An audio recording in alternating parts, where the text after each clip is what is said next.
Before we get into the video, kind of sad news, but I gotta let you guys know we're moving to a new channel. I'll leave the details in the comments, thanks fam. Anyway, our main character this time is Baek Yu-seol. The story kicks off with a game called World of Mythology dropped 10 years ago as a dating sim aimed at female players. But plot twist. It actually ended up attracting a massive amount of male players. The game lets you pick from a huge variety of characters, ranging from the easy-to-play meta picks to the super hard ones that are basically useless. And right in the middle of that mess, there's one absolute trash character that's impossibly hard to level up with terrible stats to match. But there's this one masochist who actually mastered this character, Baek Yu-seol, grinding for 10 years straight. Right now, he's cracking his knuckles to warm up. And yep, he's the guy who chose that trash character. On a beautiful day with fresh, warm air, Baek Yu-seol's sipping some warm tea ice glued to the computer screen. He's scrolling through the game's forums. There's a ton of new posts, looks like something interesting's going down. The moment he clicks on one, a whole flood of comments pops up. Game's got this stupid dragon, where the hell did it come from? It wiped all my save data. What the heck? Why does the dark magic dragon say my character is dead? And I can't log back in. What the hell is happening? My character just got deleted. Reading this, Baek Yu-seol is pretty confused. Since when does a dating sim have a final boss like this?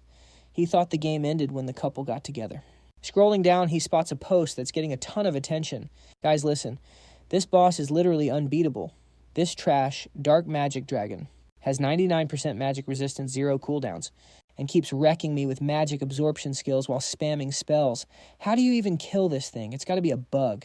Baek Yu-seol realizes this post is from a famous pro gamer. Curious now, he puts his tea down and says, final boss. That's interesting. He rests his chin on his hand looking at the forum posts and analyzes the situation. Weird, right? A magic immune monster in a world full of magic that makes no sense. Is it really a bug? People are saying their characters are just getting wiped out of existence? Suddenly, a notification pops up on screen. Dark magic dragon. 13th moon of the dark night has appeared. Baek Yu-seol clicks it, rereading the game's lore. In World of Mythology, there's a fanatic cult called the Black Mages. Their goal is to help another world known as the Persona Gate take over this one. If they succeed, the dark magic dragon spawns and 90% of the continent gets occupied by the Persona Gate. Reading this, Baek Yu-seol's jaw drops. I only play PvP, so I never paid attention to the lore, but this is getting chaotic. He hesitates for a second. Shouldn't I be avoiding this thing, or should I give it a shot? Deciding to go for it, he moves his mouse to the notification bar. Do you want to fight the dark magic dragon? Please choose yes or no. Without a second thought, he clicks, yes, I'm going to show off the skills. I've honed over the last 10 years, Baek Yu-seol says confidently. Long story short, Baek Yu-seol is the only character who can't use magic. Even though literally everyone in the game can use magic, that's exactly why even the veteran players wouldn't touch a trash character like him. Honestly, this guy is even weaker than a background NPC. But of course, he can use a tiny bit of magic, but literally just one spell. Anyway, back to the game. The dark magic dragon is charging up a massive fireball in its mouth. Then it opens wide and blasts it out.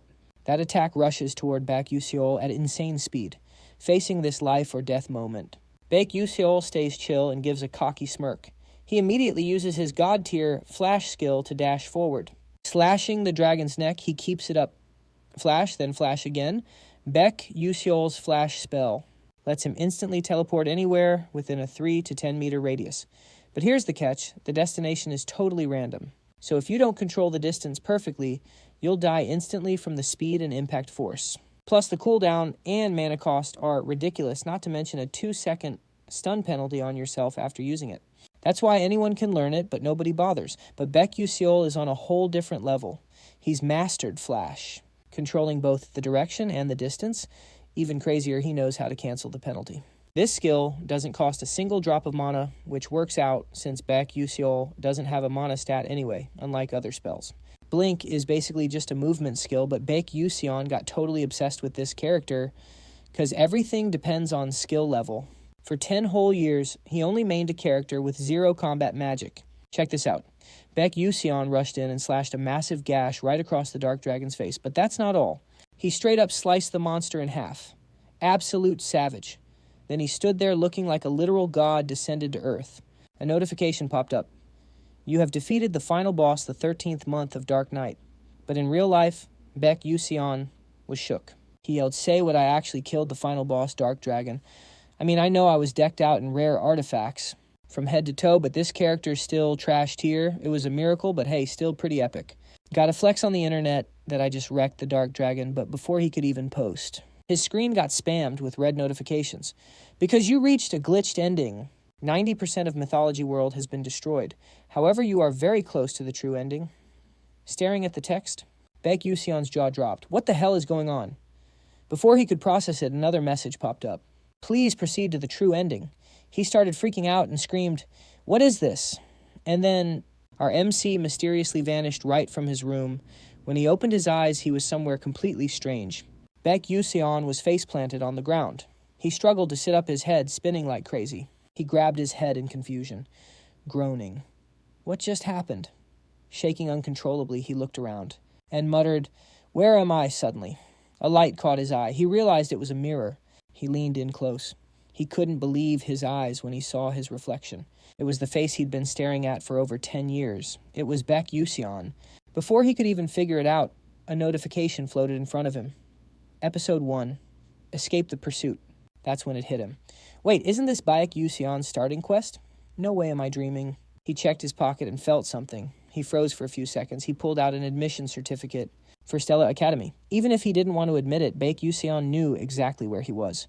This is definitely Mythology World. So I'm Baek Yu-seol now. He buried his face in his hands, totally miserable. I need to think logically. That voice told me to reach the true ending, but based on what I know, this game doesn't even have a true ending. There are tons of possibilities. His eyes widened in panic. Wait a sec. Maybe nobody has unlocked the true ending in 10 years, damn it. No time to think. If I remember right after Baek Yu-seol wakes up, the dark mages chase him down and storm the house. He rushed to the window to peek. He saw a group of guys all dressed in identical black outfits. In the snowstorm, they were searching frantically. One yelled, "Damn it! Where did that brat run off to Baek?" Yu-seol was terrified. Hiding behind the door, he peeked out. This is bad. They're already here. Outside, a guy with wild white eyes spotted something. He pointed in the distance and shouted, "Hey guys, there's a house over there. Let's search it." The group yelled back, "Roger." Realizing he had to deal with this immediately, he started panicking, not knowing what to do. Then he remembered, isn't there a time limit to avoid them? I can't fight them off alone. While he was freaking out, the system suddenly popped up. You can use Blink. Baek Yu-seol was confused. I can use Blink-born with mana leakage syndrome. Baek Yu-seol couldn't store mana. He could only rely on one thing, the magic he spent his whole life practicing. Back in reality, the snow was burying the forest. Inside the old house, Baek Yu-seol kept thinking about the system's hint, but right now, his Blink skill was only level 0 with a max range of 3 meters. He was totally confused. How does this damn system expect me to blink? I'm not sitting at a computer with a mouse anymore. How do I even do it? Outside, the dark magic sect members were sprinting toward the house. The footsteps got louder and Baek Yu-seol started to panic. Damn it, they're here, I gotta move. No more time, screw it, I'm going all in. Outside, the goons arrived and noticed something. Furious, one of them shouted, "Boss, I found the bastard. Chase him down, bring him to me alive." They chased after him like maniacs, screaming, "Stop right there, don't let him get away." Get him. Baek Yu-seol is running for his life out front. This is it, the first trial of the tutorial. Using flash to shake off the chasers. Running, he thinks those guys are rocking magic boots, so they're way faster than me. So the only way out is spamming flash. Chill, I've done this a million times. I know exactly how to time this perfect. Right now, they're right on his tail screaming, "You little brat, stop running." Glancing back, he realizes, damn it, they caught up already. But here's the thing, Flash has a weakness. If you mess up the distance control, you clip into a wall and die instantly. But for him, different story. Baek Yu-seol's thinking while sprinting. Meanwhile, the leader of the Dark Mages is breathing down his neck. He swings his sword, roaring, "I'll send you straight to hell, die you trash." In that split second, between life and death, totally clutch moment, Baek Yu-seol pops his flash skill to escape. He thinks hyped, Nice nailed it, leaving the Dark Mages dropping their jaws. Yo, what was that? How'd he flashes that brat a mage too?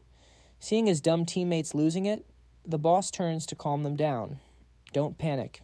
Flash has a weakness. The user gets paralyzed for like 2 seconds. That's our window to strike. He turns to look at Baek Yu-seol, but he's shook. Wait, how is that kid still moving?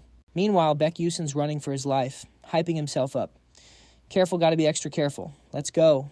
Gotta abuse this rough terrain to escape. If a player doesn't master Flash right here, right now, they're basically dead. Actually, 99% of players who picked Baek Yu-seol couldn't clear the tutorial. And the 1% who did, they still couldn't master the distance control for flash and chain flash, thinking that he starts spamming flash like crazy, zipping from spot to spot. The dark mages are totally stunned. He dares to flash on this terrain. Is this kid insane? Then the leader turns to his squad. Anyone with magic get to the front, will blast him from a distance, saying that. 3 guys step up, faces full of bloodlust. Noticing they stop chasing Baek Yu-seol, glances back. A new worry hits him. I'm cooked. They're using magic. And part 2 of the tutorial is using flash to dodge magic missiles. Damn it, in the game I could see behind me on the screen. So dodging was easy. Suddenly the system pops up a notification skill, Mana Leak Syndrome. Activated. Mana Leak Syndrome disables Sixth Sense and Accelerated Perception. The second he gets the alert, Baek Yu-seol suddenly senses sword auras closing in even without looking back. And just like that, he easily dodges the blasts. Suddenly a massive wave of dark energy rushes at him.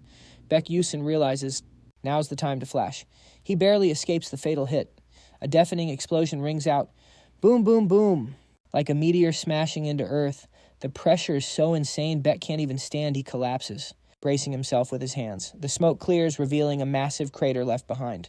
Baek Yu-seol finally catches his breath, thinking, oh crap, I was almost dead meat. But this isn't nap time. He starts sprinting again like crazy. Suddenly his eyes go wide with horror. Right in front of him is a bottomless abyss.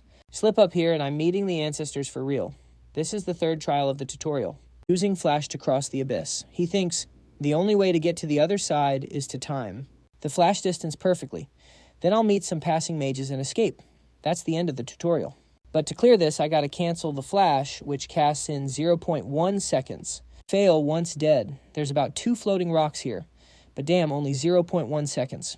Easier said than done. I don't know which sick bastard wrote the script for this tutorial. Totally toxic. But it's not impossible. The problem is, suddenly the dark mages scream out, there he is right in front of us. They've caught up. Baek Yu-seol snaps his head back, thinking they're closer than I thought. Distance is like 100 meters, but flash cooldown is 3 seconds. So I don't have enough time to get across. Guess I've got one choice, kill them all. Baek Yu-seol crouches down, hiding behind a tree to plan his attack. He thinks, this is insane. Why am I even thinking? Managed to pull that off right after a fight. If this were a game, the system would have blocked it for sure. These stalkers keep spawning, but this is real life. There are no rules forcing me to blindly follow the game system. Killing one of them, I don't even care. And not because they're my parents' enemies, like in the game plot. They're finally here. Baek Yu-seol gripped his sword tight, ready to defend. Determination lit up his face. Come and get some. I'll take you all on. And just a few seconds later, they caught up to him. The leader looked salty as hell, face bright red, screaming, it's him, it's that little brat. Capture that punk for me. Now the squad yelled Roger and charged in. Every single one of them looked absolutely furious. Meanwhile, Baek Yu-seol stayed ice cold, didn't even flinch. Seeing the kid had guts, one of the dark mages sneered. You think you can solo us, idiot? You're cooked, you little punk. But Baek Yu-seol stayed laser-focused, calculating his next move. He realized the distance to the target was exactly 8.7 meters. Instantly, he triggered his flash skill, blinking straight toward the guy in black. The guy in black didn't even know what hit him before it was lights out. The leader standing next to him went wide-eyed in shock. But Baek Yu-seol's expression was stone cold. He was too fast. Too dangerous. The guy in black coughed up a massive amount of blood, splashing it all over Baek Yu-seol. Watching fresh blood drip from his fingertips, he felt zero guilt. If they didn't die, he would. I have to kill them all to survive. With that thought, he slashed the guy hard, then delivered a savage kick just for good measure. It looked effortless, but the impact sent the guy flying back into the other dark mages. That just made them even angrier. Meanwhile, after dropping one enemy, Baek Yu-seol booked it. His flash skill probably needed a cooldown. He couldn't risk it. The dark mages realized he was fleeing and screamed like maniacs. Damn it, he's running. Don't let him get away, Baek Yu-seol thought as he ran.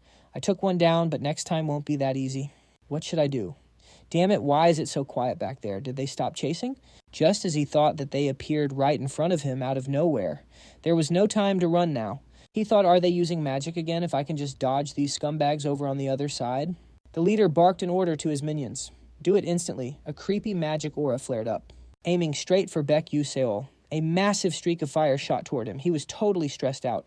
It wasn't just one beam. A whole barrage of fire arrows was coming his way. Faced with this, he didn't know how to dodge. He cursed internally. Damn it. What a trash spell. But then it clicked. Oh, that's right. I've got an idea. Right in front of him was a tree branch sticking out of a rock. In that do-or-die moment, he used flash and blinked straight toward the branch. And then, boom, a massive explosion ripped through the air. It left a huge crater dust flying everywhere. Meanwhile, one of the dark mages smirked, totally full of himself. Serves you right, Trash. But the celebration didn't last long. He realized there was no body in the crater. Confused, he mumbled, "Where did he go?" While he was still confused, Baek Yu-seol hadn't just dodged their magic. He'd used flash to blink right next to the boss. By the time he realized it, Baek Yu-seol was in his face. They locked eyes. The flash skill conserves momentum from before the blink. Without wasting a second, he flashed forward again and slashed him with everything he had, and then all you could hear was a scream echoing into the distance.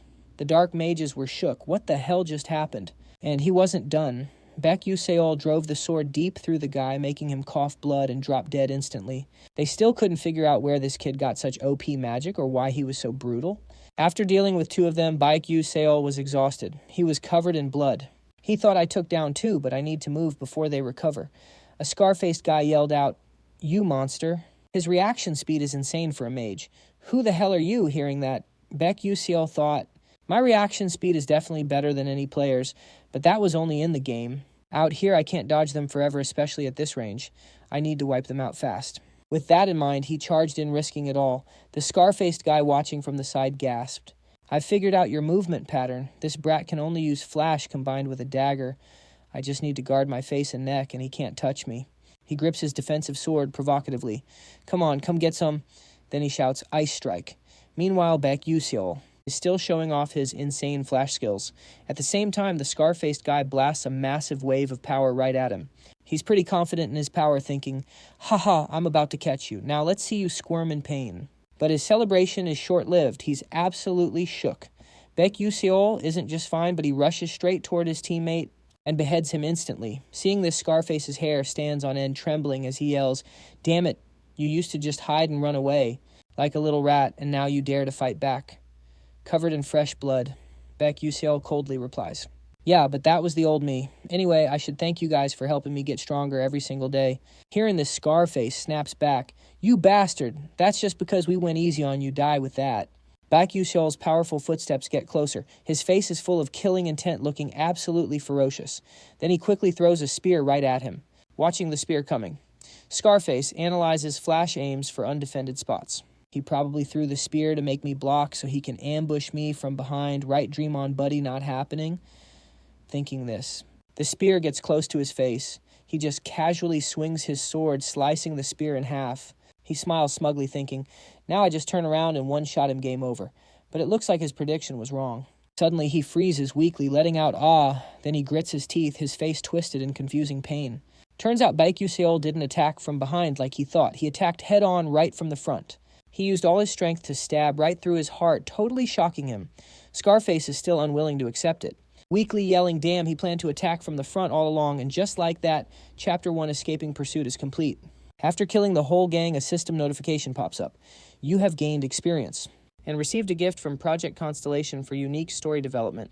Meanwhile, Baek Yu-seol looks pretty exhausted. Slumping down, his breathing coming in heavy, ragged gasps, huff, huff. He looks down at his blood-soaked hands, then glances around. Just like any other transmigrator, at first, they think it's just a dream, but nope, this is all real. This isn't a dream. Baek Yu-seol recalls the moment of fighting for survival that just happened. That was his first flash in this world, and also his first battle. And more than that, it was his first kill. The truth is, I killed humans to survive. After a while, Baek Yu-seol slowly stands up. He brushes the dirt off his clothes, looks at the road ahead, and tells himself, I've transmigrated here anyway. For now, I gotta get out of here fast. Suddenly a thought pops into his head. He looks back at the guys he just took down. He still hesitates a bit, his eyes looking kinda sad. But then he crouches down and starts patting down their pockets. Checking their jackets, thinking this might be a bit scummy, but I gotta be realistic. Right now, I'm completely broke. After searching for a bit, he finally finds a bag of sparkling gold coins. He secretly rejoices. This has got to be around 200 million won, maybe more. Every cloud has a silver lining. However, the joy doesn't last long before he starts worrying about something else. He looks at the path ahead, feeling defeated. Ahead is a super deep cliff. One slip, and it's game over, literally dead, standing on the edge of life and death. Baek Yu-seol thinks in panic, how am I supposed to cross this cliff? Suddenly a loud voice shouts from the other side, is anyone there? He looks up immediately and sees a group of people standing on the opposite side. Baek Yu-seol quickly waves his hand. They call out again, "Hey, over here, we're over here." He realizes that group is the mages that appeared in the tutorial. Immediately, he screams like crazy, "I'm here, I'm here." From the other side, someone replies, "But there's no bridge nearby. Can you make it across?" Baek Yu-seol answers, "Oh, really? I'm on my way." Getting his signal, the girl over there turns to tell everyone, "Then let's wait for him a bit." He says he can cross it. The blue-haired guy standing next to her still sounds doubtful. But crossing this cliff isn't simple. He'd need to be at least a third-rank knight to even have a chance. "Can that young guy really do it?" The girl replies, I'm not sure either." Just then, her eyes go wide in shock. He's jumping from rock to rock, super smooth and skillful. The whole group's jaws drop watching this. Everyone is watching nervously. Meanwhile, Baek Yu-seol is hyper-focused, trying to clear each section, one by one. Fast as lightning, he's already made it halfway across. The whole squad stood there staring at the scene. Couldn't believe their eyes, shouting, "What the hell kind of move is that? Is it some kind of spell?" One guy answered, "That's Blink." The voice came from a blue-haired girl standing at the back. She looked pretty cute on the outside. A purple-haired girl turned around to look at her, then looked over at Baek Yu-seol, totally confused, saying, "That counts as Blink, but you can't just control the direction and distance of Blink that easily. That's practically impossible. He makes it look so smooth and pro." To everyone else, it looked easy, but Baek Yu-seol was actually fighting for his life. Suddenly, the purple-haired girl spotted something. Her eyes went wide with panic, stammering, "Who are those two? Are they with him?" Meanwhile, on the other side, two figures in black robes were approaching the cliff. Everyone over here was still freaking out. One of the guys over there started using his staff, charging up this orange energy all around him. Right after that, he aimed his hand straight forward, forming a creepy magic circle, then fired it straight at Baek Yu-seol. Suddenly, someone shouted, "Hey, watch your back." Right at that moment, Baek Yu-seol also felt a massive surge of power. Charging right at him, he cursed internally, "Damn it, screw this." Just as it got close, he used Blink to warp to another spot, barely escaping with his life. A huge explosion blasted behind him. Boom, boom, boom! He turned back to see who was jumping him. The smoke from the explosion cleared. The silhouettes of two black-robed guys appeared. He realized it's those mercenaries from before. They actually respawned. This is too dangerous. Blink cooldown is 3 seconds. Dodging all that magic is impossible. I gotta find another floating rock to stand on. Just as he thought that, panic hit his eyes. Oh crap, are you kidding me? Turns out those dark mages weren't gonna let him escape that easily. They instantly activated another spell and fired it right at him. Luckily, Baek Yu-seol leaned to the side just in time to dodge that blast. But the real trouble was probably just starting. Suddenly, the rock under his feet cracked into 2 pieces. He tried to keep his balance, but it was basically impossible. He fell backward, but he didn't give up. Still struggling between life and death. He told himself, "I have to live. I absolutely have to live." But life isn't a fairy tale. All the floating rocks were too far from where he was falling. Even with just a sliver of hope left, he just hoped he'd crash into one of them. And then, wish granted, his eyes lit up when he saw a rock nearby. Looks like luck was on his side. God didn't want him dead yet. He used Blink to launch himself toward that rock. And luckily, he managed to grab onto it. His hands gripped the rock tight as he glanced back. He gasped, "Did I actually survive?" Before he could even catch his breath, a massive orange energy blast rushed at him from behind. Baek Yu-seol thought, or maybe I'm going to die right here. But just as it reached his feet, right when he fell into despair, accepting his death, suddenly a blue energy blast shot forward. Immediately, the 2 powers collided, causing a huge explosion. Boom, boom, boom. The pressure radiating from it was insane. He struggled to hold on tight, and then the storm passed. Now only the smoke from the explosion remained. He was still alive. I mean, I'm the main character. How could I die that fast, right? He thought in shock. What was that magic just now? An ice spear wrapped in lightning. No way. Who can combine 2 skills into one attack like that? And what's even more cracked is the trajectory calculation, 0 mana wasted. Who could pull off such a perfect hit? In the distance, the whole crowd was staring at the blue-haired girl in the middle. Her face didn't change at all, totally cold. Everyone watching was so shocked, their faces turned pale. One guy spoke up, confused. "Damn, no way.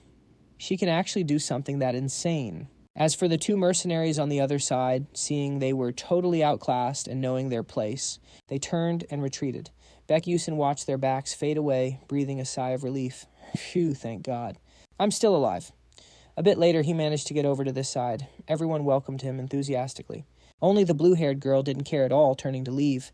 Seeing that Baek Yu-seol ran over to thank her, calling out, Hey, excuse me. Thanks for saving me back there. The girl glanced back, answering coldly. I didn't do it to get any gratitude. So you don't need to bother thanking me. Saying that, she turned and walked away. Baek Yu-seol felt a bit let down and replied, all right then. He watched her walk away thinking, this girl is seriously interesting. I've never heard such a cute voice before, even if she seems pretty hard to approach. Anyway, those guys were bandits who destroyed and looted the village. They deserved what they got. It's a fact that most activities like that are run by the dark magic cult. But luckily, it ends here. I just survived a literal life or death moment, but I managed to clear that cliff. I've stepped into mage territory. Those dark magic cult creeps can't tail me here anymore. Thinking about it, he let out a sigh. Those scumbags don't even know who I am yet. Suddenly, a system notification popped up. Chapter 2. Admission to Stella Academy. Staring at the system board, he gasped. This is Chapter 2. Well, doesn't sound too bad, right? But damn it, how am I supposed to go to school at this age? Then the whole group got on the carriage heading to Stella Academy. By now, night had fallen. The area they were passing through seemed pretty deserted and quiet, just the clattering of the carriage. Inside, Baek Yu-seol looked exhausted, sleeping like a log. Suddenly, he made some weird noises. Slowly, he drifted deep into a dream, past memories flashing back. A cute little boy was tugging at his mom's shirt, excitedly calling out, Mom, Mommy. The mother smiled gently and replied, My little baby boy, when you grow up, you're going to be a mage. I believe you can do it, my sweet Yu-seol. But according to his mom's diary entries, it seemed his parents struggled a lot to raise him. Back then, he told himself, I got to study hard to make Mom and Dad happy. When he studied late into the night and fell asleep at the desk, his mom would gently cover him with a blanket. But then one day, after hearing what the doctor said, his mom was worried sick. Doctor, did you just say my son has mana leakage syndrome? At that moment, he broke down, refusing to accept it. No way. The boy cried his eyes out while speaking. But is this Baek Yu-seol's memory, or is it my own? Thinking that Baek Yu-seol suddenly jolted awake. Feeling pretty dizzy, he held his head and looked out the window. It was morning now, the sun peaking high above. A fellow passenger saw he was up and quickly spoke, Oh, you're awake. Seems like you had a nightmare. You kept saying stuff I couldn't understand. I was about to wake you up. At the same time, someone outside shouted, We'll be departing for Lizocha, the satellite city of Arcanium soon. The carriage slowly came to a halt. Another voice piped up, Let's take a short break here, guys. Everyone quickly hopped out to stretch their legs. Baek Yu-seol's body was sore, so he stretched high. Suddenly, he was a bit surprised. His eyes went wide. Coincidentally, that blue-haired girl was staring right at him. Right then, he decided to wave and say a polite hello. But before he could get a word out, she turned her face away and walked off. That made him feel kind of awkward, forcing a stiff smile. She's so cold, seriously. But everything was going pretty well considering how worried he had been. He was glad the timeline here was closer to modern times rather than the Middle Ages. Magic exists in this mythical world. But in safe cities, trains, airships, and skyways were built to make long-distance travel way easier. They were going to reach Lizocha on a super-modern airship. Lizocha is on the route to Arcanium. In Arcanium, the city of magic, everything truly begins. The Magic Towers. The Mage Conference and the 5 prestigious academies are all located in Arcanium. The academy with the most powerful mages, and where the most brilliant students study, is Stella Academy. Because of that, Stella is packed with geniuses and nobles from all over the world. But Baek Yu-seol still couldn't figure it out. Why the character Baek Yu-seol, who he possessed, could even get into this prestigious school. He forgot he hadn't even checked his own skills yet. Thinking of that, he hurriedly opened his system interface. Right after the status board popped up. Mana Leakage Syndrome, Level 1. Strength, plus 3%. Speed, plus 5%. Agility, plus 10%. Sixth Sense consumes users' mental power to activate scans for mana within a 12-meter radius. Acceleration Wave. Looking at the status board, he silently thanked the skills Baek Yu-seol possessed. Sixth Sense and Acceleration Wave, If not for these two, I probably would have died in this game already. A cursed body that can't gather mana. Inside the body, Mana Leakage Syndrome is a congenital curse Baek Yu-seol suffers from. However, this allows him to detect mana all around via Sixth Sense. It also helps him spot any attacks heading his way, even without looking in that direction, and Acceleration Wave allows him to perceive everything as if time has been slowed down. If there's a threat or attack right in front of him, he reacts faster than a normal human can detect. Those are essential skills for Baek Yu-seol since he can't use mana. But everything has two sides. Using Sixth Sense for too long drains a lot of mental power. If abused, it can cause severe side effects after use. Reading up to here, Baek Yu-seol swiped to the statistics section. Name Baek Yu-seol. Status strength 1 star, 59%. Agility 1 star, 97%. Speed 1 star, 81%. Stamina 1 star, 51%. Endurance 0 star, 97%. Mental strength 1 star, 43%. Remaining mana 0. Skill flash level 0. Trait mana leakage syndrome level 1. After checking the info, he thought, actually these starting stats aren't half bad. The original Baek Yu-seol had terrible sense, but with me controlling him, it's going to be different. I need to push this stat no matter what. In this game world, there isn't just one type of level. Every single stat has its own level too. Skills show up as levels, while stats are in stars. Max stat rank is 9 stars, but honestly, that's almost impossible to reach. I've played this game for over 10 years, but the highest I ever got was 8 stars in both stamina and sense. I should focus on pumping up sense right now. Gotta boost my 6th sense and reaction speed. I can grind stamina and agility in other ways. The real problem right now is this mana leakage syndrome. If I don't train this thing, I won't last long. I need to upgrade it to unlock the true form secret ASAP. Stella Academy is the only way to suppress the syndrome. I've got no other choice. Not if I want to stop the world's bad ending and cure my chronic illness. Thinking about it, Baek Yu-seol sighed helplessly. Phew, honestly, I don't even want to go there. Someone please save me from this mess. Suddenly, the system went ding ding. You have missed some notifications. He gasped in surprise. Oh, I've never seen this before. But before he could check, an urgent voice shouted, "Hey, young folks, let's get moving." Baek Yu-seol had to leave those notifications for later. That blue-haired girl was still keeping an eye on him, but she stayed cold and silent. In front of them was a massive high-tech airship floating in the sky. On board, everyone looked hyped and eager. Suddenly, the speaker announced, "Attention, please. We are arriving at Akarium shortly. Please remain in your seats." Just then, some guy saw something shocking. Immediately, he switched to a sarcastic, mocking tone. "Yo, guys, look at that dude looking around like a toddler. Has he never been on an airship before, haha?" Following their gaze, the person they were roasting was Baek Yu-seol. He was just looking around the place. Everything here was new to him. They kept gossiping. Is that guy straight from the countryside? Looks like a total bumpkin, right, Tusk? I don't get why Stella lets trash like him enroll here. At this point, Baek Yu-seol heard the whispers about him. He turned his head to look at them. They didn't stop continuing with the shade watch this spread everywhere. Just a few guys like him are enough to pollute everything. He kept looking at them, but then didn't even care about their insults. He just sighed and looked away. His reaction surprised the bully. Baek Yu-seol thought wearily, bunch of bratty kids. I'm an adult. Not worth my time. But that indifferent attitude made the rich kid lose face big time. He shouted, "Hey, you little punk. You dare look at us like that? You got a death wish." He frowned, gritting his teeth. "You damn brat, stop right there." Suddenly a gentle voice spoke up. "Hey, you guys, what the hell is all this noise?" He flinched, turning toward where the voice came from. His eyes went wide with shock. In the distance, the silhouette of a long-haired girl appeared. Immediately he stammered, Princess Bayon. Hearing that, Baek Yu-seol turned back to look too. Thinking to himself, did he say Bayon? Yep. Following his gaze right in front of everyone was a princess, with a stunningly beautiful face and a cold, haughty vibe. This was the princess of the Adalivit kingdom, Bayon Adalivit. She didn't say another word, just coldly walked past the crowd. When the bully saw the princess walking near him, the rich kid put on a friendly smile, hand on his chest, and a polite bow. "Your Highness," before he could say anything else. The princess shot him a glare, cold as ice, then walked right past him like he didn't exist. That made him look so awkward, mouth hanging open, but no words coming out. She just coldly kept walking inside, leaving the whole crowd staring at each other in confusion. Meanwhile, she breezed past Baek Yu-seol. He suddenly realized she was the public enemy of this world. According to the plot, Hong Bi-yeon is a main character in the game. She and the heroine are always at each other's throats.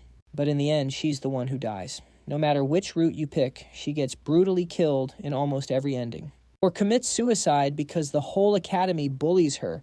She has to go through the most humiliating things in front of everyone. Like the developers hated her and wanted her to suffer everything.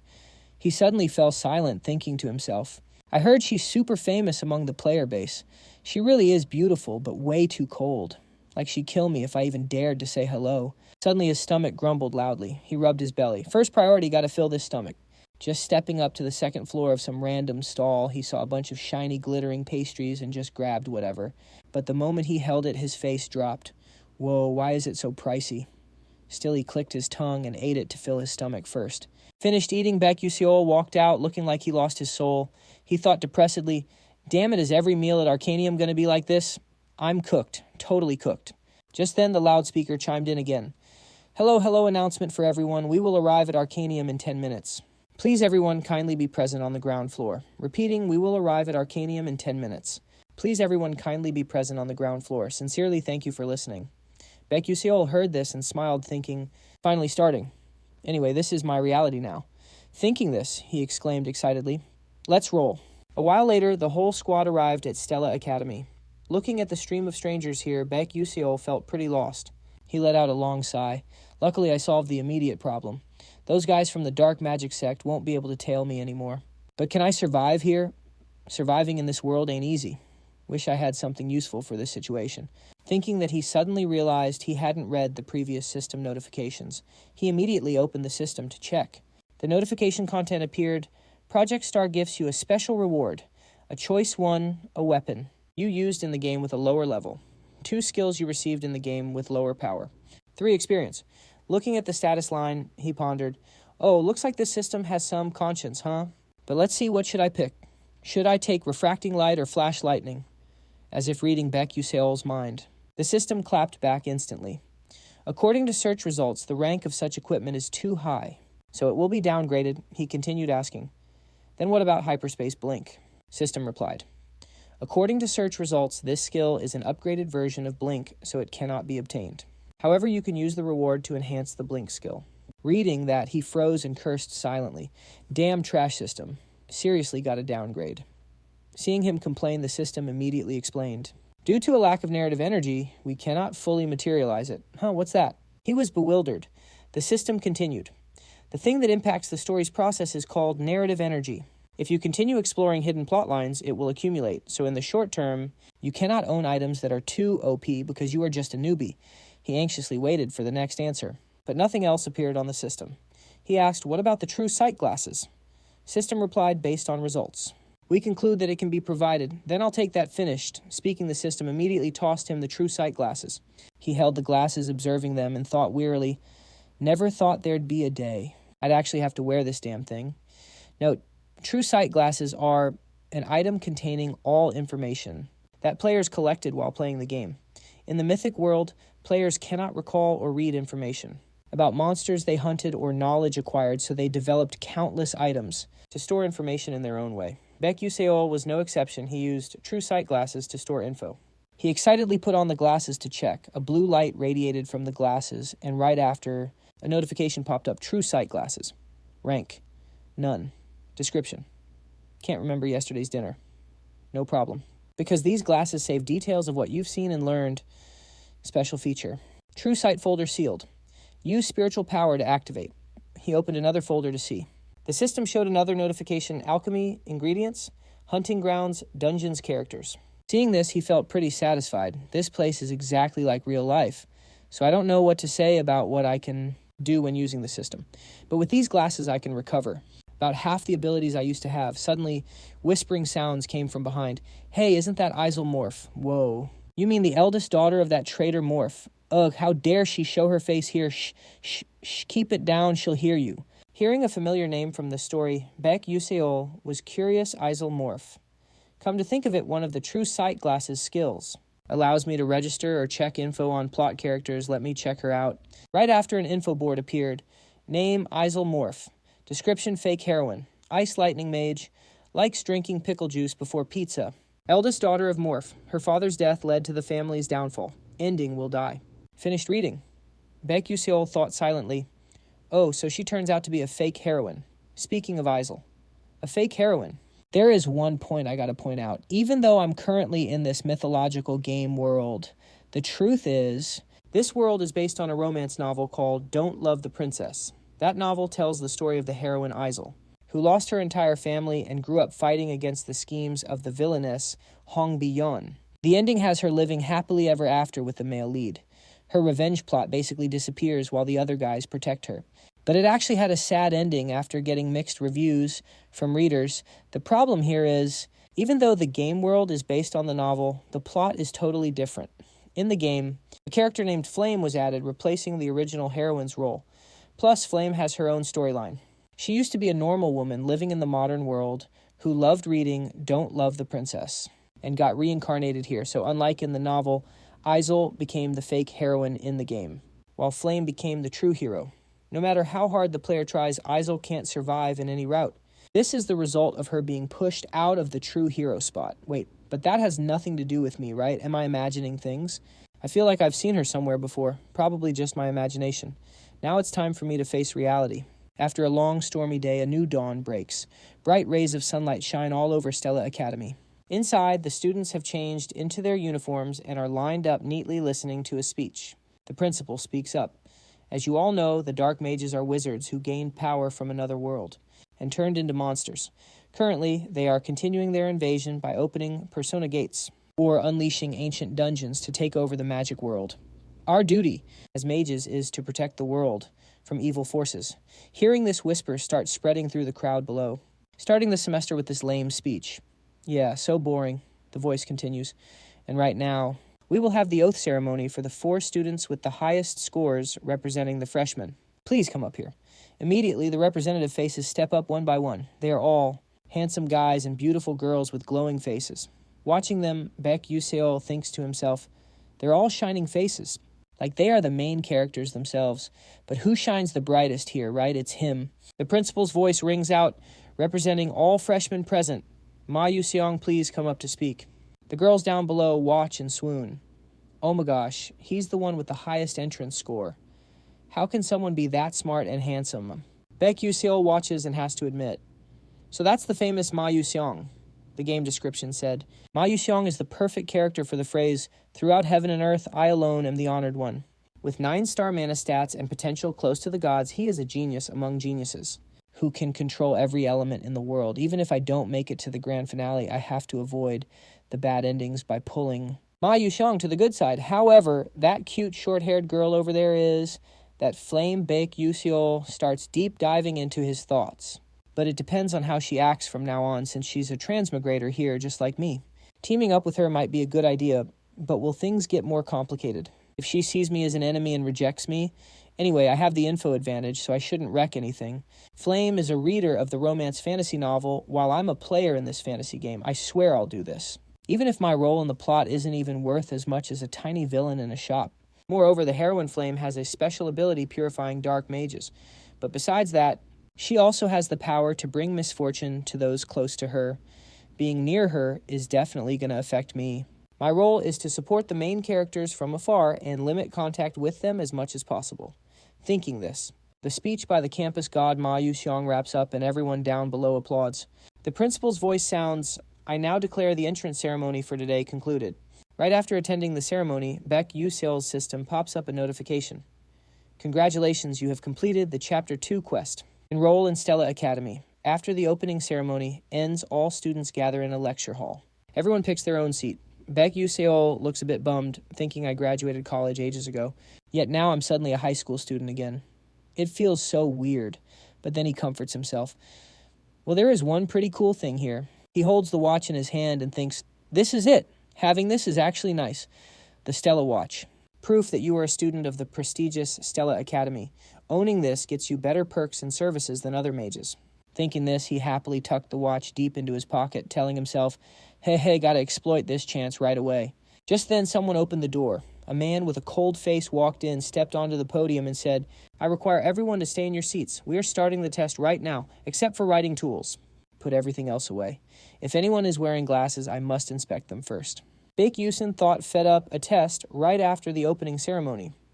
Seriously, the curriculum at Stella Academy is harsher than most universities in Korea. Students have to take a test on the very first day. This is the placement test, through which they will evaluate and assign classes to the students.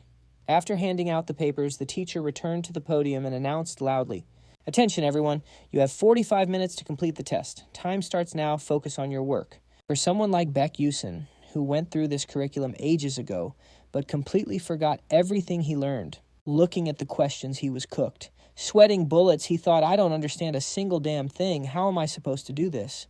This is tough. The placement test has nothing to do with the entrance exam. It is famous for its insane difficulty. Students are ranked from F to A and even S rank based on their scores. Obviously, most main characters end up in S class. On the other hand, Baek Yu-seol is dead, last among 1,141 students. Staring at the test, he hesitated. Should I just turn in a blank paper? I'm already admitted anyway, surely they won't expel me. Just consider it me volunteering for F class. He looked around, everyone seemed super focused on the test. Only Ma Yu-seong was chilling chin in hand, lost in thought.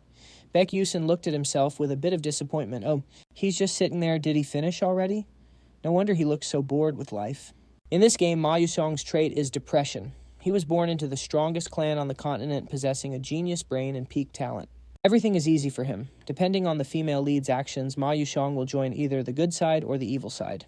All members of the Black Demon cult who want to wipe out humanity are extremely interested in him. But from the start, the biggest issue is his family.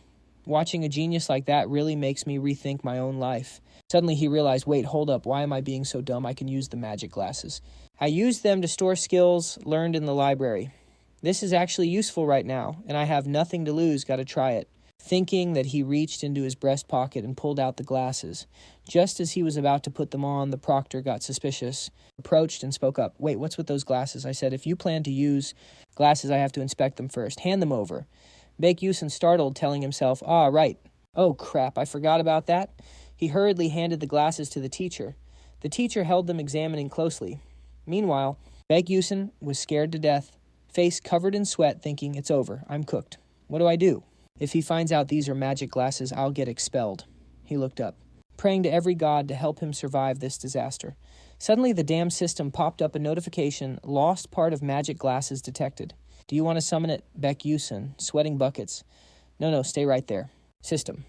On the other side, the proctor was still using magic to check the glasses, after a while of finding nothing. He returned them, saying, I don't detect any mana, but remember to ask first, next time. Baek Yu-seol, relieved, happily replied, yes, sorry, sir. At the same time, he secretly rejoiced, thank God. If the original feature was active, I would have been in big trouble. He immediately put the glasses on, looking a bit more scholarly. Right after the answers to every question appeared before his eyes. Copying them down, he thought smugly, I hit the jackpot, maybe I'll get first place. At this rate, I'll definitely escape F rank, maybe even hit A rank. While focused on copying, the teacher's voice rang out, time is up. Everyone stop writing and hand in your papers. As soon as he finished speaking, the proctor used magic to collect the papers. No one could squeeze in another word. Watching the papers fly toward the teacher, Baek Yu-seol grimaced, thinking, wait, I only answered 3 questions. Now holding the stack of papers, the teacher glanced through them. Suddenly, his eyes widened in shock. Meanwhile, Baek Yu-seol was disappointed. I thought I'd finally escape F rank, but I guess it was too much for me. He reached up to take off the glasses. Suddenly, the teacher noticed something, panicked, turned to him and shouted, You there, student. Hand over your glasses immediately. Baek Yu-seol felt his hair stand on end, stammering, Yes. The teacher held the glasses, thinking deeply, strange, impossible. Then he turned to him and said, Hey, you. Get Dr. Graham, now. He replied, Yes, sir. But inside he was low-key panicking. What is up with him all of a sudden? Bro, I even wrote everything carefully so I wouldn't look, Suze. I'm cooked. Did he figure it out? A bit later in the doctor's office, the teacher asked impatiently, Doctor, what's the verdict? The man holding the inspection glasses was the professor of magic engineering, Dr. Graham. He replied, It really is suspicious that the kid solved this question. The teacher asked urgently, So did he cheat? The doctor replied, Cheating. No way. He's clean. I don't detect any mana signature from his glasses or any other item. He definitely solved it with his own ability. Baek Yu-seol immediately put on his best fake innocent face. The doctor laughed, amused, and patted his shoulder. This is actually interesting. Never thought I'd see a case like this at my age. Anyway, Professor Lee Han-won, make sure you apologize and guide him properly. The teacher looked a bit ashamed. Yes, sir. He turned to the boy. I misunderstood you. I'm sorry. Hearing that, Baek Yu-seol smiled brightly, thinking, Actually, teach, I totally cheated. But if the original feature had activated, I would have been toast. He replied aloud. It's no big deal, sir. A while later, in Professor Lee Han-won's office, the faculty was focused on grading exams. When they got to a certain student's paper, the professor froze, staring at the paper in his hands for a long time, eyes wide in disbelief. Suddenly a voice called out, Oh, Professor Lee Han-won. Are these the first-year exams? Lee Han-won replied. Yes, ma'am, the woman added cheerfully. I heard there are a lot of cracked students this year. This woman was a member of the Stella Academy Council of Elders, Professor Edel Timon. Lee Han-won answered, "That's right. We have quite a few standouts this year. From the most prestigious fire magic family, Princess Hong Bion of the Adelavet Kingdom. Then there's the heir to the Scalvan Empire, Jeremy Selvin, the one who gapped all his older brothers in the Succession War at just 12 years old thanks to his magic talent. And from the world's most majestic magic tower, the Full Moon Tower, the Tower Master's successor, Hai Wanryung, is also enrolling this year." Hearing this, Professor Edelteimen nodded in approval. "Oh, I heard that setting the exam for these elite students from famous families was quite a challenge, wasn't it? This year is going to be interesting." Professor Lee Han-won replied, "As long as you're satisfied, Elder, I'm happy." Like Professor Edelteimen said, this year's exam had a new format. The first 3 questions were impossible if you just had average grades. They were trick questions meant to test quick thinking. If they couldn't solve it, would they move on quickly? Second, the students had to solve a problem never seen in textbooks. How so? The era of rote memorization in magic is over. Now it's the era of real combat. We need sharp judgment and creative thinking. But actually, that question didn't need an answer. Over 1,000 out of 1,141 students left it blank. The remaining 100 tried to find an answer but failed. Among the new students, only 3 answered correctly. Ma Yu-seong, a genius of the century who appeared like a comet, but no one knows which family he comes from. Then there's Flame, a commoner, who got a recommendation from the principal. Her talent is recognized as being just a step behind Ma Yu-seong. And finally, Baek Yu-seol, a total nobody. Ma Yu-seong and Flame being geniuses makes sense, no surprise there. But this Baek Yu-seol had a terrible entrance score, yet somehow he solved all 3 difficult questions, especially when the rest he just left blank. Didn't even bother answering. The other professor saw Lee Han-won deep in thought and asked, "What's wrong? Seem focused on the kids' scores, huh?" Professor Lee Han-won replied, confused. Yeah, it's just that I can't make sense of some of these scores." She continued, "Oh, that's to be expected. Those formulas don't solve anything anyway. Even if the kids don't know, you can still figure it out." "But do you think this kid is a genius?" Professor Lee Han-won asked. The elder replied casually, "Could just be luck." She turned and walked away, leaving Professor Lee Han-won standing there stunned. Confused, he sighed and looked up the boy's admission file. There was a special admission note attached. Selected for highly rated blink control capabilities. Seeing this, Professor Lee Han-won accepted the truth, thinking, so he was handpicked by the principal. Makes sense, but specialized in blink for combat magic. That's actually interesting. We'll find out soon enough, whether this was a fluke or if this kid is truly special. After the exam results were out, the school used them to sort students into different classes. Everyone was hyped. Rushing to see which class they got, chatter filled the air. "Hey, I heard the class lists are up on the bulletin board. I'm so nervous. My mom said, if I don't get Class A, don't bother coming home."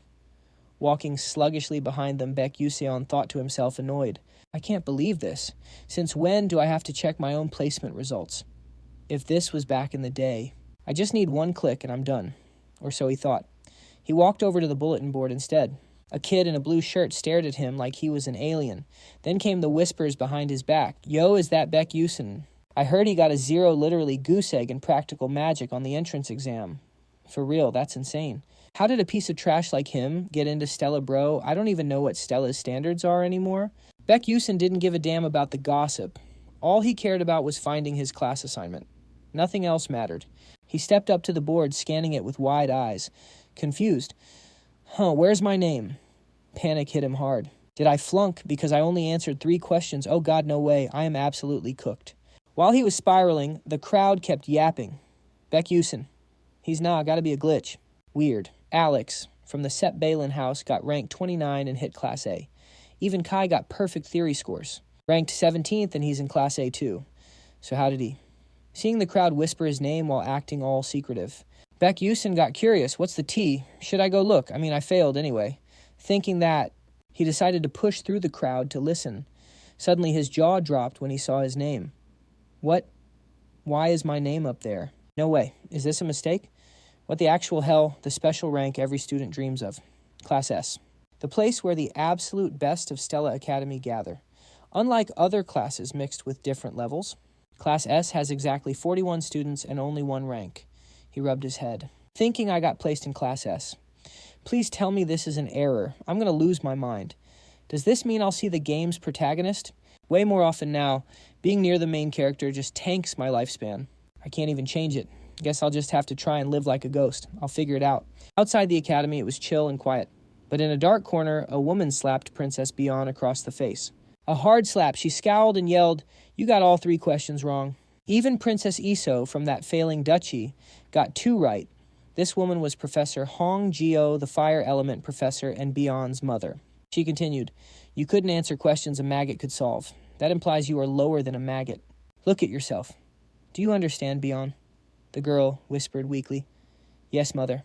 The mother, still furious, glared daggers at her daughter and sighed. Her voice trembled. "Listen to me, Bion.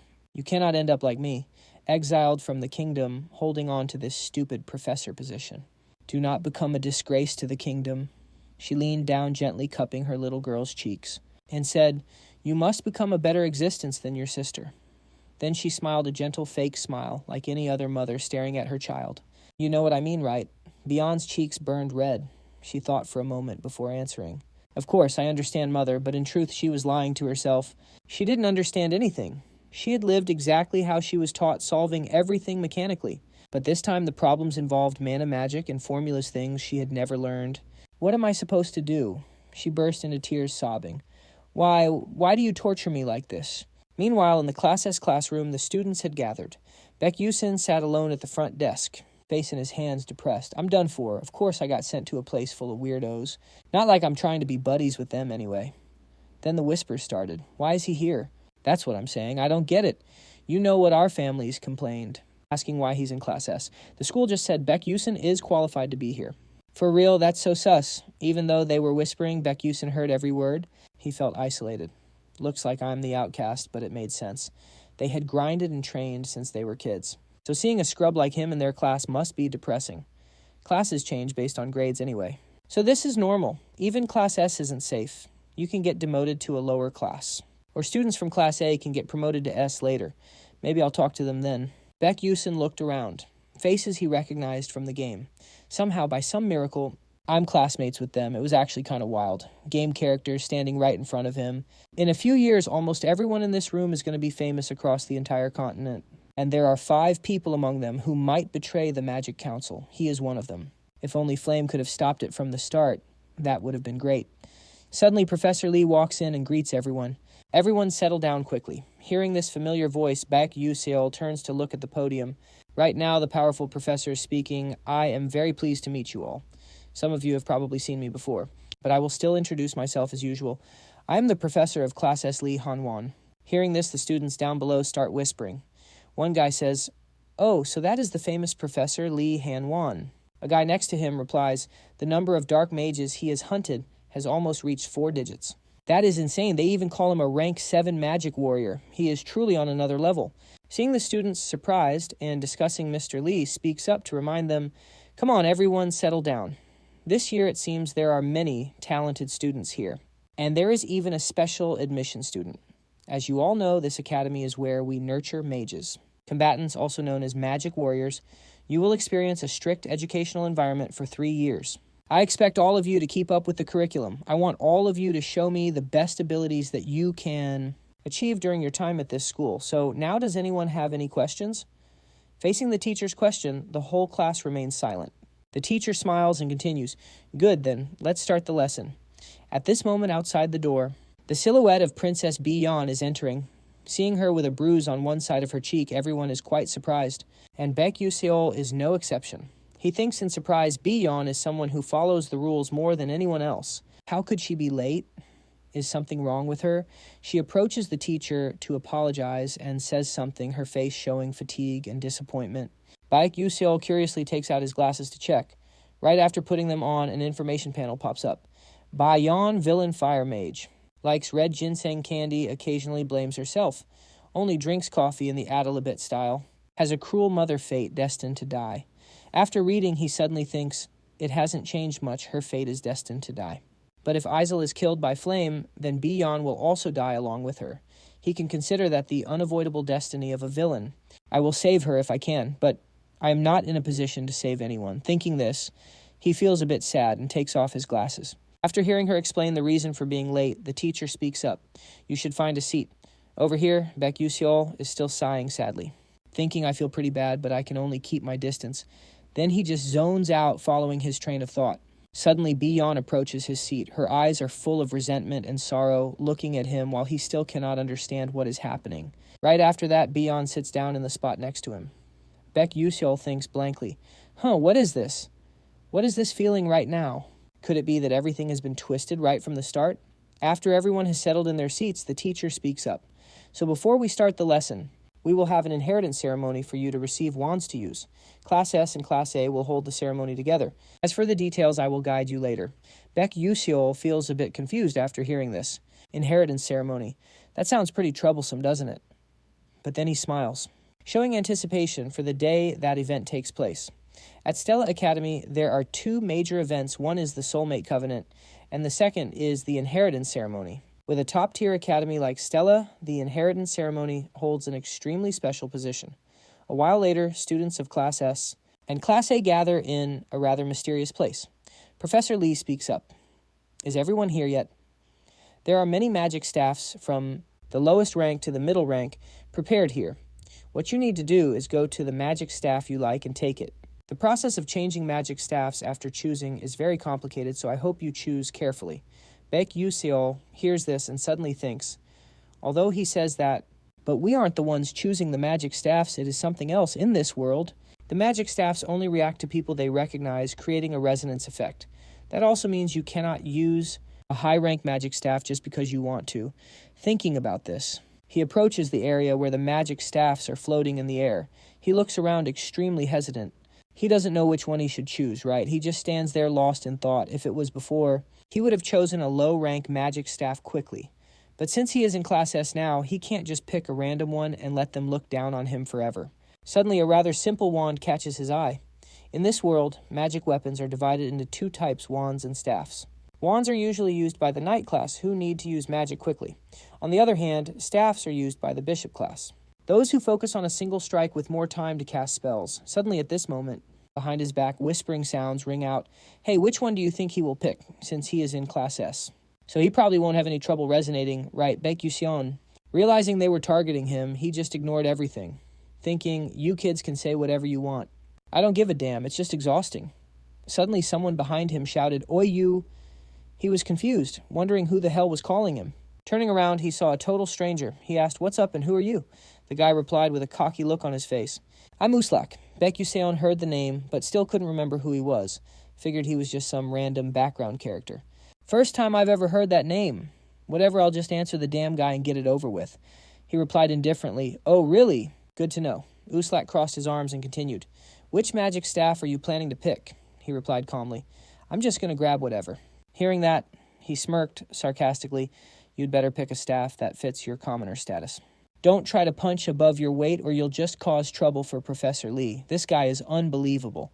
Baek Yu-seol's face was basically saying, you think I'm scared of you? He didn't even care. Turning to leave, but dropping a sarcastic remark. Oh, sure. Don't you go causing trouble either. Seeing his mocking attitude, Uslak got salty blood rushing to his head, his face turning bright red. Right after he went ballistic and screamed, you damn bastard, you want to fight, so annoying. Baek Yu-seol just wanted to ignore him, but this little punk kept provoking him. He let out a tired sigh. He took his glasses out of his pocket and put them on. Instantly, the kid's info popped up right before his eyes. Uslak Sepalin, son of Marquis Sepalin. Subordinate of Prince Jeremy, dissatisfaction, level 3. After reading it, he took off the glasses and put them away. Feeling a bit disappointed, he thought, that sucks, is this all the info I get? Then he looked up at him. He sighed in boredom. Does this guy have anything special about him? Uslak immediately pointed toward a magic staff. Acting like he owned the place, he said, anyway, I'm planning to pick that one, so watch closely. Following his hand, Baek Yu-seol saw it was a magic staff. Not only that, it was the Edmari Atemari, which seemed to be the highest ranked one here, a high intermediate rank magic staff normally used by professional mages. On the other hand, no matter how talented you are, a low intermediate staff is already the limit for students. Even professional mages rarely use the high ones. Aside from the Edmari Atemari, there weren't any other high intermediate rank staves here. It was mainly put there just for show since everyone knew damn well that no student here could actually claim it. At that moment, the teacher spoke up. You should stand in front of the magic staff you prefer. Hearing that, the students stepped forward to their chosen staves one by one. It seemed everyone had made their choice. Immediately after, blue lights began to glow all around. From the back, the students gasped in admiration. Whoa, isn't the staff? Haywin picked the Hayden Amakoten. That's an intermediate rank staff. Prince Scavin picked an intermediate rank staff, too. Watching the scene unfold, Baek Yu-seol observed, Princess Ben chose the Silver Lahavan. That's also an intermediate rank staff. How many people can actually pick an intermediate rank staff? This year is insane. Uslak was getting even more pissed off. Gritting his teeth in rage, he said, Damn it, just you wait, I can do it too. As soon as he said it, he made up his mind. He walked straight toward the magic staff in front of him. He stepped forward, leaving everyone around him stunned. Panicked voices rang out, Wait, isn't that Uslak? Can he really resonate with a high intermediate rank staff? As Uslak reached his hand toward the staff, he smirked smugly, thinking, I'm about to blow your minds. Watch what a real S-rank talent looks like. Then he grabbed the staff tight. Instantly, small sparks of electricity flashed around him. Right after, a massive explosion rang out, boom, boom, boom. The pressure radiating from it was so intense it blinded everyone nearby. But this didn't surprise Baek Yu-seol at all. He closed his eyes and thought, just as I predicted, he failed. Uslak was blasted away by the power radiating from the staff. He lay flat on the ground, gritting his teeth in frustration. The students standing nearby witnessed the scene and screamed in panic, Oh no, he looks badly hurt. Someone call the professor. Hurry! A high intermediate rank staff is impossible. What the hell was he thinking, being that reckless? Baek Yu-seol just sighed. Thinking so, who bit off more than they could chew now, huh, kid? You should have just given up on that idea from the start. Just as he thought that the silhouette of another student approached the staff, he looked pretty confident, whistling as he walked. Turns out the true owner of that staff was already decided, and the person with enough confidence to do this was none other than Ma Yusong. He stood there staring intently at the magic staff, then flashed a smug smile. It seemed he was pretty satisfied with his decision. But seeing this, the students around him suddenly gasped. Whoa, is he seriously going for the high intermediate staff? I don't think he can resonate with it. Ignoring all the chatter around him, Ma Yusong coldly reached out and touched the magic staff. He gripped it tight and boom, blinding light exploded everywhere. Bro just stood there completely unbothered. The pressure was insane, though. Everyone had to cover their eyes. Just as I thought, Ma Yusong resonated with the staff perfectly. Staff in hand, he flashed a big grin. Dude was literally glowing. The other students couldn't believe their eyes, screaming, No way, that's impossible. How did a first-year snag a high mid-tier staff? Oh my god, is this for real? But Baek Yu-seol wasn't shocked. He sighed, thinking knew it. And starting now, everyone's going to see just how cracked he is. Suddenly, Ma Yusong glanced his way, confusing the hell out of Baek Yu-seol. He had no clue what the guy was looking at. Then Ma Yusong gave a friendly smile and walked over. Baek Yu-seol got Chill's hair standing on end. He thought, what the hell is he psycho? Why is he smiling like that? Then he remembered the game's plot. Flame is supposed to get another high mid-tier staff, Terravon. This is the turning point. If Flame secures Terravon, Ma Yusong takes an interest in her talent, opening up his route. But if she picks a different staff, Ma Yusong goes down a completely different path. I need to use Flame to reel Ma Yusong in. Thinking that Baek Yu-seol spotted Flame approaching a staff. She looked hesitant, though. Baek Yu-seol realized that's Terravon. He watched intently, heart pounding. Flame got closer and closer to Terravon. Staring at her back, Baek Yu-seol coached her internally. That's it. Grab it. Then Ma Yusong gets curious about you and we get the perfect ending. But just as she reached it, she pulled a U-turn and walked away. He nearly coughed up blood. What the bro? What are you doing? Does she not like Terravon? What's going on? Does she not know? Is she missing info? This is bad. Flame can resonate with anything since she's the main character. But what if she picks some trash tier staff? That's a wasted opportunity. No, I gotta step in. I need to push Terravon onto Flame. He locked onto her position and used his blink skill to dash over. In a flash, he was right behind her. Flame sensed a presence immediately. She spun around thinking, holy crap, how long has he been there? Baek Yu-seol waved with a friendly smile. Hello. Hello. Hi there, I was just curious which staff you were going to pick. Flame frowned.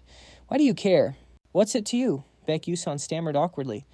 I just wanted to give you some advice, since you looked a bit confused.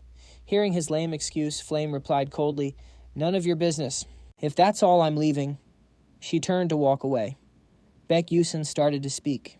Wait then, he realized something was off. Flame is supposed to be friendly with everyone. Isn't she the sociable type, huh? Why is she so ice cold I can't give up, though my whole life depends on this?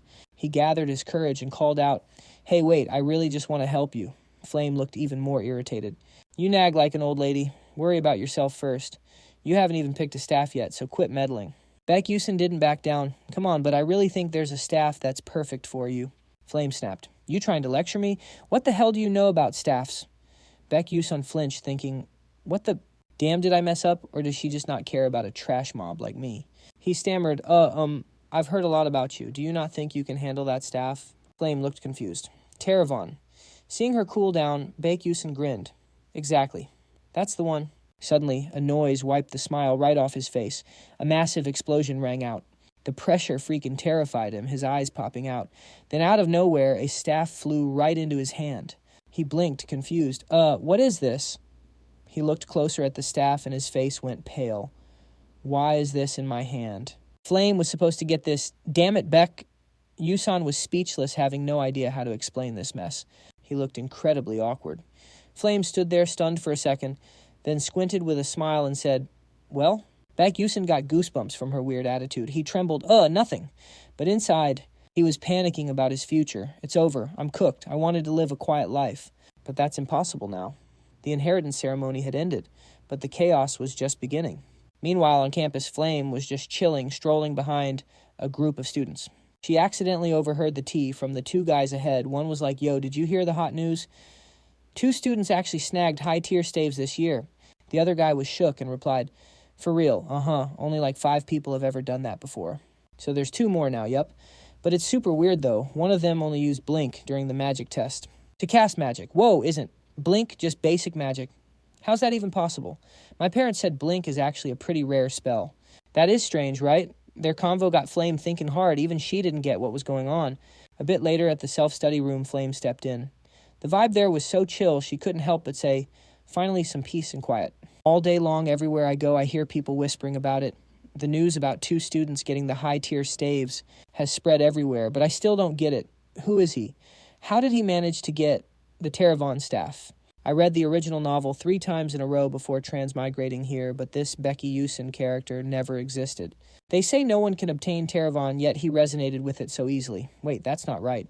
It feels more like he's trying to flex on me. Ugh, whatever, drop it. Thinking about it now is useless anyway. Suddenly someone called out, Flame, you planning to self-study too? Hearing her name. She turned around, eyes smiling happily, and replied, you kids are funny. Do you guys think I'm some kind of bookworm? The blonde girl continued, no way, you always say there's nothing to do and then sit down to study. Flame shyly replied, oh, come on, not at all. A girl standing next to her asked confused, but Flame, why do you call us kids? We're the same age, right? Flame had to make up an excuse. It's probably just a habit of mine. Where I used to live, everyone treated me like an old lady, hee. But the truth was, she knew very well that living inside a novel, there's no way she could act like a child. Another voice spoke up. So are you planning to study alone today? Looking back, she saw a cute girl with red hair. She thought, is this girl Jackie? Why is her fashion sense so similar to mine? Thinking that she still happily replied, oh no, there's a meeting coming up, so I plan to join. I'll get going first. Okay, let's grab drinks next time. Flame hurriedly turned to leave, not forgetting to wave goodbye. Bye-bye. As cheerful as she was just a second ago, she instantly switched back to her cold demeanor. She suddenly thought, being an adult, going back to being a student is actually so hard. Lost in her random thoughts, she wasn't paying attention to the path ahead. Right after that thud, she slammed her head into someone and groaned, holding her forehead. Ouch, that hurts. Suddenly, the person she bumped into spoke up. Flame hearing that warm voice, she looked up in surprise. Hey, Gun Liang, is that you? The boy immediately asked, are you okay? What were you thinking about walking so recklessly? Flame replied, I'm fine. He stared at Flame for a moment, then asked, your complexion doesn't look too good. Is something wrong? Hearing those warm words of concern, Flame's eyes suddenly sparkled. Is he actually worried about me? Then she shyly replied, oh, not at all. The boy heard that and changed the subject. As long as you're okay, that's good. So you're going to self-study too. That's right. Are you heading to the training room reserved for S ranks again? I train every day, can't be lazy. You're a bit too dedicated, you know. Hey, you really shouldn't be saying that. Right. Is that so? Just like that, a small bickering session like cats and dogs took place. Right after, the boy didn't say anything else. He just looked at Flame, affectionately smiled, and waved his hand in front of her face. Well, I'll get going first. See you later. He just walked away, leaving Flame totally confused. She was imagining some kind of romance novel scenario. But that didn't happen. Flame turned away a bit disappointed, thinking, what a boring guy. Suddenly her eyes went wide in shock. From behind a nearby door, that purple-haired girl was still peeking at her, seeing that Flame waved her hand. But the girl didn't say a word and just ran off. Flame was a bit confused by this, but then thought, it's getting late. Not the right time to chase after her. A moment later, she arrived at the self-study room, standing in front of the door. She thought to herself, a special supplementary meeting. If I remember the original novel correctly, Iso and Brian will be attending this. I'm curious to see how the heroine and the villainess of this novel will face each other. Right after that, she opened the door and stepped in. Just as she predicted, all the key characters had already shown up. She slowly scanned the room. Catching her eye was the host, an A-rank student. He looked pretty surprised by the presence of the members who showed up today. Flame quickly picked a seat up high to easily observe everything. As soon as she sat down, she thought, this is a supplementary meeting for students who want to rank up. No wonder there seems to be so many S-rank students here. Big shots showing up like this, crazy. Right now, catching Flame's eye is Ma Yusong and Baek Yu-seol. Look at them chatting it up like besties. This actually caught Flame off guard. Like, in this world, Ma Yusong is actually interested in Baek Yu-seol. A total nobody with 0 rep? Nah, Flame knows this ain't a coincidence. And the fact Baek Yu-seol didn't answer a single question, except for those 3 hell questions, that's mad sus. Maybe Baek Yu-seol knew from the jump that if he nailed those, he'd secure that S rank instantly. And if he actually knew the future bro, his moves back then, absolutely terrifying. Meanwhile, Baek Yu-seol is sighing totally over it. He's just wishing someone would yeet this guy out of his sight. But Ma Yu-seol, total opposite vibe. He's beaming, looking at Yu-seol like, oh, Yu-seol, why are you sitting here with your level? You basically don't need this trash class. Or is there a secret reason? MC gives an awkward laugh. Haha, nah, no reason really. Just felt like checking it out, but let's be real, bro is lying to himself. He was literally forced into this class because his grades are trash. He looks at the guy in front of him, totally done. Like, why is he so obsessed with me? Just then a voice cuts through. All right, settle down. Guys, enough with the chit-chat. Today we're going to break down the problems from the recent ranking test. As you all know, the difficulty this time was insane. Even the upperclassmen were stumped, calling them the 3 hell questions. But don't worry, I'll walk you through them. He talks big, but inside he's sweating. He has no clue why the popular kids are here. His only goal was to boost his own clout by helping the idiots in this remedial class. That's it. Suddenly, Kai gets an idea. He glances over at Baek Yu-seol, thinking, wait, no. This might actually be my chance. I heard the rumors Baek Yu-seol was the bottom feeder with the lowest score on the entrance exam. So I just need to prove I'm way better than him. With that thought, Kai puffs up his chest. Attention, everyone. I'll now demonstrate how to solve the first question. Kai starts writing on the board while yapping. This question's actually a trick. It tries to lead you into a dead end. First, we have to approach it like this. The class is scribbling down notes like, their lives depend on it. Ma Yu-seol glances at Yu-seol, seeing him deep in thought. What's your take? You think his logic holds up? MC's face goes pale. What the hell is he seriously asking if I think that guy's right? I don't even know what he's blabbering about up there. It's the hell questions, man. But hey, honesty is the best policy, right? So Yu-seol replies, no, I have no clue. As soon as he says it, the nosy classmates catch bits and pieces and start whispering, wait, what, Baek Yu-seol? Did he just say Kai is wrong? It feels like they're twisting his words on purpose to roast him, since everyone knows he tanked the entrance exam. Kai, who was busy writing on the board, catches wind of the gossip and freezes. He's ticked off, grinding his teeth. Suddenly our MC senses the vibe is off. He looks left and right, totally confused. What the hell's going on? Why is everyone staring at me and Kai? He stops writing, snaps the chalk in half, and says, you're right, I made a mistake. MC is completely floored. What on earth is happening? Right after that, Kai flashes a smug grin. So, Baek Yu-seol, why don't you come down here and enlighten us? Baek's hair stands on end. He's panicking. Damn it, what is he talking about? Then he catches Ma Yu-seol's look, surprised, but then smiling with full trust. Like, you got this, bro. That's when it clicks. This guy and the rest of them, they're trying to clown him. Realizing this, he slowly walks down to the podium thinking, fine, bring it on. You want to humiliate me? Big mistake. I'm about to blow your minds and shut you up for good. All eyes are glued to him. As soon as he steps onto the platform, he pulls something out and scans Kai's solution. Turns out he whipped out his bun glasses. He thinks hell questions please. This is basically just a wordplay. The question goes something like this. A mage casts a spell, oh Mother Earth, please shed your tears, and from that the dust actually doubles in quantity. The question is, why? The answer is stupidly simple. Is the dust crying no? It's just a separated state. The MC face palms, wondering which bored idiot came up with this nonsense. To him, this is an absolute joke. Yet here it's a massive headache they just can't figure out. But anyway, that Kai guy didn't try to solve this like a normal math problem. Instead, he just turned everything to ash. Honestly, it's hard to say anything. His method is dead wrong, but somehow he got the right answer. Looks like pure luck, though. If he faced a similar question, he'd definitely fail. And from now on, this stage is mine. Thinking that the MC turns to Kai and says, I really can't show you the solution, but I'll tell you where you messed up. Hearing that Kai jumps and blurts out, say what? The MC continues, the issue is the foundation of Earth, but ask yourself, what if it was water or wind? Do you think your method could handle those? If that happened, I'd use a simpler method, but if you do that, you're going to need a ton of different ways just to solve the same type of question. So basically, you only got the right answer out of sheer luck. That doesn't mean your answer matches what the questioner intended.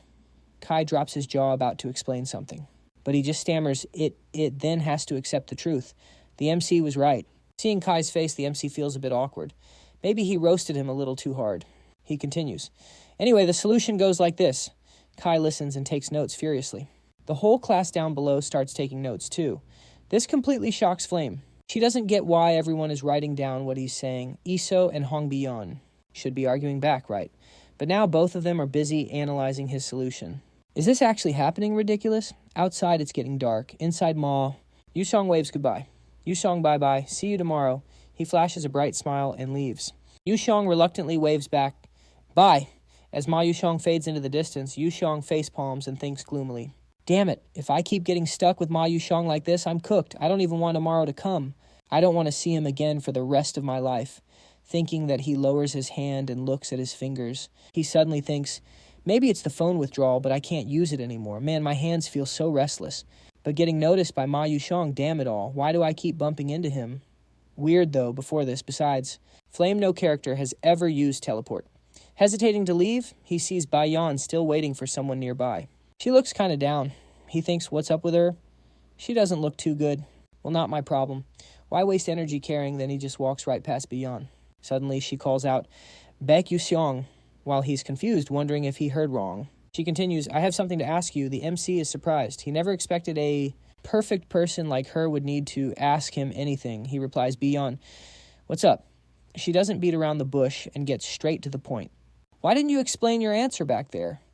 The MC freezes at the question. He thinks, it's not that I didn't explain, is it? Truth is, I have no idea how the hell to explain it. How do you explain a question that has no answer?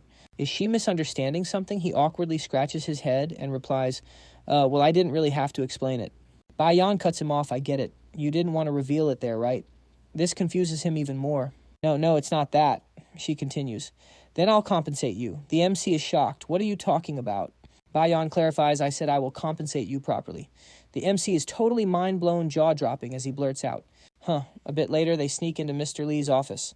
After digging around for a while, they find their own exam papers. He glances over Bayan's test and speaks up. I seriously don't understand. Why you'd pay me to solve 3 questions on a placement test? Bayan replies, I have my reasons. Just tell me. Yeah, whatever you say, princess. The MC replies, looking at her test. He wonders aloud, wait, you only got these 3 wrong. I missed literally every other question. And yet you're asking me for help. Aren't you embarrassed? Bayan calmly replies, no. The only thing I'm embarrassed about is that I still can't understand the answers to those questions. If you can clear this up for me, I'm willing to do anything. The MC is stunned into silence, thinking, isn't she supposed to be the model student? Then he asks, but why ask me? You're a princess. Surely you have plenty of friends to ask, right? She stammers, that's actually out of the 1,141 first-year students. Only 3 people managed to get these hellish questions right, and that includes you. The MC's jaw basically hit the floor. He gasped, what, say that again? She looked away, totally embarrassed, and continued. Those questions, they didn't even have answers. Yet somehow, Ma Yusong and you solved them. That's honestly why I feel so ashamed. The MC lost all his chill. His hands were shaking as he stammered, no, wait a sec. He shot up from his chair and yelled, those 3 were bait, like nobody was supposed to solve them. You didn't notice when you took the test, Bayan answered, hearing that he forced himself to swallow his rage and sat back down, but inside his mind was racing. This is actually insane. Now, it makes sense why I got thrown into Class S and why Flam tried to stop me. I don't know the deep lore or settings of this game world. I definitely didn't know about some troll logic questions, but Flam's different. She's read the entire original novel, even if she doesn't know the game plot. She definitely knew the lore, probably even those trap questions, but since I'm an extra who wasn't in the original novel, Flam had no choice but to acknowledge this variable named Baek Yu-seol. Damn it, no wonder she's been acting like that. Bayan, confused by his reaction, asked, "What's wrong?" He put on a poker face and replied, "It's nothing." "Don't worry about it. Just don't forget our deal, all right? I explained the answer. You do me a favor." Bayan nodded. Of course." The MC continued, "I just have one small request. I need you to turn my staff into a magic sword. The blacksmiths in your kingdom can handle that right." Bayan looked pretty surprised, but only low-ranked mercenaries use weapons like that. "Why would a future mage like you," the MC didn't let her finish. He cut in, "It's just my aesthetic, my style." He couldn't exactly tell her it was because of his flaw. He looked at her with puppy dog eyes and asked, "So what do you think? Can you make it happen?" Bayan. She thought for a second, then replied with full confidence, "Naturally. That is trivial for me." That was the best thing he'd heard all day. The MC looked incredibly satisfied, his cheeks flushing a bit. He thought, "Let's go." With that settled, he slowly started his explanation. "All right, I'll tell you the secret to solving this one." He pointed at the exam paper and spoke clearly. "The method is simple. You need to shift your perspective." She looked totally lost. "Shift my perspective."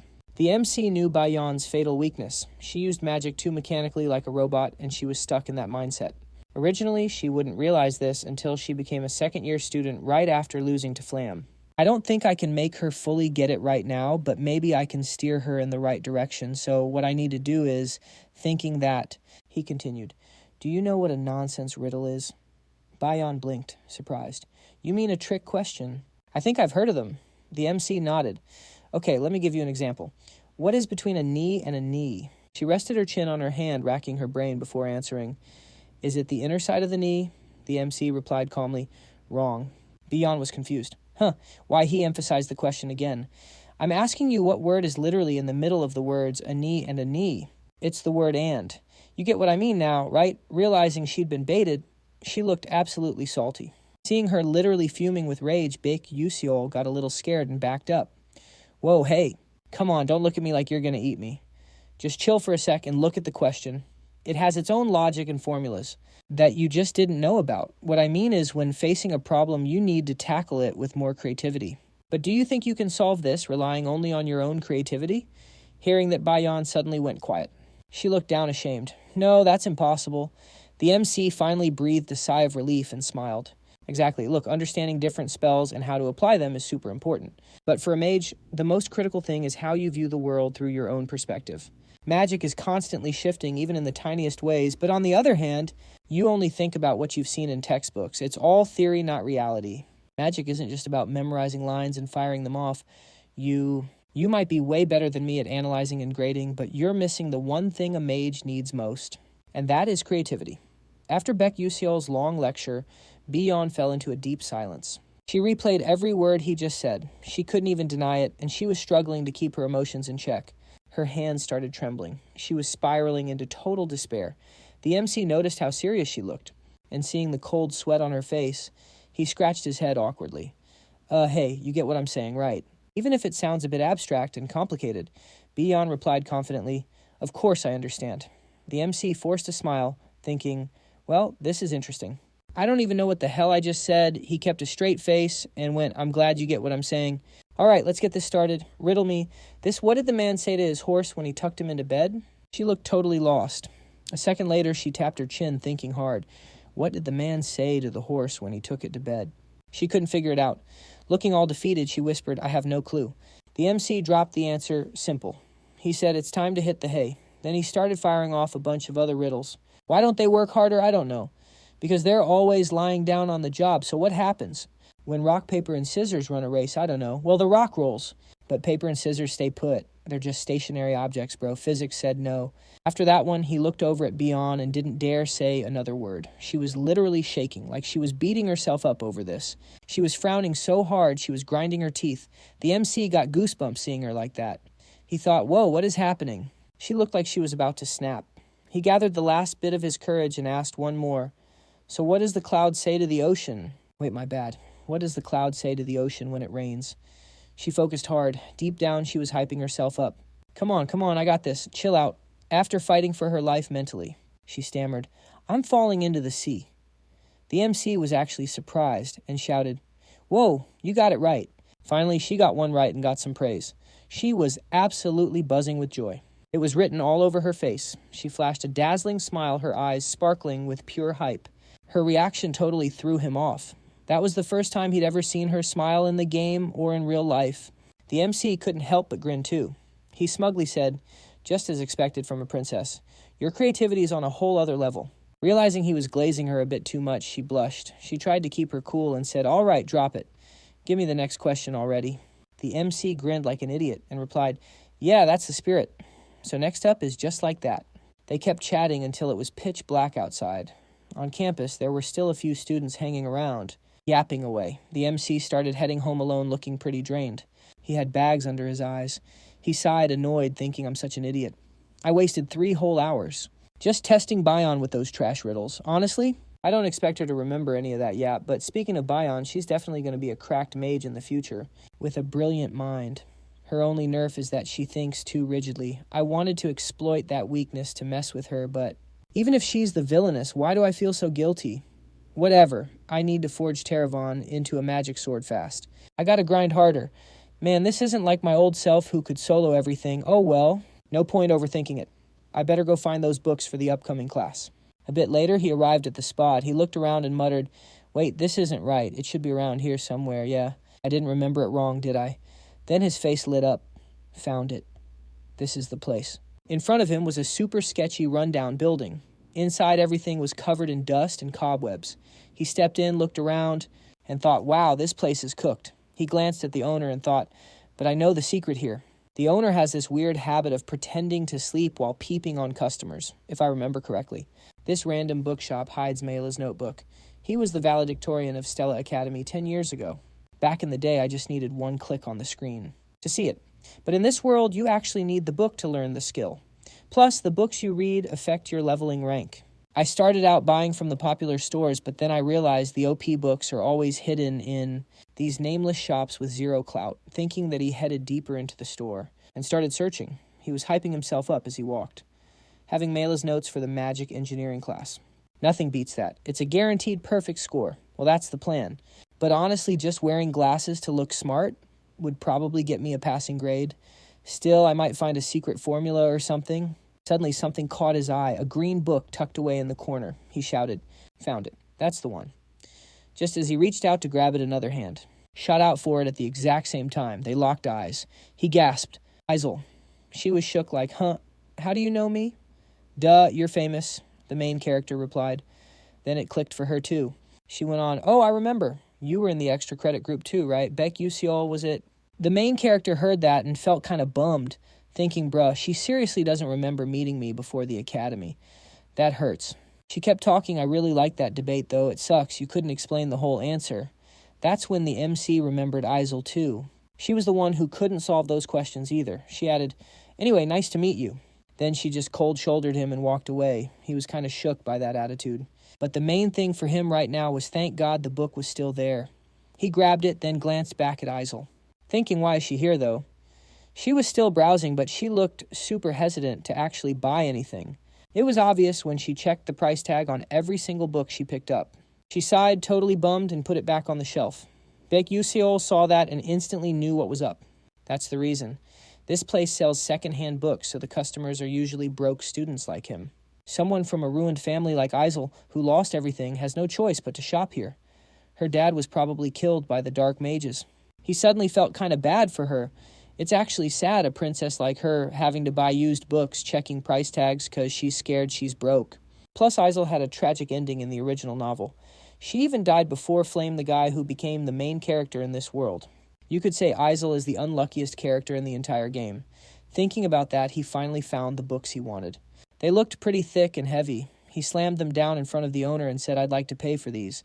At the same time, Isel walked up to the counter, too. Looking at the stack of books he picked, Isel could only stare with envy. She seemed totally shocked. When she saw him buying that many books, the owner was surprised, too. All of this. All right. The main character just nodded slightly and glanced at Isel. She looked kind of down, so he asked, "You okay?" She replied casually, "Seems like you picked all the good books, huh?" MC was a bit confused, thinking, "Did she just almost roast me?" Then he replied, "Huh, which one?" Isel said all of that stuff. "Why are you reading books on advanced ceiling theory? That's ancient magic that needs items, so nowadays when alchemists and magic engineers are so advanced, nobody uses that skill anymore." He just replied, "Oh, this one. Yeah, it's pretty useless, actually." Hearing that, she thought he must be crazy to pick him. She looked at him weirdly. "So you actually knew that?" He calmly replied, "Of course I did. That's exactly why I grabbed it." Hearing that she was so shocked, her eyes went wide.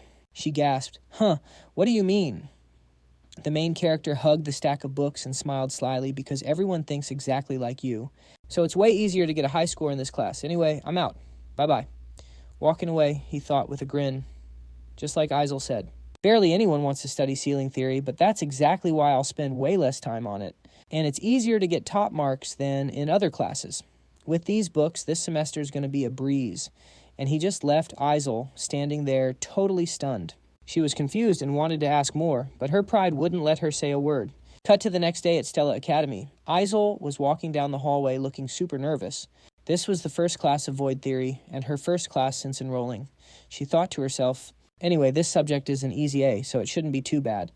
Then she walked into the classroom. There were already a ton of students there. Just as she found a seat, she accidentally overheard the group next to her yapping, "Hey, you're taking Void Theory too." "Yeah, but I think I'm cooked. I signed up because everyone said this class is an easy pass. But sounds like the rumor spread, so all the sweats are in this class now. We're actually doomed." Isel heard that and just sighed, thinking, "Can't help it now. I'll just have to clutch up in the other classes." A while later, class ended and everyone dragged themselves out. Everyone looked wrecked and complained, "Ugh, my butt is numb. Starving. What are we eating for lunch? Let's hit the cafeteria and decide." Isel walked alone in the back, looking lonely. She sighed. "Crap, what now? With so many tryhards in my class, getting a scholarship is going to be tough." Her stomach growled loudly. Holding her wallet, she hesitated. "Should I just go eat first? Let's see, I've only got 60 meal tickets left for this term, so bread for today, I guess." Isel's eyes suddenly went wide when she saw something. Turns out on the way to the cafeteria, she accidentally walked past a room and recognized someone familiar. It was Baek Yu-seol. She was sitting there too. At first she was like, what is he even doing here? But seeing the professor lecturing, she realized this was the exact class he signed up for. Weird thing is barely any students. Plus they're all rock-bottom rankers with trash grades. This professor is probably about to get fired, she thought. But then it hit her if she signed up for this class too. She could score an easy A without wasting time, save her energy for other subjects, and secure that scholarship. Wait, hold on. Did Baek Yu-seol know this class was an easy win? No way. Did he actually calculate which subject would be a smooth ride? No, impossible. What the hell am I thinking? It's definitely just a coincidence. Thinking that she left. Scene shifts to the next morning and the sun is already high up. In a corner somewhere, the students are still locked in listening to the lecture. The teacher speaks. "I'm sure you all know the root of magic. The creation mage, the white mage, spread magic across the world. Humans and other species learn to use mana. And the professor lecturing right now is Professor Ledden, a specialist in the moon gods." He continues, "That mage taught the elves natural magic and taught the dwarves material magic. And he taught humans elemental magic. Then he ascended to heaven, blah, blah, blah. And after that comes a super abstract and confusing lecture. The main character is listening, but it's going in one ear and out the other. He thinks, damn it, how am I going to survive these 3 years? I should have been able to skip all this lore with just one button in the game. But this class is actually pretty important. It might tell me what the true ending really is. And obviously, that's just my theory. Suddenly, he realizes the person sitting next to him looks kind of familiar. Turning his head, he's shocked. Isel has always been in this class. I don't remember any main character signing up for this. What does this have to do with me anyway? Meanwhile, the professor is still passionately lecturing. Human curiosity didn't stop at just elemental magic. Mages traveled the world and stole magic from other species. Even then, they weren't satisfied, but they couldn't learn anything else. A creation mage left behind 12 moon gods and vanished without a trace. Does anyone know about the 12 moon gods? A clear voice speaks up. People say they are guardians protecting the balance of power on the continent. And no surprise, it's the idol speaking. She adds, I also heard they were hidden across the continent, carrying that mission until 1,000 years ago. The teacher is pretty surprised by this answer. He continues, oh, that is correct. They have a special power that protects the continent. For example, the moon god representing summer, the sixth moon, red summer carries a blazing fire. And they say that fire will never go out. If you go to the bottom of the Alaman Sea, you can still see the red flames. So anyone curious can go check it out. Hearing this, the main character thinks he heard wrong. Chills run down his spine as he thinks, what the hell is he joking? If a living creature enters the territory of the Sea King, Alaman, they'll get wasted instantly. Up on the podium, the teacher keeps going with passion. This is Blevin. A giant whirlpool appeared in the middle of the ocean, frozen by the 12th moon blue winter. That is why each moon god has its own unique power. But a miracle will happen if they are combined together. A student down below raises a hand. Professor, what is that miracle? The teacher's voice suddenly drops. Nobody knows that either. They fell into a slumber 1,000 years ago. At this moment, the main character feels the teacher is right. At least I met a few moon gods while playing the game, but I only managed to meet 5 moons in time-limited events. And that was me gathering info. From other players too. No gamer has met more moon gods than I have. If my guess is right, then the 12 moon gods have something to do with the true ending. Because no one has been able to find the true ending in the last 10 years. The answer must lie in the content nobody knows. I could only meet 5 moons after risking my life multiple times. But if I want to witness the true ending, I have no choice. Gotta start over from the beginning. Meanwhile, at another outdoor class, a massive fireball is hurling towards a dummy target. A fancy woman in a red dress standing in the center speaks up, power isn't everything. No matter how strong the attack is, if it doesn't hit the enemy, it's useless. And this woman is Professor Hong Jio, teaching the fire class. The professor walks around watching the students apply theory to practice. Suddenly she senses something is about to happen. Right after that, a massive stream of fiery power rushes straight at that dummy. And then, boom, boom, boom, a huge explosion goes off. The professor looks at this power source seeming pretty satisfied, but suddenly her eyes go wide with shock.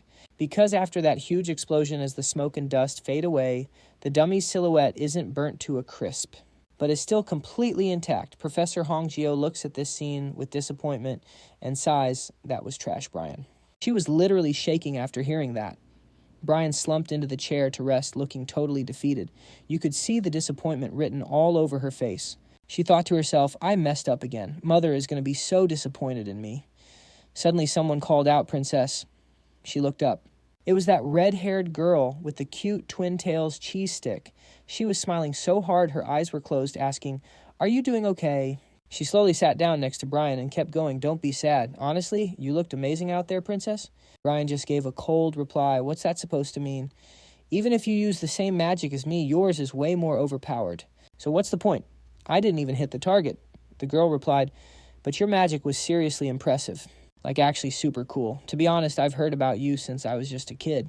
Hearing that Brian finally recognized her. She's a fire mage, just like her. Pretty sure her name is Wang. I feel like I've heard that name before. Rumor has it a genius fire mage just appeared on the scene. But even with all that hype, she's got nothing on my raw power. Brian spoke up impressed. It's amazing how accurate your aim is, though. The girl got all shy and replied, But if you practiced a bit more, there's no way I could ever compare to you. Princess Hall. Brian shot up from her seat and said, But accuracy only matters against weaklings. Anyway, talking to you made me feel a lot better. Later, Brian just walked off, leaving the twin-tailed girl sitting there completely confused.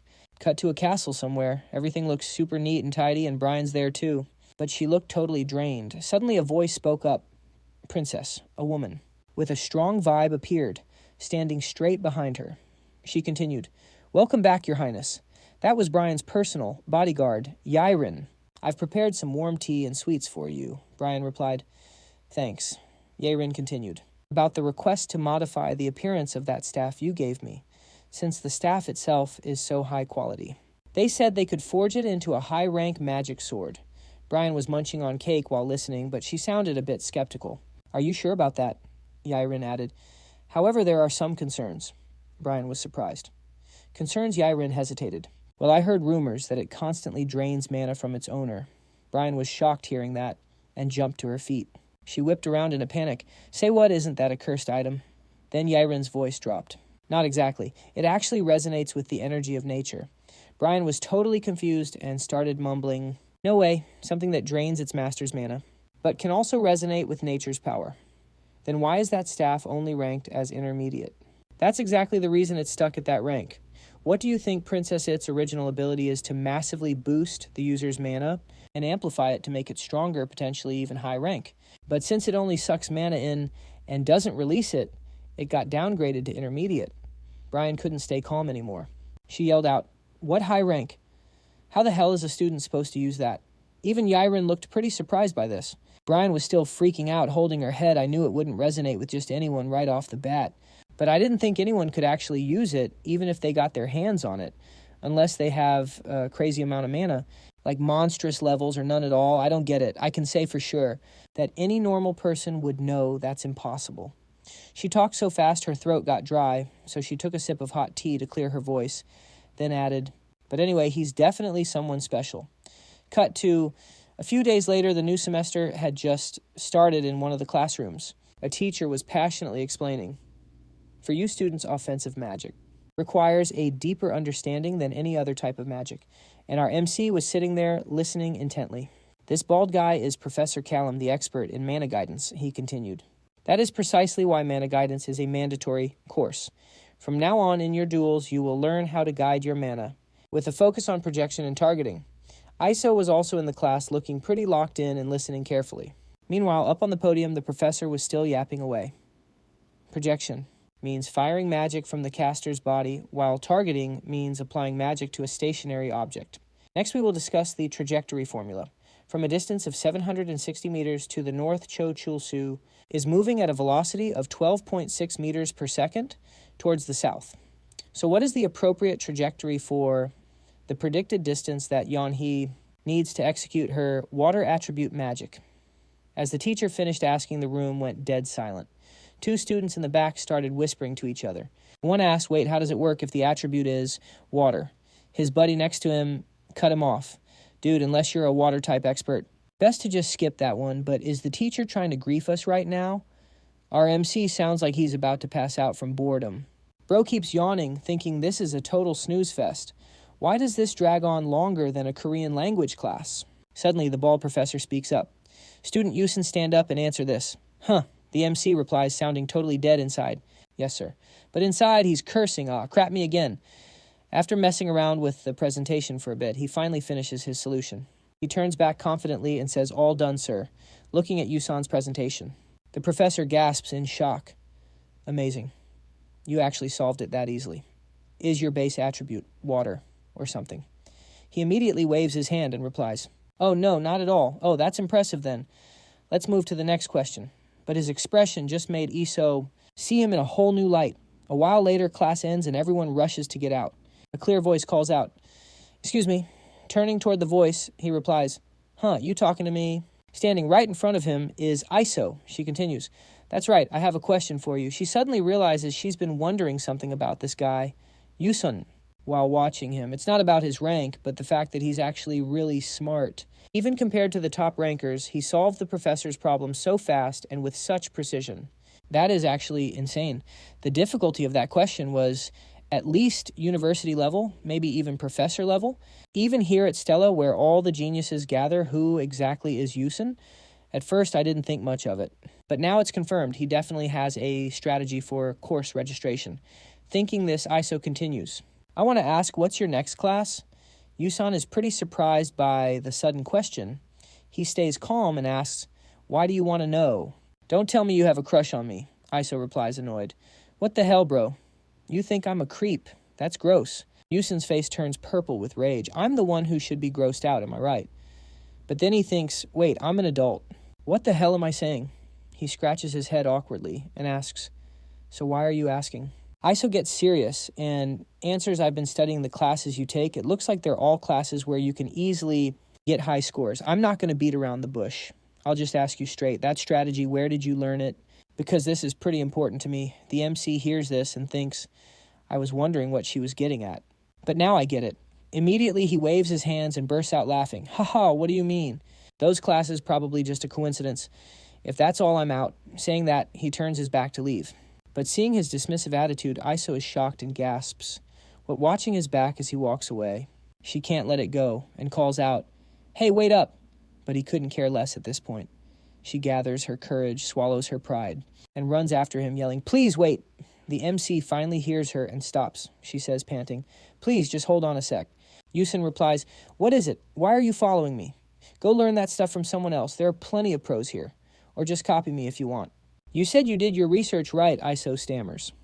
"But anyone taking body strengthening gets an A+. So that doesn't matter much. But if I register for the same class as you, it might negatively affect your grades." As she says this, her eyes suddenly turn sad. She feels a bit guilty towards him. Right, if he doesn't get the scholarship. It would be a huge loss for him, yet even in this situation, she's worrying about someone else's grades. The MC looks at her pitiful face and thinks, even though she's kinda annoying. The female lead is still the female lead. Suddenly she acts all innocent and cute. "But anyway, can you suggest a class for me? One where it's easy to get high scores. Please, I'm begging you." The MC replies, "You think those puppy eyes are gonna work on me?" She puts her hand on her cheek, acting clueless, and says, That's weird. Usually when people look at my face, all their worries just disappear." Seeing this overly confident display makes the MC want to puke. And he says indifferently, "Are you for real right now?" Iso blushes bright red, from embarrassment, squinting her eyes in a laugh. "Haha, I'm just kidding. Knew you'd react like that, so I prepared something cool to make it up to you."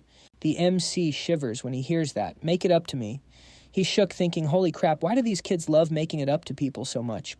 Do they think everything can be fixed with a reward? Suddenly Iso continues, "Do you know about the 7th magic tower?" Hearing that, the MC jumps and replies, "Yeah, I know it." Iso adds, "Really not many people know about that place, you know. Since it's an abandoned tower that disappeared and there are tons of barriers stopping people from getting near where it used to be." But over there, she's excitedly explaining when she stops seeing Yusin's weird reaction. She asks, "Wait, what's wrong? You okay?" Yusin looks like he's struggling, clutching his head and thinking, "I'm going to lose my mind." This intel is massive because Flame could use it to get closer to the main character. Plus, Flame knew about that in the original storyline, but Isel knows it too. And usually, Isel would only drop this info to the main hero, not a side character like me. Thinking about that, he didn't want to hear a word of it, so he waved his hand and said, "Sounds like a horror story, doesn't it?" "Yeah, I'm good. I don't want to hear it. Boring." Then he just walked off. Isel was confused and quickly explained, "It's not that scary." "Are you seriously scared of ghosts at your age?" Baek Yu-seol reluctantly replied, Fine, I'll tell you," she teased back. "Damn, you just pretended you didn't want to talk. Why the sudden switch up?" "Yep, that's how I roll." Baek Yu-seol replied. At this moment, he thought the fact that Isel wanted to give him something was enough, thinking that he spoke up. "Anyway, this won't help your grades, but it's going to be super useful for you. Go register for the Meditation Journey into the Void course as your liberal arts elective." Isel was confused. "Meditation. You want me to take that as my elective? Arts and meditation take priority. You like training." "Not really," the male lead replied, but even he didn't really know how to explain it. He thought fast and made up an excuse. My master was a bishop, just like you, and through meditation, one can raise their magic proficiency." Isel gasped. Just by meditating. Based on his experience grinding games all night long. For 10 years straight, he slowly explained, "Actually, this hasn't been discovered yet. But for bishops who hold large-scale destruction, magic meditation is key to casting accurately, based on formulas and equations. But above all, it's the mind that controls mana. I haven't told anyone else this, but you're an exception because you're pretty cute." She was confused, not knowing if she should believe him or not. She replied, "Didn't you just call me ugly earlier? But it seems every girl likes hearing that." She gave a bright smile and continued, "Anyway, thanks. Even though it won't boost my grades, I'll sign up for it." But Baek Yu-seol replied, "That's up to you. Do whatever you want." Having achieved his goal, she happily walked away. Watching her leave, Baek Yu-seol looked a bit worried. He didn't know if he did the right thing, so he just sighed, I really told her everything. I'm kind of scared about how the future might change now, but if I just ignored her, Isel would face a tragedy in this world again. If meditation can help her, then it's a good thing." Thinking that he suddenly realized something. "I'm technically a mage too, right? So why haven't I thought about training yet?" "Right. The in-game Baek. Yu-seol trained insanely hard, awakened the mana delay body type, and leveled up fast. If this was the game, I could just get XP by clicking a button. But now I have to do it manually. It's getting pretty late. There are no hunting quests or episodes right now, so I can't grind for more XP. But I gotta thank Isel anyway." A while later, Baek Yu-seol returned to the Stella Academy dorms. All students live in the dorm system. It was a side feature in the game where players could decorate their rooms however they wanted. But for Baek Yu-seol, this was his only home since his village had been burned to the ground. The dorms are also divided by rank. The rooms are all the same size, but the number of people in each room depends on your rank. And obviously the S-class students took all the top floors. The male lead was alone in his room thinking, "It feels kind of lonely, but at least I can finally put this place to good use." He took a deep breath and sighed. All right, time to get started. Baek Yu-seol sat down to meditate. Focusing hard, he thought grinding stats isn't the most important thing right now.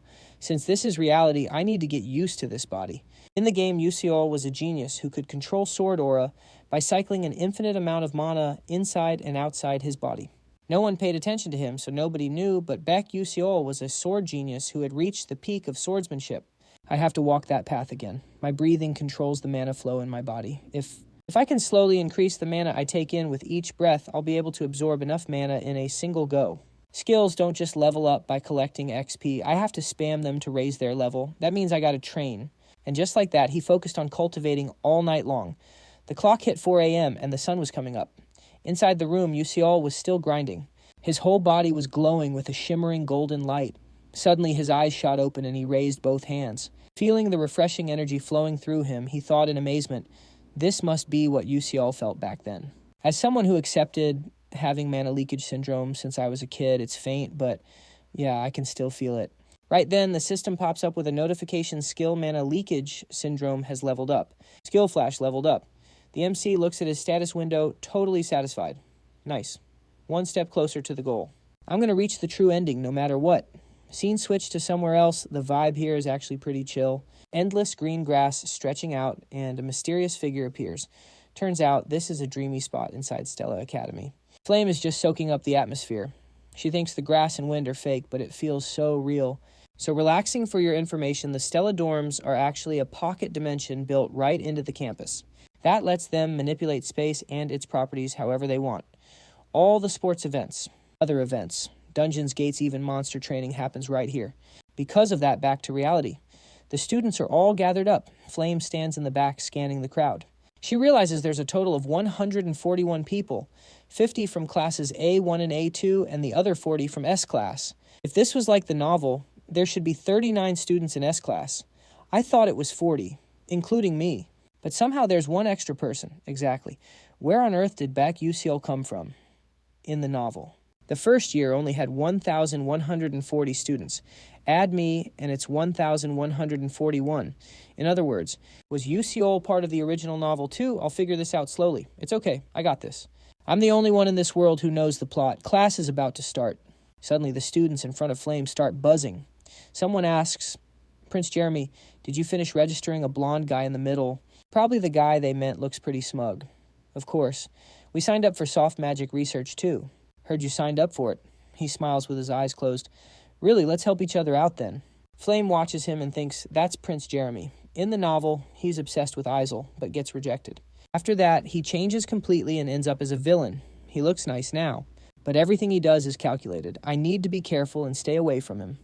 Suddenly, Prince Jeremy spots Flame. He plays the Mr. Congeniality role, perfectly waving with a bright smile. Flame waves back, thinking, he is handsome though. Now I get why he has so many people sucking up to him, surrounding him. But I gotta admit, his clique is full of the most popular kids in school. Thinking that she turns to leave, she's determined to bring them all together. Because this world is her reality now. She has to prep for the future, but her leaving seems to have caught the prince's eye. He smiles to himself. Things are about to get interesting. Suddenly the teacher shouts, attention everyone, we're starting basic training. Before we begin, I need to know your ability levels so I can teach you properly. I'll be teaching you directly. If you don't like it, keep it to yourself. As you know, we professors have the right to add or deduct points, so remember this. You will be expelled if you don't meet the score requirements. Now, I'll explain the training. We're doing a mock dungeon run right now. I'll use real dungeon scenarios, traps, and monsters to test you. 4 points for taking down a rank 1 monster, 8 points for a rank 2 monster, and 20 points if you grab the scoring baton. The top 5 students get a small reward. And shopping privileges. 0 points means a score deduction. If you're scared of failing or going solo, you can form a party, but listen up points get split evenly among party members. And if you eliminate another student, you take their points. As soon as he finishes speaking, he vanishes instantly. His voice just echoes back, that's all. Good luck. Immediately, the ground starts shaking violently. The students start freaking out, screaming, what the hell? What's going on? The ground is moving. Suddenly, the earth cracks open and something shoots up from below. Flame is shook, staring with wide eyes. A massive tree appears, and the whole environment shifts. Flame realizes it immediately. It's the Jack and the Beanstalk map. The place turns into a dense, overgrown jungle. The students start splitting up. Some choose to go solo. Others form parties. In the distance, Flame is walking all by herself. Gripping her staff, she thinks, "Guess I'm ready to play this game." Suddenly, someone calls out Flame. She turns around, and standing there is a girl with red hair. She spoke up. "You planning to run solo during the practical?" Flamel replied, yeah, I was just thinking. Teaming up in a dungeon has its perks, sure. But if you want to rack up points, solo is the move." She thought this, then her voice turned cold. "Sorry, but I want to see what I'm capable of, so I'm rolling solo this time." The red-haired girl smirked and replied, "Yeah, I figured. You'd have to split the score with teammates anyway, so it is what it is." Flamel replied, "Yeah, exactly." But inside she was thinking something else. Am I overthinking this, or is he low-key mocking me? Whatever, forget it. Flamel waved goodbye. "Let's team up next time." She didn't say another word and just turned around and dipped, watching her walk away. Flamel felt a bit annoyed, thinking, am I tripping? Why do I feel like he's trying to copy my flow? Anyway, back to business. Maybe things will be different later. 1 hour after the dungeon opened, a blue light flared up in a corner. Looks like Flamel just finished a brawl. She panted, totally drained. Man, I'm cooked. When is this training going to end? Suddenly, her instincts screamed danger. Right on cue, a massive vine shot straight at Flamel. Reflexes on point, she instantly raised her staff to block. A powerful surge of blue energy erupted from the weapon, blasting directly into the vine.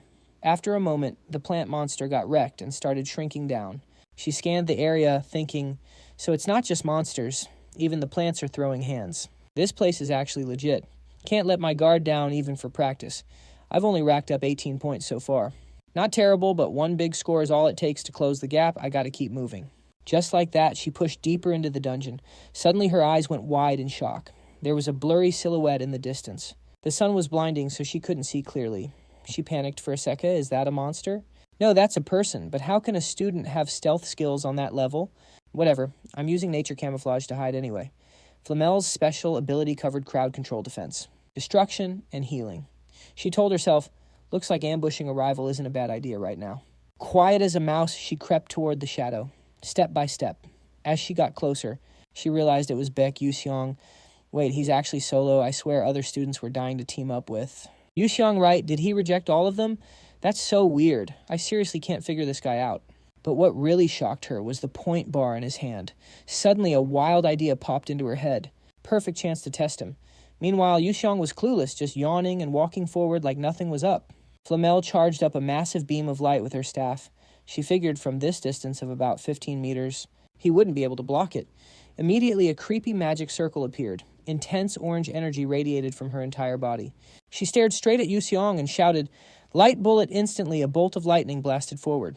Just as it was about to hit, Yu-seol realized someone was jumping him. He instantly used his blink magic to warp to another spot. When the smoke cleared, Flamel was shook. She had no clue what just happened. Where did Yu-seol go? She was so salty, her hands were literally shaking. What the hell? How in the world? Did he dodge a rank 2 spell from that distance? Damn it, that's actually insane. Meanwhile, Yu-seol was spamming blink to get behind the attacker. He finally let out a breath of relief. Damn it, is she trying to kill me or what? Just firing a light bullet out of nowhere.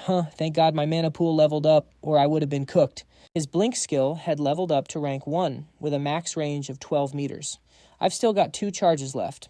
I could take her out if I used the terrain, but avoiding the fight is the smart play. Thinking that, he chained his blinks to get away from Flamel. He glanced back thinking, this distance should be safe. My goal is top 5, so no need to go full try hard. The reward for 5th place is easy to grab, and gives a solid boost to stamina and strength. Besides, the top 4 spots are for the main characters anyway. At this rate, they only need 3 more point bars. Suddenly, a mocking voice called out, "Yo guys, look who we have here." Standing in front of him was a random group of students. One of them smirked and said, "Oh, it's Baek Yu-seol from Class S." He immediately recognized this guy as Ridden, who's been getting some clout in the academy lately. Glancing at the goons standing next to him, Yu-seol thought with a sigh. Even members of team user Jeremy's weak little lackeys. Nothing but trash. But then he realized something else. How do weaklings like them already have 3-point bars? Yeah, how'd he farm that many points? Another guy piped up. Heard he's a total loser, though. Had to cheat his way into Class S. The blonde dude cracked up, mocking him.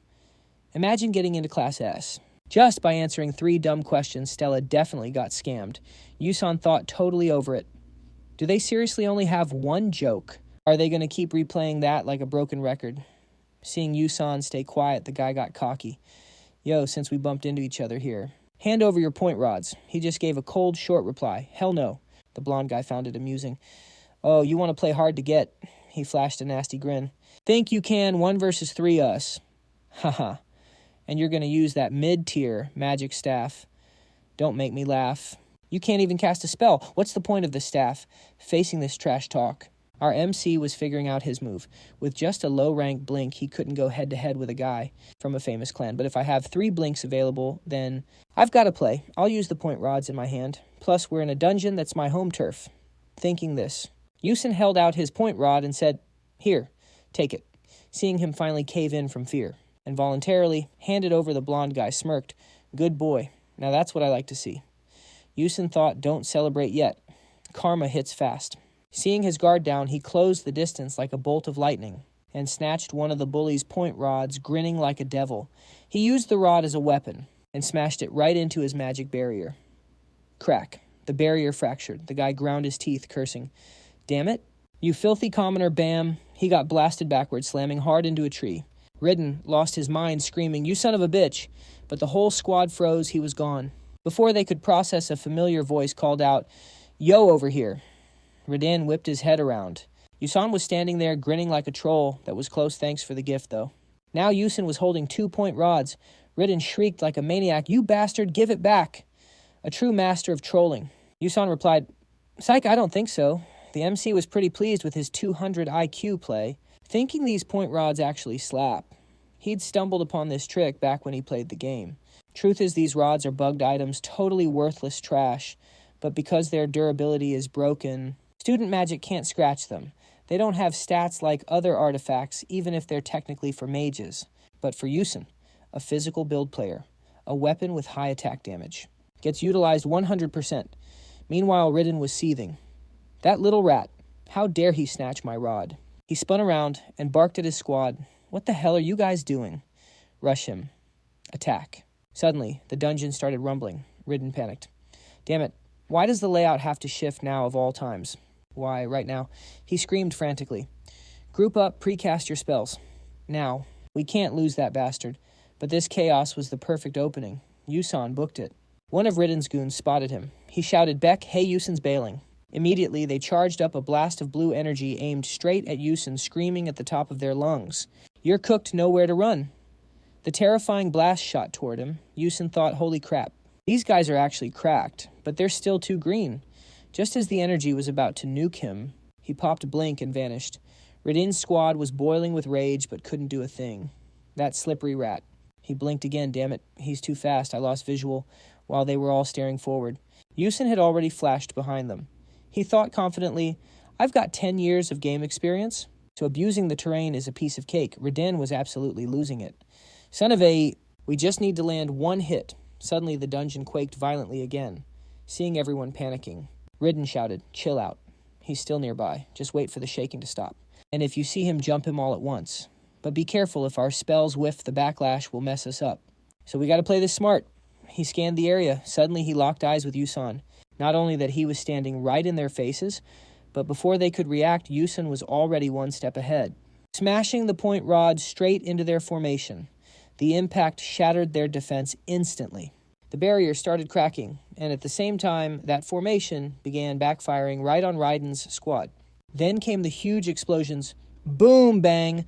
Their own formation shattered and blew up right in their faces. That's the nasty side effect of backlash magic.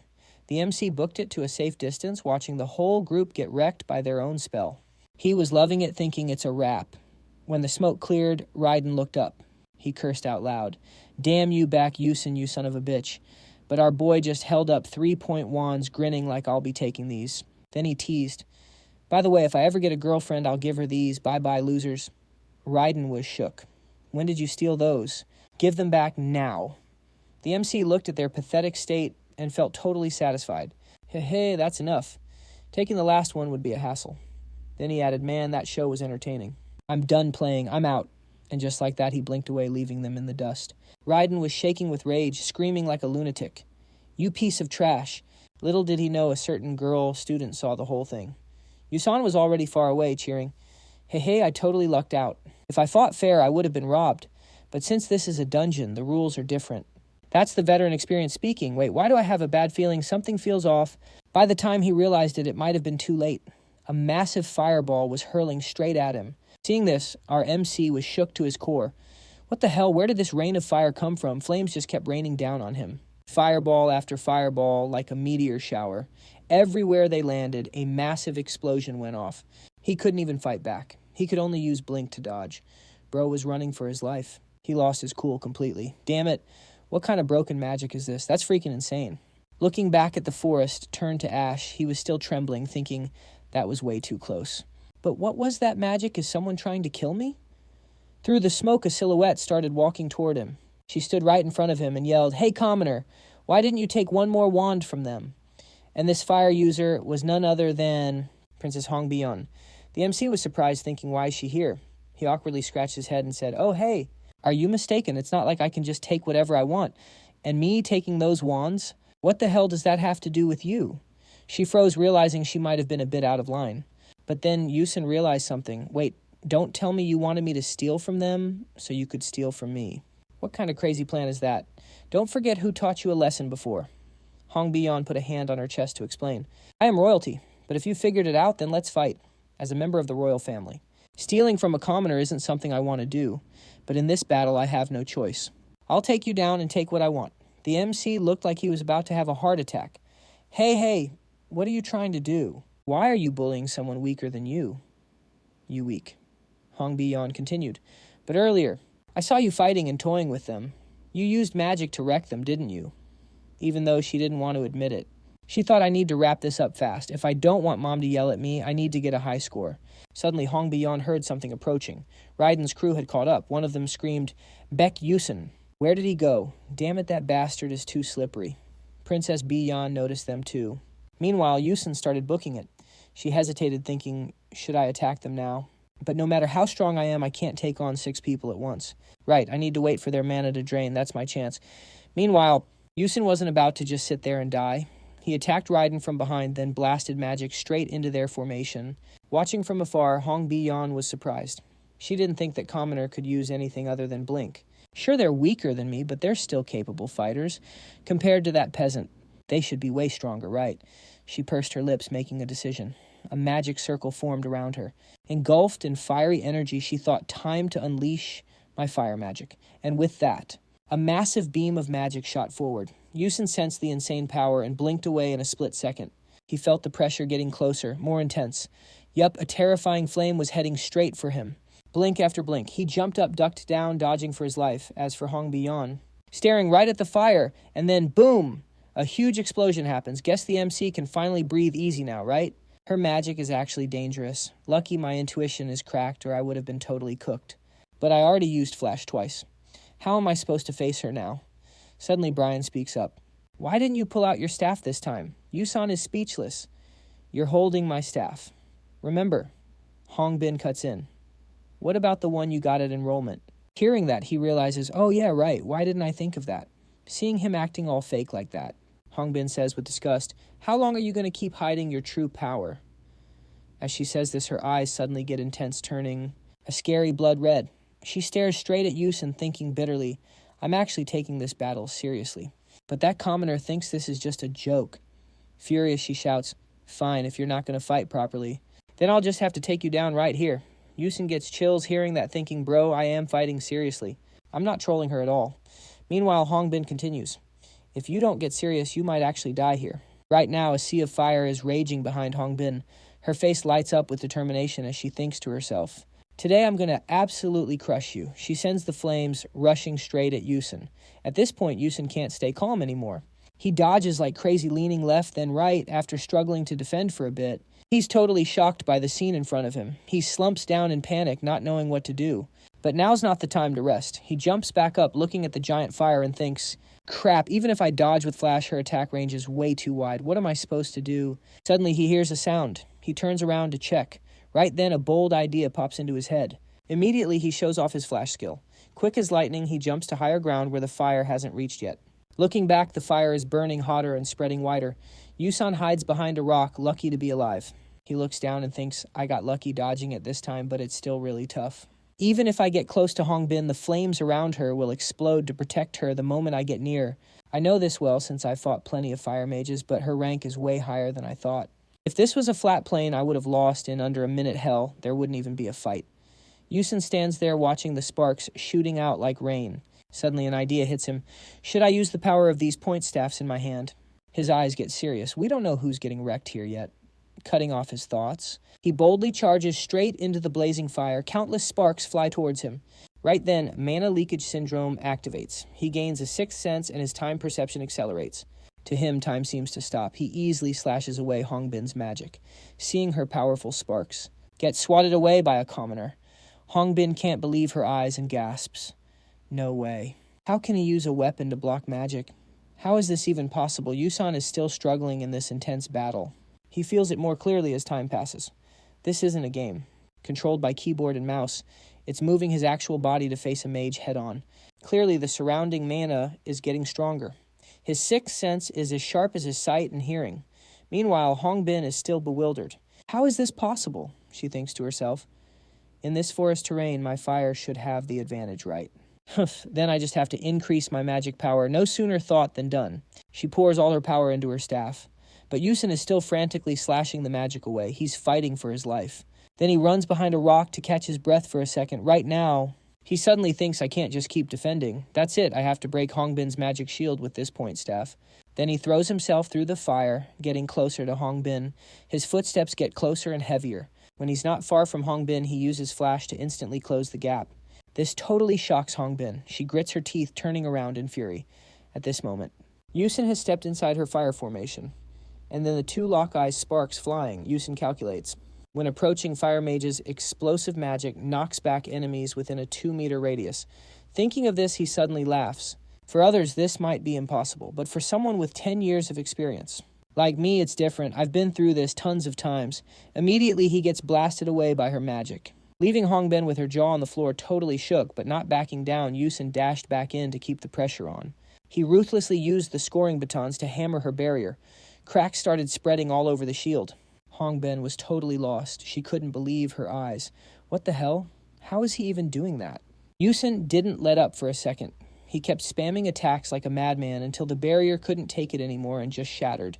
The impact dealt heavy damage to Hongbin, sending her flying back.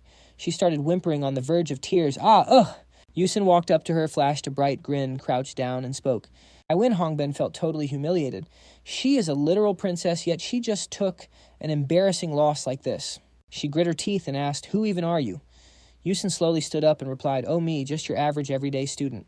Then he added with a hint of mystery, But the person hiding over there can come out now, right? Realizing she had been busted, Flame stepped out from the shadows. She cautiously walked toward the two of them, looking pretty surprised as she spoke up. So I don't need to hide anymore, but how did you even know I was there? The MC didn't know how to explain it. So he gave an awkward laugh and said, let's just call it a hunch. But deep down, he knew the reason was actually pretty simple. To be exact, it was his mana sensitivity. But there was no way Flame was going to buy that lame excuse. She looked at him blankly. Oh, a hunch, huh? Then how exactly did you wreck a magic barrier with just a baton? A basic physical attack. The MC froze up when he heard that. Oh, crap, he was totally stumped. Flame added, Well, aren't you going to explain, or are you going to say that was just a hunch too? Hearing that the MC thought I knew it. Plot twists like this definitely wouldn't happen in the original romance novel. It makes sense that Flame is curious, but I can't tell her the truth, thinking that he came up with an excuse on the fly, pointed at the baton in his hand, and chirped, Oh, this stick is just really hard.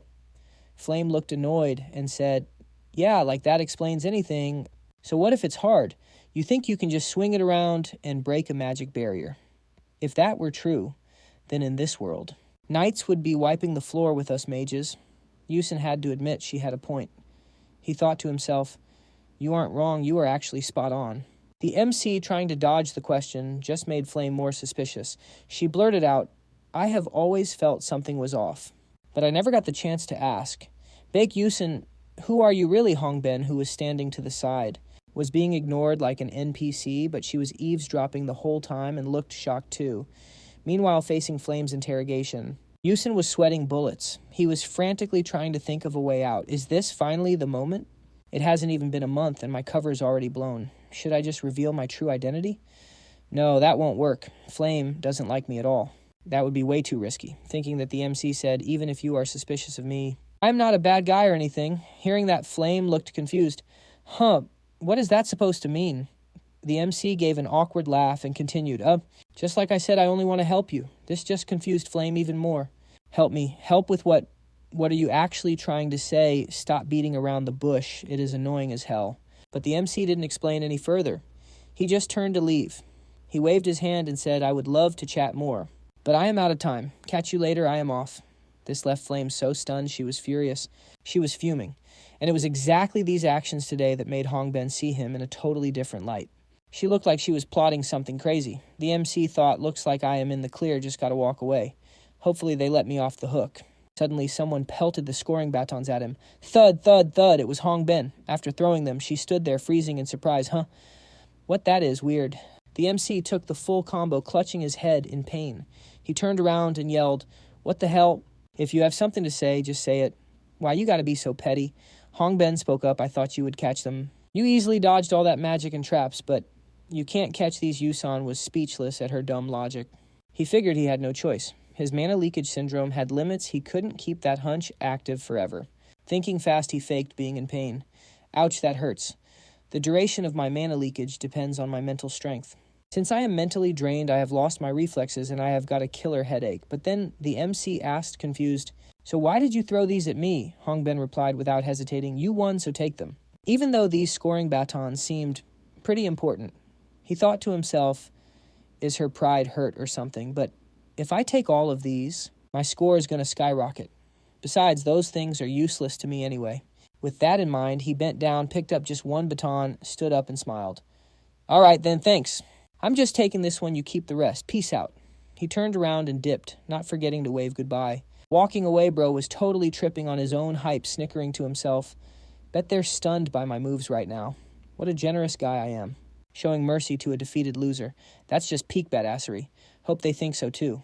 But reality check, they definitely didn't think that. Flem blurted out, geez, does that guy have issues? Total psycho. Hongben seemed to agree, sighing, must be a commoner thing, his brain's probably fried.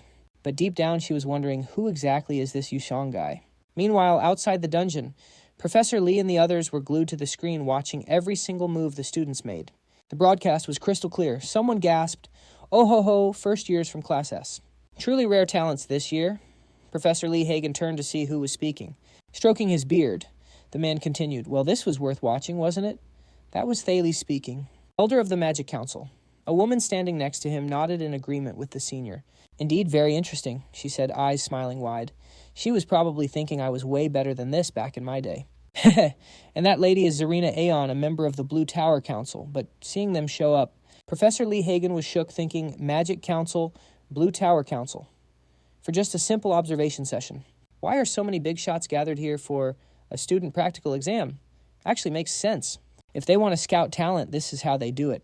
Bet most of the other professors are tuning in too. Suddenly the room erupted in gasps. Look at that!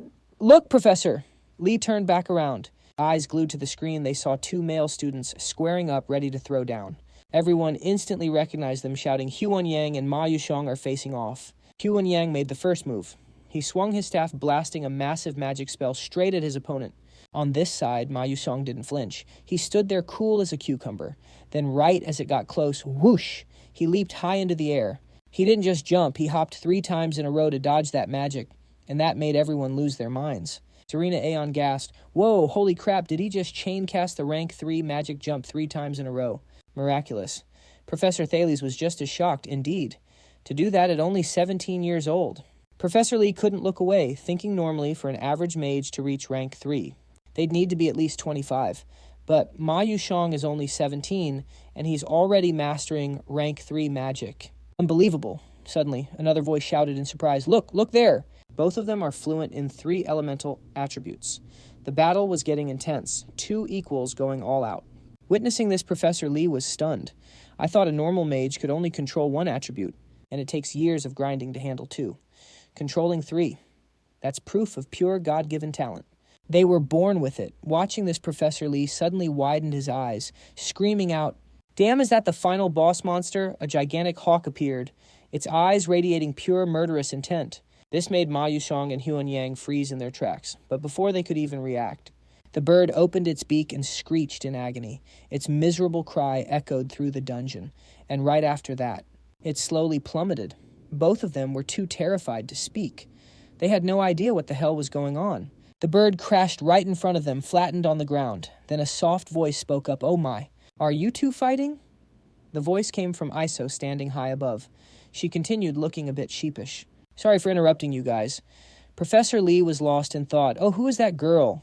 Did she hunt that thing?" Hidden monsters only spawn when specific conditions are met. Hard to find and even harder to beat. And she soloed it. But despite her achievement, the professors in the back didn't seem too happy about it. They actually looked pitifully at the poor girl. One said, "The eldest daughter of that traitor. What a shame. If her father hadn't done such a terrible thing, her talent would have bloomed even more." Then his eyes popped open in shock. "Huh, what's this? Is that the princess of the Aiden Elvis Kingdom, but who is she fighting? That face looks totally unfamiliar." Professor Lee lost his cool, completely shouting, "What that magic is that blink?" Speaking of blink, for hundreds of years, countless scholars have tried to master it. But everyone else either straight up died or ended up crippled, so they had to give up. It is seriously a magic that is impossible to control easily. And yet that kid controls Flash like a pro, like it is his own limbs. Elder Tellis of the Magic Council thought to himself. He was just as shocked as Professor Lee. In that silent atmosphere, someone could not help but voice their confusion. "Who is that teen anyway?" Professor Lee answered immediately. "The name of that student is Baek Yu-seol. He is a very special student who can use Flash as his signature magic." Hearing that, everyone was totally mind-blown. Another person spoke up, "Holy crap. Flash can actually be his signature magic." This is a totally different case from the natural talent of Ma Yuxiang, Huan Yang, or Iso. Elder Tellis was also pretty confused, saying, "Oh really? But why is he not using other magic and just messing around? If he used magic, the duel would end instantly. I really do not get it." Just as he finished speaking, someone walked in and said, "No, he is actually fighting for real." Following the direction of the voice, everyone present turned to look. The sudden appearance of this person shocked them so much they stuttered, You are... He added, "He has been serious from the very start. You guys did not see it, right? Interesting. I mean, watching that student fight reminds me of the chivalry that existed in ancient times." Hearing that, one person was absolutely shook and shouted, "You said chivalry. Whoa, how is that even possible?" "That is unbelievable." Tellis was no exception. He was surprised and said, "Do you mean the chivalry that disappeared along with cold weapons?" Note, cold weapons are weapons not related to explosions, not using gunpowder or other explosives. But how can such a young student do that? That is unreal. Professor Lee still had not taken his eyes off the screen, and finally he seemed to realize the issue, thinking, wow, so that is it. Chivalry is not bad at all. Chivalry refers to the fighting spirit of those using swords in this magic world. Heroes who fought against evil and protected the world since ancient times. Knights always fought with a magic sword, but fighting with a sword in this era, that is impossible. However, the student is actually swinging his magic wand like a real sword. Plus, if that is Red Moon Eldwin's guess, then that kid is truly a rare talent. The principal of Stella Academy, known as the best magic school in the world, Red Moon is a 9th Circle Mage Master, and one of the 10 great sages on the continent. If that is the great sage's thought, then the first dungeon training is over. At this moment, on the training ground for S-Class students, there was a student training hard. He used his wand to create mana, attacking the dummy in front. After training for a while, he was exhausted and gasping for air. Suddenly, he realized the wand's mana was nearly empty. But he did not seem satisfied with his power, thinking, "Damn it, this is not enough. I am still far off." Out of 141 people participating in this dungeon training, 39 failed to meet the target and were eliminated. Iso was the one who killed the final boss, ranking first. He himself ranked second. Ma Yuxiang ranked 6th. But he did not feel like a winner. He recalled the moment of fighting in the dungeon. When the final boss appeared, if Iso had not stepped in, he might have seen that guy Ma Yuxiang's true power. Thinking of this, Huan Yang gritted his teeth in frustration, refusing to accept it. Maybe since their first meeting. He had already felt annoyed by this Ma Yuxiang guy. That guy does everything so effortlessly. Yet no matter what. Ma Yuxiang shows results far beyond expectations. In this training, he set up magic circles everywhere and calculated his movements carefully. Despite that, Ma Yusong still easily blocked the attacks and stopped them. No matter what I do, I cannot beat that kid. What gives is his talent as thick and high as a city. Wall, no, that is not it. I do not have time to blame myself right now. I have to grind harder. At the same time, Hongbin also walked into this training room. Striking her eyes was the image of a male student, using a wand to create a giant tornado of power. Looking closely, she was also surprised, thinking, oh, Hyun Yang. That kid is always calm, yet today he is training frantically like a maniac. But even though this is not what I want to talk about, thinking of this, she used magic to create a fire formation. Her whole body radiated burning orange light. Immediately after, she aimed straight ahead, releasing sparks. And then a huge explosion, boom, bang, crash happened. Seems like her mood today is not good either. Is she salty about something to be training insanely like that? The fire kept burning. The loud explosion caught Hyun Yang's attention.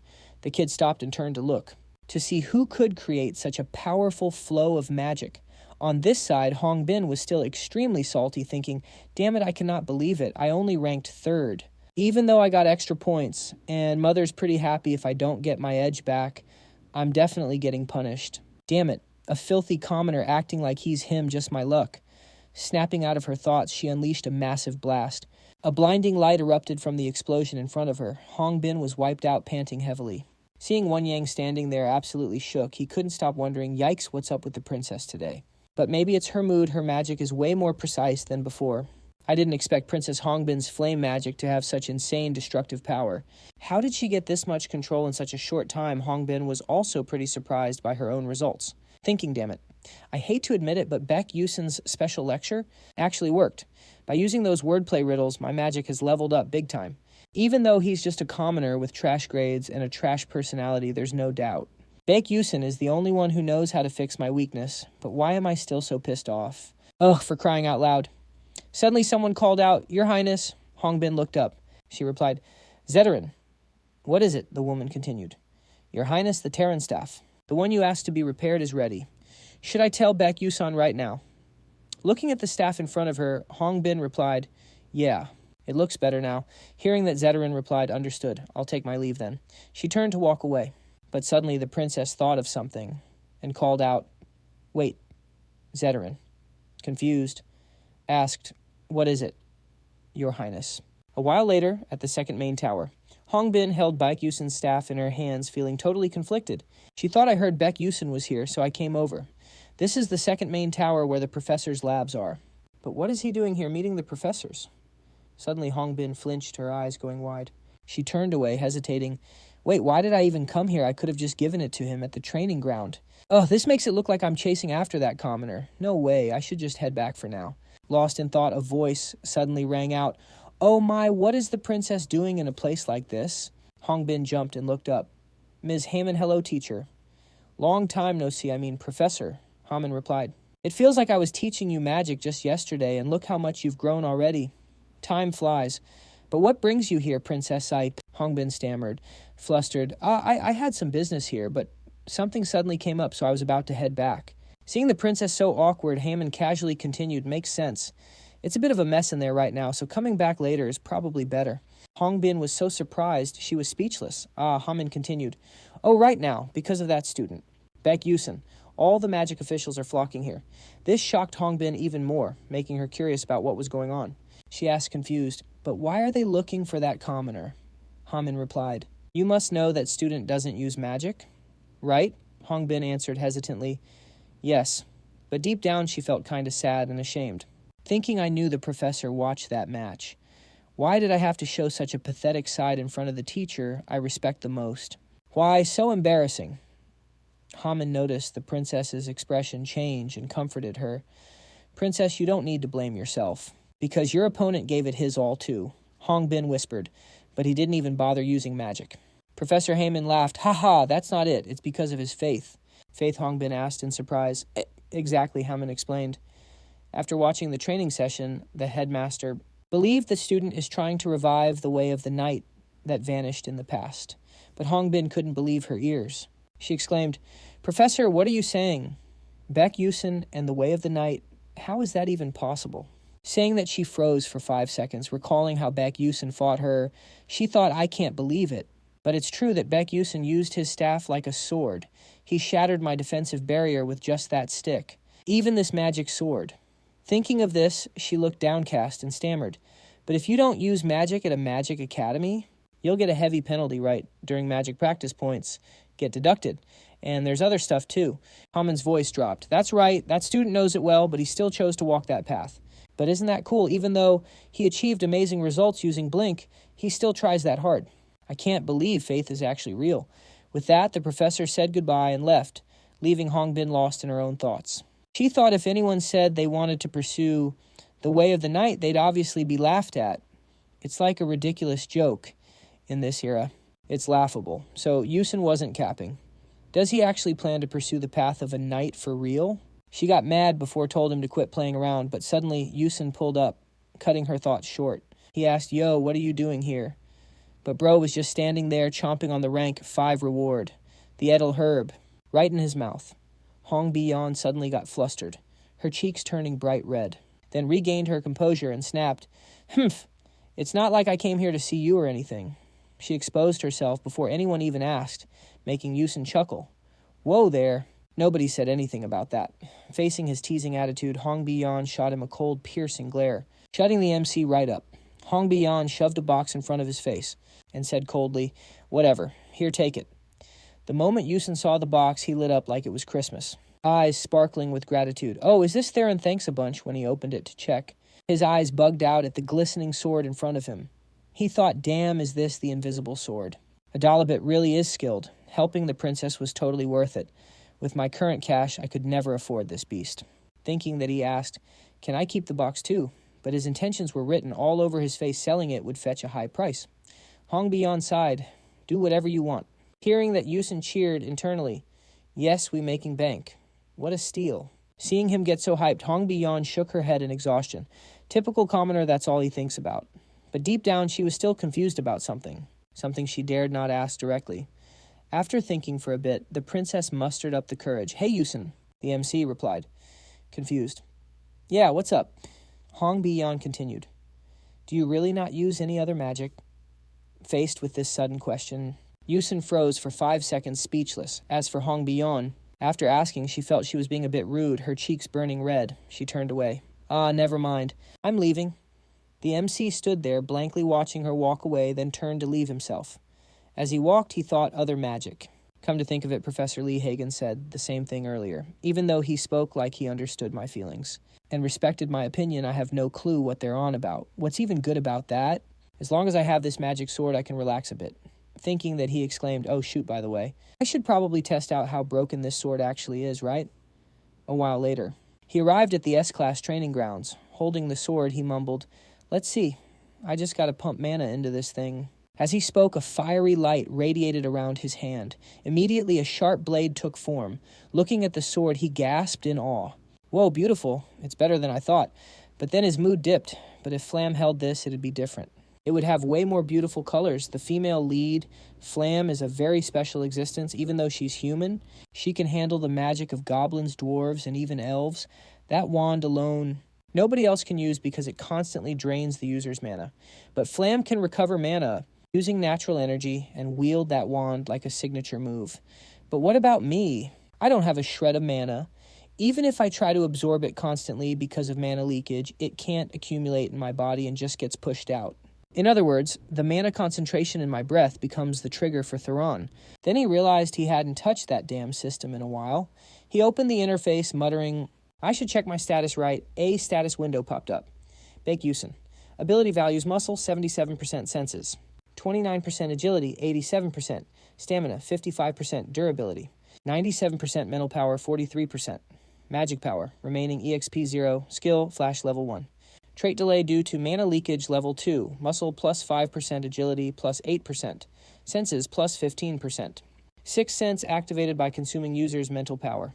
Detects mana phenomena within a range of 18 meters and cognitive acceleration automatically activates when user is determined to be in danger. Blood circulation speed plus 1%. Reading the stats, he thought happily, "Awesome. I ate the herb, the rank 5 reward, so my muscle went up a bit. But in the future, since I have a weapon, I can stack EXP more directly. I gotta practice using this sword. Things are gonna get busy. Scene shifts to the next morning at the academy. A mage's voice echoed in the classroom. Starting today, we will practice proper magic combat. Everyone spread out and raise your staffs. This was the professor of defense magic, Barina. After explaining for a while, he went down to observe the students practicing. Everyone seemed locked in. Only hearing the students shouting, magic shield, the professor looked pretty satisfied. Grinning ear to ear, he thought lots of cracked students this year. Ranking them feels so good. Suddenly he froze, totally stunned. While all the students were grinding hard, Baek Yu-seol was just standing there doing absolutely nothing. The prof thought, is that student? The S rank from the rumors. An S rank, but a total commoner Enigire background. Holding a mid-tier wand, but he somehow ranked 5th in the last dungeon training. Damn, just looking at him is an eyesore. Thinking that Professor Barina walked over with a fake smile and asked, hey, you there. You're Yusin, right? Why aren't you training at all, huh? The main character didn't know how to explain, so he gave an awkward laugh. Ah, it's because I'm learning a different defense method, so I don't really need to learn basic magic. Receiving that answer, the professor continued, oh, really, I'm very curious about this so-called different defense method of yours. But inside, he was thinking, damn arrogant brat. If it was Princess Hongbang learning magic inherited from Adolf Levitt, that'd be one thing. But what the hell does a commoner know to dare look down on my class? You got guts, kid. Still, he recalled, I heard this Yusin kid doesn't use any magic besides flash. Oh, then I've got something fun for you, haha. He put on that fake friendly smile again and said, oh, then why don't you demonstrate that amazing defense skill of yours for the class? Let everyone here open their eyes a bit. Your opponent will be. He paused for a few seconds, looked back, and continued. Your opponent will be Moso from Class B. How does that sound? Following his gaze, a student in the distance, Moso was standing there smirking, looking hyped and cocky. While waiting for Yusin's answer, the professor thought to himself, ha ha, as a defense magic instructor, connections are key to keep my spot at this modern school in the Canaan Empire. It'll be very useful if he performs well. I'll get some clout too. And what's better than if he shows off? Good magic against an S-rank student. On this side, after thinking a bit, Yusin replied, sure, if that's what you want, teach, I'm down. The teacher excitedly said, great, get on the stage then. Right after both walked up, while Moso stood there laughing smugly. Yusin looked totally bored with this fight. Moso's buddies kept cheering, hey Moso, wreck that kid. Make him look like a clown I believe in you, let's go. Moso confidently replied, of course, just wait. The noise caught Yusin's attention. He quickly recognized them and sighed, thinking, bro, what the hell? Now that I look, it's Usk and Reeton's gang from back then. Toxic brats. But fine. Since this is a required class I gotta take and I can't use magic, there's nothing else to do. If you guys want it that bad, then I'll play along all the way. Thinking it over, he remembered. Professor Barina's bad rep has been spreading since first year. Ridiculous. Then he suddenly smiled smugly. Thinking, well, might as well test the results of my training, right? Not bad. The professor spoke up. This match will be attack and defense. Also, no other magic allowed. By now, Moso was in his battle stance. The students down below turned to whisper, hey, if he attacks, Moso wins, right? Defense is just defense. Heard he learned earth magic attacks, right? Probably super hard to block. But Prince Jeremy Kelvin was watching calmly. The professor's voice rang out, all right, prepare to start. Show off your best skills. Immediately, Moso used his wand to create a magic circle in front of him. A giant rock appeared. Seeing this, the students below were terrified and shouted, damn, isn't that second-tier magic? In basic practice, the unwritten rule is only first-tier magic. Is Yusan going to be okay? But Yusin didn't flinch. He remained calm, focusing on every move of his opponent. Moso thought furiously, damn it, you arrogant S-rank brat, take this gift. Ending his thought, he shouted, rockfall. Immediately, the rock flew straight forward, radiating massive pressure, and Yusin made his move. He channeled mana into the wand in his hand, and instantly a sword appeared.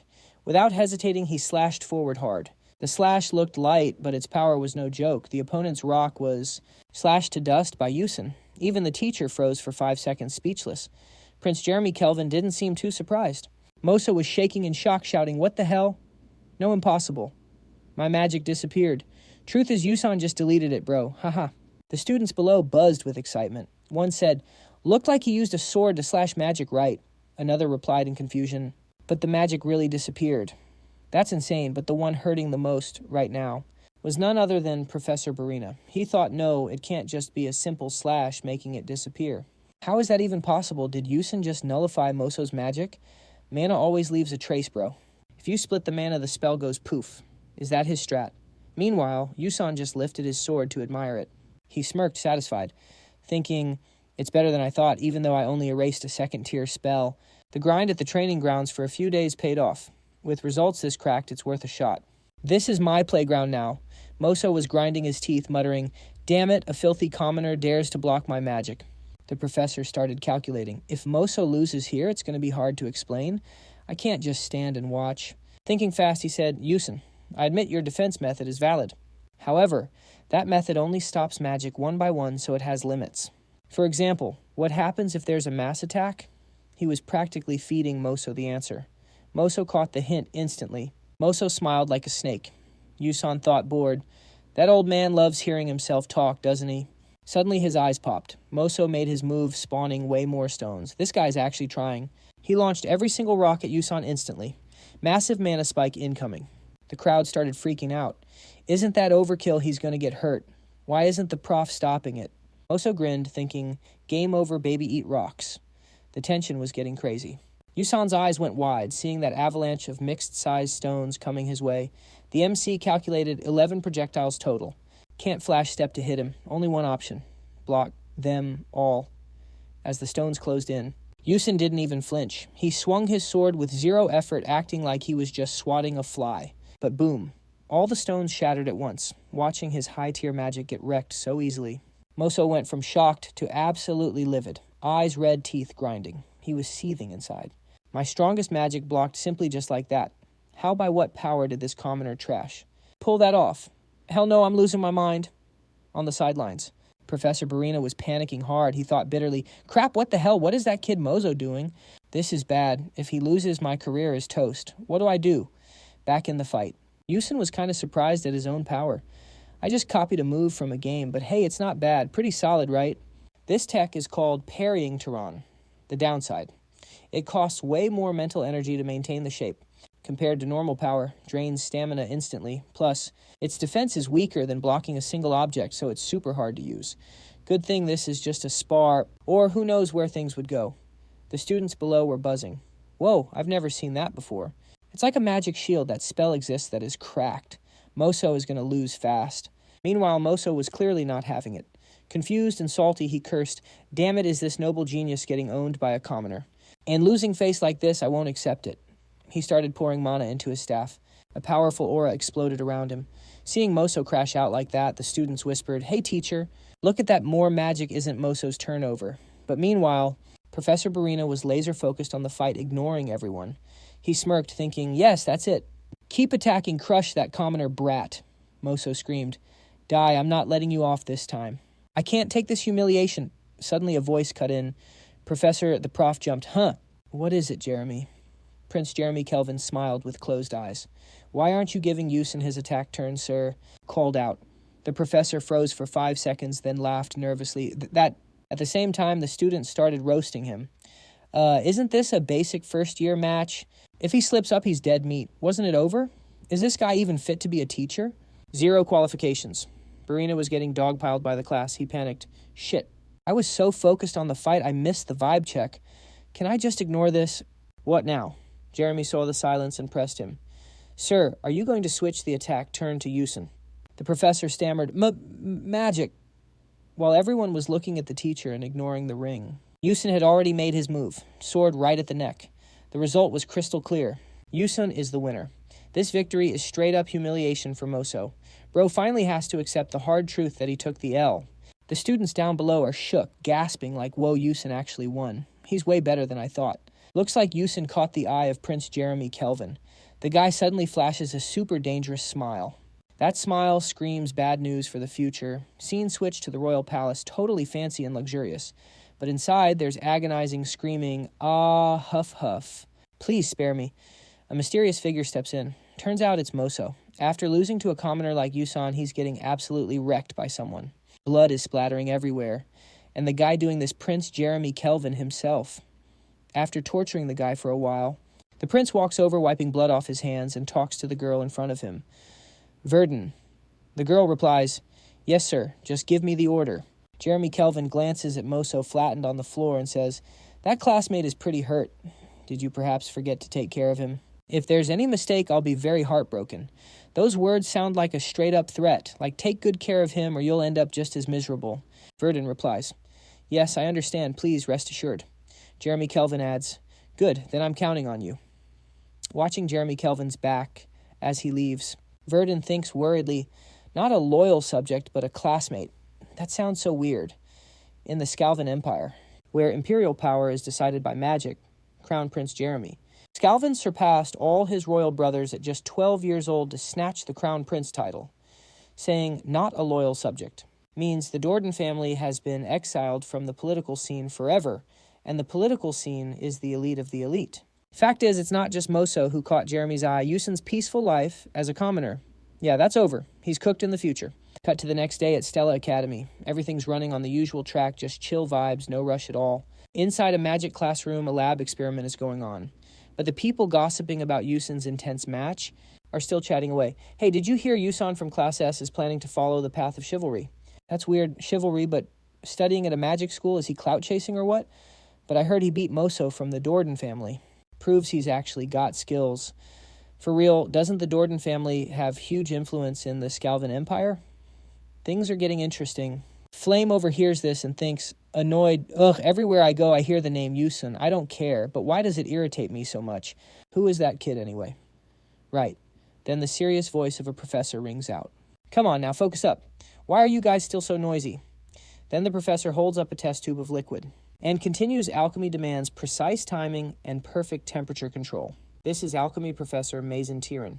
Today we'll practice making the Tyrant Fatigue Recovery Potion that I researched. Focus on your practice, okay? Flame works on it while thinking annoyed. This sucks. One tiny mistake and it's all over. A small slip-up ruins everything. Alchemy is way too hard and complex. I want to avoid it as much as possible. Suddenly the professor's panicked voice yells out, that's dangerous. Do you think you can become an alchemist doing that?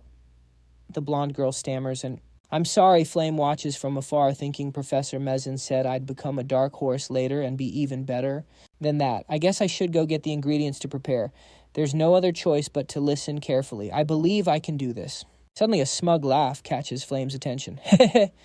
Looks like Yusun succeeded. He's standing there laughing like a creep. Hehehe. Freaking awesome. This is exactly it. Flame thinks totally over it. Why is Yusun tripping like that? Why is he laughing like a maniac at first? I thought he joined this class to hit on her, but looking at him now, he's just a total weirdo. What am I even watching? She sighs and thinks, whatever, it's got nothing to do with me. I'll just go get more ingredients. A bit later, the perfect results are ready. Flame is exhausted after struggling tense as a wire. She wipes the sweat off her forehead and thinks, phew, finally done. Good thing my grades are high, so I could pull this off quickly. Let's see how's Isel doing. Seeing Isel still struggling with the practice, Flame thinks with relief. Thank goodness she's doing just normally well, but wait, normal. If I remember the original plot correctly, Isel accidentally got Mela's magic notebook. So shouldn't this class produce something similar to the Tyrant Fatigue Recovery Potion? But why is she making such a basic potion? While she's deep in thought, suddenly the professor's furious voice rings out, Yusun, who told you that you could change the experiment ingredients however you want? Huh, Yusun replies, yeah, but doing it this way makes the result way better. Hearing that the professor is startled and confused, saying, but the problem is this result is different from the Tyrant Fatigue Recovery Potion I assigned. When she looks at the potion, Flame can't believe her eyes. Her eyes widen in shock as she thinks, that high-rank potion Isel was supposed to make that. How did Yusun pull off something this insane? Why did Yusun create the Tyrant Potion instead of anyone else? Over here, Professor Mazen tried to keep a cool head because getting hot-headed meant losing control. She put a hand to her forehead and sighed in frustration. No, this attitude is completely unacceptable, as expected commoners. Just can't produce anything decent. Hearing this, Baek Yu-seol recalled the plot while thinking of his lines. That line was, that is why your family was destroyed. Tsk. That phrase was Isel's nightmare, triggering the pain of losing her family. A trauma that lasted until the very end of the series. If Baek Yu-seol knew this truth beforehand, was he drawing Professor Mazen's criticism? Just to protect Isel, Professor Mazen held huge influence within Stella. If she targeted you, your grades were basically cooked. Baek Yu-seol thought to himself, holy crap, why did that kid go this far for who man-simping really is a death sentence? At the same time, Professor Mazen exploded with rage Mr. Baek Yu-seol. What on earth is this insolent attitude? Did your parents not teach you anything? Call your parents here right now, at this moment. The main character finally realized the serious problem he had caused. He thought, sigh, I forgot again. I was so obsessed with alchemy, I forgot about this annoyance. Why was I so dumb? The main character replied timidly, I don't have parents, and I have no relatives either. Hearing this, Mason got even more salty, face turning red as she yelled, do you think using that excuse makes me look stupid? Are you trying to undermine me? Baek Yu-seol suddenly thought, true, I'm already getting roasted. So what now? Oh, right. Tomorrow I'll try combining the kimchi bomb and cola bomb. The results will be even more fire than today. A few weeks later, the arguments between teacher and student still hadn't ended. Professor Mason said, how many times have I told you don't use ingredients that haven't been taught? Baek Yu-seol replied, but after tweaking the professor's method a bit, the results are way better. Hearing this, the professor looked ready to blow a gasket. You stubborn student, you got some nerve. Immediately, Baek Yu-seol activated his analysis glasses to scan the professor. A notification popped up. Mazian Tyran. Dark magic encroachment, 21%. Feelings of inferiority, jealousy. Dark magic contractor. Alchemy, professor. Chapter 8. Boss, dark magic transformation confirmed. Reading this, looking at the professor, trembling with rage, the main character thought, good, everything is going according to plan. Chapter 8. Boss Mason. Tyran corrupted by dark magic. She is a villain who couldn't overcome her own emotions and became a dark mage. If the encroachment exceeds 90%, she will turn into a complete dark mage. Below 50% current magic cannot detect it. At 21%, since I can't prove or report her as a dark mage, there is no other way. But to provoke her encroachment past 50%, to alert the dark magic execution squad. If it were normal dark magic possession, there would be a way to turn back before total control. But Mason is a dark magic contractor who made a pact with dark magic through her own will. The dark magic seed is sprouting, so there's no going back. Baek Yu-seol thought, the 4th episode hasn't even started, but I have to prep now. With a boss this strong, if I don't act, other students might turn into dark mages and threaten Stella. Mason continued threatening. If you don't change your attitude, don't expect a good grade in alchemy. The main character sighed, damn, that's actually better. If I draw all the heat, there won't be any collateral damage, right? Looks like while doing homework. I should train my mental muscles. Ha ha ha, I just have to make her absolutely furious. A while later, Professor Mason divided the class into groups. Standing before his group, Baek Yu-seol held his head, helplessly thinking, I didn't expect the practical exam to be a group project. Damn it, this is driving me crazy. The classmates assigned to his group looked miserable faces, looking like total trash, no exceptions. Seeing the tense atmosphere, the main character thought awkwardly, oh boy, look at this. Everyone looks suffocated. Why so tense, guys? He laughed awkwardly and spoke up. Hello, I'm Baek Yu-seol. The group members replied one by one. I'm Kasahun. I'm Malawan. And I'm Isel. Then Malawan buried his face, crying, boo-hoo, our group is cooked. Why did I have to be in this group? Professor Mason is going to give terrible scores to students she hates. No matter how well we do, it's useless. Hearing this, Baek Yu-seol felt down, thinking, oh God, this is all my fault. I feel so bad for them. Suddenly, Isel spoke up. Come on, everyone cheer up. Are we just going to give up like that? Another person stammered. But before they finished, Isel continued. Anyway, for the practical exam. At least 3 alchemists will come to evaluate the compatibility. When that happens, Professor Mason can't sabotage our grades. Hearing that Kay Sahun and Malawan cheered up, eyes sparkling. Without a word, the whole group turned to smile brightly like flowers. Perhaps a ray of hope was rekindling in their hearts. Suddenly a voice spoke up, oh, then we just have to work hard. Thank goodness I wanted to give it a try too. Baek Yu-seol turned to look at Isel with admiration. The savior's here. She was slightly surprised, but ignored him, completely turning away to continue. Anyway, the assignment, the vitality. Fortis isn't too hard if we combine the knowledge we've learned. However, we need to find really good ingredients. So who will find the main lizard tail? Main potion ingredient. Yusin didn't hesitate. His hand shot straight up. I got this. I'll find it. Y'all know. Monster parts are the MVP in alchemy, right? Gotta pick the freshest kills for peak results. The whole squad seemed to know the drill, so someone spoke up. Bet it's decided then. Yusin's handling this. Iso was thinking to himself, bro looks so confident I can actually trust him. Meanwhile, Yusin smirked, feeling himself. Lizardtail. Nah, I'm heading straight to the mountains to farm this myself. Scene switched to the alchemy professor's office. A student walked in. Professor, you called. The professor held up a paper. Hello there. Can you pass this note to the first-year students in Group C? For the alchemy class, but exclude Group 12, okay? The student nodded. You got it. I already know. The practical alchemy exam happens right in front of the pros. If you perform poorly, your path to becoming an alchemist is cooked. The professor thought you wait, I'm going to show you the price of messing with a professor. Cut to the Class S private training grounds. Flamel was grinding her magic skills. Suddenly she heard a shout, "Yo, Flamel." A guy handed her a slip of paper. "They told me to pass this to you. Alchemy notice." "Here." Flamel took it. "Oh, thanks." The guy added one more thing. Do not tell any other students. You get it right. Watching him walk away, Flamel sighed. Other students, my foot. He means, don't leak it to Yusan's Group 12, right? I know the vibes. What are they scared of me? She opened the paper, totally shook. It read, Notice. Practical exam topic changed from D, Vitality Fortis, to Tiran Pofo. Students, please take note. She realized something eyes wide. Wait a minute. If Yusan knows the original plot, he'd see this coming right. Instead of a lizard tail for D Vitality Fortis, he'd need an Adelic spider shell for the Tiran Pofo potion. Exactly. This is the perfect chance to test that kid. A few days later, prepping for the exam, Yusan hit up the D. Ripley Grand Arena via the Warp Gate. Stepping out, our MC clutched his head, grimacing. Warp gates are cool and all, but the dizziness. Nah, ugh, my head. A strange voice piped up, welcome Mage Yusan. Honored to have you at D. Ripley. It was a super warm welcome from the staff. Yusan got all shy. I'm not an official mage yet, just a student. The staff lady kept the energy up. Stella students get the same perks as official mages anyway. Hearing Stella dropped. The crowd around them started buzzing. Look, a Stella student. For real. First time I've seen the uniform in person. So jealous, he's kind of hot too. The staff lady added, Is everything to your liking? If you need anything, just holler. Yusan replied, Oh, thanks a lot.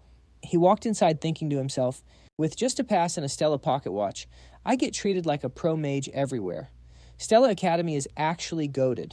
Plus I get free Warp Gate access. That usually costs 100,000 credits. So lucky. Thanks to that, I've been hitting up nearby cities every weekend.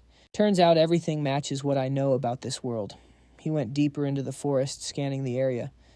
Think this is the spot. Target acquired Fire Lizard, a rank 2 monster. Their strength and stats are a bit higher than normal beasts. But their magic defense and speed, no joke. Need at least rank 2 magic to take them down. He thought I've hunted rank 1 monsters and it was a breeze, so rank 2 should be light work. Yusan quickly sensed them breathing nearby. He channeled mana, morphing his staff into a sharp blade. Here we go. He stood there solo and ready, focused. Over there, blood-red eyes staring him down, ready to devour him whole. The fire lizard charged straight at Yusan, but bro is not average. With sharp instincts, Yusan clocked the enemy instantly. 0 wasted movement. He spun and landed a critical hit. Too fast. The lizard didn't even know what hit it before coughing up blood and dropping dead. Who would have thought Yusan looked coldly at his work? Not bad. 1-shotted in a blink. He hyped himself up 1 down. Any other volunteers want to get wrecked? Come out, I'll solo the whole lot. Then he froze, stunned by the view. A whole pack of fire lizards was crawling closer, and every single one looked juicy as hell. Yusan smirked. Time to farm some mats. He charged in aggressively. Results were beyond cracked. Finally, the practical exam day arrived. Iso's eyes went wide. That's so fresh. Yusan played it cool. Avi, who do you think I am? Hehe. Iso cut in. All right, you're doing too much. You actually know how to pick ingredients now. The MC shot back. If you know, then hush. Iso beam bet. Now we just got to mix it up. Let's get it. The whole squad was looking at the upcoming result with pure hype. Professor Mesentherin spoke up. Is everyone gathered? Standing next to her were 3 other alchemists, the judges for today. Magan continued. As I announced, this exam will take place under the supervision of alchemists from the association. Alchemy. If you perform well, your future in alchemy will be wide open. So what are you waiting for? Let's begin. Today's topic is the B-rank Tyrant supplement. Hearing this, Yusan's whole group was shook eyes wide. What the hell? Say, what is she trying to screw us over? Professor Magan continued. Everyone prepared their ingredients right. Iso panicked. Excuse me, Professor. We thought the topic was enhancement potions. Megan smirked. That was true, but didn't I announce a change in the topic? The assignment has been changed to Tyrant supplements. Right, everyone. The truth was the whole class knew. Only Yusan's group was completely ghosted. A feeling of isolation and pure rage surged up. The MC thought she's playing dirty. I'm fine. But if the others fail, we're cooked. Was there a scene like this in the original plot? At the same time, Flem glanced at Yusan's group, feeling a bit guilty, then looked away. Her confused attitude puzzled Yusan. Flem thought, what is going on? Does Yusan not know the original plot? Did he not stop this? Professor Megan spoke up. Student ISO, did you perhaps prepare the wrong ingredients? ISO stammered anxiously. That's Megan, looked annoyed. An alchemist, pursuing the truth who mistakes ingredients and loses sight of the goal that is unacceptable. She smiled slyly. Looks like there's no other way. Seems Group 12 will be disqualified. Suddenly Yusen raised his hand. Hold up. Making a Tyrant supplement. That's easy. Professor Megan was confused. What Yusen said? Confidently, I'll make it with different ingredients. It'll be even better than yours, Professor. Just my usual style. His arrogance made Megan so salty she was furious, but she couldn't do anything. In her head, she thought, the main ingredient for Tyrant supplement is the Atalis spider shell, which contains a massive amount of nutrients. The supplement is made from that, yet he plans to use a fire lizard tail that's insane but even better. I'll use this chance to end your alchemy career right in front of everyone. Just you wait, you arrogant brat, Megan exclaimed. Fine, then you have 1 hour. To complete the Tyrant supplement within the time limit. Looking at the fire lizard tail. Iso panicked. Hey, Yusen, have you lost your mind? What the hell can we do with that? Yusan forced a smile. We're already in this mess. Our only choice is to risk it all. Just trust me and follow my lead. Trying is better than getting disqualified. Who knows, Lady Luck might be on our side. Hearing this, the group felt hyped up. All right, I'm in. I want to try it too. Let's show them what we've got. Immediately, the group started working. Yusen said, all right, listen to me. Thinking back, alchemy was Yusen's favorite field during his journey conquering the game world. He had meticulously noted every recipe down to the smallest detail. The B-rank Tyrant supplement recipe was obviously no exception. Originally, he didn't plan to use this recipe, because this is something the future Professor Megan Tyran worked hard to research and invent. Thinking of this, Yusen said confidently, the reason Atalis spider shells contain so many nutrients is that they're needed for the process of reproduction. The fire lizard tail has a similar organ. He pointed to a spot on the tail. Right here, this is the blood vessel. Can everyone see it clearly? I heard the Alisar tribe in the southern desert often uses fire lizard blood vessels to boost the health of their chiefs. They live very long lives, so this vessel can definitely replace the Atalis spider shell. Malawan raised his hand. I know a bit about the Alisar tribe's processing techniques. Should I handle this part? Yusen beamed. Yeah, that works. That's perfect. Now, for this mistletoe, it needs to be dried using a special desert method. Anyone know how Kasahun replied, is it the solar energy drying method? I learned that when I traveled with my dad. With this amount of blood vessels, I can dry it in 5 minutes. Before he could finish, Iso volunteered I'll handle the next processing step. Yusen smiled. I'm counting on you then. Immediately after the group got to work seriously and intently, each person on their own task. They tried their hardest because everything depended on this result. No one was allowed to fail. Watching everyone work so hard, Yusen smiled and thought everyone's cracked. This is better than I expected. He spoke up. Let's start mixing according to my instructions. Let's go a while later. Professor Megan stood frozen in shock, unblinking. What stunned her was the supplement Yusen's group had created. Yusen said confidently, Professor, this is the B-rank Tyrant supplement. Please inspect it.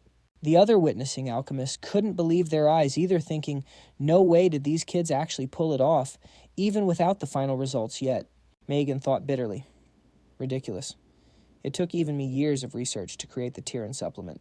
And these brats think they can just do it. How could they finish so easily? A curious professor said, let me check it first. She reached out to absorb energy from the vial. As her body gradually felt the energy radiating out, her eyes went wide in amazement. In all my life, I've never seen a miracle like this. Another professor asked, what are you doing? She regained her composure. Although there are still some flaws. Wasted a ton of materials, but the results better than my Tyrant supplement, hearing that the squad lit up like headlights. Results went way beyond expectations. Lady Luck was definitely on their side.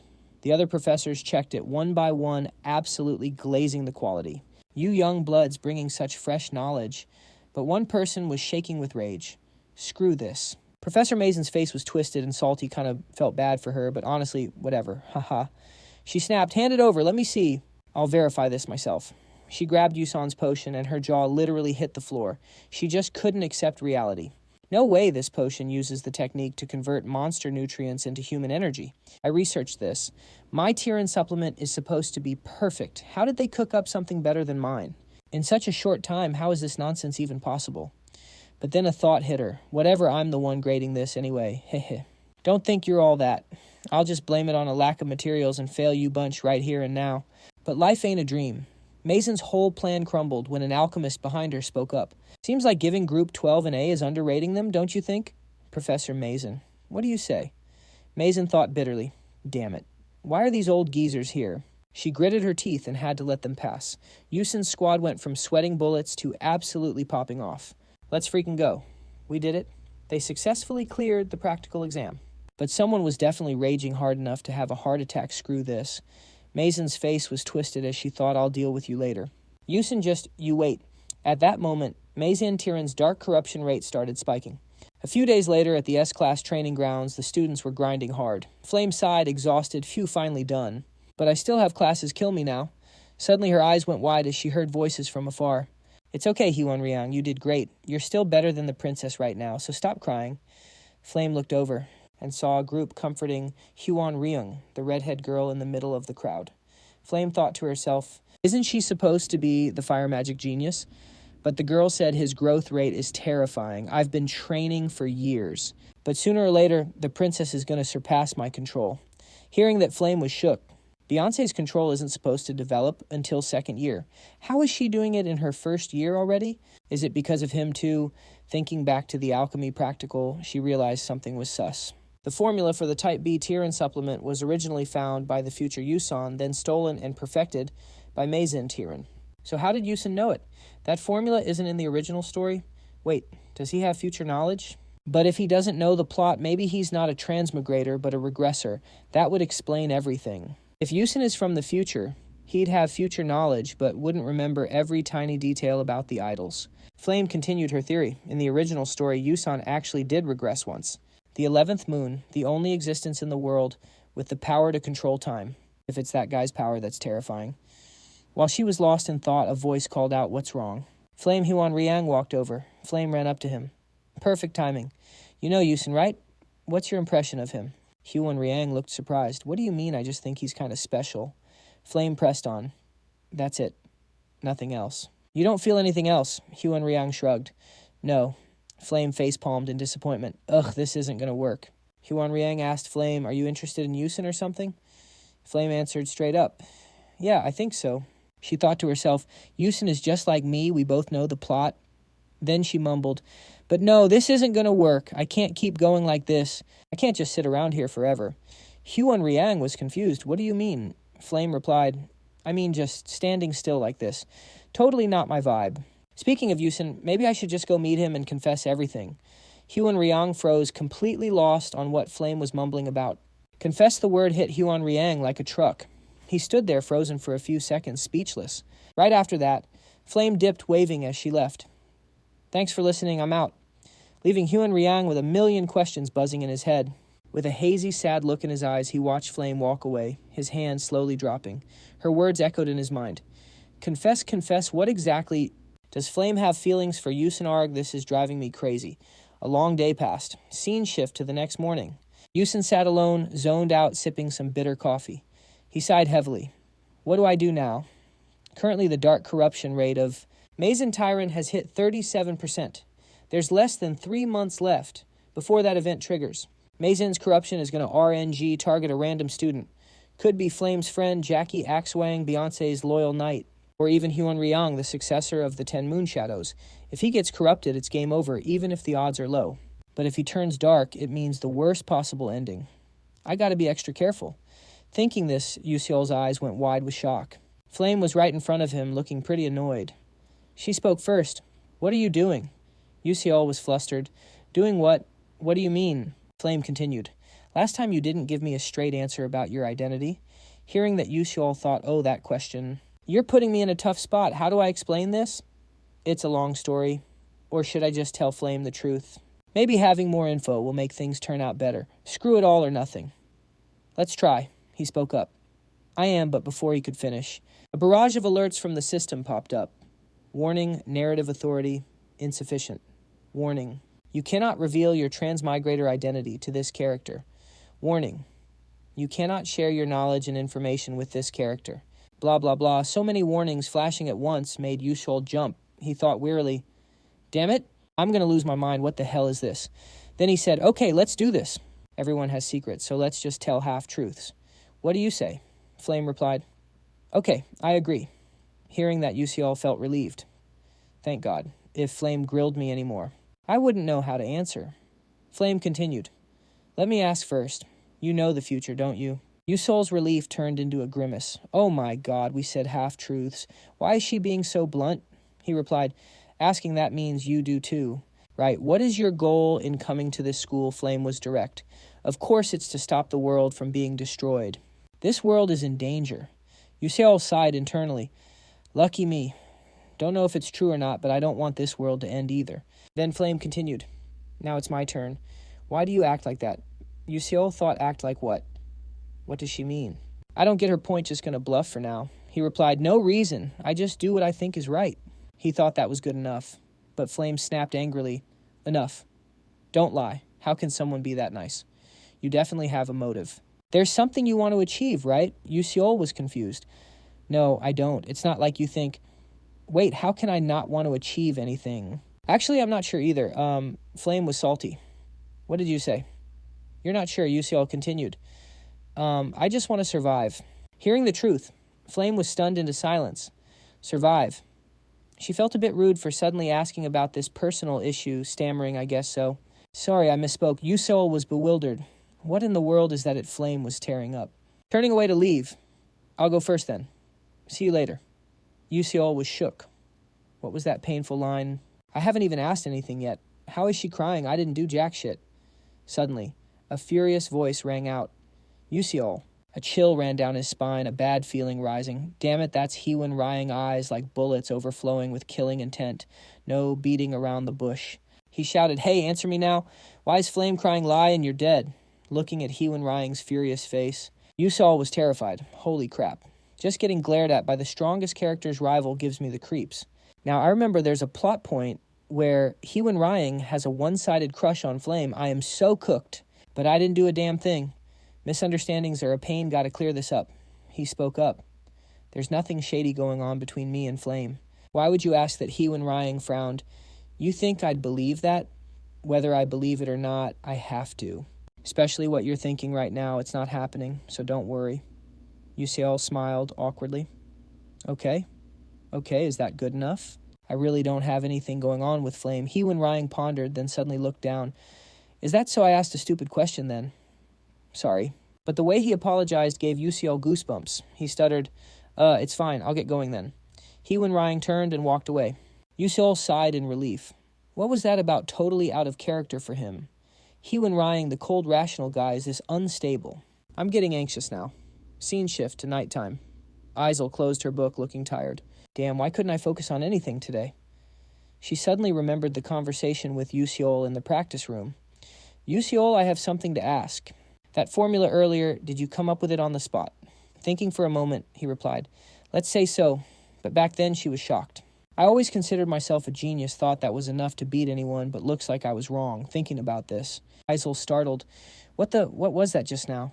If I'm like this, how will I avenge my father, those traitors who framed him, pushed him to his death, the filthy, cowardly Adolevit family? I can't avenge him with just this level of power. Ugh. I'm gonna go freaking crazy.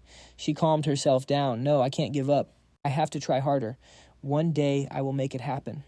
The next morning, warm sunlight shone through the window onto Flame's bed. She woke up but felt too lazy to get out of bed. Flame thought I picked a 4-person room because I liked the lively vibe, but if I'd known, I should have picked a single room for S-rank students. I chose this room thinking it'd be fun to socialize, but now I regret it. Flame muttered. Yu-seol said he didn't know what his goal was. No doubt about it, that's proof he's a regressor. I remember in the final arc, the 11th moon once told Demon Yu-seong, I can give you a chance to turn back time, but the price. Losing almost all your memories and recollections of the timeline you return to after the mission is done. You'll completely vanish from this world. No one will remember you saved them, not even your friends or your loved ones. Do you accept this trade-off to start over? Ma Yu-seong answered, if that is my destiny, I will accept it to save the world again.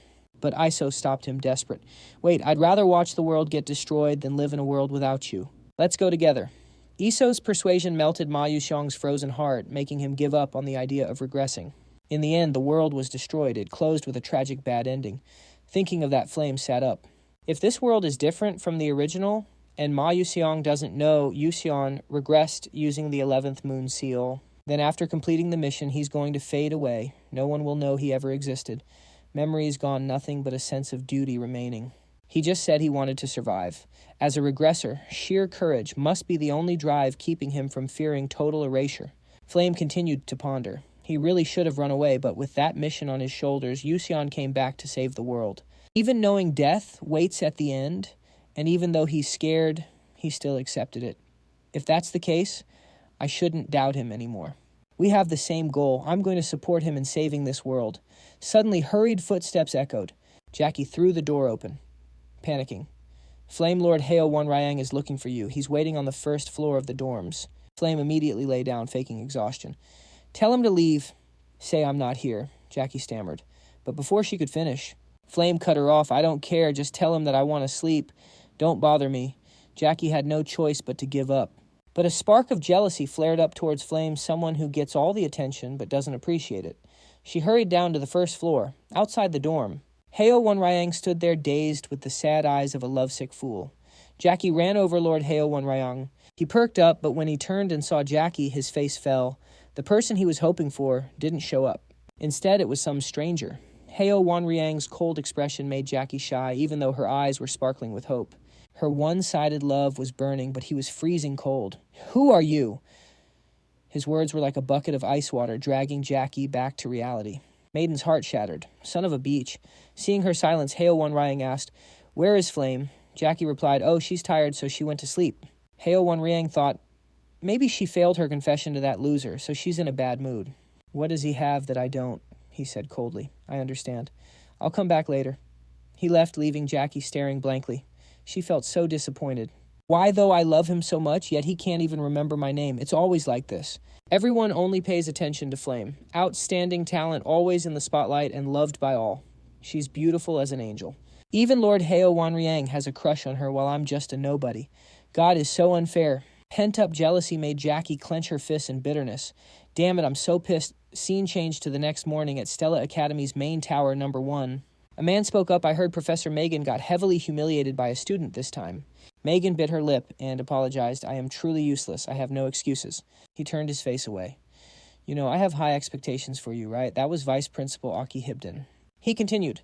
By the way, how is the research on combining alchemy magic engineering with the doctors from the Moon Shadow cult going? Is it progressing well? Megan regained confidence. Of course it's going great. I won't let you down, sir. ISEKAI'D patted her shoulder and whispered, Good. I only trust you. Megan replied, Yes, please leave it to me. I'll take my leave now. After Megan left, ISEKAI'D sneered, Stupid fool. Short-sighted. Pathetic smooth brain.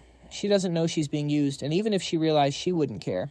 What she craves is status and honor, so she's blinded. It's hilarious that a mage researching anti-dark magic is actually working for dark magic. Haha. I'm really looking forward to the day alchemy magic engineering is complete. Scene changed to somewhere else. A slim figure was carrying a towering stack of documents, trembling. People around were indifferent. No one helped. Suddenly, a kind soul approached. It was Yu-seol. He asked cheerfully, Ms. Assistant, are you okay? Let me carry that for you, thanks to Yu-seol. The documents were moved to Professor Megan's office. The teaching assistant sighed in relief. Thank you. If it weren't for you, I would have been scolded by Professor Megan again. Yu-seol replied, Oh, it's nothing, just a small thing. Taking the chance, Yu-seol looked around the room, filled with crumpled waste paper, messy from the desk to the floor. He thought, what a chaotic mess. Suddenly his eyes lit up, staring at the whiteboard. Oh, what is that over there? The assistant explained, that's a formula Professor Megan is researching with other doctors. I think it's called the random space swap calculation. Yu-seol was startled. Random space swap calculation. This is the very first formula of alchemy magic engineering. In Megan's corruption arc, the dark magician completes the formula with her. The result, absolute catastrophe. The whole world gets engulfed in flames. But a flower of hope can bloom in the barren lands of Antara if she makes the first move. What if we crack this formula before the dark magician does Yu-seol thinks? With her genius brain and insane creativity, she's the only light in this darkness. She's crafted items dark mages couldn't even dream of. An idea sparks. He calls out assistant Antharisa. She jumps. You want some coffee? Yu-seol chuckles. Nah, that's not it. Professor Megan's been driving you crazy lately, hasn't she? What if there was a way to get some sweet revenge? Want to give it a shot? Aunt Theresa looks flustered. I'm just a lowly assistant. How could I possibly pull off revenge? If I'm not careful, I'll get fired and kicked to the curb. How would I survive being homeless? Yusan presses on. So what, don't you see it? You could become an alchemist even better than Professor Megan. Aunt Theresa gasps. Say what Yusan continues. When that happens, no one will ever look down on you again. His words light a fire in her, sparking a glimmer of hope. She mumbles. That would be nice. Just as Yusan predicted, Aunt Theresa is totally done with this job. Sick of babysitting Majin in this dusty room. Her dream has always been to become a real alchemist, to create groundbreaking inventions, and she's got the talent for it, because in the future, Aunt Theresa is going to be a legendary alchemist. Genius, intellect, insane creations, she deserves the absolute best. Right now, reality's hitting her hard, so she shelved her dreams, but Yusan thinks, I'm gonna make sure she achieves that dream fast.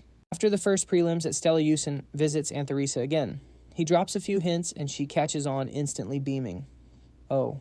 You think so too. I was thinking about adding a button to the magic pen to change colors. And adding an eraser too, like a mechanical pencil. It'd be so convenient.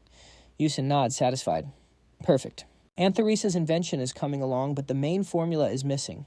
I need to guide her so she can surpass Ma Yuxiang. It won't be easy. As Yusan strolls out, he suddenly hears a mocking voice. Watch where you're walking, dude. You keep zoning out like that, you're gonna crash into someone. It's Flame passing by. Yusan crosses his arms, confused. Excuse me, who are you calling, dude? Flame snaps back. Who else, genius? You playing dumb or are you actually slow? Yusan is speechless. Damn, this is exhausting. Wait, I never even told her my age, did I? Still, at least she's actually talking to me more now. He speaks up. Anyway, perfect timing. I've got something important to tell you. You remember your roommate. Jackie, hearing the name Flame, looks annoyed, scowling and turning away. You know that's illegal, right? Yusan jumps back, horrified. Whoa, what the hell are you thinking? I haven't even said anything. I just mean keep an eye on her. Jackie's not doing so hot right now. Yusan thinks to himself. If Jackie gets corrupted by dark magic, she's going to be super unstable. Flame replies. I don't know, but we've got a hunting trip planned for the weekend. I'll check on her then. Yusan nods. Yeah, I'm counting on you. But do you really think you can handle this hunt? Hunting season is here, and the target is Matavis Cemetery. That's where Chapter 4 starts. The main character's Ma Yuxiang Edel. Flame is going too. There's even going to be a massive boss fight with a rank 5 Necromancer. I wasn't planning on getting involved, but grabbing that hidden reward would be huge for contracting a familiar. Cut to a few hours later. Yusan goes to Professor Lee's office to get a permission slip. Professor Lee reads the paper. Training. But you don't study swordsmanship or the way of the knight. You're not exactly cut out for it. Yusan freezes, not knowing what to say. Suddenly he spots Ma Yuxiang's permission slip. He thinks to himself, just as I thought, they've started the hunt. Matches my memory perfectly. He tries to persuade him. Professor, a lot of people are going hunting lately, Lee replies. Seems like everyone is heading to Matavis Cemetery for club activities, probably treasure hunting. Ma Yuxiang and Heewon Ryang are grinding hard. Ma Yuxiang said he's heading back to his clan. And Heewon Ryang's going with Flame. Yusan panics. Without Ma Yuxiang, we can't handle the Necromancer. With this squad, no way we beat a rank 5 Necromancer. What do? I can't call for backup without proof. The plot won't let me spoil everything, but I can't just let this happen. A few days later at Matavis Cemetery, a male student just wrecked a giant fish. It's flopping on the ground, gasping. That's second-year student Doko Kwong. He cheers. Oh yeah, danger rank 2. Too easy. That predator fish was pretty strong, though. Suddenly a voice snaps at him. Hey, you moron. Don't mess this up. Did you even listen to the captain's orders? It's second-year student Cassius Derek. Dako Kwong scratches his head, grinning. Hey, my bad boss. Derek is fuming. Damn it, this idiot is still laughing. A girl calls out from a distance. Let it go. You're wasting your breath. That's second-year student Bandy. She turns to Yusan. Don't worry about those guys. Just ignore them, Yusan replies. You got it, boss. Derek spins around. Hey, I heard that you got a problem. You're so loud. Watch your mouth in front of the rookies. Azel thought to herself. Heard there was an opening in the club, so I tagged along. Thank God they're not bad news. Just as she was spacing out, the captain's voice cut in. Azel, let's bounce. She replied, yes, sir. Suddenly, a massive boom echoed from the distance. The whole squad jumped, staring blankly at the noise. What was that? Someone throwing hands nearby? Van de Gion asked, if our hunting grounds overlap, should we go say hi, Captain Cassius? Derek, looking out of it, just mumbled, yeah. Right after the squad marched toward the blast. Isel's eyes went wide. She spotted Hong Bion in the distance. Flame and some unknown crew.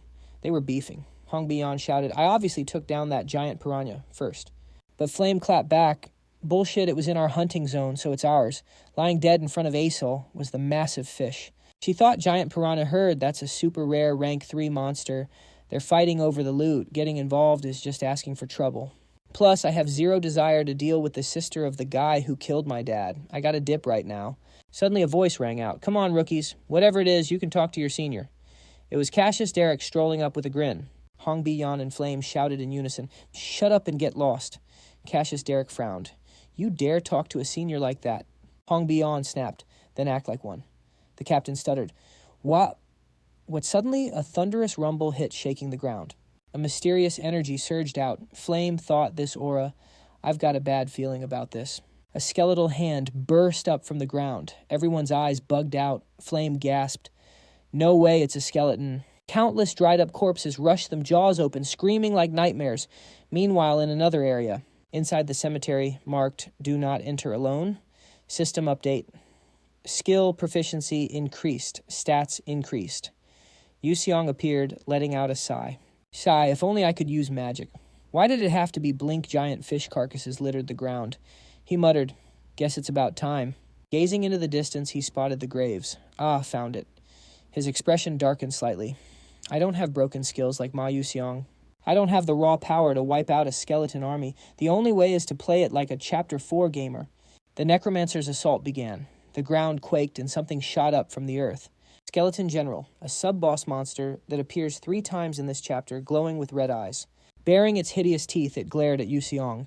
He thought, with my current power, a head-on fight means I'm cooked. But I wasn't planning on that. He grabbed its head and smashed it. You know, the unwritten rule of Manhwa is that when someone transforms or summons something, you're supposed to stand there and watch. But that doesn't mean I have to wait to get wrecked. Spine staff complete. Command of the Skeleton General now belongs to Yu-seong. Now the whole world is mine. Let's get it. Back on the other side, skeletons were swarming, surrounding the squad. A chilling aura spread out. Flame thought I let my guard down. This is the Necromancer chapter. Damn it, something's off. If I remember correctly, Ma Yu-seong is supposed to clear this. Why is the idol with this group? Where's Ma Yu-seong? Am I seriously going to have to fight a rank 5 Necromancer with them? Seeing Flame lose her cool. Hey One Ryang reassured her. I sent an SOS to Stella using my pocket watch. We just need to hold out until they get here. Dujun Kwang added, exactly. Just hang tight, the professors are on their way. Even if we can't beat the Necromancer, we can at least escape. Hong Bi-yon cut in. This isn't the time for comfort talk. This is a graveyard. The longer we drag this out, the more skeletons show up. We need to retreat to the base fast. Jackie backed away in terror at the grotesque skeletons. Don't stay away. One opened its massive jaws, screaming like it wanted to swallow him whole. Suddenly, a blast of energy hit from behind, stopping it in its tracks. It was ASEKAI'D. She asked, You good? Jackie stammered, Yeah, I'm good. Dujun Kwang nodded. Not bad for a first year. ASEKAI'D continued. This Necromancer came prepared. He's using an energy vessel, a technique to stockpile mana. Normally, a rank 3 or 4 Necromancer can only summon 15 skeletons max, but he's controlling this whole massive zone. He's not average. Dujun Kwang added, With all these skeletons swarming here, this was planned way in advance. They probably want to kill us to create mage skeletons. Cassius Derek forced a smile, thinking as captain, I gotta show them who's boss. I'll wipe them out with some high-tier magic. But reality hits hard. A skeleton grabbed Cassius Derek's leg. His face went pale. Oh crap, I am so cooked. Before he could react, Dojun Kwang rushed in with a decisive strike. Damn it, don't you dare run. But suddenly, a hand appeared right in front of Cassius Derek. In a split second, he couldn't even fight back. Dojun Kwang realized, shit, they cast a counterspell. Get down, a terrifying energy built up, crushing the air around them. It was unstable, ready to blow at any second. Everyone panicked. Hong Bi-yon screamed, No, if that thing explodes, we're... Before she could finish, boom, a massive explosion rocked the cemetery, leaving a giant crater. Lots of people were hurt. Luckily, Flame was okay, but the Necromancers kept coming. Flame thought to herself, It's over, this is my limit. I'm so exhausted, this is looking bad. Mana is totally drained, 0 time to recover, and the enemy numbers are just insane. The skeleton opens its jaw, screaming as it closes in. Flamel, weak-willed and dropping blood pressure, thinks, Damn it, I'm cooked. She grips her staff tight, trying to see. Am I going to die here? But suddenly the skeletons freeze like they're being controlled. Flamel can't believe her eyes. The skeletons stopped. What the hell is going on in the distance? Yusin approaches like a god descending to save the day. Flamel is stunned. How is he here at the perfect time? She notices the skull Yusin is holding. That's a skeleton general way stronger than normal bone soldiers, usually guarded by elite troops. And he bagged it solo, no way. Du Chunguang comes to saying, thanks, we survived because of you. Yusin stays humble. No big deal, Isel asks. But how did you get the skeleton general's head? Yusin jokes, scooped it out of a bone broth pot, but thinks, no need to tell them I camped the summon spot right. The joke leaves Isel speechless. Yusin stays calm. Anyway, we need to come up with a new plan fast. If the Necromancer controls the skeletons directly and ignores the general, it's going to be a pain. Du Chunguang asks Junior, you got a plan. On the way here, I saw the Necromancer controlling the area near the base. We can't break the siege. The only way is to hit their main body directly. Everyone is freaked out by his recklessness. Someone panics. Wait, are you crazy? Yusin replies casually. Didn't we learn this in school? Necromancers control strong bone soldiers, but their actual bodies are weak. Baek Dongjun worries. But he's definitely got a guard squad around him. Yusun continues. His control range is too wide if we don't hit the main body. We're not getting out. He thinks the Necromancer's guard squad consists of 1 skeleton general, 6 elite soldiers, and 50 normal ones. The numbers will keep going up. Our only chance is now. But how to convince them someone speaks up? He's a bit of a dummy, but when it comes to combat and tactics, he's got more experience than us. Hong Biyan adds, honestly, in this state, we can't break the encirclement. The Necromancer won't expect us to attack his main body directly. The 2 seniors look at each other. Maybe it's the only way to survive. Don't know what you're counting on, but we can't split up. I'll help. Baek Dongjun smiles. All right, let's try it. Before the Necromancer spots us, we still have a shot. Meanwhile, at another spot in Mativis Cemetery, a figure appears. He speaks, lucky me, running into Stella's baby chicks here. I'll turn them into skeleton mages. Even the Dark Magic Alliance won't dare look down on me. It's the rank 5 Necromancer of the Dark Tower, Saber Heath. He laughs, 7 years of mana stored in this flask. 700 skeletons resting here. No one will look down on me again, hehehe. Suddenly he freezes.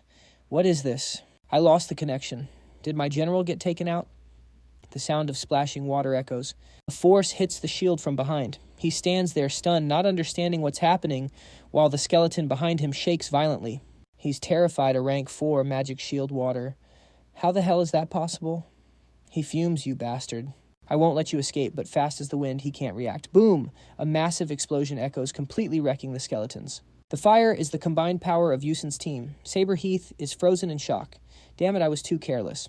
Didn't think they'd have the guts to hit the main body? Even if they're Stella noobs, they're still Stella. Can't underestimate them. He thinks I didn't want to, but this is too dangerous. Gotta summon the elite soldiers. He bites his finger, drawing blood, and spreads his arms. Vile ones heed my command. The ground cracks open. Skeleton warriors appear grinning with jagged teeth. A legion quickly surrounds them, but Saber Heath coughs up a mouthful of blood. Body is heavily damaged. He wipes the blood furious. Damn it. He thinks, even though summoning these soldiers hurt me, this is enough. Stop them for me. Kill them. The minions receive the order. The skeletons roar and charge. While he watches from afar, smiling smugly, he exclaims, good, fight well. Now I can relax. But life ain't that easy. Yusan quickly shows off his blink skill. In a split second, he appears right behind the Necromancer. Saber Heath immediately senses someone behind him. He turns around, screaming in panic. Damn it, who are you, Yusin? Just gives a faint smile, not bothering to answer. Saber. Heath quickly realizes someone is behind him, turns around, and screams in panic. Damn it, who are you? On this side. Yusan gives a faint smile, not bothering to answer.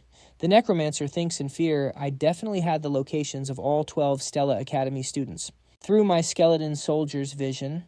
So how the hell did this brat get close to me without me knowing? Suddenly his eyes widen in shock. He can't believe what Yusin is holding and stammers out. No way, isn't that my skeleton general? Why is it in your hands? But suddenly Yusion just let go. The skull hit the dirt thud. He didn't stop there. He slashed it hard. Since his bone general got wrecked, Sabi Hyuk's backlash hit hard. Dude started coughing up buckets of fresh blood.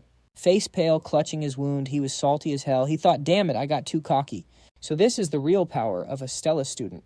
Meanwhile, Yusion was sweating bullets, thinking to himself, Dr. Wong and Bandy Zion were supposed to handle the general and back me up, but those elite skeletons got them pinned down. I gotta solo this. I'm literally the bottom tier here. Should I just dip? He realized his logic was kind of sus. Suddenly, Sabi Hyuk coughed up more blood. Yusion snapped back to reality, finally noticing the guy's state. He mumbled, looks like he's hurt bad too. Turns out going all out to summon those elites gave him massive internal damage. I think I can actually take him. He smirked, confidence rising. At the same time, Hongbin's flames roared to life. Jackie rushed over in a panic. Princess, bad news! The Necromancer is 1v1 against Yu-seol. Hongbin froze. What she looked ahead where Yu-seol and Sabi-hyuk were clashing. Intense energy was exploding everywhere. The fight was getting intense. Hongbin muttered, "We're cooked. This wasn't part of the plan at all." Somehow Yu-seol was the only one squaring up against the Necromancer. The Stella students were scattered all over the place. They had to split his forces and pick them off one by one. But can Yu-seol stall him until we get there? If you die, I'll never forgive you. Yu-seol, hang in there. Meanwhile, Yu-seol kept spamming his blink skill. Moving like water. Eyes wide, he analyzed the situation to figure out his next move. Sharp instincts plus blink helped him dodge Sabi-hyuk's attacks, but he knew he couldn't dodge forever. Yu-seol switched to high-risk, high-reward mode just like in the game. He blinked right into the Necromancer's face. The rank 5 Necromancer saw how reckless he was and gritted his teeth. You think you can take me down? Keep dreaming. Suddenly a bone cage wrapped around him. Yu-seol just scoffed. He thought, that's it, bro, really thought. I prepped holy water just for this. The hard counter to skeletons. Haha, this is my lobby now. Yu-seol chucked 2 vials of holy water at him. Instantly the bones started melting away. Sabi-hyuk's eyes popped out. No way his ultimate defense was crumbling. He remembered all that trash talk from seconds ago. His face turned bright red from embarrassment. He screamed in rage, "You little rat, how dare you wreck my bone shield." "Kill him now!" Dozens of bone spikes launched at Yu-seol, but he blinked right behind Sabi-hyuk. Smirking with his sword raised, Yu-seol thought, gotcha. He thought he was about to one-shot this guy. But suddenly Sabi-hyuk whipped around with a twisted grin. Baited. It was all part of his plan. He knew Yu-seol was coming from behind. The MC realized, damn it, I'm the one who got played. A bone spike shot up from the ground, brutally skewering Yu-seol's leg. Blood sprayed everywhere. Yu-seol gritted his teeth in pain. Damn, he got me. Fighting the agony, he stumbled back. Sabi-hyuk laughed triumphantly. Haha, you little punk. Keep struggling. Hold that L. Come on, talk your trash now. Where's that energy? Burning pain shot up his leg. Yu-seol gasped, thinking I was too careless, even injured. He's still a legit rank 5 mage, but I can't die here. He's got to be out of gas. Spamming magic is breaking his body down. In other words, he's peaked rank 5 or not. What do I do if I can land just one more hit? I can end him. But the pain, I can't focus. Even my 6th sense skill is glitching out. My head's splitting. I can't even use blink properly. What now? Suddenly an idea clicked. That's it. While he was looking down, thinking, Sabi-hyuk walked right up to him. He wound up an attack looking smug. Die. Yu-seol reacted instantly. No words. He just sprinted straight ahead. But his injury made him trip and faceplant hard. Seeing the MC looking so pathetic, Sabi-hyuk laughed like a maniac. Haha, look at you running for your life. How pathetic. But Yu-seol ignored the trash talk. He told himself, just a little more. He struggled to crawl forward. Sabi-hyuk kept mocking him. Haha, stop squirming. It's over. I'm ending you right here. But Yu-seol didn't think so. He smirked and whispered, I win. The distance between them was exactly 13 meters, meaning he didn't need to cancel his blink animation. The Necromancer stood there confused, wondering what Yu-seol was plotting. Suddenly his eyes went wide with absolute horror. In less than a second, Yu-seol blinked right in front of his face. Our main character grit his teeth, fighting through the searing pain in his leg. He poured every ounce of power he had left into his sword, then unleashed a fatal strike straight through Sabi-hyuk's heart.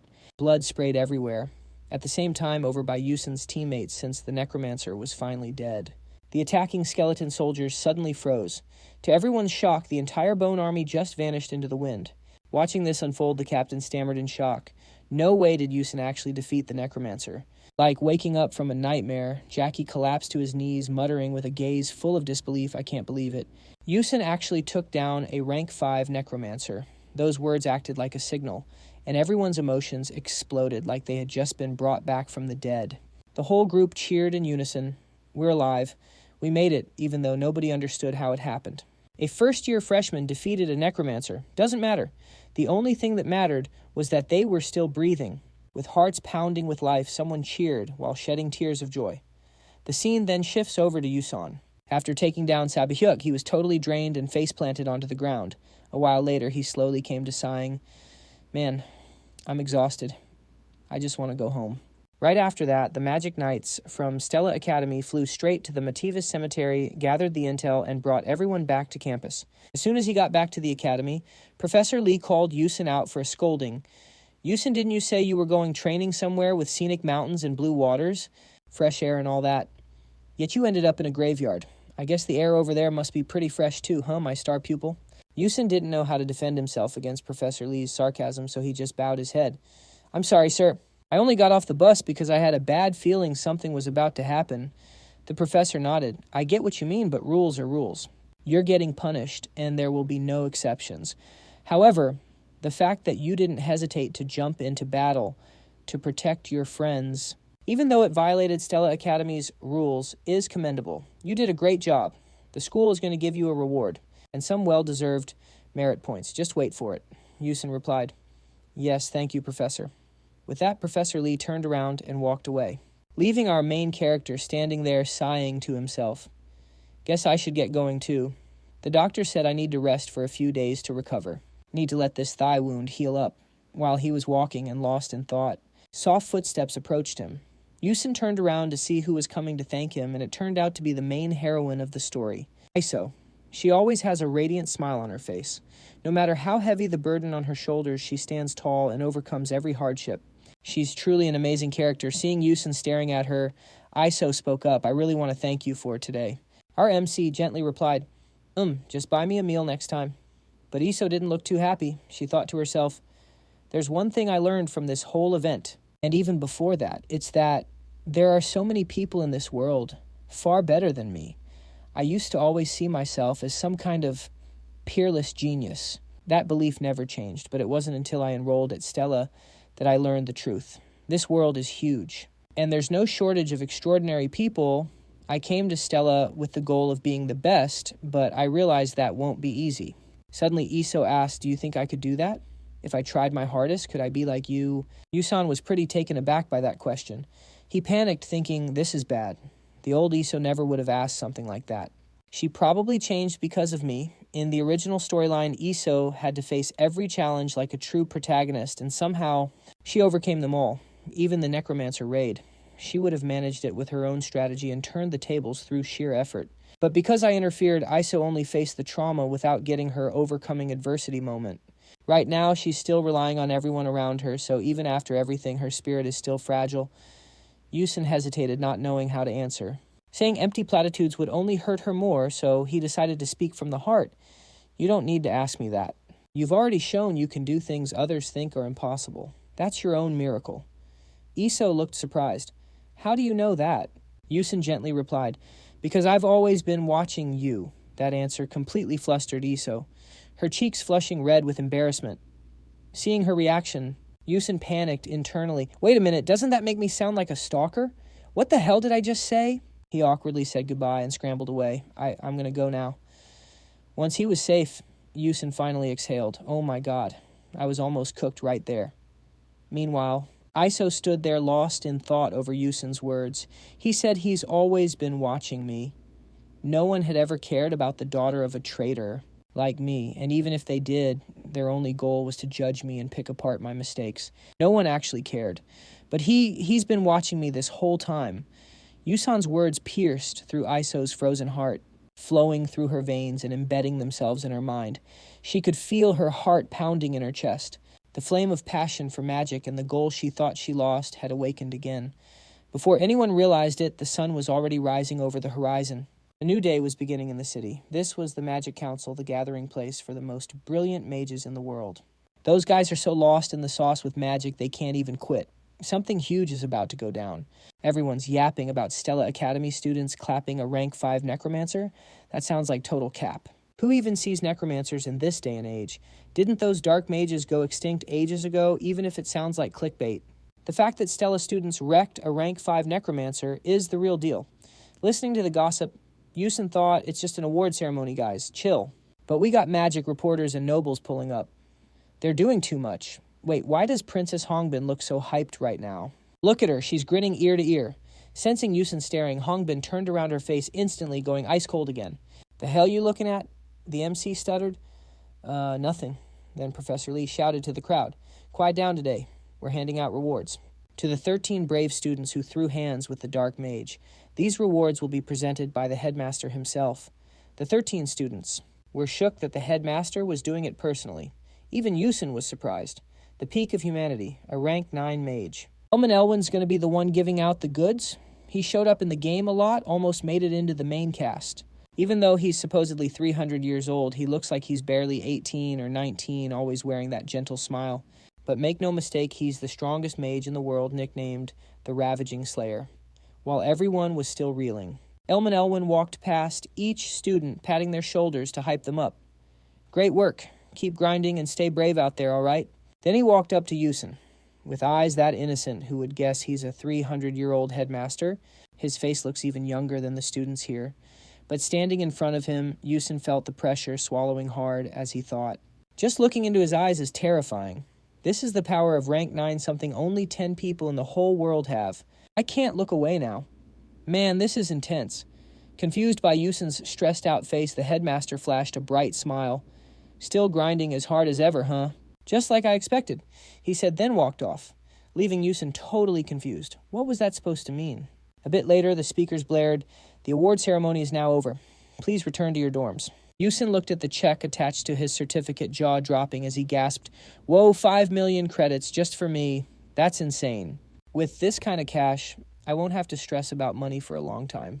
I never would have guessed the academy would drop a bag this big. It might not mean much to loaded kids like Hongbin or Hyun Riang, but for broke guys like me and Iso, this is huge. Plus, the final reward for this questline is a mana container from the Death Mage, basically the heart of a Necromancer. He celebrated internally. It's tough right now, but with Atlas, I'll unlock my own personal space soon enough. Carrying loot is going to be way easier then. But to pull that off, I got to solve the interference formula for the chaos algorithm first.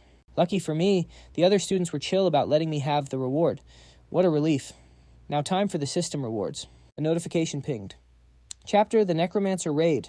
Completed. You have received a massive amount of experience points.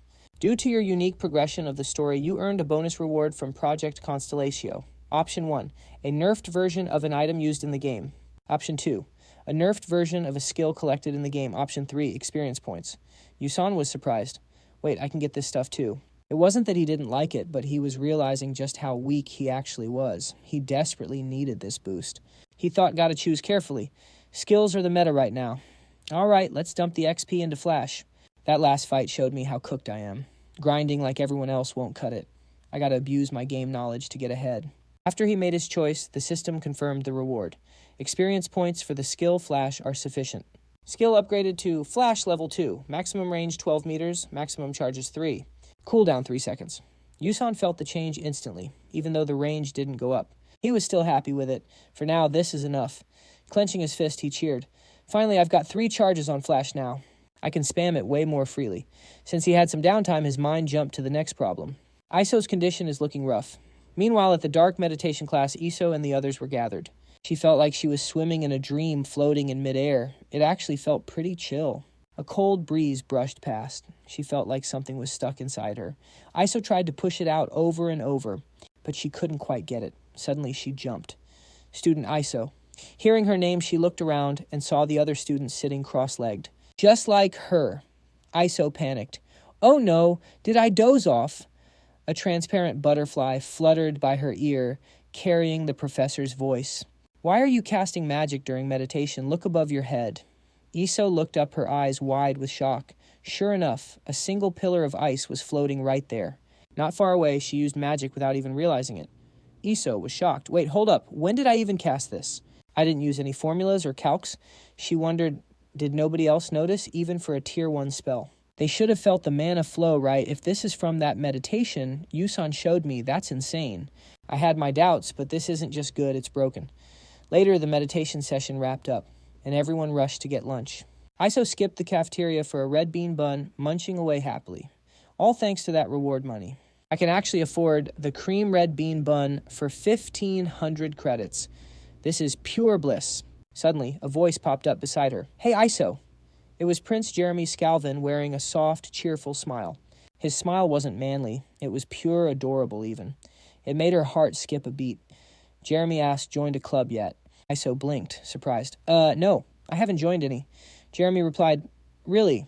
Then why not join ours? Iso wasn't dumb enough to just accept such a random sweet offer.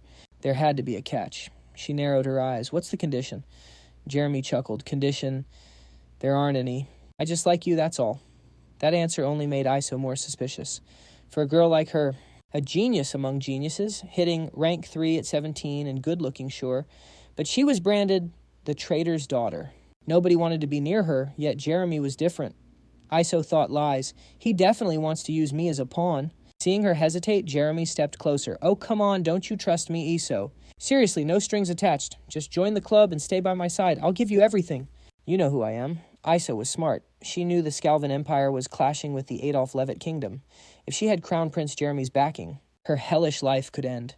No more celebrating over a cheap bun, no more swallowing insults for being a traitor's kid. She knew she shouldn't, but she stammered. The moment Iso opened her mouth, her eyes went blank. Jeremy smirked, sensing victory, but right then a hand shot up. Flame walked up without hesitating and grabbed Iso's face hard. Both she and the prince froze, totally confused. Ignoring Iso's blank look, Flame went off. You said you wanted to be with me, and now you're sneaking around flirting with someone else. You said you liked me. Now you're dumping me before anyone could process. Flame grabbed Iso's wrist. Come with me. We need to talk. Flame dragged Iso off, leaving Jeremy Scalvan standing there. He was confused but kind of intrigued by this feisty girl. A bit later, behind the school building, Flame sighed in relief. Phew, that was close. Iso was still lost. What the hell? What did you want to say? Flame replied, You should thank me, honestly. If you rejected him without a reason, he'd harass you forever. Sorry for grabbing you. I'm out.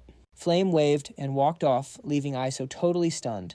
As she walked, Flame thought, did I do the right thing? If Iso followed the plot and joined that club, Jeremy would have completely wrecked her. He'd trash her reputation. He'd make up nasty rumors no girl should ever hear, and nobody would give her credit for her own achievements. Her depression would have spiraled. I tried to stay out of it, but looking at Iso, maybe interfering isn't so bad. Even with most of my future memories gone, I'm still trying to change these blurry events. Flame glanced back. Worried, she thought, wait, will they figure out I was lying?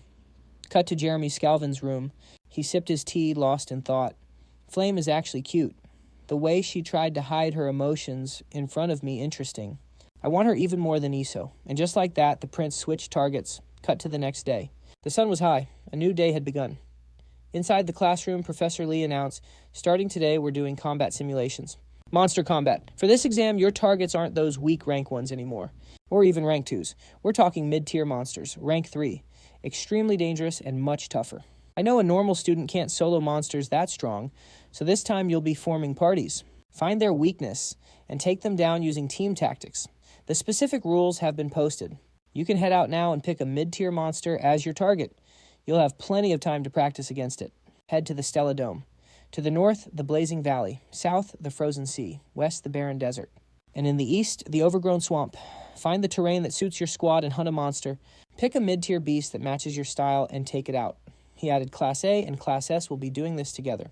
The evaluation is in 4 days. That's when you'll showcase your battle against the monster you've been training on.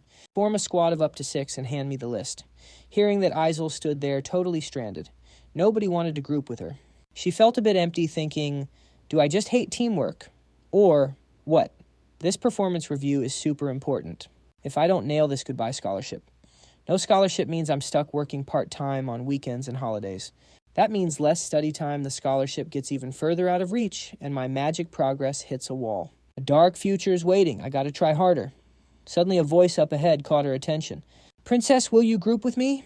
Her train of thought snapped, and Isel instinctively looked up.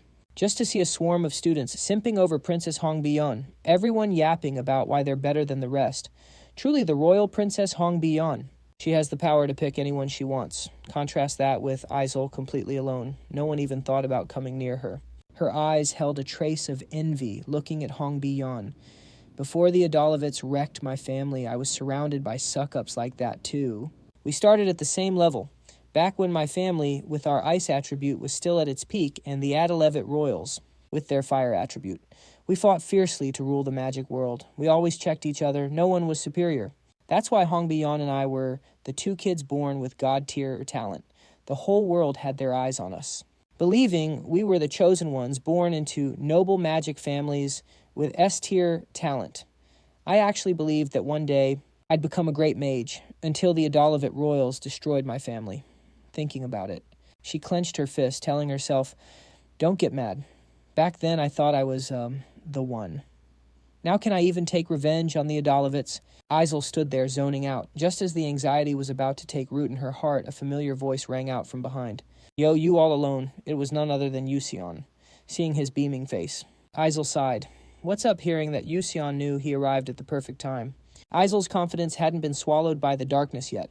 This was his chance to help her get her light back right in front of every mage at Stella Academy. Yusion flashed a bright smile, pointing at himself. Group up with me. Over on the other side, Hongbi-Yan quickly realized Yusion had arrived. She's a bit let down, huh? Is that Yusion? She wondered why he'd pick Isel as a teammate, when there are tons of other choices. Meanwhile, Isel asked in shock, Did you just say group up? Yusion calmly explained. You know, there's no rule about a minimum number of members, right? The two of us can team up and get extra points for a small squad. Isel flinched. Are you crazy? How can two people handle a mid-sized grade 3 monster? But as she spoke, her mind was unconsciously convinced. A thought flashed by. For some reason, if it's with Yusion, I think I can do it. Seeing she didn't refuse. Yusion smiled confidently. So you and Isel froze for a few seconds, pondered, then nodded. I agree. Not like I have anyone else to group with anyway. Yusion laughed. Ha ha, right choice. I'm going to go submit the list, saying that he turned to leave, leaving Isel watching his back. Just then, footsteps approached. Isel was surprised to see Hongbi-Yan pull up. She crossed her arms, looking annoyed. Hey! Isel startled. What Hongbi-Yan cut her off before she could finish. What kind of nonsense are you spouting? Worry about yourself, you shameless trash. Hearing the insult from Hongbi-Yan. Isel's heart felt like it was cut by a knife. Then Hongbi-Yan turned and walked away. Now Isel understood why Hongbi-Yan approached her. It wasn't because she feared Isel's potential, but just because Yusion was snatched away by her. Realizing the truth, Isel clenched her fist, laughing bitterly. Turns out in Hongbi-Yan's eyes, I don't even exist. Hongbi-Yan kept walking, thinking to herself, so annoying, did I really just lose to a failure and a commoner? Even if I can group with anyone, I need the strongest knight to get the advantage.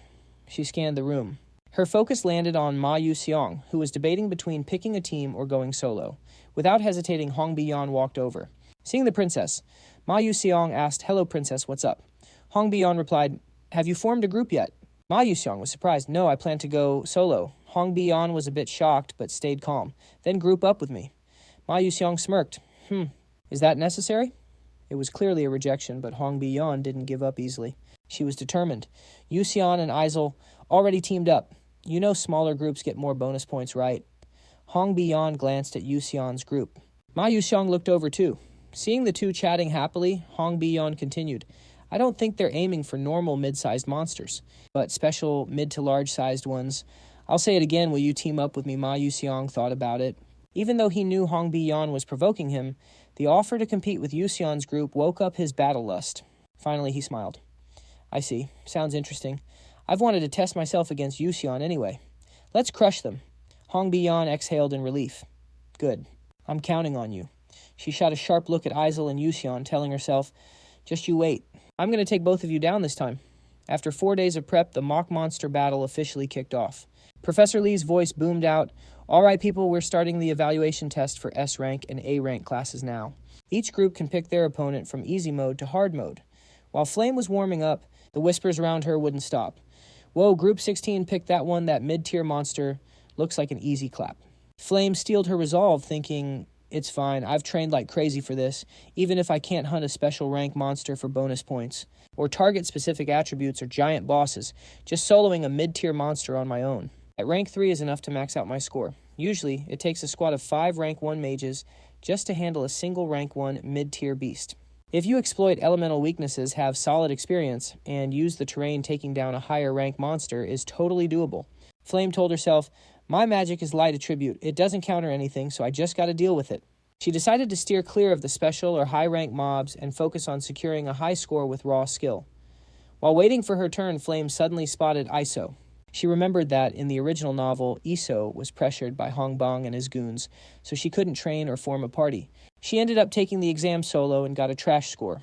Iso missed the scholarship, had to work part-time, and took endless humiliation and bullying from other students. That situation stunted her magic growth and her mental state collapsed, but everything's changed now, Flame and Yusun. The time travelers from the future have appeared and wrecked the original plot.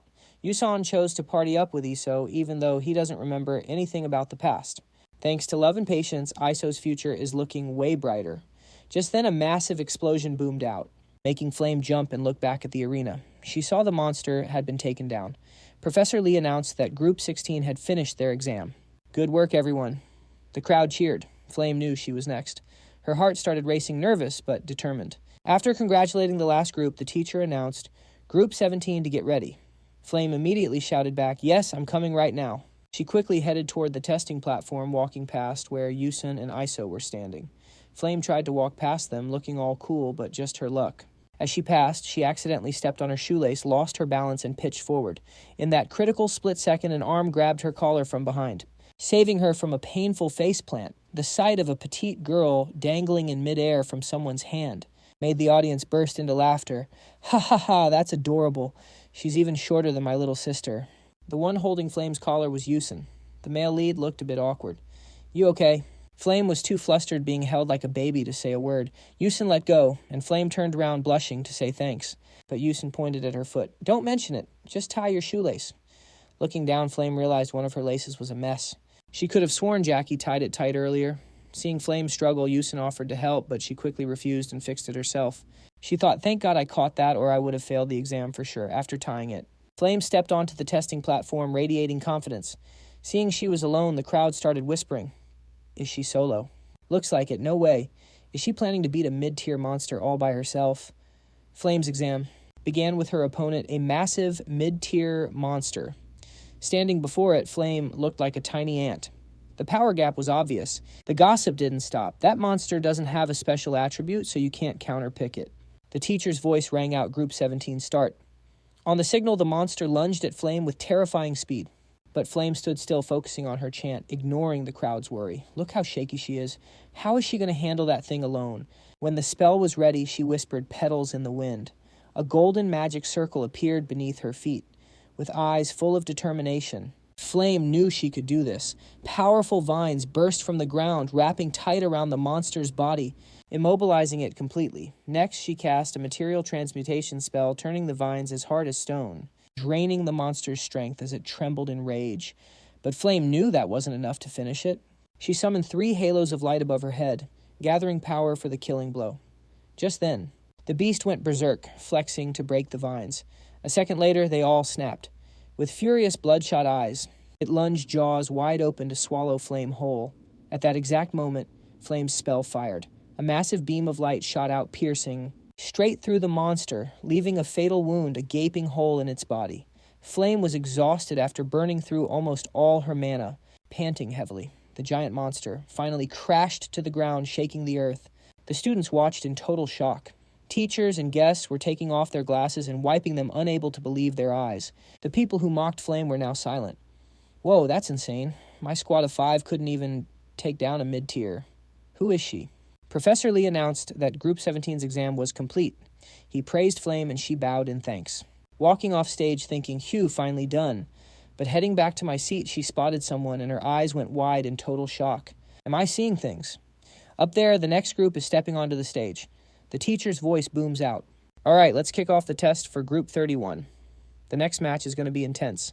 Between the Academy's strongest contenders, everyone's staring, especially the first years. They're screaming like they just saw a K-pop idol. No way it's Princess Hong Bi-yeon, the princess of the Adalevit royal family. And her teammate is the top scorer, Ma Yu-seol. He's so handsome, seriously. How can someone exist who's that hot and that smart? This is going to be a perfect show. Let's go. Princess. Let's go, Ma Yu-seol. Meanwhile, Frey leaned against the wall thinking hard. Hong Bi-yeon, she was supposed to form a 6-person squad with her faction, but now she's teaming with Ma Yu-seol. Yeah. In the original novel, those two had 0 connection, but now they're a team. The more I think, the more my head hurts. What kind of cracked combo is this? While Frey was confused, the monster summoned by Hong Bi-yeon's group appeared. Its body was covered in slime and diamond-hard scales. It had fin-like wings to fly, plus limbs and a carp-like head. Just looking at it gave off weird vibes. The students in the stands gasped. Hold up, is that real? No way. A phantom fish. Oh my god. That's a medium to large special monster? Can't believe they're challenging an impossible counter-type like that.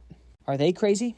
According to the novel, Hong Bi-yeon uses fire, while Ma Yu-seol uses 3 attributes, earth, lightning, and fire. But those are just side gigs. His real attribute is, hidden can't be revealed yet. The phantom fish is a water type with tanky scales. They used to rule the seas with high IQ and numbers, but a centuries-old curse wiped their intelligence. Now they're just mindless beasts. Still, they kept the ability to fly. Immune to lightning, usually a flyer's fatal weakness, and they totally counter Ma Yu-seong's usual attributes. Not only are they targeting a massive special boss that everyone fails against, but they also threw away their elemental advantage. They're definitely aiming for a perfect score, but they only get that if they win. While everyone buzzed, Professor Lee signaled the start. The phantom fish shot up high, roaring and spreading a nasty stench over the stands. Watching it get close, Hong Bi-yeon raised her staff. "Let's start. Stick to the plan." Ma Yu-seong nodded. "Got it, Princess." He spun his wand and backed off. A student asked, "What are they doing?" The guy next to him was confused. "I thought they'd attack." "Why is the knight retreating behind the mage? What is this?" While the crowd watched closely, Ma Yu-seong suddenly popped haste, jumping midair to face the phantom fish, head-on. Professor John rubbed his chin, looking at the kid's confidence. "Oh, for a first year, that haste is pretty impressive." Ms. Isolette nodded. "True, the kid's cracked, but that level won't touch the monster. Haste doesn't work in midair." "What is he plotting?" Amidst the doubt, Ma Yu-seong summoned a square stone platform under his feet. Then Hong Bi-yeon's fireball exploded right where he was standing. Combined with haste, the shockwave launched him forward like a missile straight at the phantom fish. The audience dropped their jaws. Their synergy is flawless. Unbelievable, closing in on the beast. Ma Yu-seong formed a giant stone fist in the air and smacked its body, sending the monster crashing down at insane speed. When the dust settled, the phantom fish lay motionless. The massive physical impact cracked its hard scales, not wasting a second. Ma Yu-seong cast his magic. A blue circle appeared on the ground, and countless rocks shot up to lock the phantom fish down. But crowd control isn't his strong suit, so the magic broke quickly. Ma Yu-seong landed looking calm. He just needed to buy time. Hong Bi-yeon's destruction magic was ready. A giant fireball, like a mini-sun, crashed down on the phantom fish, making it scream in agony. A terrifying explosion engulfed the area. The audience couldn't believe it. OMG, is that really just Tier 3 magic? How is fire magic making it scream like that? I can't believe my eyes. Seeing the phantom fish still standing, Ma Yu-seong cast lightning magic. Once done, he smiled. "It's over." As he spoke, a cylindrical blast slammed down on the monster. Even with the water attribute against absolute power, everything is meaningless. After those 2 hits, the phantom fish was dead. Its body faded into dust. The crowd's emotions exploded, clapping wildly. The phantom fish got wrecked without even fighting back. That was insane. The freshmen this year are monsters, especially that first-year girl soloing a mid-tier beast so cool. They're on the same level as the S-Class seniors. After the show, Hong Bi-yeon and Ma Yu-seong went back to their seats, feeling the envy and admiration. Hong Bi-yeon looked confident. That absolute W gave her main character syndrome. She really thought she was her. Glancing at Yu-seol and Isel's squad, she thought, "Can you really diff me?" "Nah. Even if you pick the hardest boss, you ain't topping our performance." At least that's what Hong Bi-yeon told herself. But the second Yu-seol stepped onto the stage, Bro dropped a line that silenced the whole room. "Summon 5 of them, right now." Everyone was shook. Princess Hong Bi-yeon lost that cool composure real quick. She looked totally flabbergasted. The crowd went wild. "Bro, what did I just hear? Don't regular teams need like 5 people just to barely survive one mid-tier beast?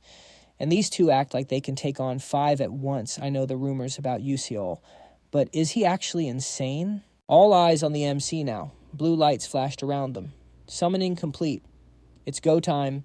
The mid-tier monsters spawned in. Yu-seol and Isel got surrounded instantly. They looked like tiny ants next to those things. Up in the VIP box, the teachers looked kind of surprised. Time for a little info dump. Monster researcher Verena listed them off. Hymeridon poison frog, black sand, bison, garden, Nami slime, and a bat monster. Princess Hong Bi-yeon was confused. She turned to Ma Yu-seong and asked, "Hey, you notice anything weird?" Ma Yu-seong looked surprised for a sec, then grinned at the arena. "Not really. I'm just curious what Yu-seol is cooking. I'm hyped to see what he does." Meanwhile, Professor Lee, the guy running the show, looked skeptical. "Just one question, who picked this enemy lineup?" Yu-seol answered, totally unbothered. "That would be me." Realizing the student picked his own poison, Professor Lee went on, "Look, as a knight, it's easy for you to farm points here. But for a bishop, this strat seems way too hardcore for her." The 5 monsters were closing in on them. While everyone else was panic mode, Yu-seol just smirked. "Nah, you got it wrong. This strategy, I designed it specifically for the bishop." Isel froze when she heard that. Professor Lee caught on and said, "All right then, let's begin."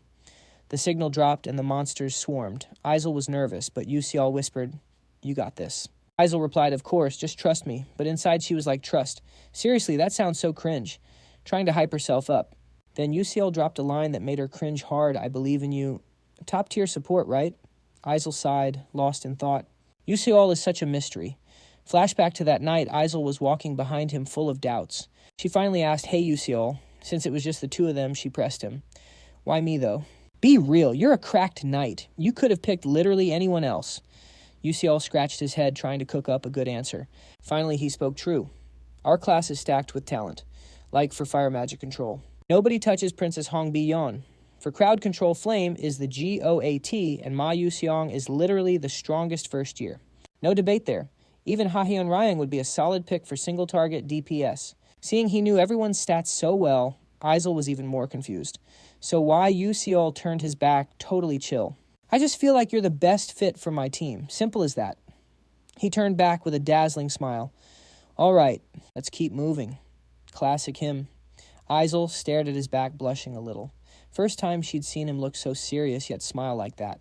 "If you're going to be that real with me now, I got to try even harder. Back to the present."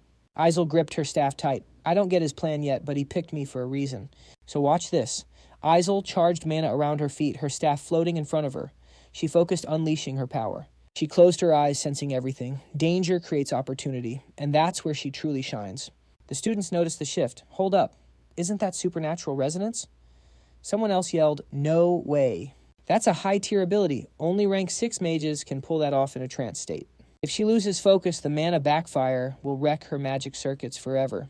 She's just a first year." While they were yapping, mana wrapped around Isel. A giant flower bloomed on the arena, stunning everyone. Yu-seol watched her running the numbers in his head. Called it. She really is the future Winter Queen. He smiled. "All right, let's get this party started. 2 first years versus 5 mid-tier beasts. No help coming. It's all on him now." Yu-seol dashed forward. Flash Step activated his sword glowing. He slashed right at the Chimeradon poison frog's gut. Laser focus. Pure sharpness. A long gash opened up on the frog's belly, feeling the damage. It shrieked in pain. Yu-seol glanced sideways. Frog phase 1 complete. Next up, Black Sand Bison. Suddenly, the bison locked eyes on the screaming frog eyes, glowing blood red. Plot twist, it wasn't targeting Yu-seol, it was going for the frog. The bison takes a deep breath, pulling its front legs back. Anticipating this, Yusin cracks a smile. "Keep running." "Good, just as I predicted. The only way to handle 5 mid-tier monsters at once is to create a vibe that turns them into enemies. This battle is getting more intense and dramatic than ever." Witnessing this scene, every student in the stands is jaw-dropped. Right in front of them, 5 monsters are tearing each other apart. They mutter, "Oh my god, what is happening? I can't believe my eyes. Are they actually attacking each other?" Seeing the plan work, Yusin grins in victory. Exactly as predicted. The plan to make them hostile and kill each other was a success. In other words, this is the tactic of borrowing a knife to kill. A common dirty trick using someone else's power to destroy an opponent without lifting a finger. Yusin explains, "The pro gamers of EVCAP used to rack their brains thinking, how can a bunch of noobs handle a herd of powerful monsters? After countless tests, they found the solution, exploiting the monster's traits and attributes. He breaks it down first when I attacked and injured the Maradun poison frog. Its forehead emitted a red light. That light triggered the Black Sand Bison's frenzied attack instinct. Then the bison spews sand everywhere while moving. When that sand hits the Nami slime, it gets annoyed and releases a huge amount of water to stay moist." He smiles. "Perfect. The plan is still on track. Thanks to the barrier on the simulation stage, the water rises fast." As if remembering something, Yusin looks at the Caden bird with a devious grin. "You're next." He explains a special trait of the Caden bird is that when it senses humidity, it lets out an ear-piercing shriek over 7 octaves. When the water rises, it gets irritated and screams. That scream provokes the bat monster, a species sensitive to sound, making it go crazy and attack enemies. True to prediction, the scream makes the bat monster rush in to beat up the Caden bird. A supersonic kick deforms the Caden bird's face, knocking it back into the Nami slime. Furious, the slime splashes water right into the bird's face. Everyone thinks it'll counter, but nope. The Caden bird glares at the bat monster with murderous intent, while the bat glares back like, "You want some of this. Come get some." The result, the two rush in fighting hundreds of rounds. The other monsters also start finding opponents and attacking each other. In the stands, scholars and professors are shook. One scholar gasps, "Unbelievable. How does a student named Yuson know every trait and weakness of 5 monsters?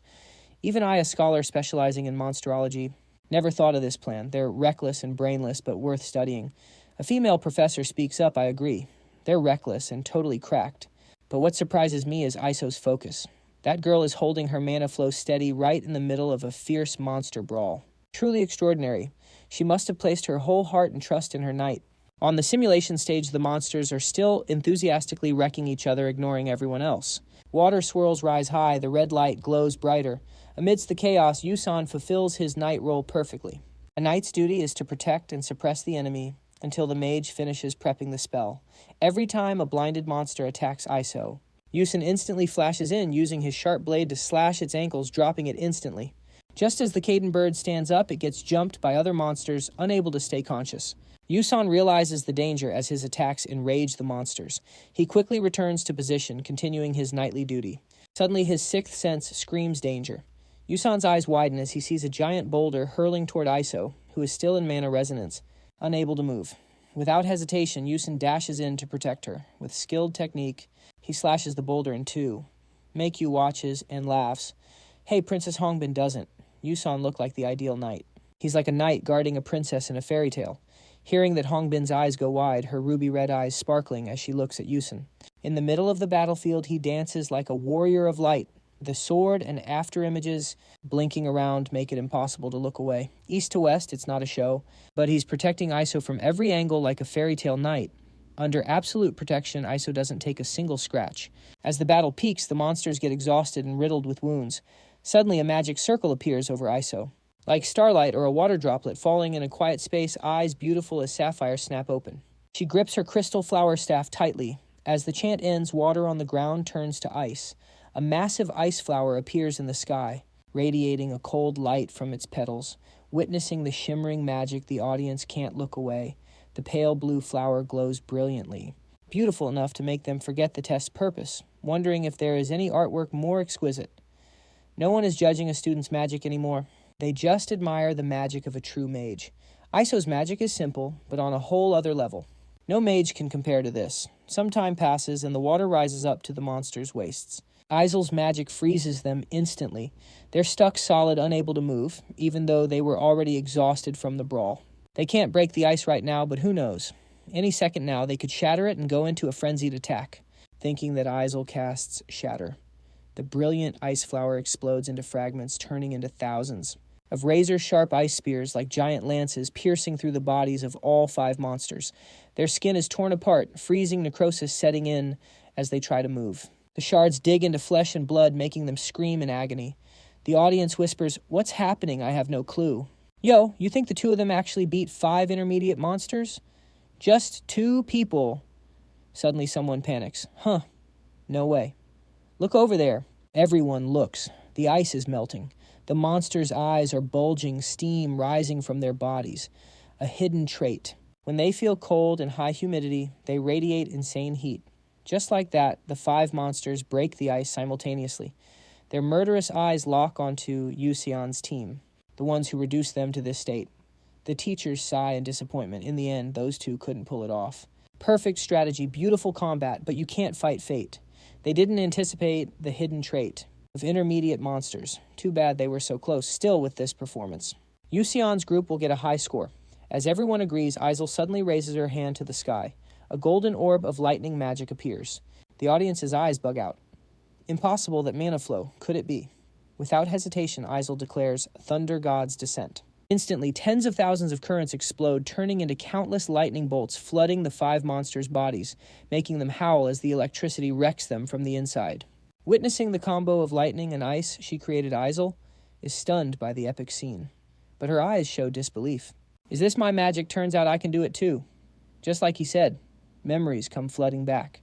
She remembers the first time she heard Yusion's crazy plan. She was shocked. Are you crazy? She thought he'd be annoyed, but Yusion just gave a genuine smile.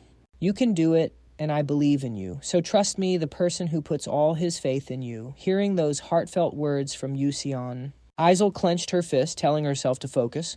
Yusion was still smiling, but the serious vibe from his expression and his tone felt so real. It wasn't a joke. She felt a weight press on her chest.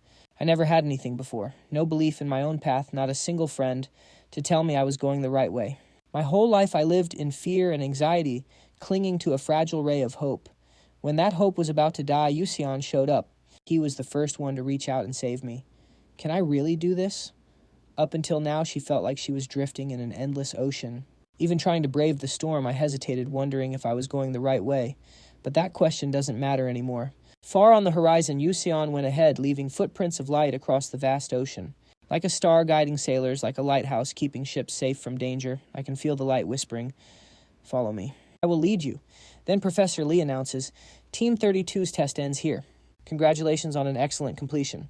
Standing in the center, ISEKAI'D smiles happily, all her insecurity and inferiority complex gone. All that's left is a confident, cheerful ISEKAI'D. Her face isn't drowning in hopeless thoughts anymore. Over on the MC's side, Yu-seol is dangling in the air, thinking Lucky almost got swept up in that. She should at least say something before casting such dangerous magic. Scene shifts to the next day. The results of the combat simulation test are posted. First place team, 32, 199 points, Yu-seol and ISEKAI'D. Second place team, 31. 127 points, Ma Yu-seol and Hongbin. Then third, fourth, and so on. Looking at the scoreboard, Ma Yu-seol smiles bitterly. We lost. Hongbin stares at the board and nods. The point gap is too huge. Crossing the 100-point mark is insane. Not to mention we faced special intermediate monsters with an elemental disadvantage, something no one has done. But looking at that 199 from Yu-seol's team, I have to admit we lost. Ma Yu-seol didn't expect the icy, arrogant princess to admit defeat. He smirks teasingly, "Didn't expect you to accept it so fast." Hongbin snaps back, "Yeah, shut up. Nobody would think you're mute if you didn't speak." Ma Yu-seol continues, "Even though I don't want to admit it, he is a more talented vanguard than I am. And ISEKAI'D played the role of ranged mage better than you." Hearing that, even though Hongbin agrees partly, she can't accept losing to ISEKAI'D. Looking at Ma Yu-seol's handsome face, Yu-seol's silhouette appears in her eyes. Hongbin comforts herself. If only Yu-seol was my knight, things would have been different. In the test, he protected ISEKAI'D from start to finish. He's not just a knight, he planned the strategy and picked the spots for the ranged mage. He even set the stage for ISEKAI'D to shine. I know Ma Yu-seol is talented, but Yu-seol is the best knight at Stella Academy. If Yu-seol supported me, I could cast magic just as well as ISEKAI'D. But why is that commoner so devoted to her? If a knight that perfect actually exists, he has to be mine. The perfect queen. The more she thought about it, Hongbin, she couldn't accept the fact that someone so flawless was out there taking care of other people. Her expression turned dark. Scary dark. Internal conflict going crazy. Admitting defeat. Hell no, that's a lie. I can't accept it. It didn't make sense. I need to investigate Ma Yu-seol thoroughly. After that thought, she said goodbye to Ma Yu-seol and dipped. But on her way out, Hongbin's eyes went wide when she spotted a black-haired woman. Expression ice cold, eyes crystal clear, totally untainted. She was about the same height as the princess, rocking a third-year student tag. It was Celine Argan, the Duke's heir and bestie to the current empress of the Adelaide Empire. She breezed past Hongbin, looking annoyed. Did she come here just because she heard I lost to a bunch of commoners and a traitor? Ugh, what a pain. Celine Argan smirked, young and naive. Does this kid not realize every little thing she does looks ridiculous like? You're still green. As the princess walked away, Celine stared daggers at her back. Meanwhile, Flame was busy writing in her diary. Writing and thinking at the same time, no way. I still can't believe ISEKAI'D cast that crystal flower magic so fast. That's her signature move. Her ace in the hole. After everything she went through, I never thought she'd perfect it and show it off like that. According to the original plot, ISEKAI'D should be broken right now from the shock of the mock battle. Trapped in Crown Prince Jeremy Skolben's cage. Slowly withering away. But that dark future changed, probably thanks to Ma Yu-seol. She kept thinking about the original romance novel. Ma Yu-seol and ISEKAI'D facing the apocalypse together, but what if there's a side story the author wrote that I don't know about? What if Ma Yu-seol was just a nameless character who loved ISEKAI'D his whole life, never getting loved back until the world ended? Is that a reach? After reading way too many romance novels, these weird theories just kept spinning in Flame's head. Then it hit her. A regressor. Going back in time to find love and protect the world. A timeline where the person he loves lives happily ever after. Even if the price was being forgotten in his final moments, did Ma Yu-seol have any regrets? Flame's heart squeezed. She felt like crying. I can't believe I'm witnessing such a tragic story in real life. Not a movie, not a book. The feeling of trading your very existence. To turn back time. What is that like scene switch? Ma Yu-seol's room. He was staring at the system board. Chapter 50. Monster combat room cleared. Congratulations, host. You received a massive amount of XP for leading the story in a positive direction. Project Constel granting extra rewards. Ma Yu-seol muttered, "What should I pick? This time I thought about it before, but I haven't decided." Flash Step was already buffed in the last chapter. I need to prep for the next one. The more he thought, the more his head hurt. Suddenly it clicked. He grinned. That's it. How could I forget that? He told the system, "I want the item J. Fenner's leaf key." The system replied, "Evaluating host. Please wait, ding, ding, ding. Verification complete. Congratulations, host. You have obtained J. Fenner's leaf key." A key materialized in front of him. Ma Yu-seol literally jumped for joy. Yes, it's not a classic like my old gear, but this is a rare item only high-rank players get. It lets you talk to special spirits, but it has one main function, opening a specific dungeon. But to use it, I have to go outside. But after the cemetery incident, Stella Academy locked everything down. What do I do? He pondered. Ma Yu-seol remembered how he left Stella back when he played the game. The Academy restricted outings back then, too. What did I do? His eyes lit up. Right. Clubs, I need to join an off-campus club. The sun was already high, shining warmly. Ma Yu-seol started writing in his growth diary.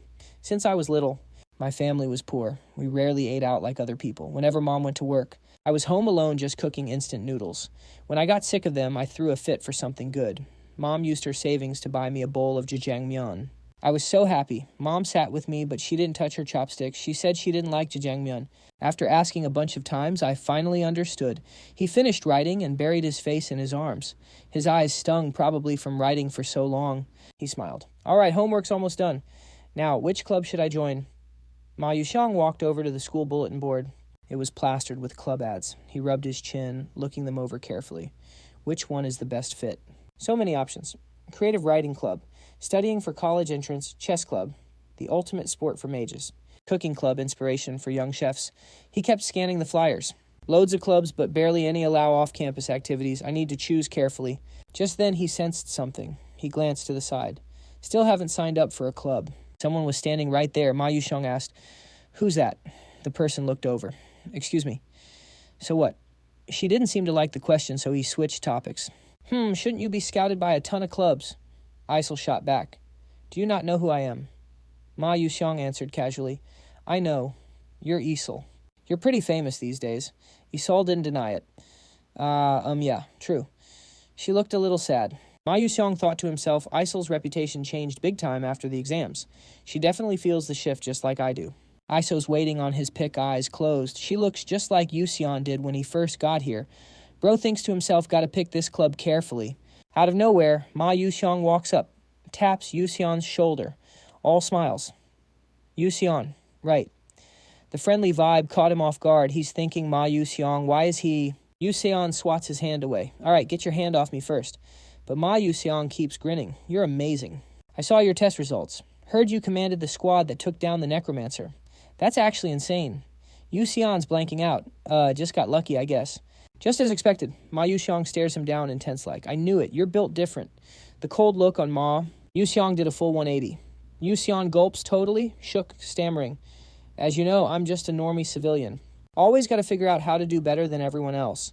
Hearing that smart aleck answer, Ma Yu-seol just beams. Then you're using your time way better than me. Suddenly, Yu-seol asks, what are you doing this weekend?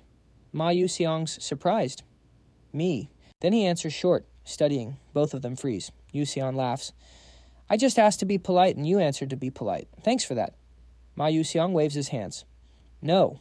I'm actually studying and training. Yu-seol stammers. Don't you usually do stuff like that?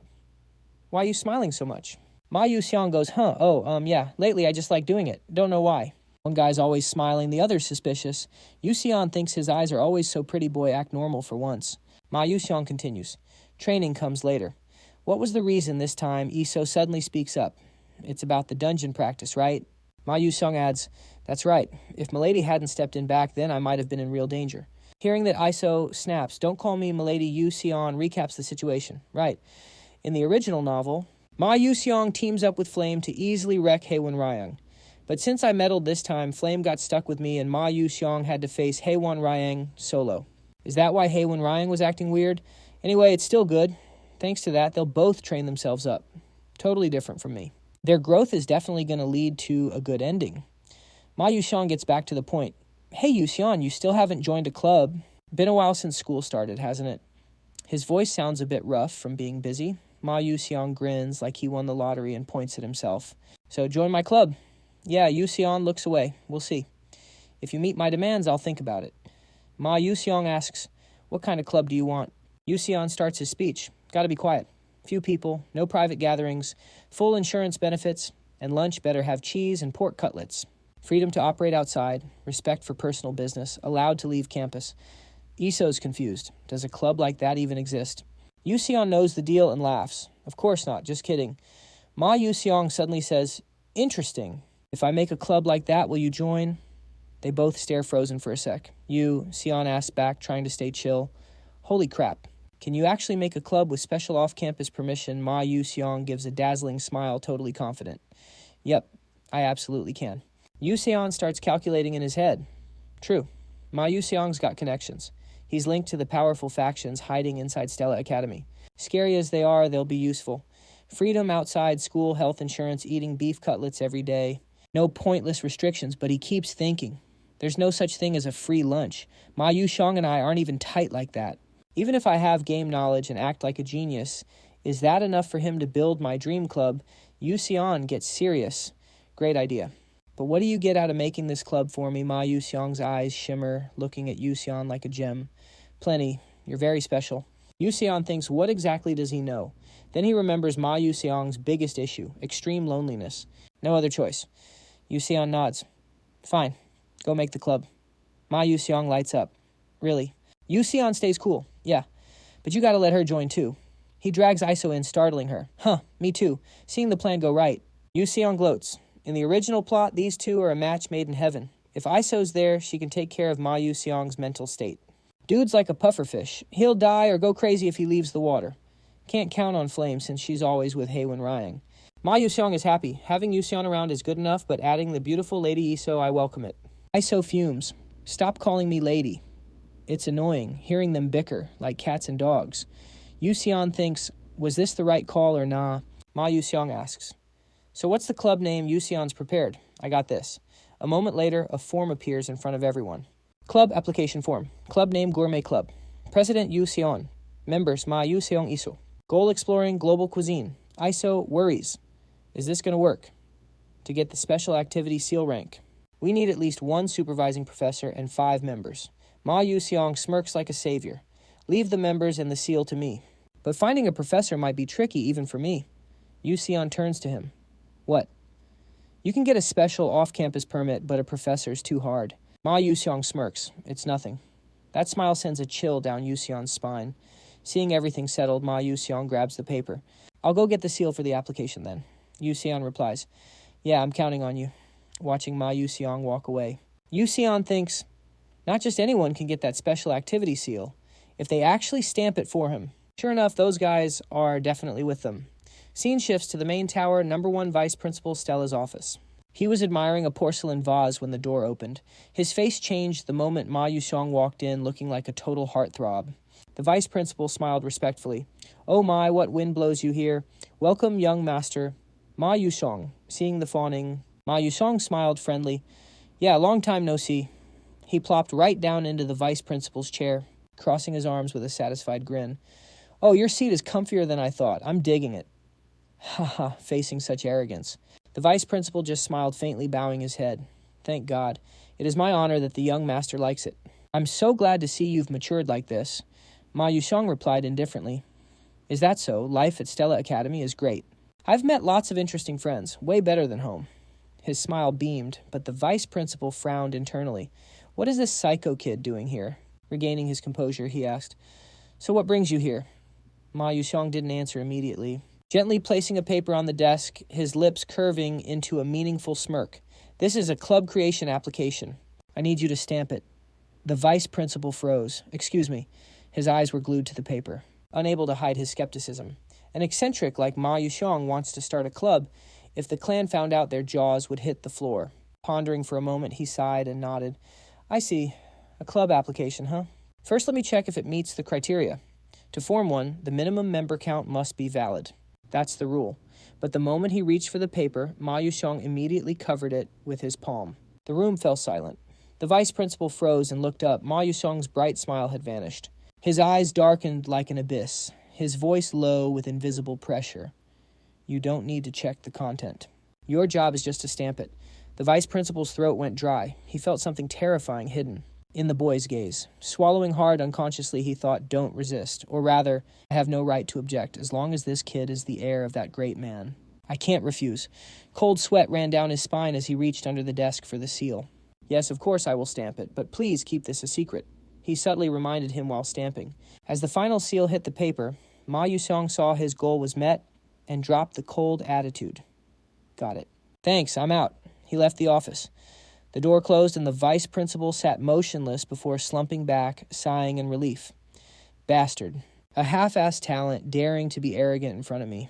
Truly like father, like son. He clenched his fist, eyes darkening. Why is he so much like that man? But this will end soon. One day I'll crush that arrogant kid's neck with my own hands. The next day, the bell signaled the end of class. The professor raised his voice. All right, class dismissed. Remember to do your homework. He left quickly. The class buzzed with gossip. Hey, did you see that earlier? That professor always nitpicks over nonsense, for real, especially with commoners. After packing up, students left one by one, leaving only Jackie standing there, staring at the presentation paper in hand, filled with regret.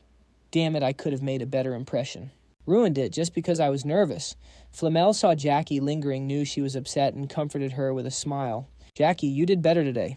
Don't mind the prof's toxic words, you did great, Jackie snapped. Shut up, I don't need your fake pity. Flamel was stunned, then annoyed. This kid, I was worried, so I came to comfort you, yet you don't get it. Suddenly, a voice from behind chimed in facts. Flamel jumped and screamed, Can you not pop up like that? Scared the hell out of me? She crossed her arms, frowning. You want my help with something. Yu-seol scratched his head awkwardly. Nothing big. Are you close with any professors? I'm planning to start a club. Need to find a professor with free time to be an advisor. Can you help? Flamel raised an eyebrow. Why not do it yourself? Yu-seol sighed. The professor seemed to hate me, so it's better not to ask directly. Flamel froze, then burst out laughing. Haha, obviously. With your attitude all this time, talking back, sleeping in class, even cheating, you're lucky you haven't been expelled. Yu-seol coughed, turning away. Ahem, no need to say it all. Flamel closed her eyes, thinking. Being a club advisor is pretty annoying. Not easy to find a willing professor. Suddenly, she remembered. Come to think of it, aren't you close with Professor Mage assistant? I see you visiting her lab all the time. Yu-seol raised an eyebrow. Yeah, I am. Why not ask her? Flamel crossed her arms, looking at him like he was an idiot. Are you dense? This is Stella Academy. Assistants can be advisors, too. Yu-seol's jaw dropped. No way, I've been running around for nothing, without realizing the easiest path was right there, too busy following the game plot. I've never noticed this detail before. He weighed the offer as he walked, but as he got close to the lab, Yu-seol froze. Professor Mezentire stepped out, clutching a stack of white papers and grinning like a snake. Her sharp gaze hid something shady. Yu-seol narrowed his eyes, watching her figure disappear, totally suspicious. Why is she here? Wasting no time, he pushed the door open, cheerful. I'm here. But his smile died instantly. In the middle of the room, Aunt Theresa looked absolutely wrecked, frantically wiping her tears. Yu-seol, you're here. Yu-seol walked over, worried, his voice soft. What happened? Aunt Theresa sobbed, trying to explain. It's just... Seeing her dodge his eyes, Yu-seol knew she was lying. He got serious. Assistant, where's that research you've been prepping for ages? Aunt Theresa clenched her fists, smiling bitterly.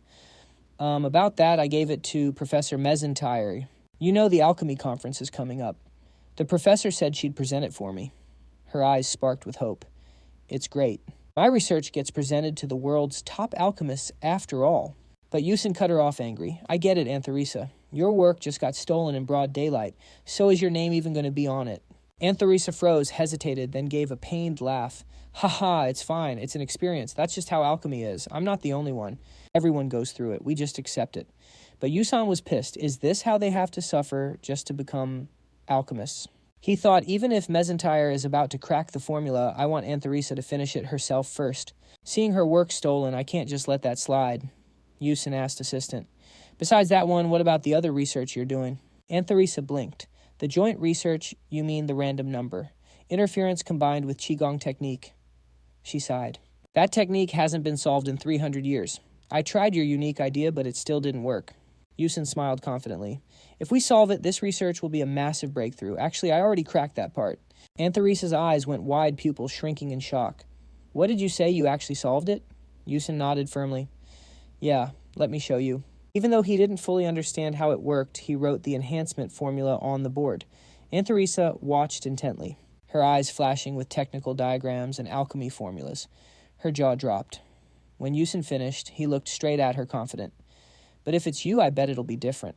And Theresa muttered, stepping closer. You mean if I add the dispersion and reflection ratios to the formula, then combine the Panos flow with the Gini coefficient? She was totally lost in it, forgetting Yusin was even there. He was secretly amazed by her insane focus. Unlike him, someone who just copies and memorizes. Her genius brain must be sparking with a million ideas. I shouldn't finish this research. And Theresa has to do the rest herself and be the real creator. She needs to get her confidence back. I'm just support. I have no plans to become an alchemist. I don't have the talent or the passion. But Aunt Theresa is different. She's a genius who can change the future of humanity. Yusin quietly left the room, closing the door without a sound. His part here was done. For the rest, he'd trust Aunt Theresa's talent and wait.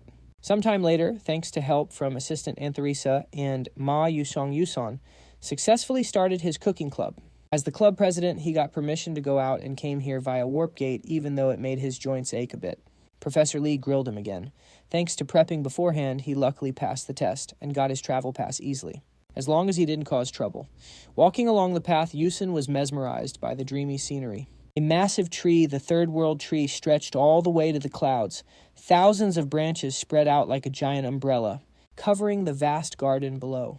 The World Tree's signature green aura, also known as the Southern Spirit Garden, gently wrapped around everything, bringing peace and happiness.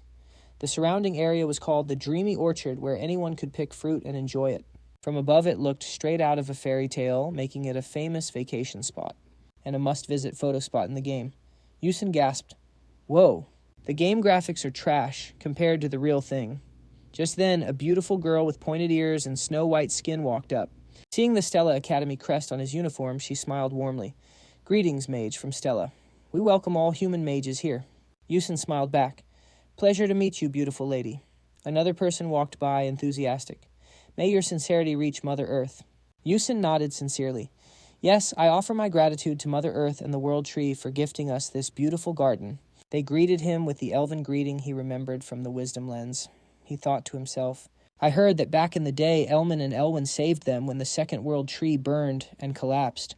It's probably true since a lot of elves recognize the Stella uniform and are super friendly. But honestly, few mages are actually good at combat magic. And the test to become a magic warrior is insanely hard. So people with that title are rare. By the way, it's obvious that so many elves are drop-dead gorgeous. Yusan admired them as he walked down the street.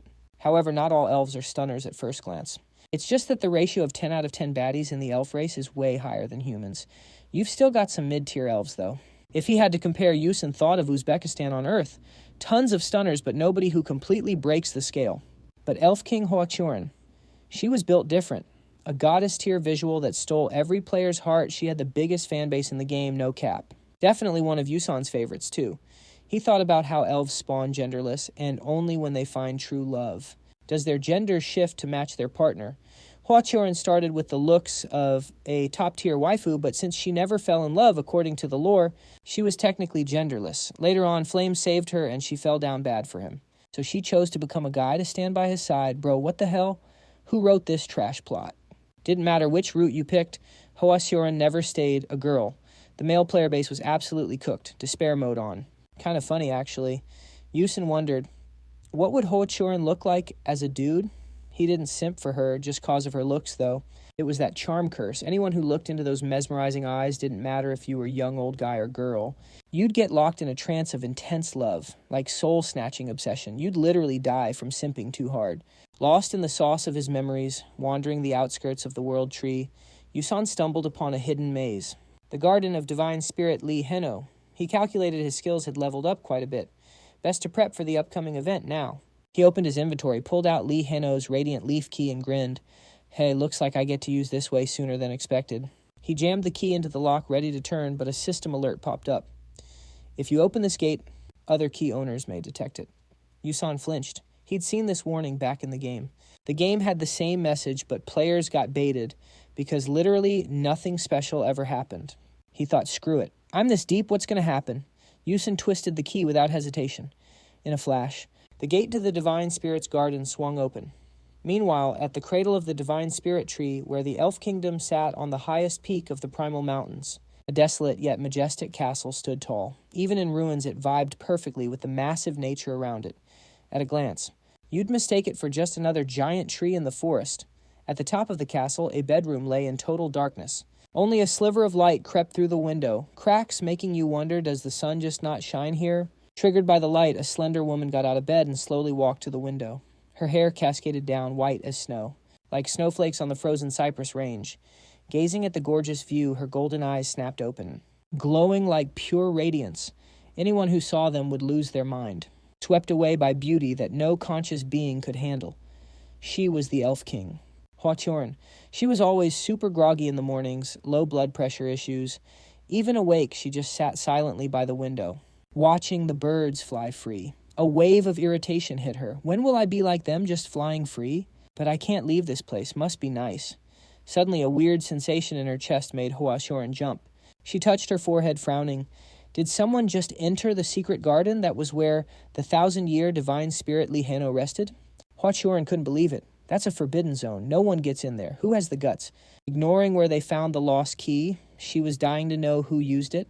She decided to go check it out herself, even knowing she couldn't leave her room. Right then, her heart seized up. Pain shot through her like hundreds of needles, freezing her in place. She'd endured decades hiding her face. She couldn't just act reckless now. What if the curse activates and drives someone insane? She clenched her fist, forcing herself to calm down. Just wait a little longer. The World Tree's birthday's coming up. As the Elf King, I have to show up. I'll hunt down the intruder then. Decision made. Hwa-cheon looked back out the window, letting the sunlight caress her face. There were too many reasons she lived in this dark, lonely place. Asleep or awake, she was terrified someone would accidentally see her face a beauty capable of ruining the world. Back to Yusan. The second he stepped into the dungeon, a strong scent hit his nose, making him sneeze uncontrollably. Damn it, this freaking pollen.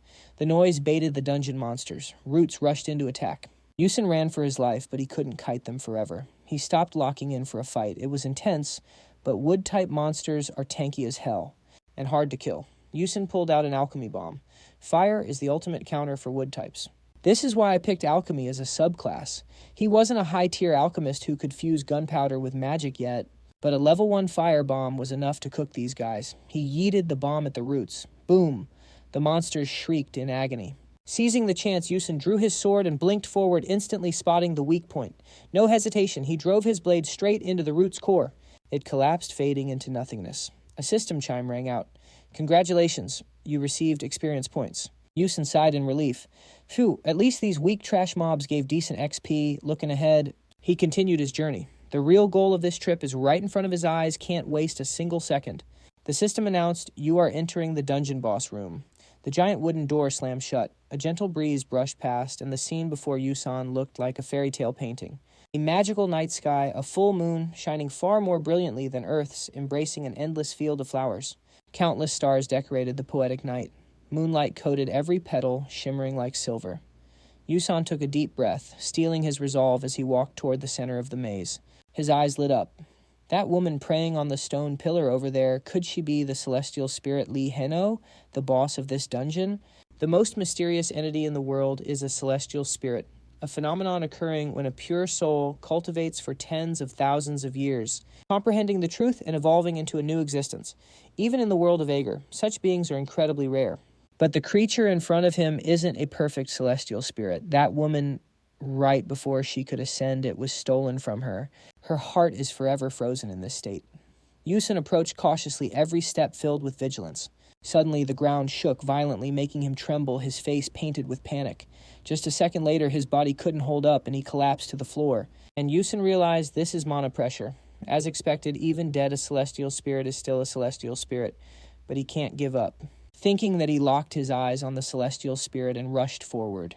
Even though the pressure made his legs feel like lead, he didn't quit. The distance between them was closing. When he got right next to the celestial spirit, Yusan's exhausted legs gave out and he knelt, panting heavily. Suddenly the system sound chimed. Experience for trait, mana, leakage, suppression increased. Ability stats increased. Only then did Yusan sigh in relief, his breathing becoming easier. The crushing pressure was gone. That's right, this place is the ultimate cultivation spot left behind by the celestial spirit before she departed. A miraculous encounter that mages all over the world would go crazy looking for, yet no one could find. The mana veins here are so potent that just moving normally brings results 100 times greater. By absorbing the celestial spirit's aura with his body, his natural affinity skyrocketed like crazy. Basically, I went through all that hell just to find a cracked gym. I never touched the gym IRL, but here I have no choice. While thinking, Yusun's eyes were drawn to a branch, emitting purple energy in the celestial spirit's hand. Without hesitating, he stepped up to grab it. The system announced, "You have obtained the special artifact Branch of Grudge. Rank, high grade. Description: Grudge does not fade with time. It only burns hotter. 4 special functions. 1. Upon first contact, inflicts the abnormal status Grudge on the target. 2. Upon second contact, the Grudge explodes, dealing damage. 3. Grudge accumulates daily, storing up to 3 months max. 4. If the target is rank 6 or higher, damage is halved. Single use." After reading, Yusun smiled, satisfied with this thing. I can take on Meg and Tyrion now. The boss from Volume 8 already had an artifact, so time to start grinding. A few weeks later, thanks to diligent training here, Yusun's stats increased significantly. Mana leakage delay level 0.3. Muscle strength plus 8%. Reflex speed plus 12%. Sensory sensitivity plus 20%. Sixth sense. Consumes mental power to activate detecting mana phenomena within a 24-meter range. Accelerates perception when in danger. Automatically triggers. Mana circulation rate in blood plus 2%. Looking at the stat board, he sighed. Current stats are around mid-rank 2. Still a long road ahead. The main characters already have stats exceeding rank 4. No one in this world teaches swordsmanship, so my only option is precise stabbing and slashing, piercing the enemy's weak points. I have to train until I'm scraping bone and shedding skin until I cough up blood. While training, Yusun felt his body change. Something stabbed into his chest. He coughed violently. Cough, cough! The sword dropped. The system announced, "You have comprehended a special mana breathing method. Skill, Breath of the Celestial Spirit has been acquired." Yusun's gaze turned hazy, everything blurring. His eyes drooped shut as if he lost consciousness, the world fading into a mystical blur. Suddenly a strange voice rang out, snapping Yusun back to reality. "Hey, what are you doing? Can't you hear me?" "You hear me, but you're pretending not to." "Huh. I hope that's the case. Can you hear me? Answer me? I'm waiting." Yusun jumped. What the hell? Where's that sound coming from?" The voice continued. "Oh, so you can hear me, right?" Regaining his composure, Yusun turned around and muttered, "Are you Celestial Spirit?" Lee Heno, a big question mark popped up in his head. Celestial Spirit. Lee Heno just started a chat with him. Shocked, he blurted out, "What a talking corpse." The Celestial Spirit got annoyed. "No, I'm not dead, you rude human." But Yusun was still stunned. "What? How can you talk?" The spirit replied, "I've been talking the whole time. Were your ears just broken before you couldn't hear me? But now you can. Probably because you're starting to become like me. Just now, you were breathing with the same rhythm as me." The more he listened, the more confused Yusun got, thinking to himself. Come to think of it, there was a notification about acquiring a skill. The system displayed the skill info. Breath of the Celestial Spirit level. 0.1. Become one with nature through the Celestial Spirit's breathing. Mana circulation rate in the blood increases drastically when used but causes mental erosion. 4 effects. 1. Strength increased by plus 107%. 2. Reflex speed increased by plus 125%. 3. Senses increased by plus 147%. 4. Endurance increased by plus 101%. Maximum duration 15 seconds. Erosion level 1%. Yusun is grinning internally. What is this? This skill is broken. The duration is short, but my stats just skyrocketed to 4-star rank level. Wait, Divine Beast Erosion. Does that mean I'll lose my human body? Divine beasts maintain their form using mana, but with a body that leaks mana like mine, losing my physical form means death. Does this skill shorten my lifespan every time I use it? He tells himself to stay positive. It's a clutch skill for emergencies anyway. After a long silence, the heavenly spirit speaks up. Strange, this is the second time a human has exhaled the breath of a heavenly spirit.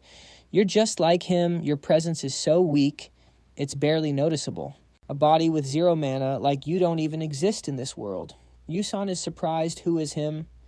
The spirit continues. He used a sword like you, cut through magic, even cut through heavenly spirits. Yusun is shook. Say what he thinks, the game never mentioned a swordsman like that.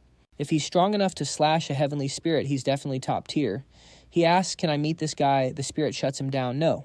The disciple of the primordial archmage killed him. Yusun looks thunderstruck. The primordial archmage, the guy who died ages ago. How the hell is he still alive? The heavenly spirit continues. Do you want me to teach you? I fought him once. I recorded his entire breathing technique and moveset. Yusun is skeptical. For real, the spirit adds, but there is a condition. I cannot leave this place, and I cannot speak to anyone else because I am practically dead. Find my heart and bring me back to life. Just as expected, Yusun is blunt. Sorry. With my current stats, I can't snatch another heavenly spirit's heart. Thinking for a moment, the spirit reluctantly says, it doesn't have to be a heavenly spirit's heart. Just a pure heart of a divine beast will do. Yusun is confused. If you use a divine beast's heart, won't you lose most of your power? The spirit replies, that is fine. Better than being trapped here forever, living alone for eternity. Hearing that Yusun agrees, it's a win-win anyway. He says, if it's just a regular divine beast heart, that's not impossible. I can do that. The spirit asks, really? Yusun thinks to himself, the reason I'm training here is to prep for the contract ritual with the Familia. I'm going to face countless divine beasts soon anyway. Compared to finding a heavenly spirit heart, this is a cakewalk. He says confidently, I'll do my best to bring one back. The heavenly spirit's happy. Thanks, I'll be waiting. Oh, I want to give you this too. Yusun is surprised. What is it? The spirit says, look behind me. He asks, what's this thing? The spirit replies, the flower chain of Afabin, a symbol of the bond between Liheno and a fated friend. It has no stats, but Yusun never heard of this item in the game. Worst case, I can just burn it for fire. He puts the bracelet in his pocket, but suddenly startles. Wait, you're a heavenly spirit, right? Looking closer, he exclaims, a symbol of a heavenly spirit. This might be more useful than I thought. Heh. Meanwhile, at Antheresa's lab, she is manually perfecting the formula based on Yusun's instructions. After focusing for a while, she stops to look at the result. I did it. Ah no, not the time to get cocky. She continues copying the formula from the board to paper. A moment later, Antheresa cheerfully says, tomorrow a new era begins. If Yusun knew, he'd be super happy, right? The capital of the Dwarf Kingdom, the Black Iron Empire. A place vast and towering, yet creepily desolate. This place owns 2 resources every empire drools over: gold mines and iron mines. Literally got the money and the steel. The buildings are so high that if you look up too long, you'll break your neck. They weave together like a concrete jungle. It has heavy cyberpunk vibes, making you feel like you're lost in a sci-fi dream. Up in the sky, rows of steel wires are stretched like guitar strings with countless electric trains zipping back and forth. From afar, it looks just like a giant spider web. That's how the name Spider City was born. The atmosphere is gloomy and dark, the type where, if you got no business, just stay home, lest you wander into a post-apocalyptic novel. But don't let the looks fool you. The dwarves here are super active, bustling and full of life. Amidst that scene, our 2 main characters, Yusun and Antheresa, step foot in this weird city. Arriving, Yusun beams a bright smile. We're here. Antheresa stands beside him, glancing around and nods. Yes, indeed. Today is the Continental Academic Conference, a huge event where the location changes every year. This year, the honor goes to the Optical Alchemy Academy, dubbed one of the top alchemy schools in the world. Located in the Dwarf Kingdom since dwarves created material magic, this year's conference is expected to be on a whole different scale. Rumor has it the best alchemist Wan Xiaoko, the Golden Alchemist, will attend. A thought flashes in Yusun's mind along with some smugness. This is the perfect time to present Antheresa's latest discovery. But his gaze shifts to Antheresa beside him and she speaks up. Worry clearly visible, but Yusun, is this okay? This is what that professor researched for half his life. Yusun thinks, is she a saint or just an idiot? Her research got snatched and she can't do a thing yet. She still talks like that, sensing the vibe was off. He shifts the mood. Don't worry, Antheresa. It wasn't me copying Professor Mason Tyron's research. It's just that you are leagues above her, that's all. Antheresa hesitated. Thanks. They kept walking. Yusun said playfully, all right, let's head in. That red carpet looks way too stressful. Want to take the back door? Antheresa nodded instantly. Oh, right, not a bad idea. Just as they stepped in, the broadcast voice grabbed the hall's attention. Greetings, doctors, professors, and researchers of the Alchemy Association. I now declare the opening of the 87th Golden Ratio Academic Conference. The excited, slightly humorous tone made the top professors frown a bit. The host continued. For our opening act, we are honored to introduce a new medical invention. Clack. The sound of high heels echoed. The spotlight swung to a figure in a white coat stepping out with insane aura. It was none other than Professor Mason Tyron, the person Aunt Theresa used to mention with respect and a hint of guilt. The host announced solemnly, "Please welcome Professor Mason Tyron from Stella Academy. She will present the latest medical product." Mason stepped lightly onto the podium, her sharp eyes scanning the room before projecting the first slide on the screen. "Hello, I am Mason Tyron from Stella Academy. Today I present the new experimental alpha line of the red potion." She paused, clicking the remote to display an image. "First, take a look at this." The presentation started dragging on, detailed, highly technical, requiring more patience than actual knowledge. Everyone listened intently, though even if we were sitting there, we wouldn't understand a word. It was full of jargon that felt like it was snapping neurons in half, making anyone impatient fall into a waking coma. After a long drag, she concluded, "That concludes my presentation." The hall snapped out of the hypnosis. Dramatic applause and nodding followed, sparking a wave of murmurs. "Oh my God. Professor Mason Tyron is a genius. That idea to improve the tricky red potion is brilliant." In the corner, Yusin watched with crossed arms.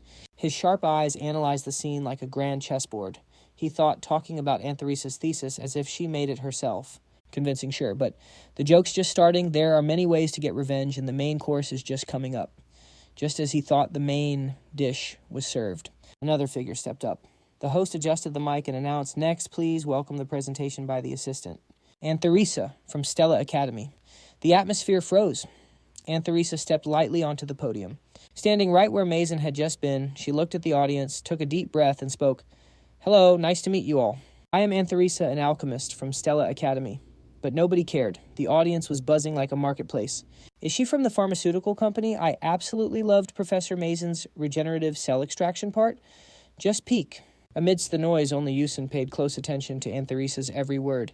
She hesitated slightly, but continued. "The topic I will present today is..." At that moment, a smirk curled on Yusin's lips, knowing exactly what was about to go down. Aunt Theresa's next sentence silenced the hall. "This is a summary and complete understanding of the mixed variable interference formula." Silence enveloped the room as if time stood still. No chatting, no whispering. Everyone turned to look at her, eyes wide as if asking, "What did you just say?" No one dared to interrupt. But the atmosphere shattered when an older man slammed the table and stood up, voice sharp. "Do you have any idea where you are standing?" The hall shook, eyes fixing on Aunt Theresa. Under the pressure, she flustered, stammering, but staying calm. "Yes, of course I know. This is a wonderful and honorable position, especially for someone like me." A humble, yet resilient answer. But the professor wouldn't let up. "Then explain clearly what that spell you just mentioned means." Aunt Theresa clenched her hand slightly over her chest to calm herself. She inhaled deeply, looking straight into the waiting eyes. "Please understand it from an alchemist's perspective." The room exploded like a kicked beehive, murmurs spreading wild.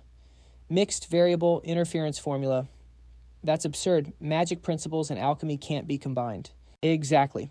For 3 million years, no one has solved the conflict between those two." A famous professor in the front row, hair pure white, eyes deep, covered his mouth and coughed lightly to compose himself. The air was tense when the host's voice rang out like a saving bell. "Order, everyone. Please let the speaker finish." But a warm, deep, authoritative voice cut in. "If you all think that is impossible. Just because many have failed, then how can you call yourselves alchemists?" Silence fell. The voice belonged to a man in a gold-trimmed white robe, light, curly blonde hair. Von Ciel, the legendary golden alchemist. He smiled, walking forward and looking up. "I am very much looking forward to what you are about to present. I want to see the truth hidden within magic, that everyone has always deemed impossible." He raised a hand in encouragement. "Come now, brave little girl. Share your discovery with us." Aunt Theresa stood frozen, a blush spreading across her cheeks, eyes shining with gratitude and emotion. She bowed slightly and whispered, "Thank you, sir. Next should have been Aunt Theresa's presentation, but I object." A shout like a thunderclap silenced the hall. It was none other than Professor Mason Tyron, looking absolutely salty with vinegar in her eyes.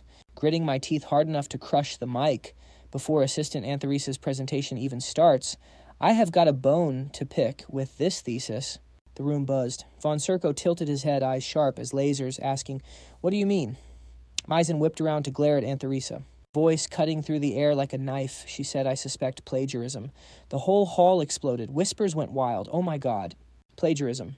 That is like the worst accusation in academia." Von Serko burst out laughing, looking half amused and half ready to sue someone. "Funny. You do know what happens if you accuse someone of plagiarism without proof, right?" Maizen shot back. Of course I know. She stepped up to Antharisa, spreading her arms like a magician, as everyone here knows.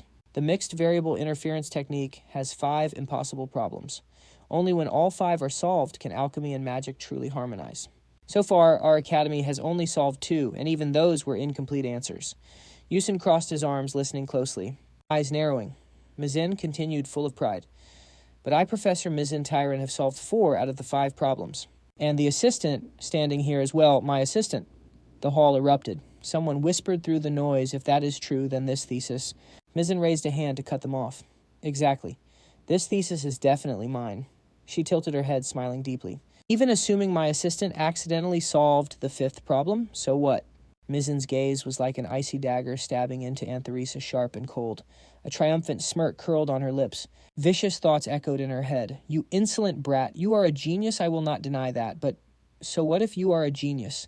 This is where you end. You fool talent means nothing if no one acknowledges it. Your talent will always be mine. Mizin leaned in close to Antharisa, face-to-face voice, sounding like a final judgment. Assistant Antharisa, do you dare claim you solved the other 4 problems? The hall held its breath. Antharisa froze, eyes darting around as she took a step back, heart pounding like crazy. I knew it. I knew this would happen. I am stressing out so bad, oh my God, what do I do? Then a voice like a breeze drifted through her mind. If it feels too hard to handle alone, just call me. Antharisa's eyes widened, lighting up as the fear vanished like rain drying in the sun. She took a deep breath, lips pressing into a calm smile, right hand raising slowly. I have a request. I want to invite a co-author up here. The hall went nuclear, gasps everywhere. What a co-author. Von Serko raised an eyebrow, surprised. Who is it? Antharisa lowered her hand, looking down at the audience, and pointed straight at a guy in the sea of people. My co-author is Yusin. Yusin nearly fell out of his chair jaw, dropping eyes, popping out like his brain just shut down. Co-author. I just gave a few suggestions, right? No, wait. How am I supposed to react after Antharisa introduced him as the co-author? Professor Mizin Tyron also looked toward Yusin. And then he started making his way up to the podium. The crowd's murmurs started mixing in too. Ridiculous. A student this young, I do not think anything is actually going to change. Instead of arguing Golden Alchemist waste it, Gordon looked interested, crossing his arms, waiting. Oh ho, I am really looking forward to this. Meanwhile, Yusan kept moving, getting closer to the podium now. He looked down at the ground, seeming a bit sad. He slowly approached Professor Mizin Tyron. Then he looked her dead in the eye, zero anxiety, zero hesitation. He quietly walked past Professor Mizin Tyron, but then a surge of magical energy suddenly poured out. It came from the branch he was holding. The target of this spiritual power was the professor's arm. A system information board instantly popped up. The special skill Malice from the item Vengeful branch was activated. Target of Malice. Mizin Tyron. As he walked past, Professor Mizin did not seem to notice, just looked a bit annoyed, and said, "Humph, how rude." Seeing she did not notice, he just gave a faint smile. His thoughts manifested into reality. All right, it worked. Once he reached the spot, he stopped. He officially faced the scholars down below. Silence fell first, and then, with an emotionless face, Yusin spoke his first words. First of all, I would like to listen carefully to Professor Mizin Tyron's arguments. They say seeing once is better than hearing 100 times. So let us solve this cross-training technique right here, shall we? A smile appeared on his face, and the crowd started whispering again. A debate between a professor and her assistant. To settle this report. That actually sounds super interesting. Sharing the sentiment, Antharisa turned her worry toward him, stammering, Hey, Yusin. I seeing her panic. He looked over, but then flipped the question back on her. Hey, assistant, don't you trust me? Hearing that Antharisa looked a bit blank. No, I do trust you to make sure. Yusin comforted her immediately. I've been right by your side this whole time, so don't sweat it, Assistant Antharisa. You got this. I trust you more than anyone. Seeing his smiling face, Antharisa couldn't help but blush a little. Thoughts raced through her mind. Can I really pull this off? Her hand instinctively tightened around her collar. She adjusted her glasses, locking in her focus. Thoughts flooded back. Yeah, Yusan's right. I gotta trust the grind. Trust everything I've done. She quickly smoothed out her hair. Meanwhile, Professor Mezentirin looked completely lost, unable to get a grip on the situation. After hyping herself up, Antharisa stepped up, facing Mezentirin. Let's get started, shall we? She was fully locked in now. Let's start with a little history lesson. The variable interference method in alchemy. 300 years ago, an alchemist claimed, I found a miracle formula to solve this equation. It's a magical formation. It can solve the anomaly formula, but I got to use the bathroom real quick, so I can't write it down. Then he died in that bathroom, making the formula infamous. Since then, countless alchemists have tried to crack it, but they all failed miserably. Now nobody even bothers trying. Because of that, this unsolved formula was deemed impossible. But now someone claims they can solve the random spatial interference algorithm. A guy smoking a cigarette with a cold expression commented, "Interesting." His info popped up. Member of the Blue Moon Tower Destruction Squad 13, Captain Kane. A girl nearby in the same uniform let out a long yawn. "Interesting, please. I'm bored to death." Info updated. Vice Captain Hygiene Macaron. Turns out they were lurking there in stealth mode. Finishing her yawn, Vice Captain Hygiene Macaron glanced up, side-eyeing the stage. "Hey, Captain, is that professor really a dark mage?" Someone nearby started whispering too. "Do you smell cigarettes?" They looked toward the stage where both competitors were writing on the blackboards, making an assessment. Vice Captain Hygiene Macaron continued, "The more I think about it, this mission feels like a total scam." But then Hygiene glanced at Kane standing silently next to her. ... She rubbed her head helplessly, closed her eyes, and sighed. "Whatever. Captain just follows that old geezer's orders blindly." Suddenly her eyes snapped open, looking forward. It wasn't just her. Even Kane was focused on it. Down there, Professor Mesenterin and Assistant Antheresa were facing off again. A thought quickly formed. The vibe in this hall just shifted, didn't it? Then the host's voice boomed out, "Okay, the first difficult problem is done. Let's go to Golden Alchemist Professor Wasser Gordon." He was staring in shock at what was written down there. Scanning the detailed formulas on both blackboards, he made his call. Although similar, the approach is completely different. Meanwhile, Captain Kane was also forming his own thoughts as he watched intently. However, the assistant's solution is way simpler than Professor Mesenterin's, plus the final result at the bottom is slightly different. The host's voice rang out again. Next up, the second difficult problem, both competitors headed back to their blackboards. Chalk started flying. In the observation area, people were starting to really pay attention. You could see the anxiety and shock written all over their faces. This is insane. Plenty of people have solved the second problem, but I've never seen a method like this before. That problem usually takes at least 200 lines to solve, but she did it in exactly 12 lines. To completely clear it, the one they were talking about was Antheresa, watching from the sidelines.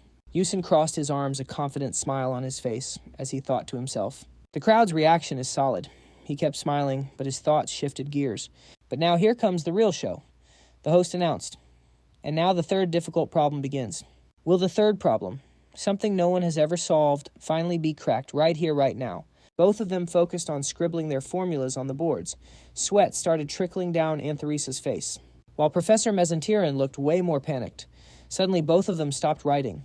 Down below, Wasser Gordon was stunned. His mind was racing with judgments. She actually solved it. Even Professor Mesen only managed to crack the third problem that everyone thought was impossible. The results are insane, but even with all that praise, Professor Mesen didn't look happy at all. Instead, she was just shocked and confused. Wasek Gordon called it right out. But wait, Assistant Antonisa, she's on a whole other level. Looking at the solution she's writing down, Professor Mesen started getting salty, real mad. Her mind was racing like, what the heck kind of logic is that? Yusin just stood there smiling like a proud dad. Then he heard the crowd buzzing. Everyone was losing it. How did she even come up with an approach like that? I'm seeing it with my own eyes and I still can't believe it. Then people started realizing something huge. Up until now, all the alchemy veterans thought these 5 hard problems were 5 separate things and tried to solve them one by one. But Antonisa, she's built different. She treated all 5 problems as one big picture and solved them all at once. That right there, that's the gap between Mesenterin and Antonisa. The solving process kept going, but look at Professor Mesen's hand, it started shaking. Her brain was frying, she couldn't calculate anymore. Wait, what was the next part of the formula again? She looked at her blackboard and started cursing. Damn it, I ran out of space. And then she turned to a staff member and screamed, "Bring me another board right now." Her voice cracked. "Hurry up." But then a familiar voice cut through the tension. "I'm done. Solved." Professor Mesen froze. She slowly looked over to the side where Antonisa was standing, totally calm. Back turned to the blackboard facing the crowd. Antonisa started explaining, breaking down the complete analysis of the spatial link. Random interference formula. A light flashed around her, and her calm voice echoed through the whole square. That concludes the complete analysis of the spatial link random interference formula. Problem solved. The crowd went absolutely feral. They couldn't hold it back. The noise just drowned out everything. Insane. This is actually insane. Am I really witnessing a historical moment right here, right now? I'm going to cry for real. This is the moment of the century. Hearing all that hype, Antonisa felt a wave of joy. You could see the confidence building up in her mind. I did it. She turned her gaze toward Yusin, standing nearby, and thought, thank you, Yusin. This is all thanks to you. She was still smiling, but then another voice cut in.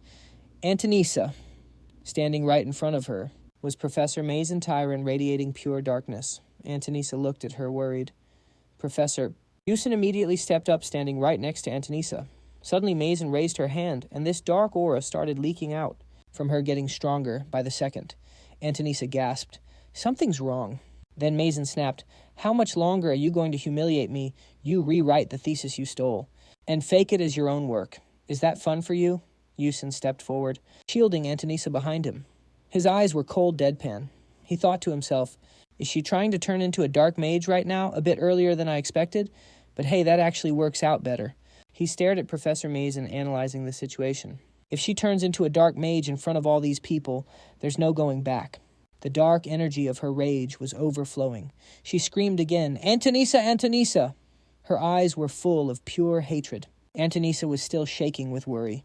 She bit her lip, trying to pull herself together. All the emotion she'd been holding back just exploded. She shouted, I told you to just admit it. Her confidence came rushing back. She didn't stop there. She grit her teeth and said, my thesis is way better than yours, Professor. Was my presentation just now not enough proof? How much more do you have to steal from me before you're finally satisfied? Hearing that the audience and all the scientists were completely blindsided, they started whispering, wait, so that red potion thesis was actually the assistant's work. That explains why Mazen looked so shaky. Antonisa was trembling, but she didn't back down. Professor, she let it all out, her voice getting even louder. You're even dumber than I am. Hearing that Yusin just looked at her completely dumbfounded. Glancing at her standing next to him, that vibe instantly spread over to Captain Karen and Vice Captain Hajin, standing right there. And then, dead center is Professor Megan.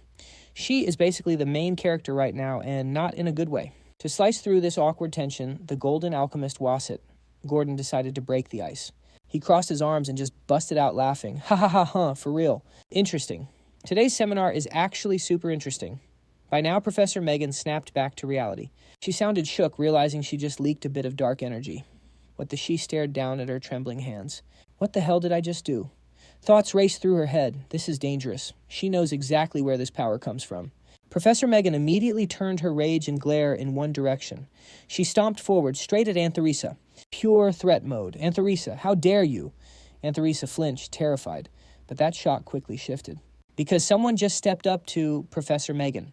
She saw a familiar figure standing right in her way. It was none other than Baek Yu-seol. His voice was calm but heavy. Professor Megan, take a good look at the situation right now. Hearing that, Professor Megan froze. Her face went total blank. She was questioning her whole existence, feeling that invisible pressure from the countless eyes staring up at her, and they were not looking at her kindly. The alchemist sat in silence, waiting to see how this plays out. Realizing she was cooked, Professor Megan turned to the side and stammered, no, it's not like that. That's not it. Reaching peak desperation, she clutched her chest, her voice pitching up. That brat stole my thesis. Everyone down below heard it, and they instantly knew what was really going on. Alchemist weighs it, Gordon said quietly. Drag her out. Someone immediately replied, yes, sir. And just like that, the order was executed. 2 guardian spirits stepped up and dragged Professor Megan away. Watching this go down, Professor Megan was still trying to argue. No, I said I didn't do anything wrong.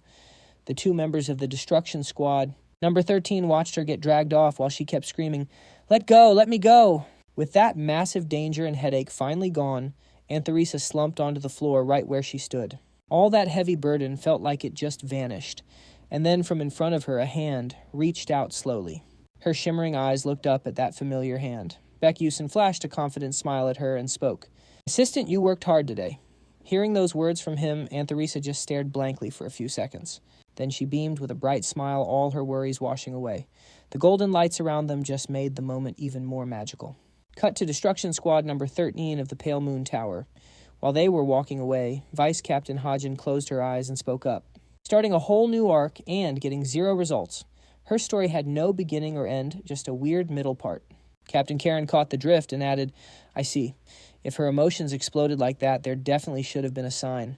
But the sensors for dark magic corruption didn't show a single reaction. Vice Captain Hajin continued regarding the issue. True enough, the Pale Moon Tower's psychic sensors aren't exactly absolute anyway. Then a new question popped up as she looked back at Yusan and Antharisa, who were getting swarmed by scholars. Hey, is that kid the high schooler they said was the co-author? She turned to Captain Karen beside her. She seemed a bit interested in her own assessment. Kinda cute, isn't he? Karen heard that. She shot a side glance. Did you investigate him? Caught off guard. Hajin looked a bit blank. Yeah. Just got the intel from Mia. She laid out some detailed info on Yusan. Before coming to Stella, his hometown was destroyed by dark mages, apparently. Just a commoner. Lowest academic scores yet, somehow he's in Class S. And at the most prestigious magic academy in the world, too. But he doesn't use magic. Basically, he's super weird. He also asked to have his name removed from the article today. Didn't expect so much info. Captain Karen looked ahead calmly. Is that so? Remember it well? Then her eyes widened in surprise at something. From up ahead, Yusan was looking straight at them. Karen focused in on him. The other 90% was confusion, but then he decided to ignore it and looked back ahead and flashed a bright smile. Standing there a bit dazed, Captain Karen asked herself, wait, did our eyes just meet? But Hajin next to her looked over, totally skeptical. Say what? No way. She looked at Baek Yu-seol and mentioned the captain's cognitive interference magic. Did my shadow barrier just get bypassed that easily? No way. Must be seeing things. Just an illusion. Karen stared straight ahead, frozen for a few seconds. Then she saw it. Yusan's smirk. Like that stare down never even happened, Karen was left completely speechless. She couldn't say a word about him. ... Awkward silence. Yusan had no reason to stay. After confirming Professor Migan wasn't acting up, Karen turned away and said, let's go. We're done here. Hajin clasped his hands behind his back, following her with a comment. I was getting sick of this boring place anyway. Scene switch. A fancy noble carriage. Someone's inside. Biting her nails in pure rage. It's none other than Professor Migan Tiran. She kept cursing nonstop. Damn it. If it wasn't for Baek Yu-seol, I wouldn't be humiliated like this. But sitting right in front of her, someone reading a book with their eyes closed, spoke up calmly. We're past the point of no return. We have to deal with Yusan. Calm down. Migan looked at the figure who just appeared out of nowhere. Her voice rose dramatically. You're riding. He opened his blood-red eyes, clearly displeased. He gave her a cold, indifferent look, then slammed his book shut. Responding to Migan, he said, that's not the problem. Professor Migan's face twisted in shock. We almost Raiden, continued, his expression darkening.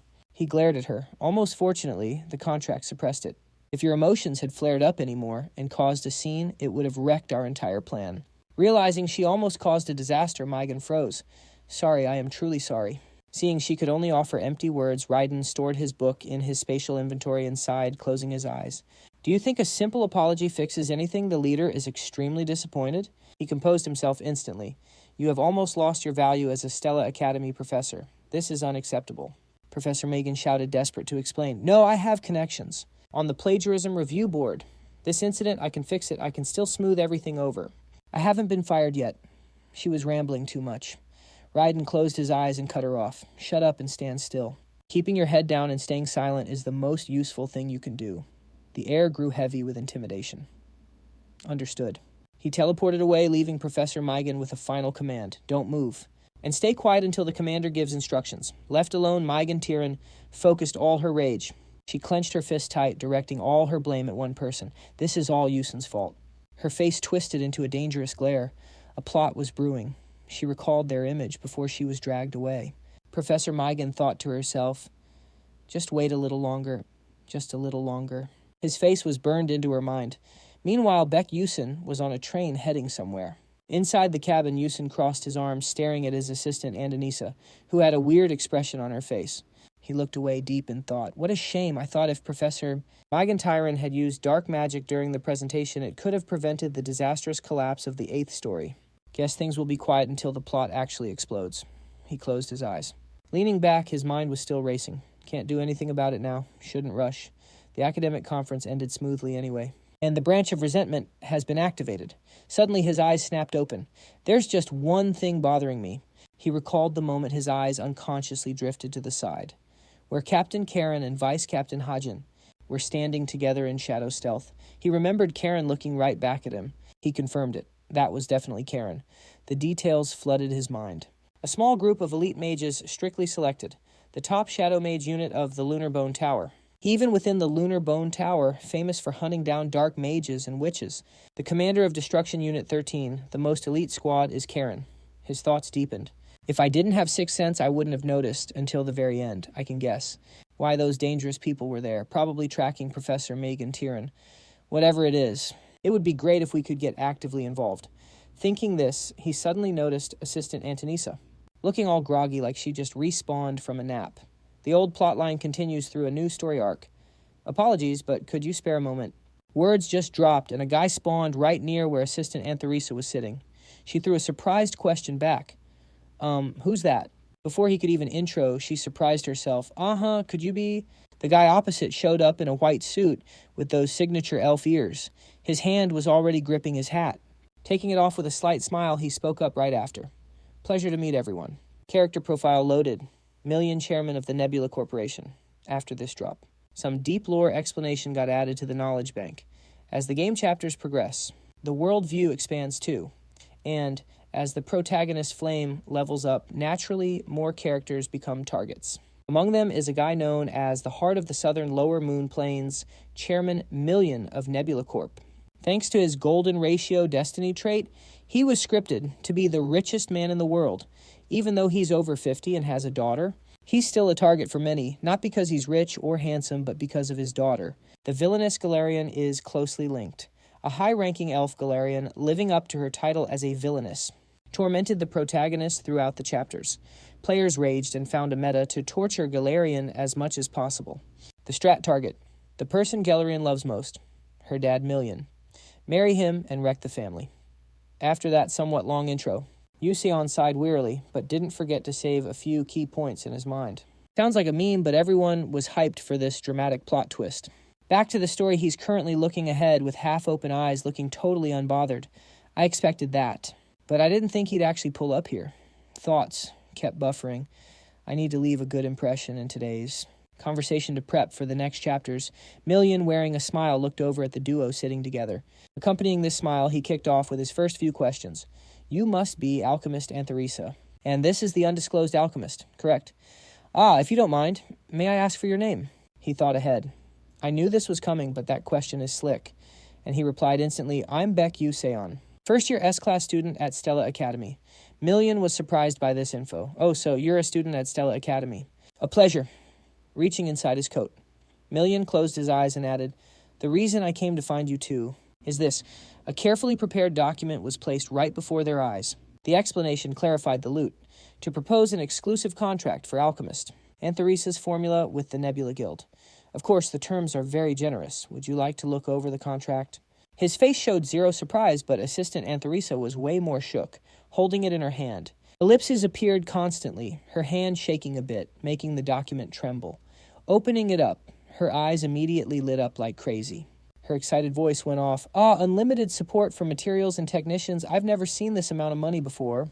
A few thoughts formed immediately. Plus, with these conditions, I can craft all the inventions I've ever dreamed of freely. Yu-seol will definitely love this too. Her eyes glanced over at him, but he just looked blank, not getting the signal. Assistant Antharisa paused a bit, after seeing his reaction, and then she directed a thought at Million. Apologies. Could you give me a little more time to think? Sensing the vibe was off, Million added, while she was eyeing the paper. Are the conditions still not enough? If you have any requests, please speak up. But Antharisa hurriedly cut in. No, it's not that the conditions aren't just enough, they're overkill. It's just extra caution. I hope you have a reasonable explanation. I need to discuss this with the co-author of this formula.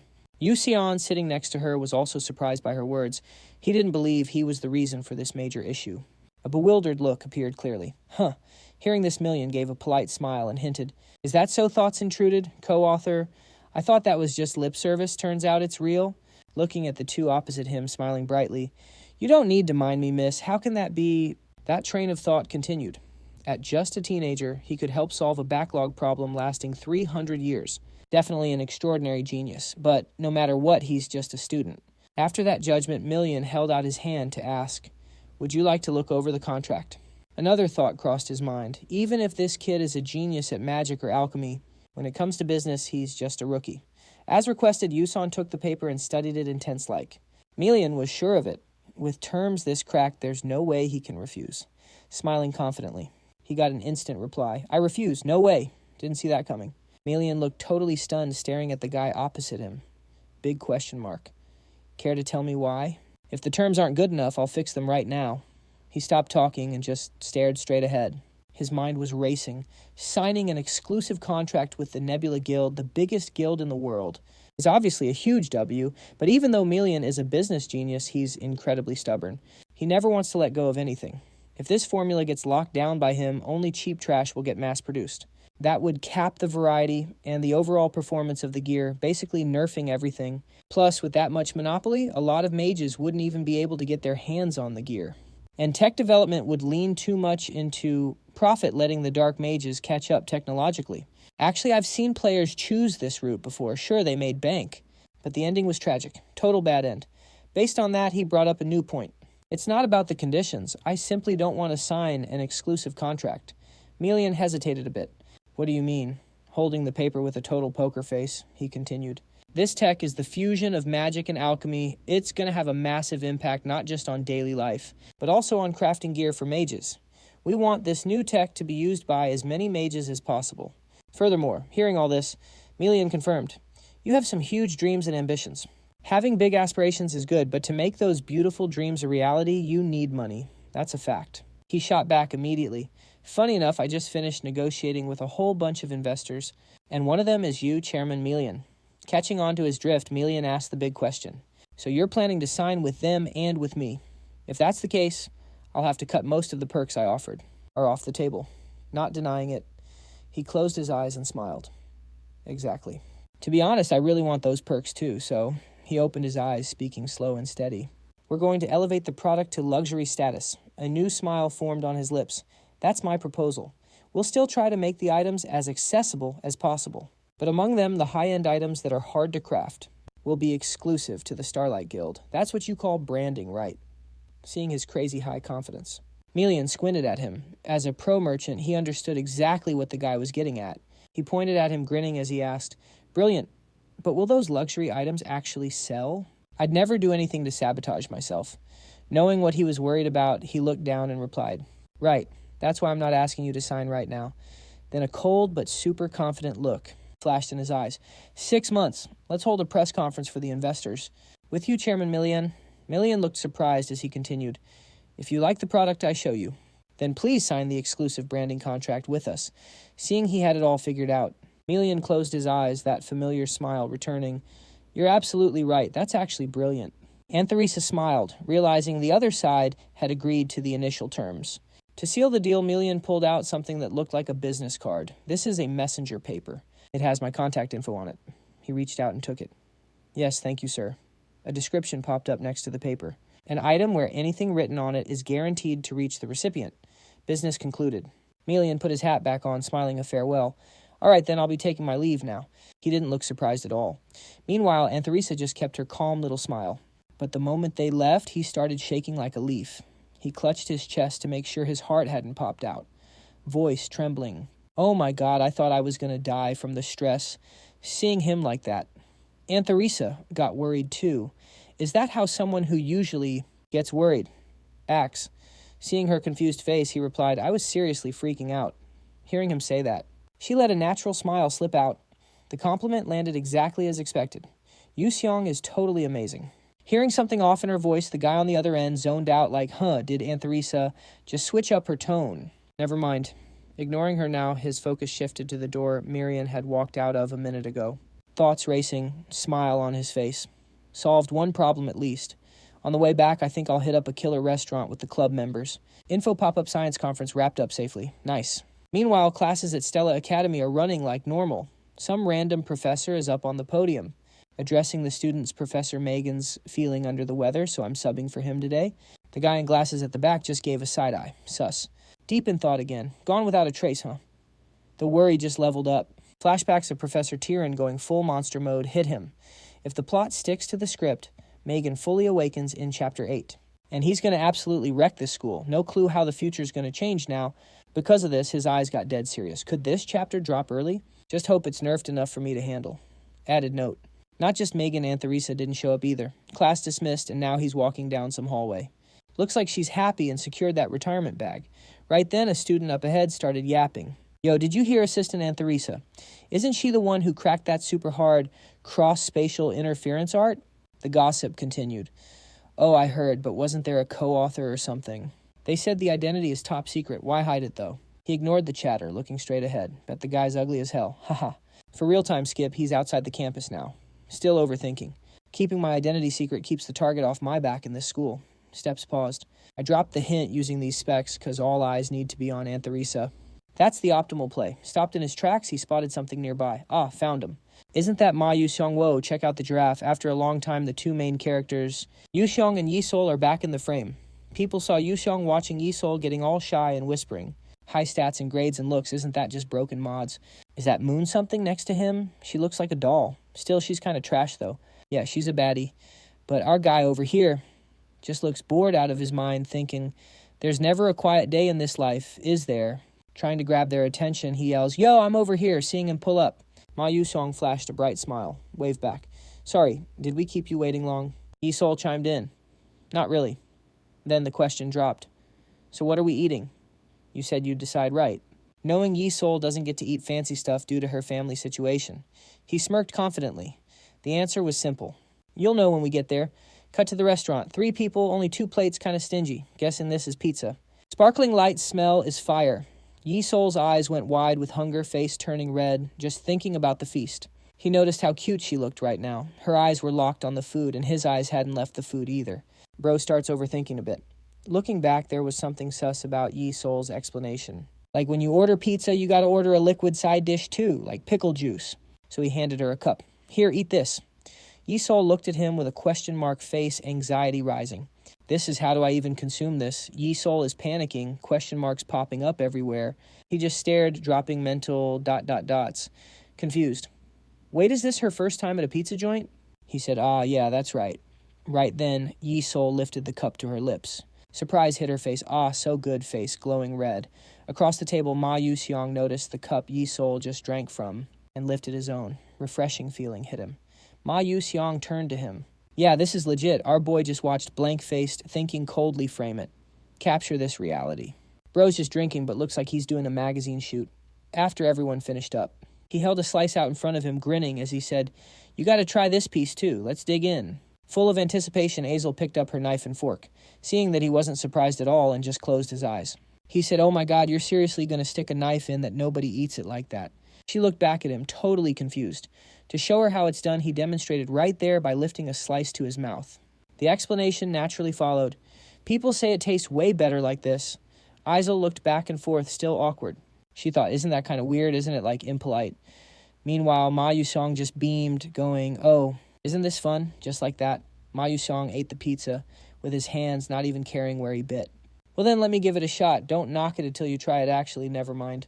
Even though she was constantly confused, Azel followed his lead and picked up the slice with her hands. She took a small bite, eyes squeezed shut, then her body sort of shivered, catching the attention of 2 male classmates sitting nearby. Bringing a hand to her cheek, Azel's face lit up with pure joy. Thoughts started racing through her head. Ah, there's a sweet flavor melting in the cheese slices, and the bell peppers are literally dancing on top. Just adding some peppers and olive oil can create such a special dish. There's even bacon and onions, too. It's like they're dancing together to create a symphony. Seeing her look so happy. He immediately asked, So, does it taste good? Hearing him ask while she was eating caught Azel off guard. But then she looked at the slice in her hand, blushing a bit more, and said, Yeah, it's actually really good. Both of the guys just looked at her and smiled.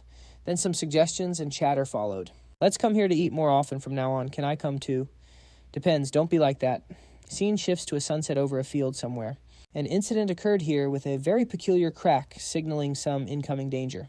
Back to the classroom. Flame was walking when she suddenly stopped as someone called out, Hey, Flame, did you hear about that? Her eyes shifted and she replied with a slight smile. Yes, I heard. The female student looked a bit awkward. Oh, really? She said quickly before leaving. See you later. Then Flame watched her silhouette fade away, standing still in silence. She sighed. I guess she came to talk about the rumor that Assistant Antheresa solved the interference formula. But from what I know, Yu-seol was the one who did it. His image appeared in her mind, triggering a new train of thought. But how did he solve that formula? Clearly, in exchange for the regression, most knowledge of the future. except for key events and stories should have been forgotten. Can he actually remember those things? Or is it just because he's too smart? In front of Flame, people were buzzing with gossip, but then someone approached and greeted her. Hello, Flame. That person was none other than Jeremy Scalvin. He flashed a bright smile and continued talking. Do you want to practice the Persona Gate with my team this time? Seeing him standing there, Flame avoided his gaze. Why are you acting like that? If you go, am I supposed to just follow? Her eyes. Widened voice firm. Go find some other girl. Stop flirting with people for no reason. Flame said, then immediately walked away. Meanwhile, a creepy smile flashed across Jeremy Scalvin's face. Truly special. The scene shifts to a notice board nearby. A few lines of text appeared. Official document regarding Persona Gate. First-year students, please select a Persona Gate for group practice. Everyone looked up at the board while Flame stood there lost in new thoughts. Since this is the Persona Gate practice, has it actually started yet? Another piece of information was added. An alternate dimension, created by the power of dark mages known as the Persona Gate.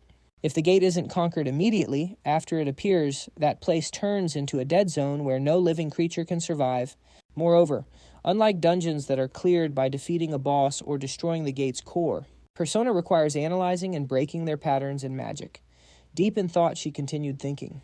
From analyzing concentration to spatial distortion, soul imprisonment structures. You need knowledge of thousands of patterns, as well as the ability to memorize them and finally practical combat power. The purpose of training magic warriors is precisely to stop the Persona Gates. You could say this is the most important subject. Flame's hand tightened into a fist. If it follows the original plot, something real is going to be mixed into this Persona Gate activity. I can't let Yu-seol handle everything alone. Determination surged in her heart. This time I have to stop it to prevent major damage. Scene shifts to the 9th Star Tower, the Nine Towers. At the Cloud Cafe, Princess Hong Bi-yeon's group is gathering. The table was loaded with pastries and fragrant tea when a question popped up. Have you guys tried the new dessert yet? A few replied, oh, you mean the pumpkin cream cheesecake? The flavor is totally unique. Princess Hong Bi-yeon took a sip of her tea, while the gossip continued. Right, I tried it once and was actually shook. But Hong Bi-yeon's inner thoughts disagreed. It's bland. Just then her eyes went wide when she heard the latest tea. By the way, Stella's assistant actually solved the spatial non-interference theory. Rachel chimed in. I heard about that from my dad. Plus, rumor has it the co-author is actually a student at Stella Academy. Her two friends were instantly shocked and floored by the info. Oh my gosh, for real, deaf. Rachel's dad is the director of the intelligence agency after all. But suspicion crept in. Who on earth could solve an unsolved problem while just being a student? You've got a point. Over here, Hong Bi-yeon set her teacup down, lost in thought. Even the intelligence director doesn't know who it is. But then the image of Yushang and assistant Aunt Teresa flashed in her mind. So Yushang is the co-author of the non-interference theory. Her expression darkened, visibly unable to hide her emotions. Her hand snapped tight around the teacup. Questions flooded her brain. Why did Yushang hide the truth? Was he trying to hype up assistant Aunt Teresa's reputation on purpose? Then a thought hit her. Does Yushang have feelings for Aunt Teresa? She stood up so fast her friend looked up, startled. Huh. Princess Hong Bi-yeon turned to leave immediately. I have to go. Now, the student asked instinctively. Wait, but it's still tea time. The three left behind stared blankly as she stormed off clueless. A question hung in the air as she hurried away. Why is the princess acting like that scene cuts to the campus grounds Hong Bi-yeon was walking when a shadow suddenly blocked her path? She kept her gaze low, not recognizing the person until a voice rang out. Hong Bi-yeon, realizing who it was. She replied, Princess Hong Si-hwa. Hearing her use the full name, Hong Si-hwa covered her mouth, giggling. OMG, didn't I tell you to just call me big sister? Here's the tea. They were forced into a rivalry by fate, the legitimate child versus the illegitimate one. My half-sister, Hong Si-hwa. I hate this woman to death. Cutting her thought stream, Princess Hong Bi-yeon asked. What are you doing here? Si-hwa beamed. Ah-ha-ha, don't look at me like that. I came here for a reason. You know, recently, there's been a super interesting commoner in the first-year class, right? The question made Hong Bi-yeon flinch slightly. Are you talking about the commoner who still holds on to chivalry? That thing that's basically extinct in this world? Yushang's face popped into her mind. Seeing her weird reaction, Si-hwa crossed her arms and added, Looking at your reaction seems like he's living rent-free in your head too, huh? Her voice turned thoughtful. He's a knight who sacrifices everything for his mage. Her eyes went cold, accompanied by a teasing smirk. Isn't that the dream of every princess? Hong Bi-yeon's fist clenched tight. So gonna introduce me to him. She wasn't having it. Princess Hong Bi-yon brushed past her, replying, "Fine. Thanks. Find out for yourself." Hong Si-hwa laughed out loud. "Look at you, getting all salty. So cold." Then, as if remembering something, she raised a finger. "You weren't like this before." "Is it because Big Sister passed away?" Hong Bi-yon's face fell, eyes heavy with sorrow. She kept walking. "I'll be taking my leave." Si-hwa watched her go, a flicker of sadness in her eyes, but reflection took over quickly. Maybe I was too harsh this time, went a bit too far. Maybe it's too soon to bring up Big Sister. Just then her guard, Sezon, appeared. Surprised by his sudden arrival, Princess Hong Si-hwa noticed him. What's the matter?" Sezon handed over a file. "Here is the information on the individual you requested, Cadet Yu Xiong. It includes a copy of the assignment he submitted, along with a brief summary of his past." Si-hwa took the file. "Really can't believe we found this without even digging. Nice work. So the assignment actually exists." She opened the folder. "Let's see what we got. Title to my mother. Mom, I miss you." Reading this, Si-hwa burst out laughing quickly, covering her mouth. "Aha, kids will be kids, right?" Time passed. A minute later, the hands holding the file started trembling. Sezon, watching the scene, was a bit shook. In front of him, Hong Si-hwa was letting tears fall, hastily covering her mouth. "I get it. Yu Xiong's mom said she didn't like black bean noodles." Sensing something off, Sezon quickly corrected himself. "My apologies." Meanwhile, Si-hwa turned away. "Wait, is she crying?" Si-hwa replied, It's nothing." Wiping her tears, she grew contemplative. "I never really thought deeply about poverty before." He lived through all that, but still kept his knightly spirit. Her gaze lowered. His hometown was invaded by dark mages, right? Then she smiled. "Sorry, Hong Bi-yon, but I'm getting more and more curious about him." Scene shift. The final day of training arrived. Students gathered on the grass.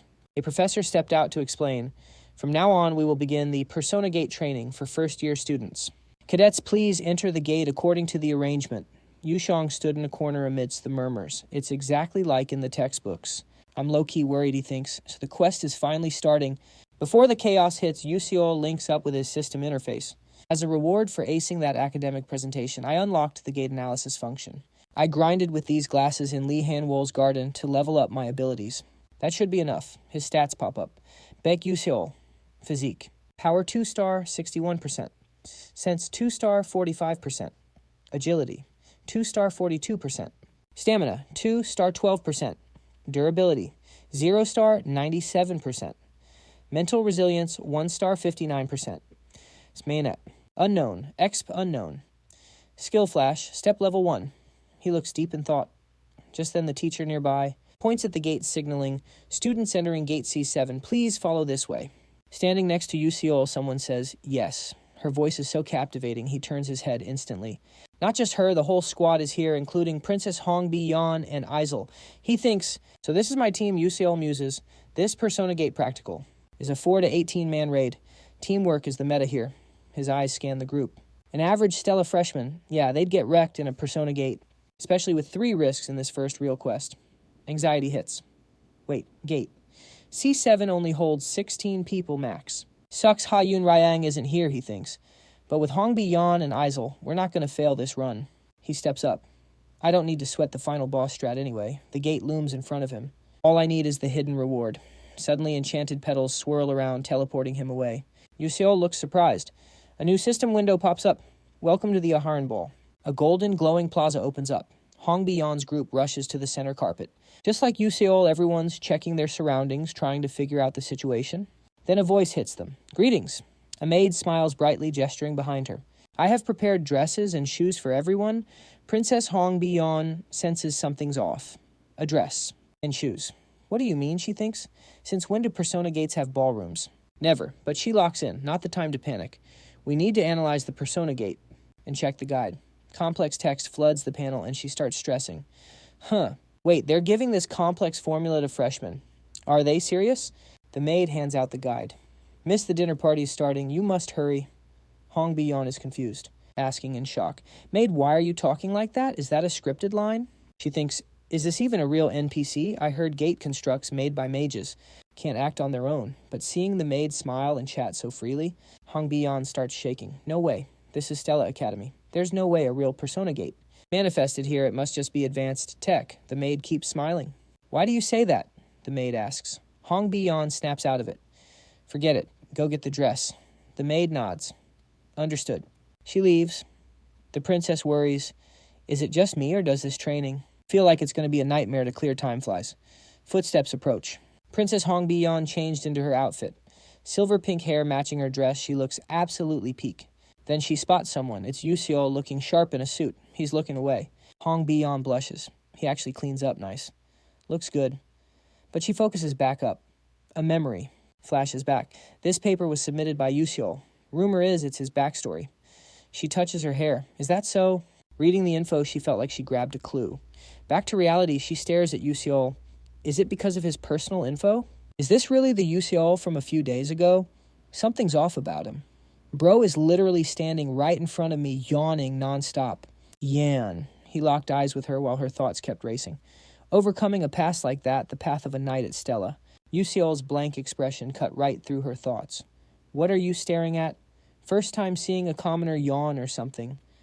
Hong Bi-yeon flinched, then awkwardly looked away and replied, No, it's nothing. Just then a voice cut in. Looks like everyone's here, A figure slowly approached the two of them. All eyes locked onto the new arrival. A red-haired lady holding a fan continued speaking. Starting now, you will all be attending the ball hosted by Duchess Elharan. Then her gaze shifted, focusing on a wall. They say those 4 passageways lead down to the mansion's basement. But the basement is a maze filled with traps. The moment anyone gets lost, the mansion's knights will begin their hunt. She flashed a smile. You can only rely on your own intuition and knowledge. Think you can handle it? Yu-seol, standing in the corner, answered briefly. Yes. Hearing this, the lady looked over in surprise. You look confident. It is a pleasure to meet you. That level of confidence, it's almost intimidating. I like it. Yu-seol replied, thanks. Witnessing this natural exchange, the other students were shook. What the hell is she talking, like a real person? Do stock NPCs usually have dialogue like that? The lady's voice continued, I wish you all the best of luck. She turned and walked away, leaving everyone staring at her retreating figure. The male students exchanged glances again. All right, let's move. Anxiety filled the air as they approached the gate to start the quest. Just then a voice rang out. Hey everyone, wait a second. It was Flame. She questioned the training exercise. Don't you guys think this feels a bit off? She calmly explained the details. It's hard to put into words, but these NPCs are acting way too realistic. And I can't analyze anything from this persona gate.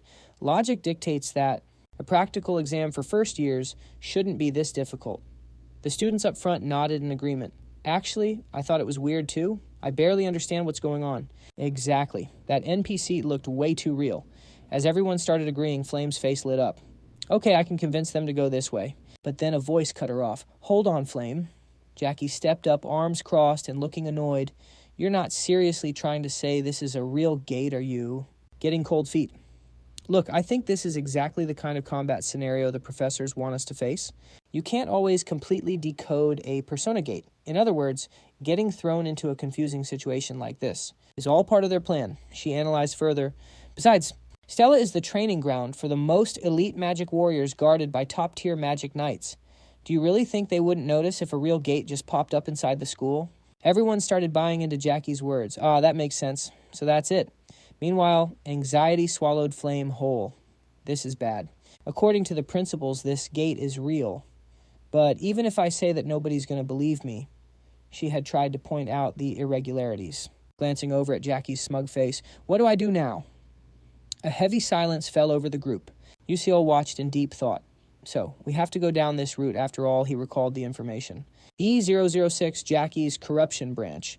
In the original novel, the character Jackie didn't even exist. So Flame must be super confused right now, but this scene where Flame blocks the path, it's just one of countless branches from the original game.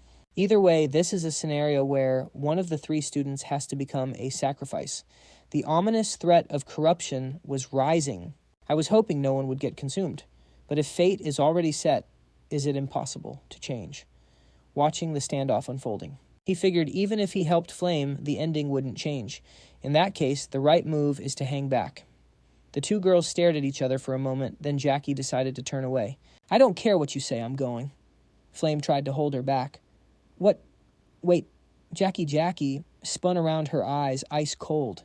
Even if this situation is real, the professor set it up. We just need to handle it calmly. You guys can just stand there looking stupid. Jackie chose a gate and teleported. Flame couldn't stop her. The male students looked at each other nervously. One made up his mind, I'm going in too. I've been ready for a situation like this. Yu-seol stood with his arms crossed, judging them. None of them are acting with any sort of system? His finger twitched slightly. Well, since it's come to this, the only way is forward. He cracked a smile and stepped forward.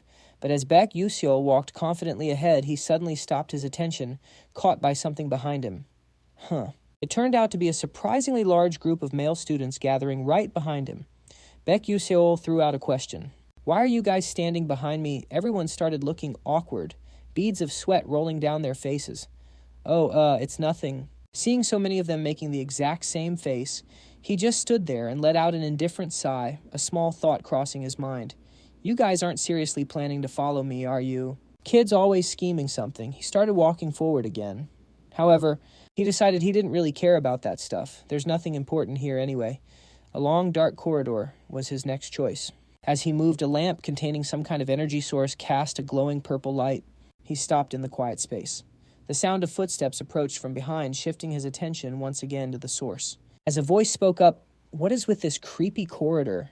The person accompanying him was none other than Princess Hong Bi-yeon, and two other girls. A thought formed in his mind. Looks like the whole gang is here. The princess caught on to something. The three of them stepped up past him, stopping right in front of that shut door. He popped the question, where'd everyone else go? Glancing down, he figured it out instantly. Just as I thought. Looks like we can't all spawn in at the same time, breaking it down further. We've got 16 students split into squads of 4. Those 4 tunnels, they're meant for each specific team. He pictured 2 familiar faces in his mind, looked like Isel and Flame.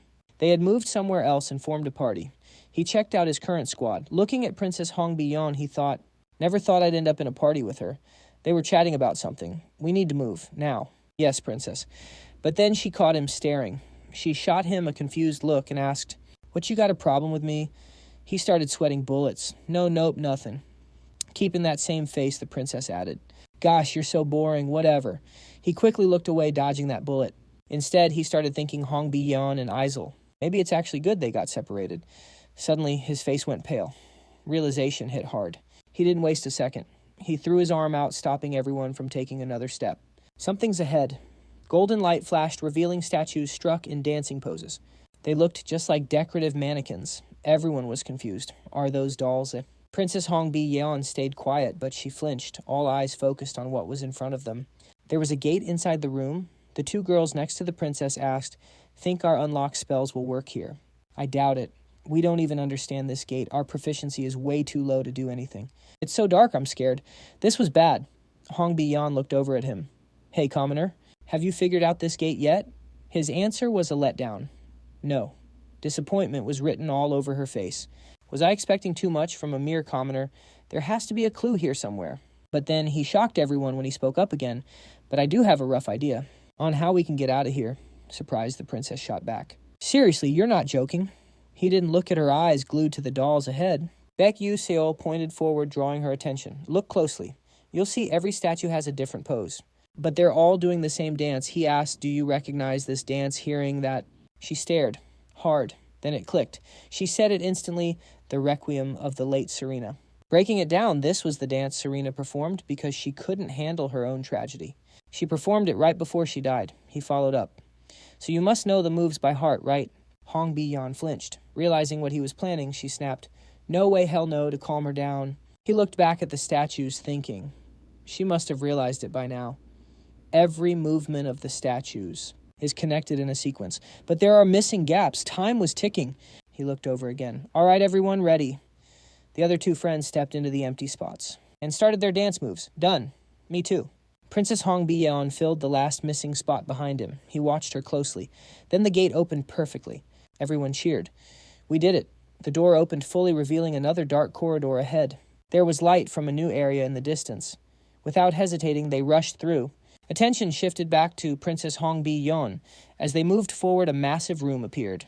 Golden light filled the room. Knight armor sets were arranged in formation, raising and lowering their swords. Weird patterns were etched on the floor beneath the armor. A friend pointed and asked, looks like the same deal. Maybe there's a hidden clue in the armor, another friend added. All right, let's take a closer look at those suits.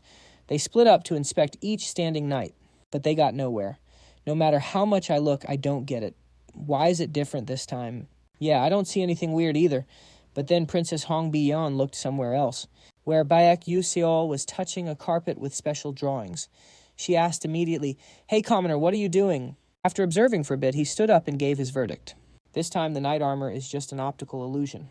The real clue is the carpet. Everyone gathered around, shocked again. He explained, "Seems like the dance on the carpet is the real puzzle.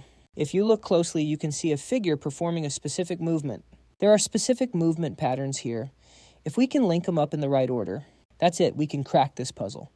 The two girls were staring hard at the floor now, too. One of them chimed in, "Oh, you're right, I think I recognize this." The Tango Serena stayed quiet as everyone spread out again, checking the moves carved into the tiles. He and Princess Hong Bi-yeon were locked in analyzing the ground. A moment later, shock hit them. He spotted the anomaly. The sequence realigned, a bright light flashed, a familiar sound rang out, and a loud voice boomed. The door cracked open, revealing a new path. The squad rushed toward it. "All right, let's move." Princess Hong Bi-yeon couldn't take her eyes off him, reassessing everything. He's actually built different.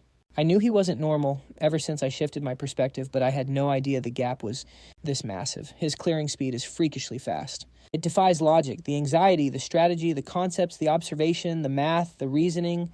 Is this seriously the level of a first-year student? It's like he's run this persona gate dozens, maybe hundreds of times. Her mind was racing. Come to think of it, before Baek Yu-seol enrolled here, he mentioned his hometown was wiped out by dark mages. He mumbled something under his breath. Looks like there are more stone statues here. Meanwhile, Princess Hong Bi-yeon kept profiling him.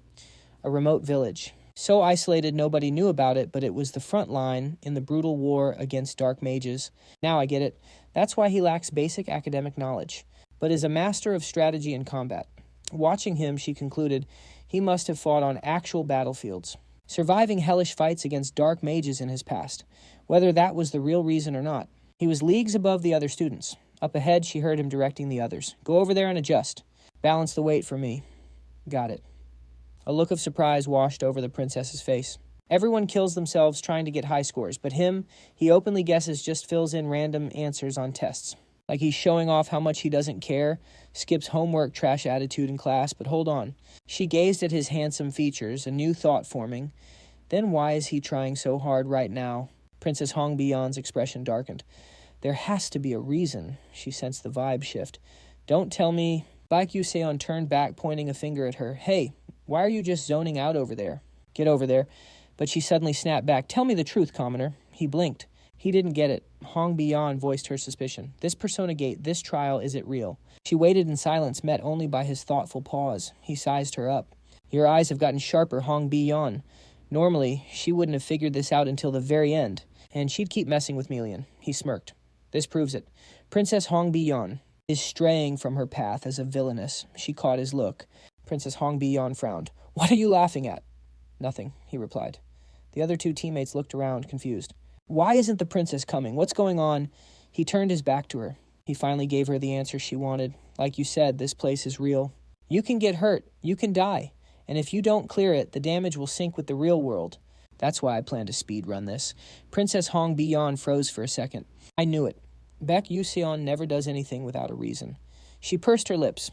She thought, "I won't accept charity like this." Her eyes narrowed, a bead of sweat rolling down. "I'll survive on my own terms." Meanwhile, in another part of the dungeon, a dark room littered with fallen armored soldiers. Flame and Isel were teamed up for this trial. Seeing them both standing there, someone yelled out, "Yo, Flame!" Flame looked over.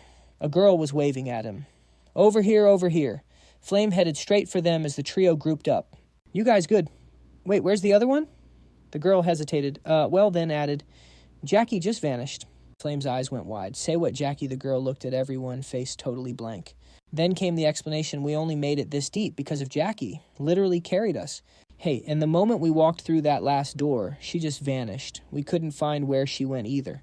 Panic instantly locked onto Flame. "Have you guys been looking for a long time seeing that? It means he conquered this gate faster than me and Isel. Didn't even leave a single scratch." The other person suddenly added, "But this isn't our first time either." Flame couldn't believe her ears. "Say what?" Switching over to Baek Yu-seol, he's currently sitting there with arms crossed, leaning back against a pillar with his eyes closed. Suddenly, someone approached and asked a question, forcing him to open his eyes. "Hey you, when did you get here?" Seeing Flame approach him, he replied, "Not long ago." Flame added another question. "Then did you see Jackie?" "But I haven't seen her." Hearing this result, Flame looked a bit sad. Is that so? Just like that, she walked away while he watched her go. Although he didn't fully get it, he had already deduced something.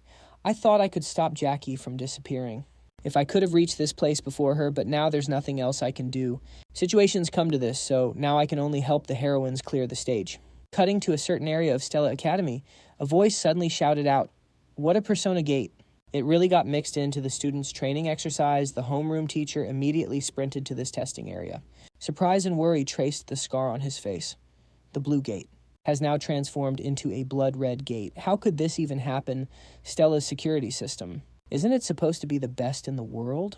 A professor standing nearby explained as he saw the teacher appear. It's like someone completely inverted the spatial wave detection system inside Stella. The only wave that appeared synced perfectly with the persona gate's appearance, so it wasn't detected in time. Security is currently reinforcing the system, but the teacher suddenly cut him off. Damn it, right now that doesn't matter anymore. Suddenly, another person interrupted. He's right. A figure emerged, catching the teacher's attention. A new character appeared and assessed the situation. The most important thing right now is who is inside that persona gate. Someone recognized him. Commander Aaron. Aaron. Rex. One supreme leader of Stella, the world's strongest Knight Order. The man said to have created a sea of blood from the corpses of dark mages. It's extremely rare for him to appear on the Stella Academy campus. He approached with a cold attitude. What's the situation? Are reinforcements going in? The previous professor replied, no, we can't do that. It seems the students inside are currently undergoing the trial. Visibly annoyed, Aaron asked, what is the estimated rank of this persona gate? The answer came immediately. Currently estimated between risk level 4 and 5. Aaron frowned. Estimated. Give me an exact number. The professor clutched the documents to his chest. Yes, initially it was level 4, but the moment the students stepped inside, it suddenly spiked up another level. Aaron noted unusual but not rare. The persona gate is emitting fake wavelengths. Bring me the list of registered students. The professor, holding the documents, immediately handed them over. Here, sir. Aaron then opened it and carefully scrutinized every name. A few names from Class 1S rank appeared. Baek Yu-seol Hong Bion, Flame ISEKAI'D. After receiving the list and reading a few names, Aaron narrowed his eyes further. A persona gate at risk level 5. That means even veteran mages would have to prepare thoroughly and completely to even stand a chance clearing it. Yet right now, it's first-year students who are only at mage level 2 or 3. They are completely incapable of handling this. Aaron's voice grew colder. Prepare 16 styrofoam coffins to collect those students' bodies. Hearing this, the teacher shouted loudly, Commander Aaron. But Commander Aaron had already turned to leave. This is just a guideline for efficient cleanup later. Turning back with a gaze full of danger. Don't tell me you actually believe those first-year rookies can conquer a real risk level 5 persona gate. That's like saying an ant can kill a tiger. Having said that, Commander Aaron vanished, leaving the teacher standing there. He was more worried about his students than ever. I know this gamble is truly absurd, but I still hope that those kids can make it out safely. The red gate remained exactly as it was. Switching to the inside, Isel and Flame simultaneously looked in the same direction, where a voice called out, Hey guys, Jackie returned with some dust on her clothes. She continued, So, this is where you guys are. He stood there with arms crossed, deep in thought, while everyone else was a bit relieved. I'm so glad you're safe. Why did you suddenly vanish like that? It actually scared me a little. After looking at them, he turned to the side, brooding. Then he spoke. Now that everyone's here, the only thing left is to fight the final boss. As he pondered suddenly, not long before something was about to appear and caught their Baek Yu-seol locked in. Red status screens just started popping off everywhere. You have arrived at the Tower of the Dancing Clock. Head down these stairs to hit the ballroom. The party looks like it just started, so let's move. The whole squad headed for the stairs leading down. Guess we gotta take these steps. While everyone was focused on the path down, Flame looked up, totally stressed out, like she sensed something bad was cooking. An image of a monster spider flashed in her mind. The top of this clock tower. Yeah, that's the nest of the great blade spider. A boss monster risk level 4. Its 8 legs can morph into 8 razor-sharp blades. Flame gulped and took a deep breath. That thing is dangerous. I can't just keep relying on Baek Yu-seol. Plus, the guy's got amnesia, so he has zero info on the great blade spider boss. But I've done a little research on that thing, so I'll try to stop it myself somehow. Then Flame glanced over at Isel. If Isel and Baek Yu-seol team up against the final boss, we might be able to clear this, without taking too much damage. All right. Flame made up her mind and called out, Wait up, guys. Just then, someone's voice cut her off, making her jump. Hold on a sec. It was Baek Yu-seol looking up at some high corner. "There's something right above us." Flame stood there frozen. Then he turned around, breaking the silence. "You guys head down first. I'm going to scout around here a bit and catch up later." Hearing that, no one objected. They all kept moving downstairs. Princess Hong Bi-yeon took the lead, walking slowly at the back. Flame was still stressing out. Baek Yu-seol probably didn't even know that Great Blade Spider existed. She pictured him again. But could he actually sense its presence? From right there, that's impossible. Don't tell me. Is this an alternate route choice? She thought I didn't know his senses were that cracked. Well, he did deflect that magic earlier. While she was hesitating, the group had already moved deeper down. Right then, a male student stopped like he noticed something. "What is that sound?"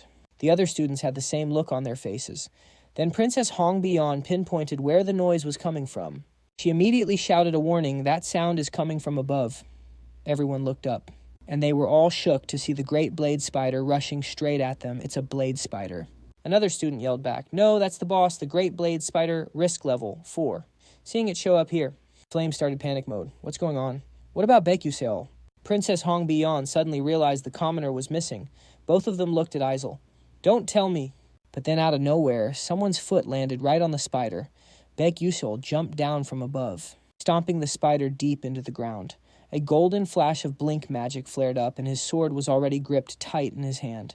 Isel shouted his name from below. Yu-seol looked down at the hesitant group. He suddenly yelled, "I'll stay behind and handle this guy. So you guys hurry up and get down there." Isel couldn't believe what was happening. She started to doubt him big time. Can he really hold it off alone? She gritted her teeth and made a decision. I should go up there and back him up. Just then, a voice called out, "I don't know what you're thinking, but right now we need to get to the ballroom. Immediately, as fast as possible." Princess Hong Bi-yeon surprisingly walked up to Isel. Saying that before moving forward, Princess Hong Bi-yeon didn't forget to look back one more time.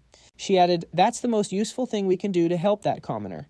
Still reeling from Yu-seol's move earlier, Flame was now completely stunned by the actions and expression of Princess Hong Bi-yeon. She looked on with curiosity as she watched the princess walk away. Was Hong Bi-yeon like this in the original story? Flame wondered.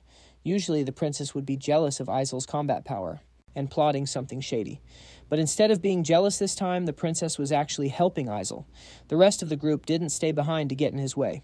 The doors below swung wide open. They all walked into the new ballroom. The sound of instruments and music filled the air. As soon as they stepped inside, someone gasped in shock. Whoa, and honestly, totally understandable. It was way more magnificent than anything they expected from this special ball. Crystal chandeliers glowed brilliantly in the air. Nobles wearing masks held hands and danced in the dazzling atmosphere. A red carpet covered every step. It was absolutely enchanting. Right in the middle of the good vibes, the lights just snatched out. The music died instantly. Dead silent.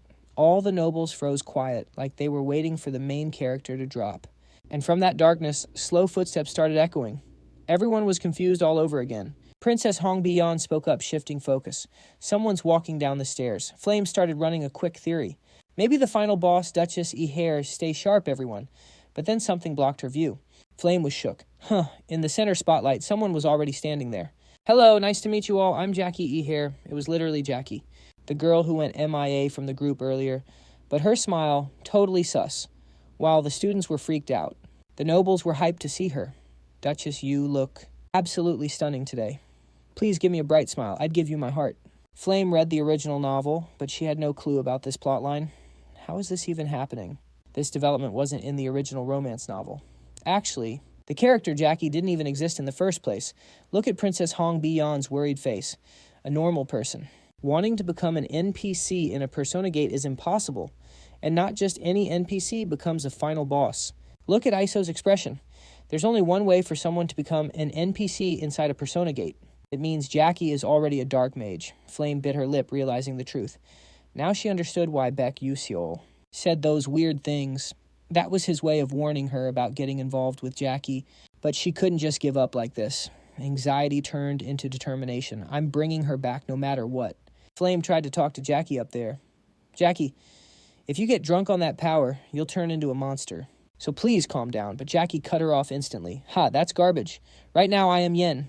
A dangerous smile peeked from behind her fan. She threw out a question, and the nobles below answered, "My head is Yen. My chest is Jackie. My heart is Jackie's face flushed an unnatural red." It's so exciting. I feel like everything is melting away. Seeing this scene, Princess Hong Bi-yeon knew it was too late. Her mind was already cooked by dark magic.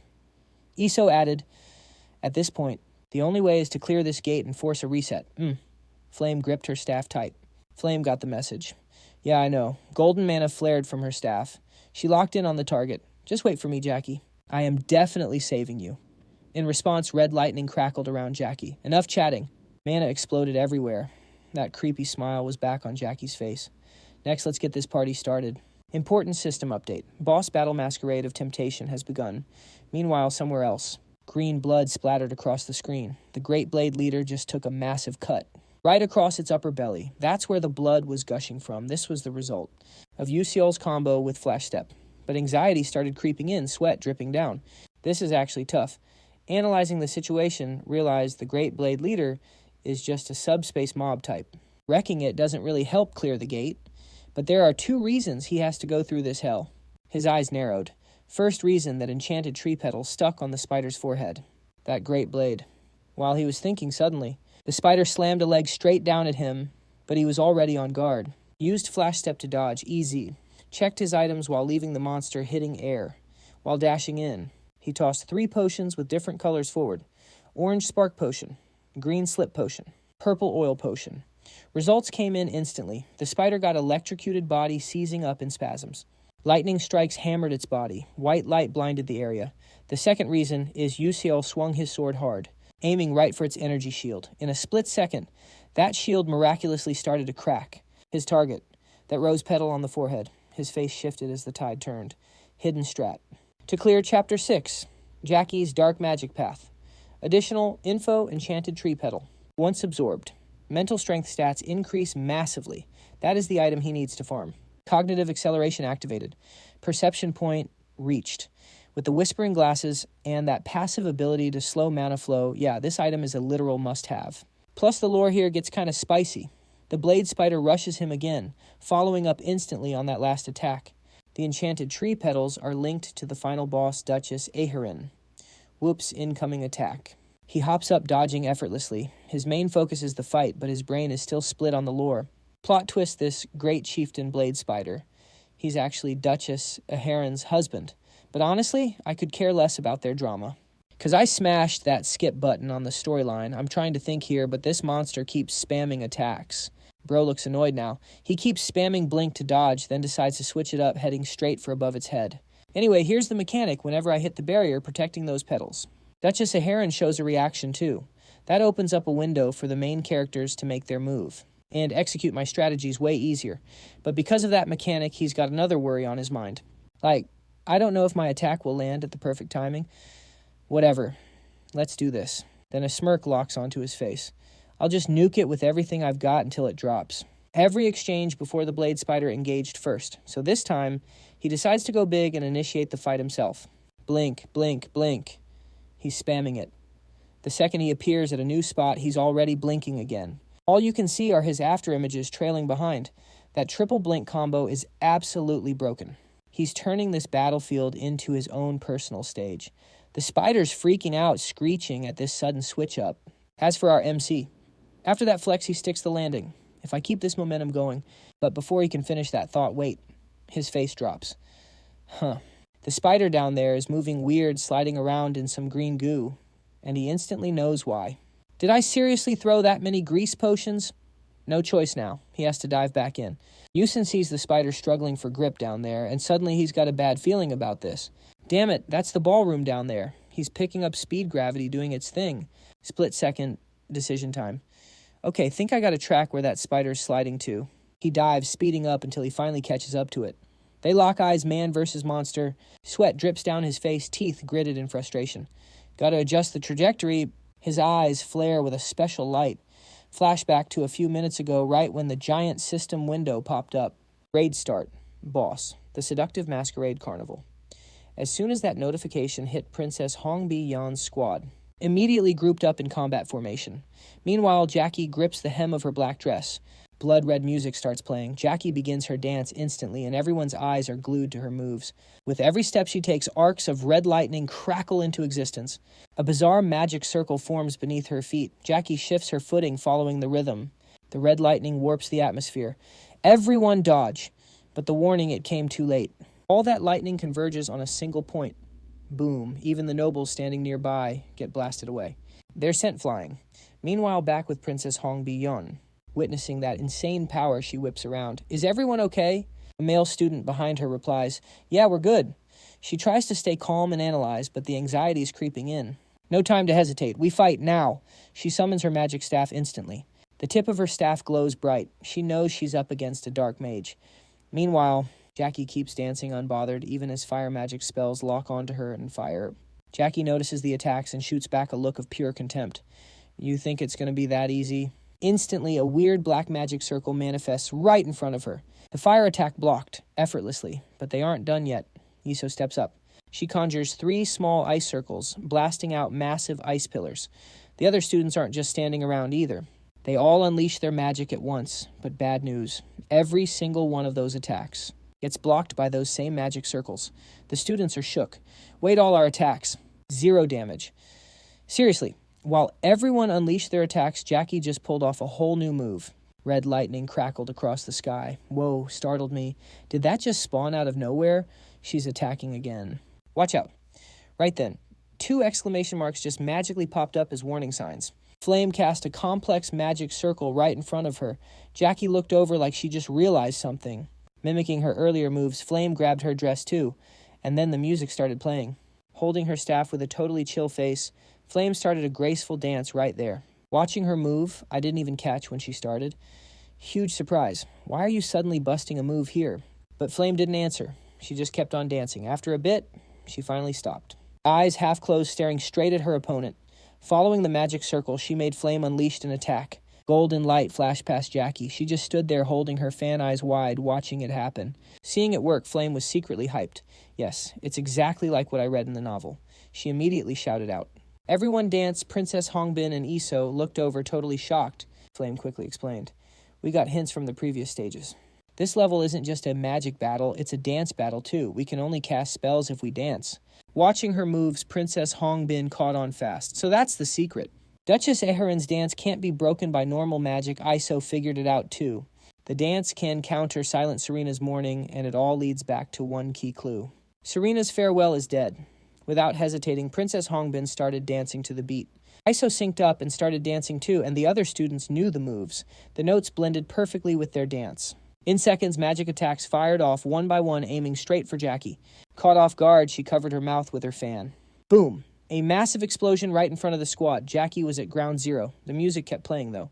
Iso was a bit worried amidst the music. Did that attack actually work? But then, the sound suddenly shifted and her vibe changed with it. Wait.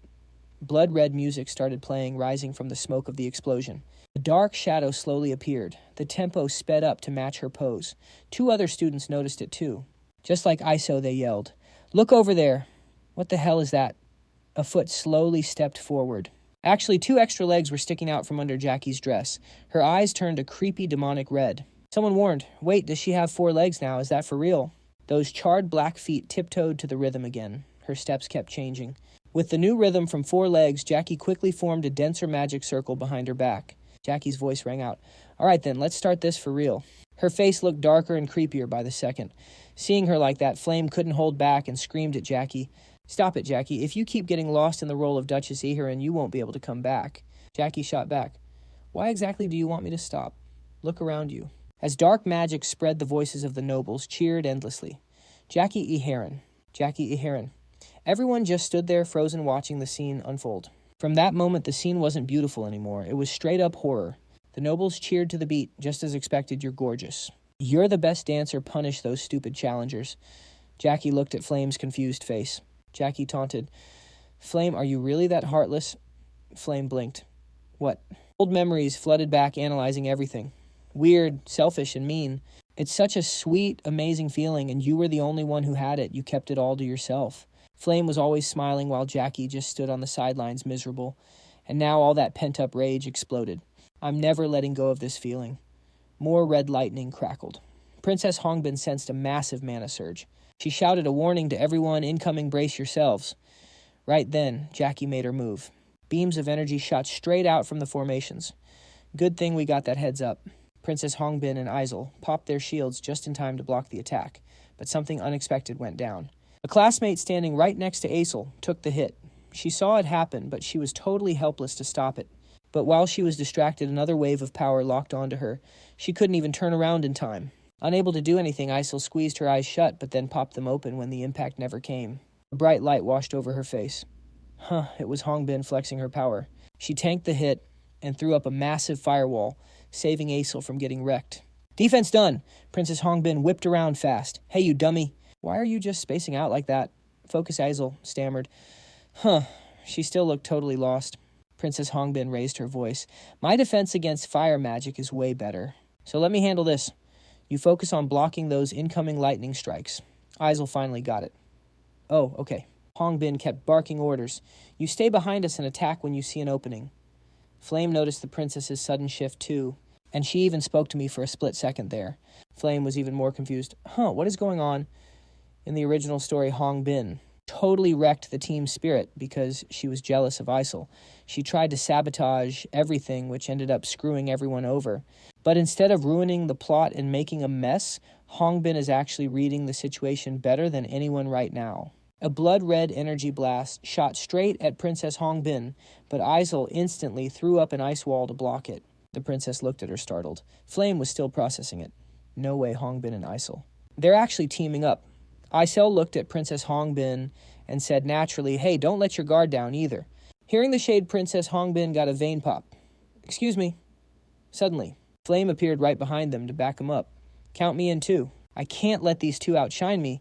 With the defense set, Flame launched a counterattack, casting a massive spell behind his back and spamming golden energy beams straight ahead. But with 3 dark magic circles in front of her, Jackie blocked everything Flame threw at her. Useless. But Flame just smirked. Suddenly, massive lightning bolts scattered and pierced right through her shields. Boom! A huge explosion went off right on Jackie. Staring at the smoke, the classic question popped up.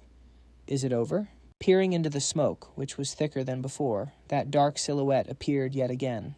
But this time, it had horns. ISEKAI'D saw it first. Then Princess Hongbin, then Flame. Jackie. Jackie's voice sounded twisted as she called out, Flame, her body had completely morphed into a spider, just like the one they saw in the hallway earlier. Do you hate seeing me happy that much? The noble NPCs lost it. They started shaking, and some even started puking. Jackie was losing total control. Why won't you just leave me alone? Why? Knowing he was partly to blame for this, Flame tried to shout over her, It's not like that. Please snap out of it. But Jackie had reached her breaking point.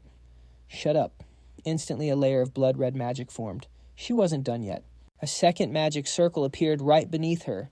That blood-curdling melody started playing again, and a creepy smile was frozen on Jackie's face. Even the usually composed Princess Hongbin was stunned. No way Flame had the same look on his face. Analyzing the danger ahead, this was at least a level 5 threat. His mind went blank. What do we do now?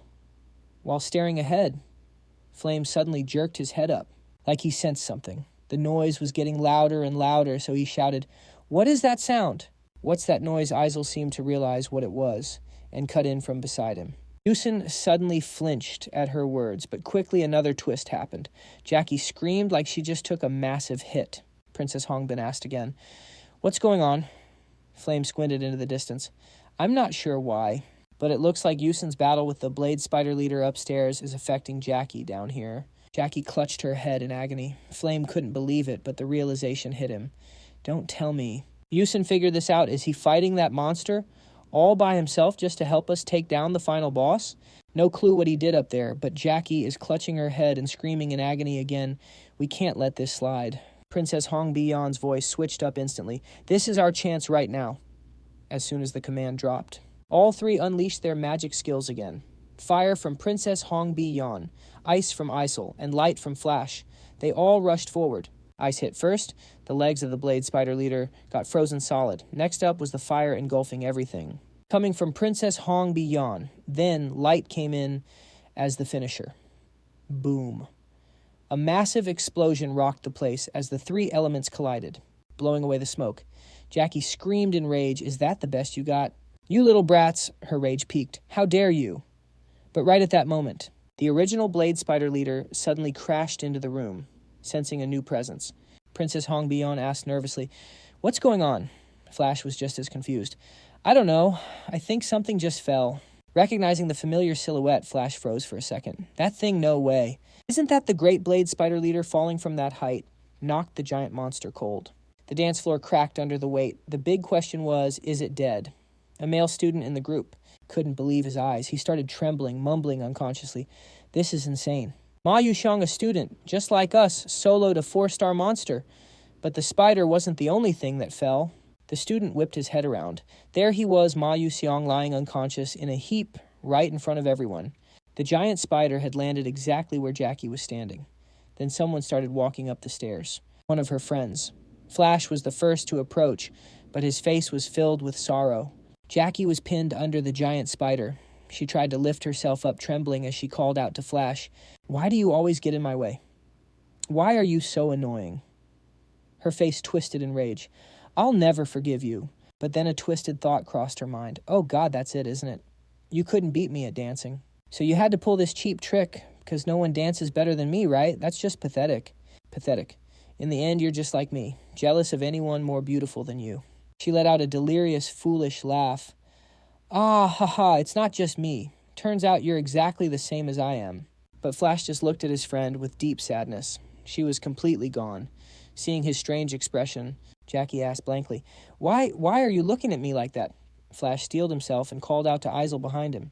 "Isel, can you make a mirror out of ice?" Isel replied instantly. "Yeah." Jackie thought she knew what was happening and smirked arrogantly. "Do whatever nonsense you want. The truth is, I'm still prettier than you." Following Flash's request, Isel created a sheet of ice mirror right in front of Jackie. She gazed into it, confused. Half of her face had completely mutated into a spider. She couldn't believe her eyes. What is this? Meanwhile, the male student checked on Ma Yuxiang as he sat up. "Bro, you okay? Ugh, my head." But Jackie's voice shattered the silence. "Is this me? You're lying. This isn't a mirror, is it?" Ma Yuxiang was fully awake now. But he put a finger to his lips, signaling silence while Jackie kept raving. "You guys are trying to trick me with this illusion, right? It's disgusting." "Disgusting? It's so disgusting." The screams didn't stop. She shrieked even louder. "Ah, get that mirror away from me." The group of nobles who had sided with Jackie earlier now froze. The Duchess wasn't beautiful anymore. Everyone knew exactly what was coming next. So they lowered their heads, leaving Jackie to rage in her misery. "Ah, I don't want this. I hate it. This isn't me. Jackie's mutated hand trembled as she reached out, begging Flash for help. "Please, you can do anything. Help me, save me."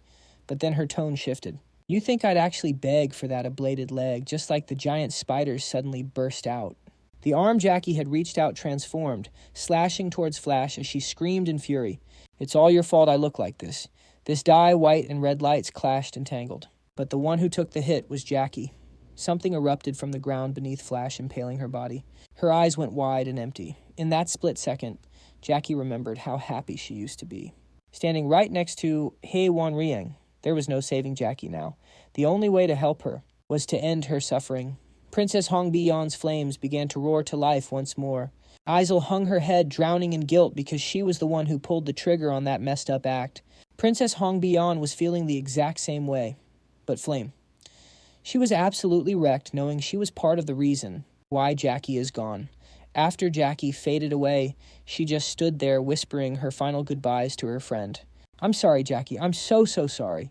The moment she went down, the main system notification popped up. "Ending the tale of Duchess Iharin, the world's most beautiful and famous icon. You have conquered the Temptation Ballroom. Congratulations." Meanwhile, outside where people were rushing into the gates, the announcement alarm blared through the area. Team A6 combat simulation complete. Students have exited. Team B3 simulation is also finished. As soon as the students came out, Mr. Yuseon barked orders, "Evacuate them. Right now." The teacher replied, "Yes, sir, area cleared." Yuseon locked eyes on the final spot, anxiety creeping in. Is gate C7 the only one left? Suddenly, the red gate right next to Yuseon started acting up. Red lightning started crackling everywhere. Sensing disaster was about to drop, Yuseon whipped around to his assistant. "Energy readings are unstable. Get ready." "Yes, sir." But before he could even finish, the gate mutated. Space expanded, and that ominous red hue vanished. He stared at the transformation intense. Then a smirk curled on his lips. The ant took down the tiger.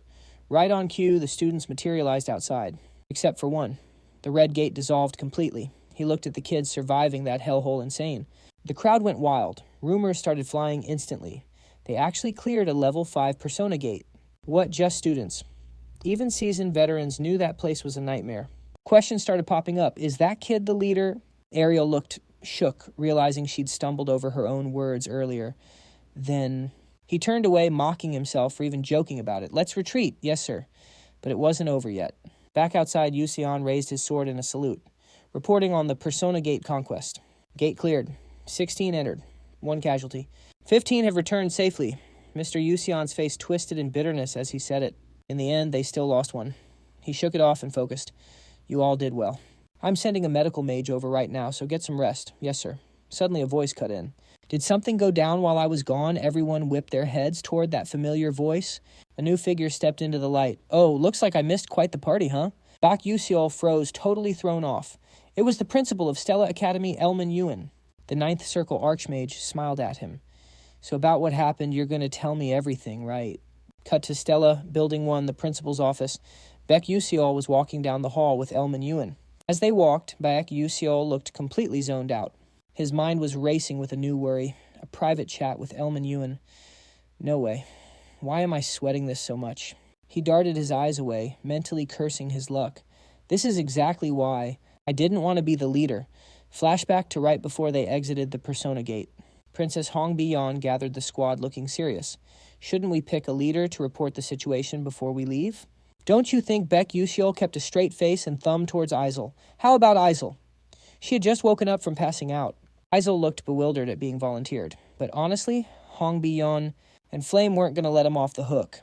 They both crossed their arms, looking smug. Commoner. I saw everything you know. You really going to act like you didn't carry us, sir, regardless of that? It wouldn't be right. A bead of sweat rolled down his face, and for some reason, it was like a switch flipped in Isel. She chimed in, I think I'm pretty good, but this time, no way. He froze his brain, stalling. Even you. He squeezed his eyes shut. So yeah, I got forced into being the leader. What the hell happened while I was out cold, but maybe... The principal's voice snapped him back to reality. Is this the 3rd time we've met? Baek Yu-seol's eyes went wide. You look taller than before, don't you? He stiffened, totally confused. What is he even talking about? As he tried to wrap his head around it, old memories suddenly flooded back. A small village absolutely wrecked by a blizzard. Flash, flash, flash. In that endless white void, Baek Yu-seol stood alone. Back then, even with a body that couldn't use a lick of magic. He kept grinding the only skill he had, Flash. And in that exact moment, he glanced sideways as a voice called out, Kid, you're incredible. A cloaked figure stepped out of nowhere. As he stood there confused, the stranger added, You've got some interesting talent. I'm writing you a letter of recommendation. So come to my academy and take the entrance exam. There'll be bonus points waiting for you. And that mysterious figure was none other than the current principal of Stella Academy, Eltman Eltwin. Snapping him back to reality, the principal spoke up again. The reason I called you here is... He flinched, startled. The principal's smile widened. I'm here on behalf of the academy to thank you for preventing a potential disaster. He sat there deep in thought. It all started with him, but the principal wasn't done talking. And I have no intention of leaking this to the public. Of course, if students had gotten hurt, it would be a different story. But, thanks to you, we're good. But there is one thing I need to verify. Baek Yu-seol instantly locked in. In a split second, the principal's expression turned ice cold. Was there a glitch inside that gate in that fleeting moment?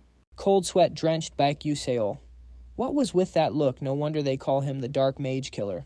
Even though I'm not even a Dark Mage. Torn between hiding it or spilling the beans, Baek Yu-seol chose the truth. Though he was still nervous, yes, the student who died, Jackie, he showed signs of dark magic corruption.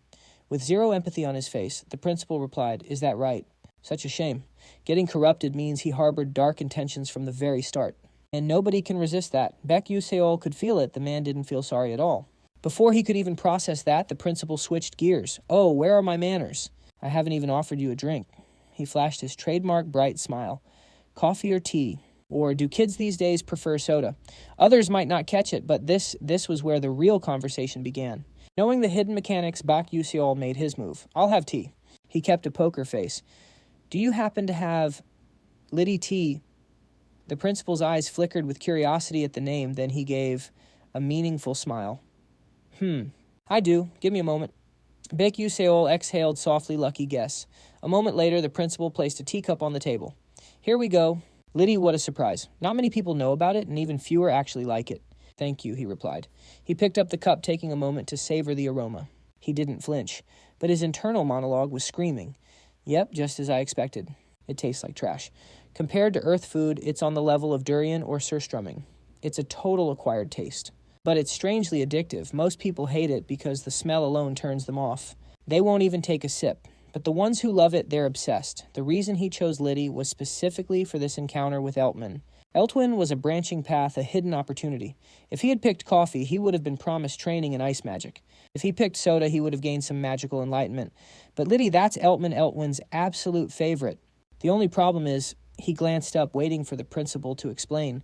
You see, this tea was exclusively enjoyed by the Liddy tribe on the western continent decades ago. They should have kept it to themselves, but they made the mistake of sharing it with humans, and that led to the tribe's tragic downfall. The recipe for Liddy tea was thought to be lost forever. He smiled down at his cup.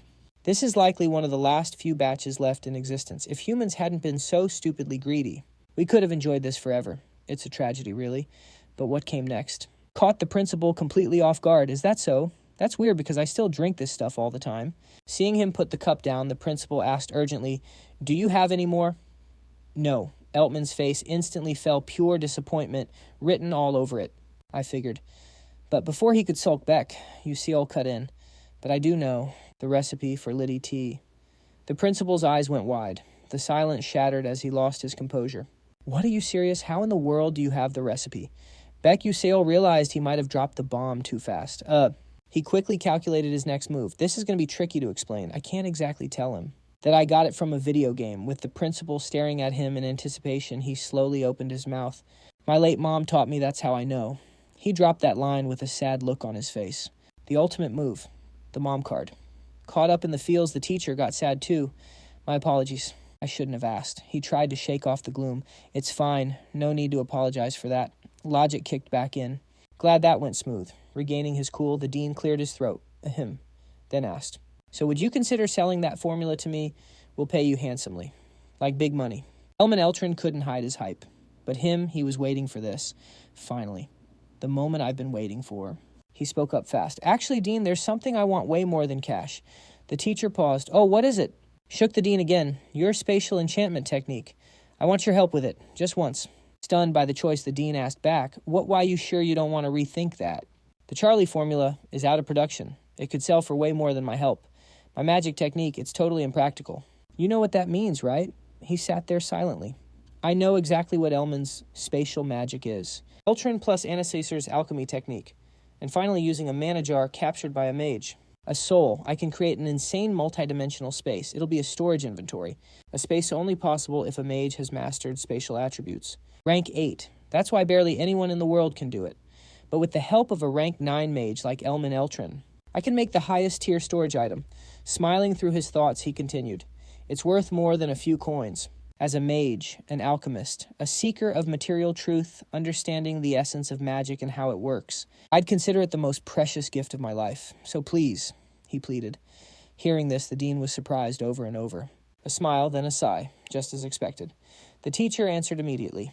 "All right, if that's really what you want, let's make a deal." Baek Yu-seol looked visibly hyped. "Awesome." Meanwhile, at the first tower, Vice Principal Aki Hayden was sitting across from someone. Clasping his hands, he spoke. "I heard a story. That Persona Gate took forever to open, and it failed, didn't it, Yagen?" Just as the vice principal said, the guy he was talking to was Professor Yagen from the New Moon Magic Department. Yagen closed his eyes. "Yes, I'm worried the bishop will be furious if he finds out the truth." The vice principal adjusted his collar, cutting him off. "You're too stiff, too old school. That's the real problem here. I don't really care that you failed. There are other ways." Yagen looked indifferent, like he guessed what was coming. Facing Aki Hayden's dangerous gaze, Jagan guessed it. "Are you planning to make Professor Men lose control?" The air went dead silent. The chat ended as Yagen stood up. "If there's nothing else to report, I'll take my leave." The hallway stretched out. The professor walked quietly, starting to form some new theories. "The only real reason I opened the Persona Gate was to deal with a few students likely to attend the seminar. Aslan is coming up, even though they opened a risk level 5 gate way beyond their league. But who would have thought Flameasel, Princess Adelevet, and even Hongbi Yon? They all made it out alive." Glancing at a nearby window, the professor clicked his tongue. None of this was part of the plan. Deep in thought, he suddenly looked over as someone spoke up. "Professor, long time no see." Jagan turned slowly to see a polite smile. "Student Ma Yusong." He crossed his arms, continuing, "When I was a kid, you were like this dangerous beast, but now acting like a human, I barely recognize you. before Jagen could react. Ma Yusong dropped a bomb. Seriously, my friends almost got hurt recently. Was it because some old man carrying a burden was too slow and planned this mess? Hearing that Professor Jagen turned to Ma Yusong, face cold as ice. Even if you are the young master, watch your mouth. Disrespectful behavior. Friends, really. Ma Yusong's face went dark. The other guy ended with a question. Are you getting too deep into this student role play? But then Jagen was shocked. Ma Yusong's voice, it changed. So it wasn't just your looks that changed, huh? You dare speak such arrogant trash in front of me? An invisible, heavy pressure started crushing down on him. Professor. He gritted his teeth, trying to resist, but the sweat on his face gave him away. He was tense. Ma Yusong's eyes, his vibe, his aura, everything flipped. Jagen could feel the spirit. The king leaked, killing intent warning them. Caution is wisdom. Then a smirk. You guys are annoying. Eyesores. See you around. Ma Yusong walked away slowly, step by step. Even the sound of his footsteps felt eerie. The professor clutched his chest. Once Ma Yusong was gone, Professor Jaegel gasped for air, taking deep breaths to calm down. If it's for the Moon Shadow cult, this is nothing. Scene shift. Cut to Princess Hongbin's group. 2 girls were fussing over her worried, sick princess.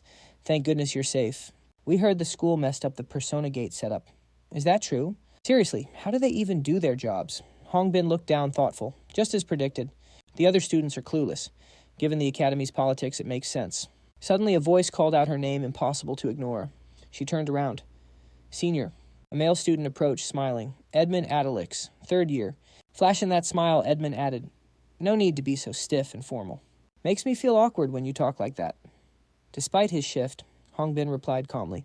The academy maintains a strict hierarchy. Hearing her cold tone, Edmund switched gears. Haha, well, I'm just glad you're safe. I was really worried something happened to you. Expression unchanged, she gave a short reply. I'm fine. No need to worry, Senior. But she thought this cunning old fox, he's not worried about me. He's worried about his meal ticket. The 2 major powers of the Adalox kingdom, the Duke Oken family, supports Hongbin, and the Duke Adelix family, the only ones who can rival Oken. But Edmund is the sole heir of Duke Adelix. His goal, make me queen and marry me. Realizing his charm wasn't working, Edmund pivoted. Oh right, want to play some shogi? There's a student tournament coming up. Hongbin had 0 interest in shogi, but she nodded anyway. Sure, let's do that. Seeing an opening, Edmund put a hand on her shoulder, whispering coldly, Good. I'll teach you a move today. Watch closely and learn. Hongbin was startled by the contact. She bit her lip in frustration. Walking behind Edmund as he greeted the crowd, she closed her eyes to think. Painful truth is I can't become queen without someone like him. If only I had power or someone as strong as Duke Atalix on my side. Suddenly, she looked out the window. Baek Yu-seol. What a coincidence. He was walking by outside, catching her eye, but she quickly looked back at Edmund. He turned around. Hongbin, what are you doing? Hurry up. She hesitated, glancing back at the window, but he was gone. She walked away.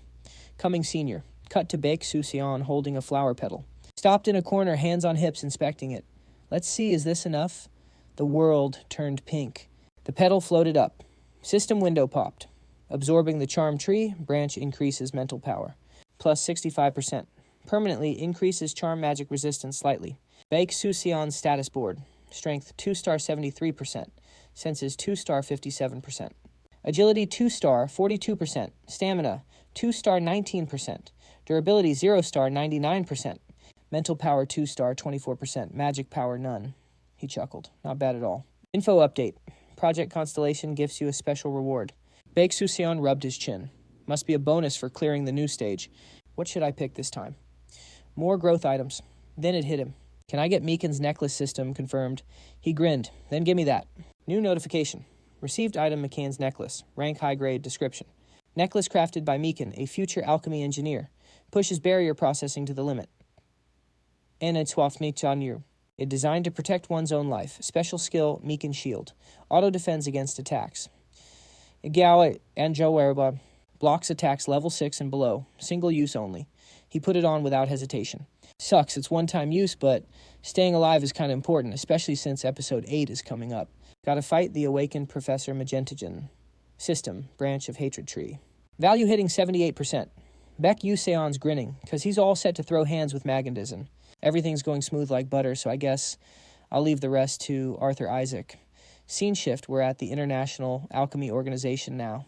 Baek Yu-seol pulls up to the spot. Standing at the counter, someone greets him with a smile. This is the 13th branch of the Korgan Fossil School, the annex by the Big Elm Tree in Alchemy City. He replies, I'm here to see alchemist Arthur Isaac. The receptionist makes it clear, I'm so sorry you can't see her right now. He looks a bit blank, reaches into his coat and mumbles, Knew it. He instantly pulls out a letter. This is a direct invite from Assistant Professor Arthur Isaac. The receptionist panics. Oh my gosh. The convo got way easier after that, so sorry about that. I'll show you the way right now. Right this way, thanks. Standing outside Arthur Isaac's lab, the receptionist calls out, Ms. Arthur Isaac, you have a guest. No reply. The receptionist speaks up again. We're coming in. Right then, Baek Yu-seol flinches, sensing something bad. Suddenly, boom, a massive explosion goes off. The pressure is insane. The blast shakes the door violently, but luckily, it's still standing in one piece. Smoke is billowing everywhere, blocking the view, but thankfully, it doesn't look like a major disaster. Baek Yu-seol is still standing there and speaks up. Crazy how much that door shook. He managed to pull the receptionist aside just in time, but he's still a bit on edge. That was a close call. Waving away the smoke, Baek Yu-seol steps into the room. Since the smoke is still thick, he shouts, Assistant Professor, are you good? He gets a reply instantly. Are you the student Baek Yu-seol? Despite the explosion mess, Assistant Arthur Isaac is totally fine and keeps smiling. Welcome, I want to show you something. Suddenly a familiar figure appears right next to her. It's none other than the Golden Alchemist Gordon. Baek Yu-seol hasn't even clocked him yet, but he definitely notices Arthur's expression. He thinks, did that explosion not even faze her? Both of them turn their attention to the Golden Alchemist. He's showing off something on his wrist. Hey student, you see this? This is the shield bracelet. There's a button on the silver band. He taps it and a green shield pops up. It wraps around his whole arm. He excitedly explains, now if we double tap this button, just in this mode it boasts level 3 power. Baek Yu-seol is surprised, but he's not done yet. He continues, but what happens if we press it one more time? Amazing, right? Even if your mana is trash, or you're just a normie who can't use magic at all, you can still cast spells. This shield's defense hits at least 500, which is a lifesaver in a pinch. Right in front of them, a shield 3 times the size of his face appears, replacing the small one. The crazy part, there isn't a single magic rune carved on it. The Golden Alchemist is shook. If this gets out, the world is going to flip. It's all thanks to this genius kid, Arthur Isaac. Oh, did he finally notice him? Come to think of it, you're the co-author kid. He tries to recruit him. How about joining the alchemy world as a full-blown alchemist? Baek Yu-seol wants to, but he stuns them both with his answer, I can't survive as an alchemist because I have 0 mana. Imagine that, an alchemy genius with absolutely no mana. What did you just say? No one in the academy seems to know this yet, but it's not exactly a secret either. He explains, I have a condition where my body can't accept mana, which slows down mana leakage. The Golden Alchemist lifts his goggles totally in disbelief. You don't mean Arthur Isaac finishes his sentence. Is that what they call a time limit on your life? He takes it calmly, but his eyes drift away. He thinks, yeah, that's a huge deal, but whether it's true or not, he needs them to snap out of it. Baek Yu-seol adds, my time might be limited, but I have no intention of dying. I'll handle it, so don't worry. Arthur Isaac breathes a sigh of relief. Oh, right to break the tension. Baek Yu-seol raises his hand. Anyway, can I check out that shield bracelet for a sec? Oh, sure. He takes the silver band and pulls out his encyclopedia glasses to inspect it. Stats pop up on the bracelet. He can tell it's definitely still a prototype. It's rough around the edges and has a lot of useless junk in it. He looks at Arthur Isaac with a grin. Hold on, can I borrow your magic welding pen? Arthur Isaac is surprised, but doesn't say no. Here. Gordon's eyebrow twitches, totally confused. Whoa, what are you trying to do, kid? The silence is broken by Arthur Isaac. She knows exactly what Baek Yu-seol is up to, and won't let anyone disturb him. Picking up the magic soldering pen, he slowly touches it to the silver bracelet, holding that special data. Thoughts flood in the moment the pen connects. Thanks to these analysis glasses, I'm going to engrave the perfect shield bracelet right now. Delete the original. Build a better structure. Boost the quality. Done. Suddenly, a massive shield activates. It's way stronger than before. Professor Gordon's jaw hits the floor. He grabs his monocle to measure it, screaming, "This is impossible." Full of hype and joy, he announces, the defense stat jumped to 800. That's nearly 15 times more effective. Face flushed with admiration, he gasps. She didn't call you a co-author for nothing. Kid, ever thought about working as my equal? Don't worry about having no magic. I'll assign some alchemists to act as your mana batteries. They'll be your magic shuttles. Baek Yu-seol appreciates it, but shuts it down. Haha, sorry, Professor. I've got my own reasons to keep chasing my dream of being a magic warrior. The old man sighs. Oh, that's a shame, he adds. But I do have a favor to ask. He holds up a purple orb, a mana container. Sis, can you craft an item with this? Altarisha takes it, asking, some kind of enchantment. Baek Yu-seol drops the bomb, surprising them both. Spatial magic. The Stella principal said he'd help out too. They both freeze. Altarisha stammers. The principal. You mean the principal. Professor Gordon is speechless. Oh, that old geezer actually agreed to help you. You really are a trouble magnet, kid. Altarisha looks flustered. I want to help you, but I've never tried using elemental attributes before. Baek Yu-seol smiles. I know, I'm not asking you to do it right now. You can take your time and do it once you've mastered the skill. He thinks it might take a few months. They agree. All right, leave it to me. It's time to create a masterpiece. Back in the classroom at Stella Academy, Isel sits at her desk, totally stressed. This isn't good. She glances at Baek Yu-seol, who's zoning out nearby, yawning. Isel hesitates, wondering if she should ask him. Before she can move, someone beats her to it. A familiar voice calls out, Commoner Baek Yu-seol. Princess Hong Bi-yeon appears right in front of his desk. I have something important to discuss. You free? Isel watches them confused, thinking. More important stuff. Baek Yu-seol replies, no big deal. Isel watches as Princess Hong Bi-yeon drags him out of the classroom. After they leave, Isel sinks back into sadness. Whatever they're talking about has nothing to do with me, right? So why do I feel so weird about it? They walk down the hallway in silence. It's kind of awkward. Baek Yu-seol breaks the ice. So, what did you want to say? Princess Hong Bi-yeon stops and says, in the alchemy world, rumor has it that a new alchemical engineering product has been developed. She turns to look at him, thinking, he's actually kind of handsome.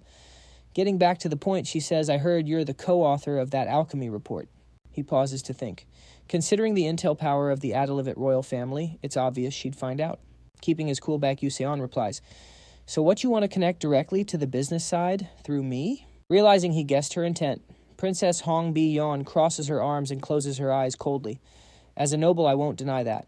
But don't get the wrong idea. The item is important, sure, but having a relationship with someone like you, that's even more important. He shook. What thoughts raced through his head? I didn't expect her to think that highly of me. This is definitely different from the original story. Maybe this time I can stop Princess Hong Bi-yeon's death. She was so cold before, but look at her being shy now. So want to go eat with me? Suddenly, someone cuts in. Is that Hong Bi-yeon? They both look over blankly. It's the third-year student Edmund Adalek, sounding annoyed. You turned down lunch with me. I wondered what was so important, but to think you're hanging out with a commoner like this, that's just sad. Facing Adalek's cold stare, the three of them stand in silence for a long moment, but that quiet is quickly shattered. Shattered by Baek Yu-seol locking eyes with him, that guy he's seen him before when he played the game. One of the death flags leading Princess Hong Bi-yeon to destruction, Edmund Adalek. Judging by his attitude just now, it seems he still doesn't know I'm the co-author of that magic formula report. Right at that moment, Princess Hong Bi-yeon suddenly speaks up, startling him and cutting off his train of thought. She says he's not just a normal commoner. I'm thinking of connecting with the alchemist Altarisha through him.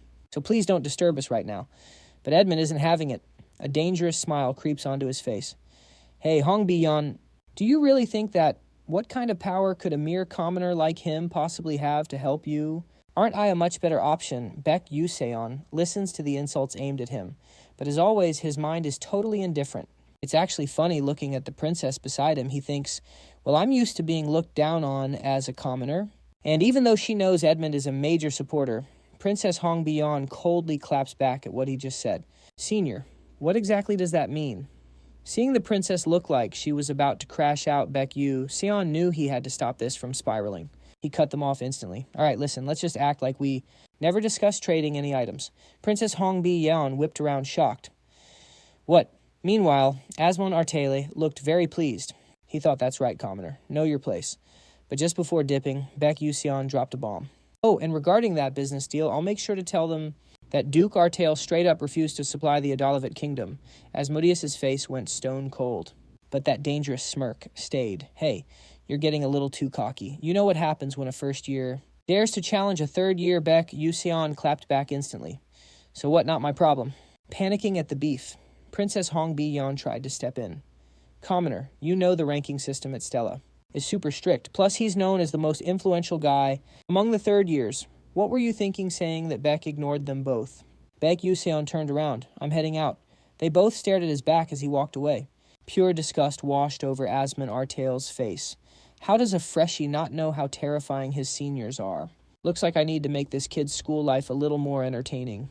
Seeing all her efforts go back to zero, Hongbi-yeon looked devastated. Meanwhile, Baek Yu-seol reached the academy courtyard. He walked with a heavy heart. Sorry, Hongbi-yeon, but if that guy doesn't get taken down, you'll never get a happy ending. Whether you take the throne or Duke Artail falls in the end. Death is coming. It's inevitable. He suddenly stopped walking.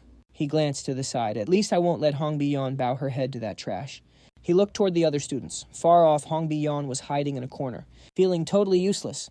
Princess Hongbi-yeon face-palmed. Should I just trash this whole princess honor thing? Asmon Artel keeps interfering for a reason. He wants to make sure I never stand on my own 2 feet. So I'll have no choice but to rely on him. Alone and helpless, she felt like she was drowning. Staring at her fist, the sadness hit harder. I blew a huge opportunity. Can I seriously not do anything by myself? Just then her eyes snapped open. Wait a sec. Beck's voice echoed in her mind. I'll make sure to tell them that Duke Artail straight up refused to supply the Adalevit kingdom. Thinking back, why would a commoner say that normally? He'd avoid that kind of heat, but instead he provoked him directly. I've got a weird feeling about this. Don't tell me cut to nighttime. Somewhere in the academy, dorms, Baek Yu-seol was holding something. He opened a gift box, grinning. Nice. Arrived safe and sound. A 3-slot case appeared. A bracelet, necklace, and ring. Simple designs.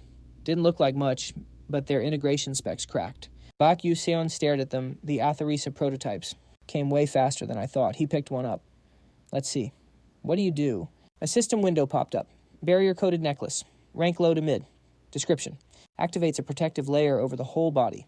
Effects agility plus 11%. Defense plus 14%. Mana plus 1%. Special function body barrier level 1. 125 BP. Damage absorption plus 3%. Baek Yu-seol was hyped. Whoa, this is even better than I thought. He grabbed the ring next. New stats popped up. Dagger ring. Rank unknown. Mid-tier. Description.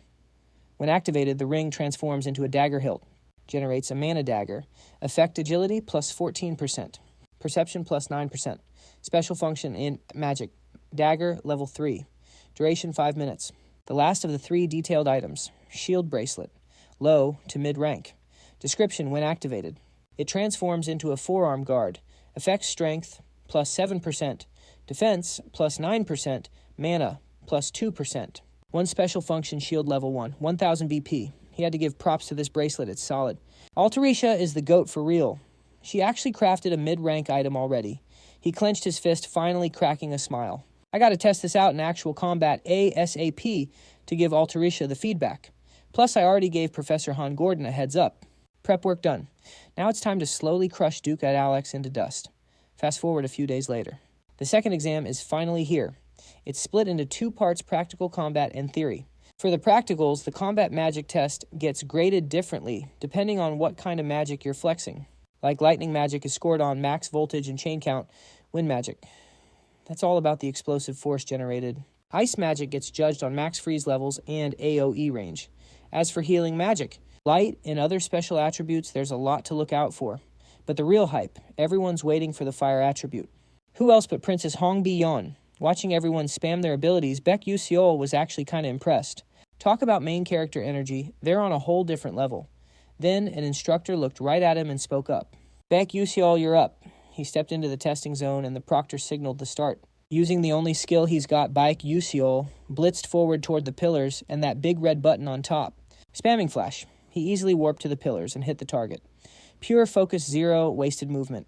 He made hitting those buttons look easy. Over in the booth, the evaluators were shook watching his run. Every time they see it, it's mind-blowing. 0 cooldown, 0 lag.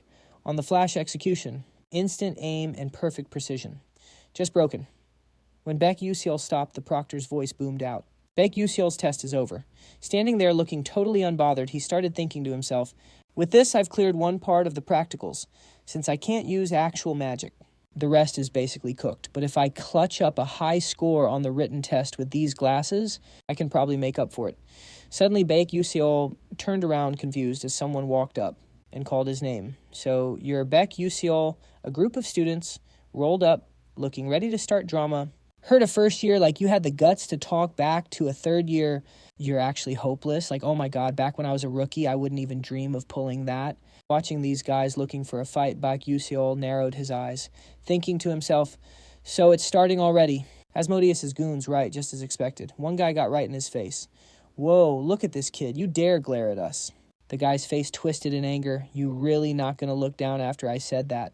Baek Yu-seol stayed calm, knew it, but still annoyance was written all over his face. He was getting kind of ticked off at the thought of dealing with these punks, keeping that deadpan look. Baek Yu-seol just stared silently at the guy, provoking him. Trying to intimidate him, the guy let out a fake laugh. Ha, look at this brat. I told you to look down. Baek Yu-seol just zoned out while the guy kept yapping. You damn little punk. You're cockier than I thought. A commoner, and I heard you got no parents either. Right? If you don't want to die, get on your knees. Bastard. Just then, a second-year senior passing by noticed the commotion. Since she was looking, she thought to herself, a fight. She wasn't far, so Dion recognized them instantly. That's Senior, Asmodeus's crew. But more importantly, she spotted him. He's there too. Isn't that the rookie we met at the Meiji Cemetery? I think his name was Baek Yu-seol, right? Making up her mind, she put her hands on her hips and shouted over. Hey, what do you guys think you're doing? As she walked up, the guy looked at Dion and scoffed. Can't you see? I'm disciplining a junior. Stay out of it, Dion. This brat dared to talk back to a third-year senior. As seniors, it's our duty to teach the juniors some manners. Hearing the argument, the crowd realized who she was. Wait, is that Dion? Isn't she from Class SE? Catching on to what was happening, Dion turned to Baek Yu-seol looking surprised. But after taking a closer look at him, she realized something. Baek Yu-seol, is he actually going to kneel? If he's strong enough to take down a rank 5 summoner, he should be able to handle these clowns easily. Why is he just standing there looking worried? No way without hesitating. Dion stepped in to stop it. No, don't do it. The bully was caught off guard by her interference. Excuse me. Dion closed her eyes and spoke calmly. If what you're saying is true, that a rookie talked back to a third year, then this isn't a small issue. If this were a military mage unit, that would be considered insubordination against a superior officer. So what I'm saying is, why don't we open a special training session for the juniors? Hearing this, the two of them froze, completely spaced out and looking confused. Like, seriously? That kind of training needs the student council president's approval. Since the idea was out there, Dion decided she'd handle it. I'll go get the approval, so make sure you guys do it properly. Suddenly seeing a valid move, he cracked a perfect smile, leaking a bit of killing intent. He stared straight at Baek Yu-seol and added, Sure, sounds fun. The whole gang left, leaving behind 2 gazes following them. Only 2 remained. Dion spoke up. Sorry for stepping in, but if I didn't, they wouldn't have let you off the hook. Baek Yu-seol didn't say anything, but his face screamed surprise. Huh, does she mean they wouldn't let me go? Seeing no response, Dion voiced her guess. You were planning to use that moment of humiliation to clap back hard, right?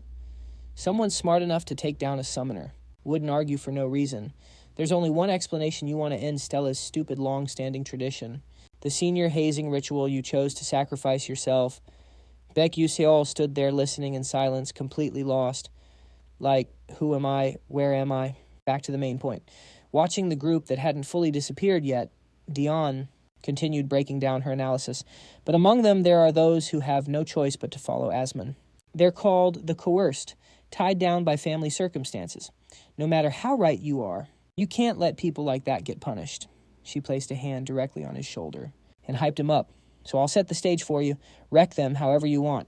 I'll personally convince the student council president. Hearing this, sensing impending doom, Baek Yu-seol started sweating bullets.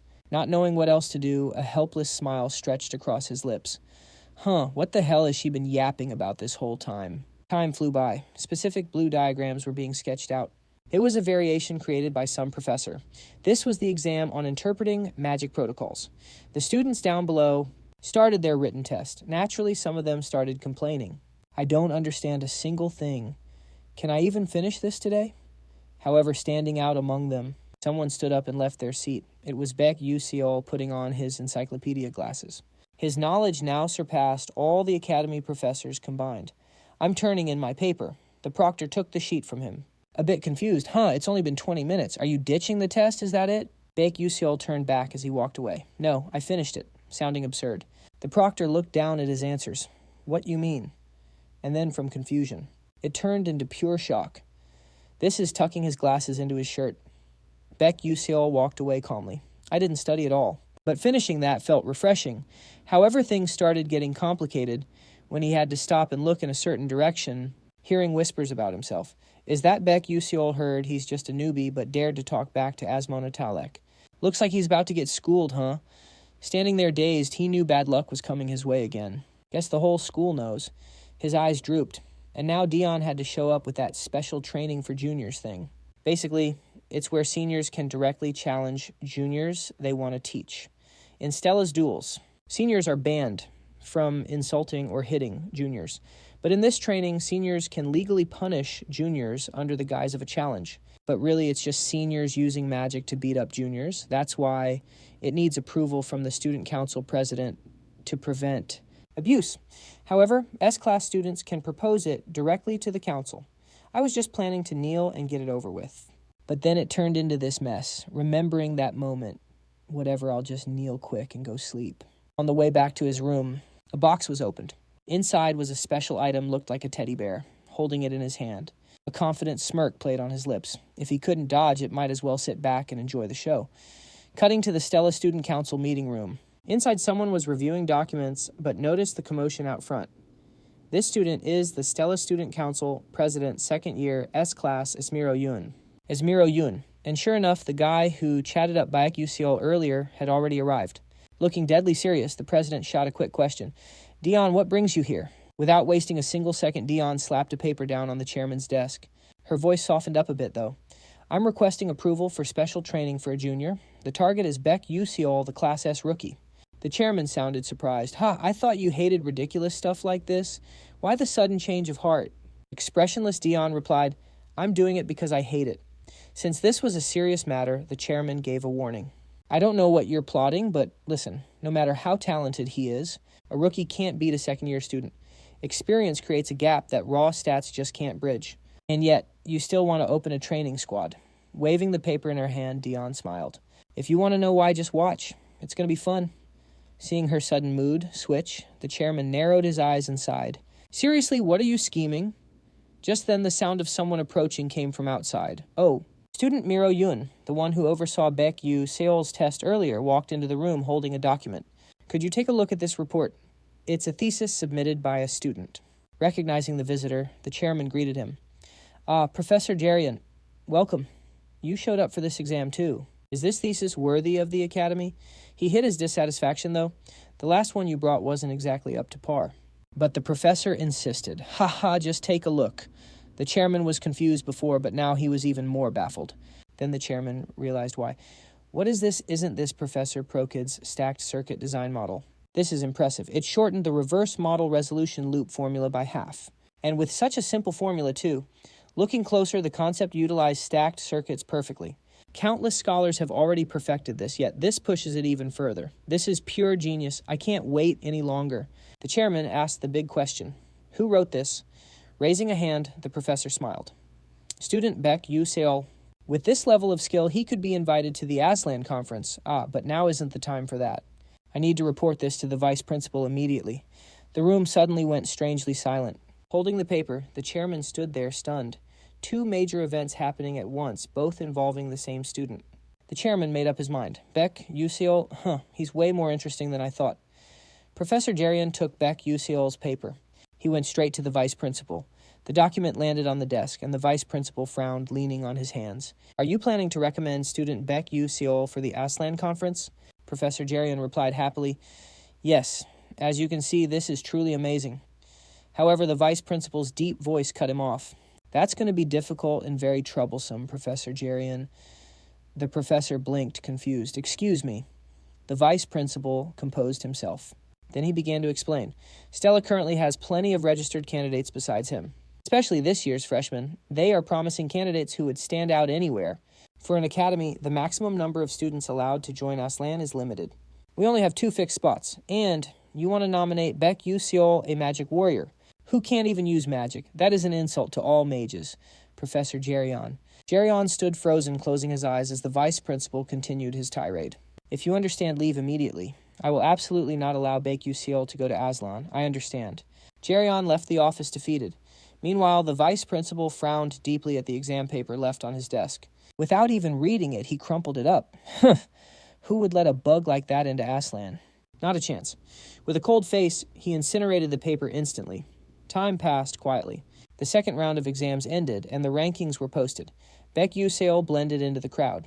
Standing in front of the giant results board, he pointed his finger, looking a bit blank. Let's see here. Oh, found it. After scanning from the bottom up, Baek Yu-seol spotted his name. Rank 419 Class S. Baek Yu-seol looked at it with a hint of pride. Even though the number has a few too many digits, I made it to rank 419. So I'm actually doing pretty great on this leaderboard, considering I got a perfect score on the written exam. Suddenly his eyes narrowed. He locked onto a specific spot. By the way, who took first place this time? Is it Ma Yu-seong? The rankings appeared: Class S rank 1, Ma Yu-seong. Class S rank 2, Flame. Class S rank 3, Isel. Class S rank 4, Hai Won Ryung. Class S rank 5, Hong Bi Yeon. The top spots were all Class S students. No surprises there. But something was bugging him. Hey Gaeon Ryang, that guy was ranked number 2 last semester, yet somehow he's dropped all the way to 4th place. Is it because ISO and Flame have been grinding their studies way harder than before? Just then, Princess Hongban shows up on the scene. She slides up right next to him while he's lost in thought. Since Jackie went down the dark mage path, the whole dark mage meta for ISO and Flame is basically gone. Seeing him zoned out like that, Princess Hongban hits him with a direct question. Are you trying to sandbag your rank or something? Because honestly, it's pretty obvious. Princess Hongban is waiting for an answer, but Baek Yu-seol, he's sweating bullets. Talk about awkward. She just popped out of nowhere, jump scare much. And wait, what is she even talking about? Why is she here? Is she plotting something shady? It's like she read his mind because Hongban speaks up again. However, seeing how you managed to crack the top 600 looks like you're planning to enter the academy tournament. Hearing that, Baek Yu-seol rubs his chin, realizing she's right. Oh yeah, that's a thing. The academy tournament. It's that massive event where the chosen students throw down against elites from other prestigious magic academies. After processing that, he looks straight at the girl sizing him up. But what does he see? She's blushing, twirling her hair, looking all shy. He's thinking, what's up with her? What is his vibe? He leans in closer to the princess, totally casual, and just says, what's on his mind? What was that about? You got something else to say. Hongban's eyes go wide. Her face turns beet red. She looks away like she's pouting fists clenched tight. Classic tsundere move. While Baek Yu-seol stands there looking clueless, she hits him with a serious question. Why did you do it? Baek Yu-seol looks confused. She narrows her eyes. Why did you mess with Asmon like that? That guy has connections and he holds a grudge. He's going to make your life a living hell until you graduate. Her voice gets serious. Are you confident you can handle the heat? Seeing Princess Hongban actually worrying about him, Baek Yu-seol's a bit surprised. He's watching her every expression shift. Without missing a beat, he gives it to her straight. Nope, I don't think I can handle it. That answer hits her right in the chest. While she's feeling the cringe, Baek Yu-seol just goes back to looking oblivious. Inner thought. Instead of letting some snot-nosed brats walk all over me, I'd rather wreck them all and get expelled. Simple as that. Back to the princess. Her fists are shaking now. She fires off 2 questions in a row. Then why did you do it? What do you even get out of helping me, instead of answering right away? Baek Yu-seol lets the silence hang there, his eyes locked on hers. He looks away, finally dropping the answer. It's because I value our relationship more. Boom, Princess Hongban's whole world turns pink instantly. But he's not done cooking yet. He scratches his cheek, looking away awkwardly. And besides, I'm not doing this for free, you know. So when this is all over, you got to sign a contract with me to buy an item. Hongban looks confused. She knows item contracts can be done anywhere, not just with Adalebit. So why make it a condition? Baek Yu-seol's inner thoughts are wavering. Honestly, I can't just tell her I wanted to save her and give her a happy ending. He dodges eye contact again. I'll explain that later. Hongban is dying of curiosity, but she can't exactly pry any further. She decides to switch topics. All right then. By the way, got any plans for the rookie training session? This time he answers fast. Yeah, I got to do something about that one way or another. Suddenly she gives him advice. You don't need to hold back. Baek Yu-seol blinks. Huh. Hongban looks confident and starts rambling. Yeah, with your ability, you can totally go toe-to-toe with the seniors. Don't worry, I'll do my best to clean up the mess afterward. Baek Yu-seol sweats nervously. Okay, thanks, he thinks to himself. She's trying to be helpful and cover for me. But what makes her think I'd actually win? While they're chatting, someone's lurking in the shadows of the hallway. Someone who heard everything. It's none other than Aishuan, the fire magic prodigy. She walks away, heading to a special training ground. Suddenly, a massive flame erupts. Over at the magic training grounds, Hong Bi-yeon was already hard at work under Professor Hong's supervision. He flashed a smile, dropping some praise. Your control is absolutely cracked, Hong Bi-yeon. You're lacking raw firepower, but your precision makes up for it. You'll pass this test easy. It's perfect for taking down fast targets or stealth missions. Then his eyes shifted, making a silent comparison. But your magic, it's still not enough. Princess Hongbi-yeon lowered her head, looking miserable while the lecture continued. Fire magic. How many times must I say destruction isn't everything? Yet you're ranked number 1. In fire affinity. What a joke, do it again.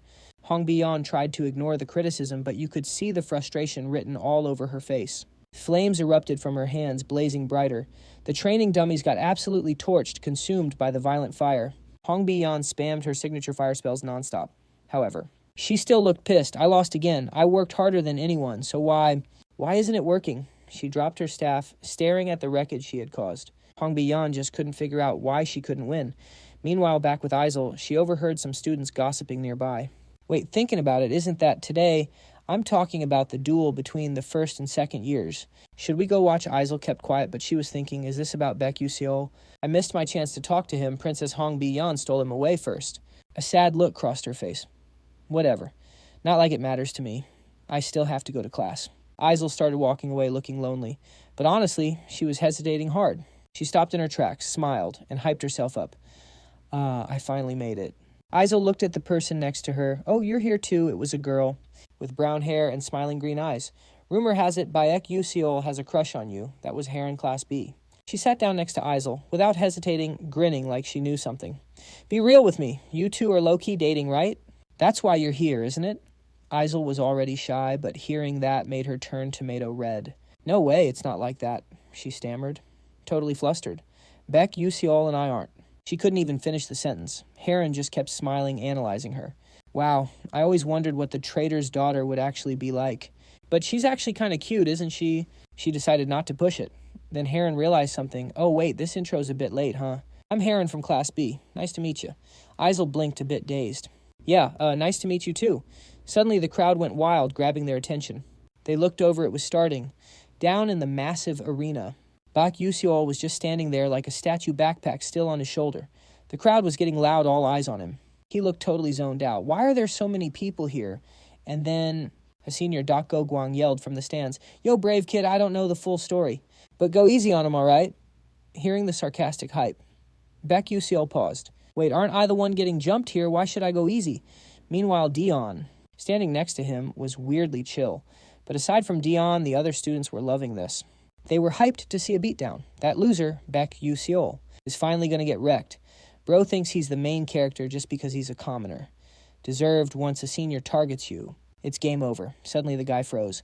Hongbi-yeon had heard the trash talk, and she shot him a death glare. Her eyes were practically screaming. Say one more word and you're cooked. It worked. As Princess Hongbi-yeon walked away, the haters huddled in the corner, terrified to even breathe.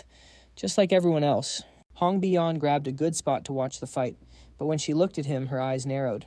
Commoner. She couldn't take her eyes off how calm Baek Yu-seol looked down there. And then Baek Yu-seol locked eyes with the guy standing opposite him. The guy goes, Yo, kid, you ready for this? His opponent stepped up. Second year Class C Caliban Kadan. Dude's got a nasty glare. Class C that puts him around rank 300. I might be Class S, but if we're talking raw combat power, he's definitely got the edge on me. Gotta avoid a head-on clash at all costs. Baek Yu-seol shrugged and replied, sure, I'm ready. Right. Caliban grinned, looking dangerous, stubborn till the bitter end, just as the tension hit its peak. A professor stepped in to referee. All right, since everyone's here, I'll explain the rules. This duel lasts a minimum of 15 minutes. It continues until one side drops. If there's any sign of life-threatening danger, Stella's spatial control magic will automatically stop the fight. Also, after 15 minutes, either side can choose to forfeit, and the match ends immediately. Let the match begin. As the signal rang out, they were warped to a massive green forest. A timer reading 0000 marked the start. Game on. Caliban looked super confident as he pulled out his wand. Opposite him, Baek Yu-seol got serious, gripping his light sword. Breaking the tension, Harry glanced at ISEL and asked, Who do you think's going to win? ISEL didn't hesitate. The upperclassman, obviously. Senior Caliban is an Earth attribute heir, and Earth elements have crazy strong defense. Plus, Baek Yu-seol's firepower isn't exactly impressive. Harry nodded, adding his own analysis. Not to mention Earth specialists control the terrain itself. Their attack patterns are insanely versatile. Can Baek Yu-seol's sword even scratch the defense of a rank 3 Earth mage? Even though she analyzed it logically, ISEL felt gloomy. Harry, you're right. There's no way Baek Yu-seol can win this fight, at least conventionally speaking, but she still held on to a tiny sliver of hope. Back in the arena, Senior Caliban's expression turned menacing. Today I'll teach you the true meaning of fear. Welcome to hell. Total confusion ensued. The ground cracked open, but Baek Yu-seol was already spamming flash ahead. Baek Yu-seol's first move, keep his distance. Once he reached a safe distance, Baek Yu-seol noticed something about his opponent. Caliban sensed it too. Immediately a grin plastered itself onto Baek Yu-seol's face. He smirked and then he booked it, ran as far away as possible. Left behind, Caliban couldn't believe he moved that fast. What the hell, everyone shared the same confusion. Harry froze. Wow, running away right at the start, does he have no shame? Isel agreed. Fair point. Still, Isel couldn't hide her worry. But in this situation, that might actually be the big brain play. Back to the chase. Caliban was fuming, sprinting after him. Hey, you bastard, get back here. Logic check turning back would be stupid. Who actually stops when the bad guy yells that? But once the rage built up enough, it was time to let it out. Caliban gritted his teeth. Suddenly, right from where he stood, 3 green magic circles materialized. Flying Stone Baek Yu-seol was caught off guard by the sudden switch-up. Before he could react, the attack slammed into the ground ahead, kicking up a massive cloud of dust. Princess Hongbiyeon, Chokwang, and June held their breath, watching in suspense. Skidding to a halt near a bush, Caliban grinned. Not bad. That definitely hit.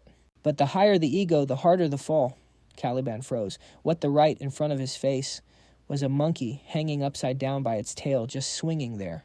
A monkey doll. Confusion dulled his instincts. What the hell? Why is this thing here? While he stood there clueless, the symbols in the monkey's hands started to clap together. He sensed danger, too late. Boom. A flash of light exploded. He instinctively threw his hands up to shield himself. True to his nature as an earth mage, a green aura enveloped Caliban. He stood his ground completely immovable. But something fell off. That was close. Good thing I increased my body weight to match the Earth's gravity. But none of that mattered when he sensed a weird shift in the air.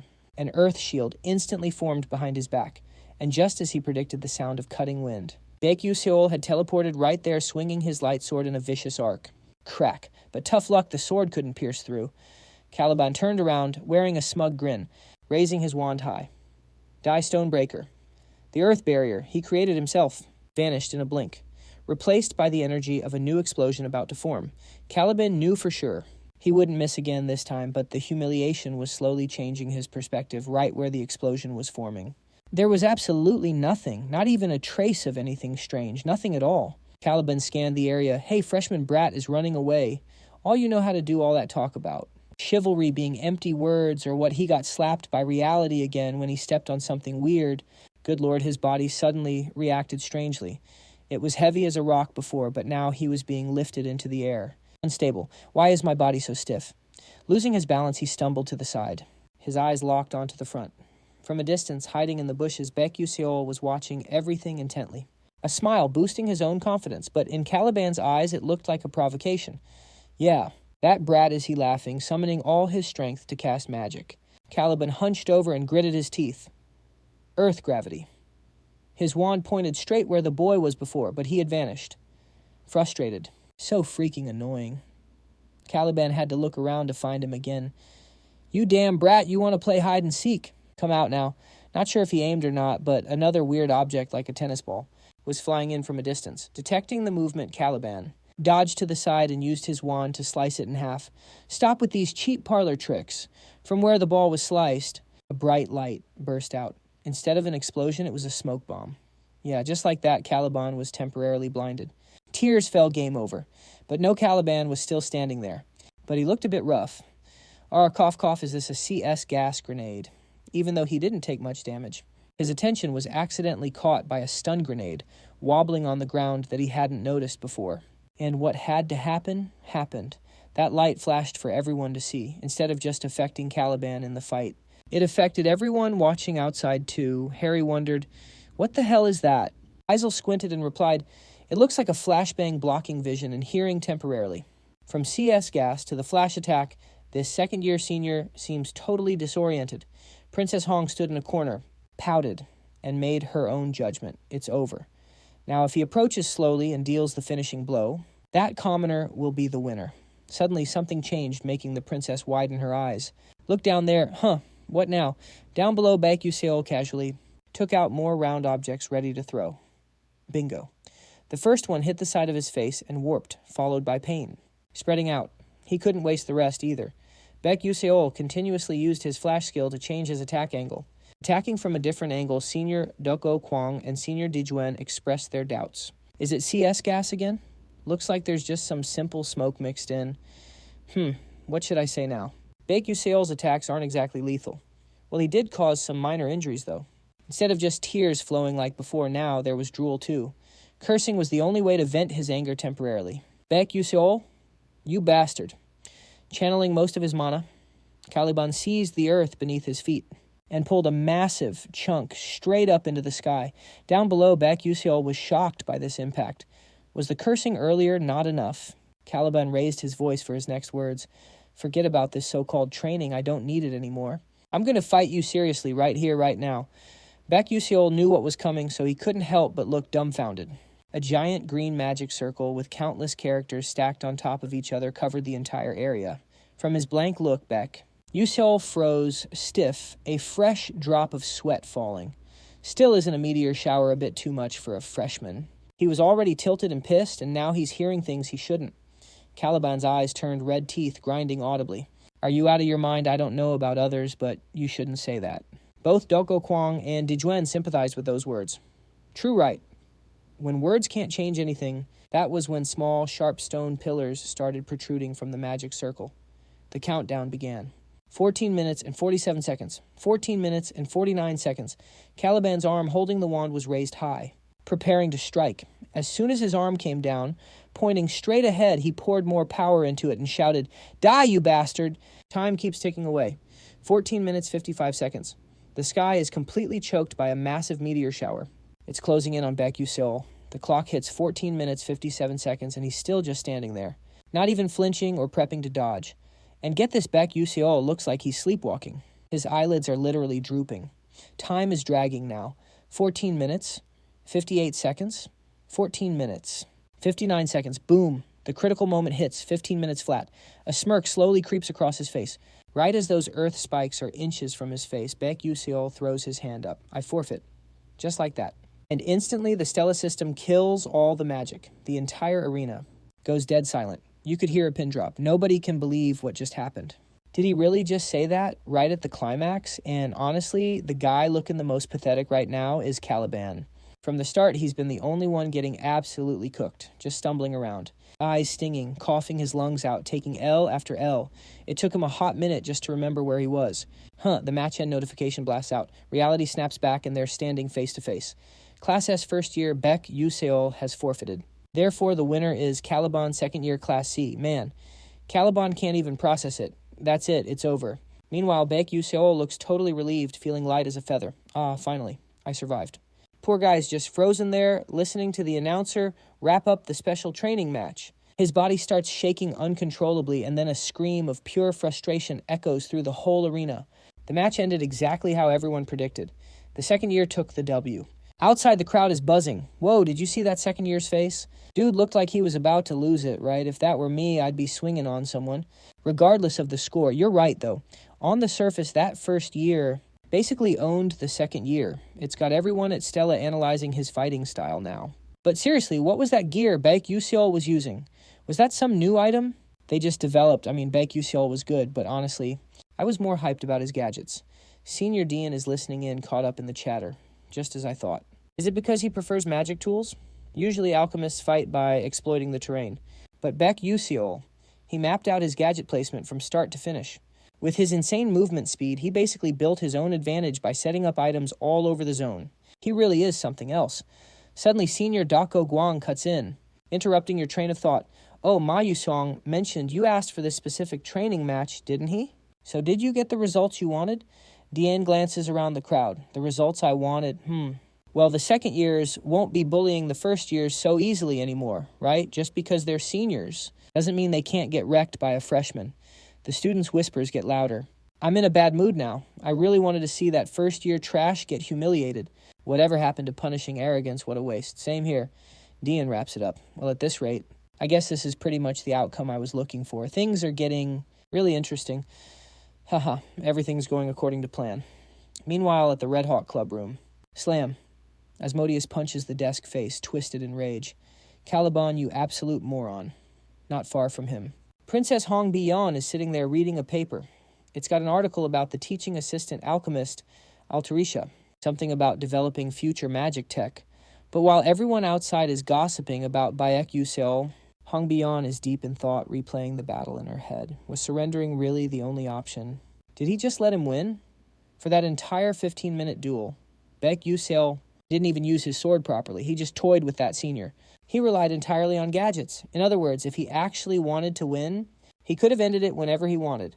But he chose not to. He forfeited on purpose. The reason is obvious. A first year beating a second year. That would draw too much attention. So isn't he proving that raw power doesn't solve everything, especially with Princess Hongbin? She thought Baek Yu-seol would rage out and crush the upperclassmen, but she never imagined he'd humiliate them before dipping out. Seriously, for a commoner, he's totally unpredictable. Meanwhile, in a nearby corner, Asmon and his faction members were still debating what to do about Baek Yu-seol. So what are the second years doing right now? Didn't I tell them to go teach Baek Yu-seol a lesson? Actually, the second years haven't touched Baek Yu-seol yet. What? The student scratched his face in confusion, explaining carefully. Contrary to the rumors, Baek Yu-seol greeted the seniors really politely and treated them with total respect. I was going to scold him, but he's so good at making conversation that I actually ended up buying snacks for him instead. A totally absurd situation. What the hell? Asmon was speechless, unable to believe what he was hearing. Just as they started thinking about their next move, an urgent voice suddenly shouted. Young Master startled, they both looked over. It was one of the attendants who followed Asmon to the academy. Seeing her appear gave Asmon a bad feeling. What is it? She stammered, but managed to get it out. I just got a call from the Duke. I think you should contact him immediately. A phone was quickly produced. Asmon made the call as expected, but before it even connected, oh boy, this is bad. Father contacting me first. Once the call connected, he answered, yes, Father, it's Asmon. A voice responded. Son, I just received a call from the city. Alchemy. From Alchemy City. Holding a newspaper. The Duke continued. I've received critical news. The alchemists at the Antharisa Research Institute have stopped all shipments to our country, claiming that House Adalex refused their terms. Do you know anything about this? He replied, no, of course not. Why would I ever say something like that to the Antharisa Alchemy faction? Although Asmon denied it. His father hammered the reality home. But it is the truth. The co-author of the Delta augmentation technology stated it personally. Asmon went silent in an instant. A strange suspicion formed in his mind right then. A co-author. It didn't take long for him to fall into sheer panic. Wait, hold on, Father. I really don't know. I've never met anyone like that before. Then another thought flashed through his mind, and his heart started pounding. A familiar silhouette appeared in his thoughts. Is it Baek Yu-seol? A cold chill ran down his spine, and cold sweat beaded on his face. He couldn't speak until a desperate ray of hope sparked regarding a specific detail. He told his father directly. Even so, it's absurd for them to refuse the Adalavet Kingdom, Father. You know how much influence we have on the Alchemy Association. Right. Not letting his son finish. The Duke cut him off with a cold voice. This is a technological revolution. It is new technology that has never existed before. The ability to create items equivalent to ancient artifacts. Even the Golden Alchemist is conducting joint research with Antharisa. Asmon gritted his teeth, realizing the danger. The Golden Alchemist, too. This is way bigger than I thought, isn't it? His father cut in, as you said. The country will soon restore the trade system, but the name Adalex will not be part of it.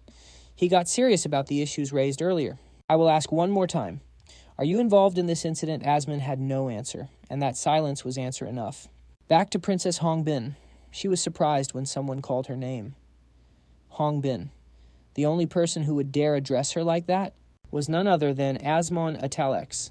Confusion was written all over her face as Princess Hongbin replied, Yes, Senior. There was no other choice. Right now, Asmon had to rely on Princess Hongbin. Can you arrange a meeting with Baek Yu-seol for me? Princess Hongbin couldn't believe that Asmon himself was saying the name of the person he considered disgusting and hateful, thinking for a moment. Princess Hongbin narrowed her eyes. Yes, I will do that. Meanwhile, in the southern continent, Hawan Plains, the lower moon plateau. An absolutely stunning scene unfolds right before everyone's eyes. A girl with flowing red hair staring out into the vast void. It's Jeliel. Stone-cold face, absolutely zero emotion. She mutters to herself, land prices are going up. Suddenly a guy comes trembling toward her. Yeah, kneel. Lady Jeliel, please, I'm begging you, just this once, please have mercy. A weird number 3 hovered right above his head. Geliel's status window displayed that special 3, a new knowledge update showing the value of everything. This trait lets her rate any living creature, human, animal, or object as a simple number. The lowest value is 0, and the absolute peak is 100. She sat down near him, but this guy, he was only a value 3. That's basically equivalent to a random rock on the street. Then she spoke up. See, why'd you go so bankrupt? I warned you not to expand. You went into useless industries. But he gritted his teeth, thinking differently. Liar, this business was supposed to be a guaranteed win. And you are the one who wrecked everything, but looks like it's over for him. Bury him. Yes, ma'am. That command was the final nail in the coffin. Bodyguards rushed in and dragged him out while he screamed his lungs out. Ah, please spare me, Lady Galliel, Lady Galliel. Then Galliel gave him one last cold look. When the noise finally faded, she cracked a special, satisfied smile. But it vanished quickly, returning her to her usual look. Ah, so boring. Kids these days seriously have 0 willpower. Just as that thought formed, a familiar voice suddenly rang out, Galliel. Are you there, sweetie? Hearing that call, Galliel beamed, her cheeks turning pink. Unlike the trash before, this person appeared with a giant question mark status, and that special someone could only be the Star Cloud Chairman Malian. My darling daughter, have you been well lately? Galliel rushed over and hugged Malian tight. Daddy, was your trip fun? Her cheeks turned even redder. How did the deal go? Is everything good? Seeing the little girl smiling, he happily replied, still working on it. The Antarisa Alchemy faction developed a new item this time, by combining special magic techniques. There's a video of a real battle using the item they co-developed. Do you want to watch it? With a smile still on his face, Galliel answered, that sounds super fun, but a thought cut in, honestly, I wish I had more time just to talk to Daddy, but I can't say that to him. Let's head to my room then. Okay. Inside the new room, a purple orb was glowing brightly. Malian gave a quick intro before playing the video. He's a first year at Stella Academy. He fought against a second-year student using that item. Galliel was a bit surprised by her dad's intro. Alchemy Tech Magic Crafting co-author. And it's just a first-year student, Galliel started feeling a little interested in this guy. What kind of person is he? As the screen lit up, Galliel snapped out of her surprise. Baek Yu-seol appeared in clear 4K quality. But through the screen, just like her dad, he had a status window with a question mark. That's so weird. Why can't I see his value? This has never happened before. Even the Emperor of Scalvin or the King of Adalabit, I saw them with my own eyes, and they all had numbers. There are only 2 cases where a value can't be measured. She looked seriously at her dad, or more accurately at that little question mark. One is when the subject is a loved one. Then she peeked back at the screen. The other is when the value is hidden so deep it's unmeasurable. A poster showed him holding tons of super cool energy orbs. Realizing Dad hadn't said the name yet, Galliel asked, Daddy, what's this guy's name? He smiled and replied, Daughter.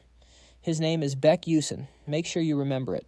Who knows, you two might meet someday. She couldn't disappoint her dad. If you say so, of course I'll remember.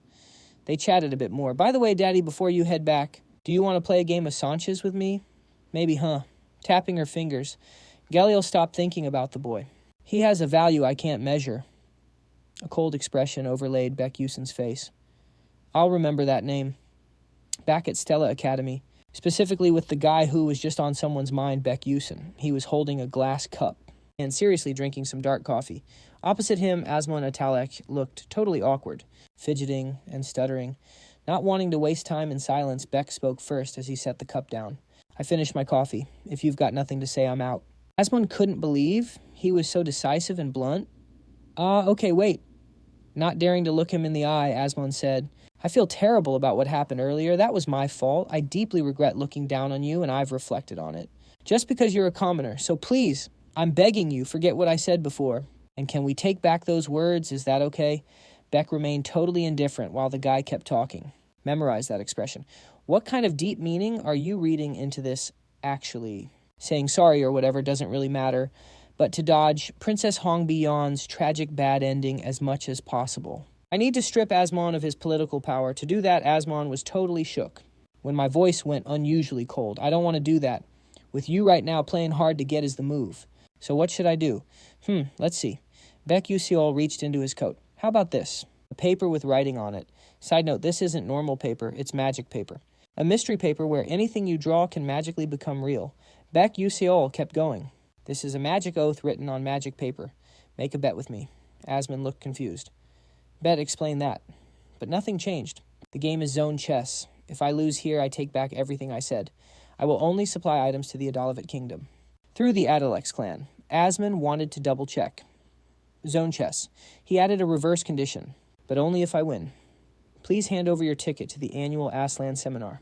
Asmon felt a clear danger. Hanging over those words, what he listened calmly as the other guy started talking. You think that's fair right now? Asmon's eyes flashed. Hell no.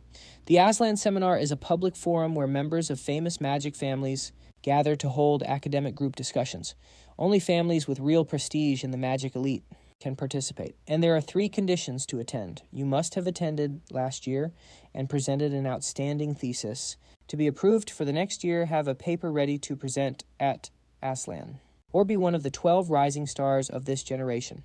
Since on a global scale, it's where genius mages gather to rank themselves. Join Aslan, and even maintaining that status proves your power. The Duke Italix family has attended the Aslan seminar for decades. It's the key factor in maintaining their power base. I'm thinking of targeting exactly that, putting the paper back into my coat. I closed my eyes and added, if you don't like it, forget it. Just as I walked a few steps, a hesitant voice stopped me cold. Wait, Asmon looked stressed out of his mind. You just said zone chess if that's what you said. Then a dangerous smile stretched across his lips, eyes deep with malice. Fine, I'll sign it. We'll meet here at this time tomorrow. He stared at my expression for a long time. The paper slid into my pocket. 1 day passed. Skipping to the important stuff, let's move to the next day. Students gathered way more than usual. They were definitely here for the event. Those out of the loop got filled in by the know-it-alls. Why is the cafe so packed today? Senior Asmon final year is betting a game of zone chess with a freshman junior. Whoa, for real. The spotlight pointed straight at Baek Yu-seol's back. Damn, with Senior Asmon's level at Stella Academy. Who can play zone chess better than him? Which fearless rookie is it? He gave the answer without speaking. It's me. He sighed lightly and looked away. You guys think I like this. I had zero interest in zone chess from the start. However, what he flinched, looking where a student was pointing. Here they come, Senior Asmon and Princess Hong Bi-yeon.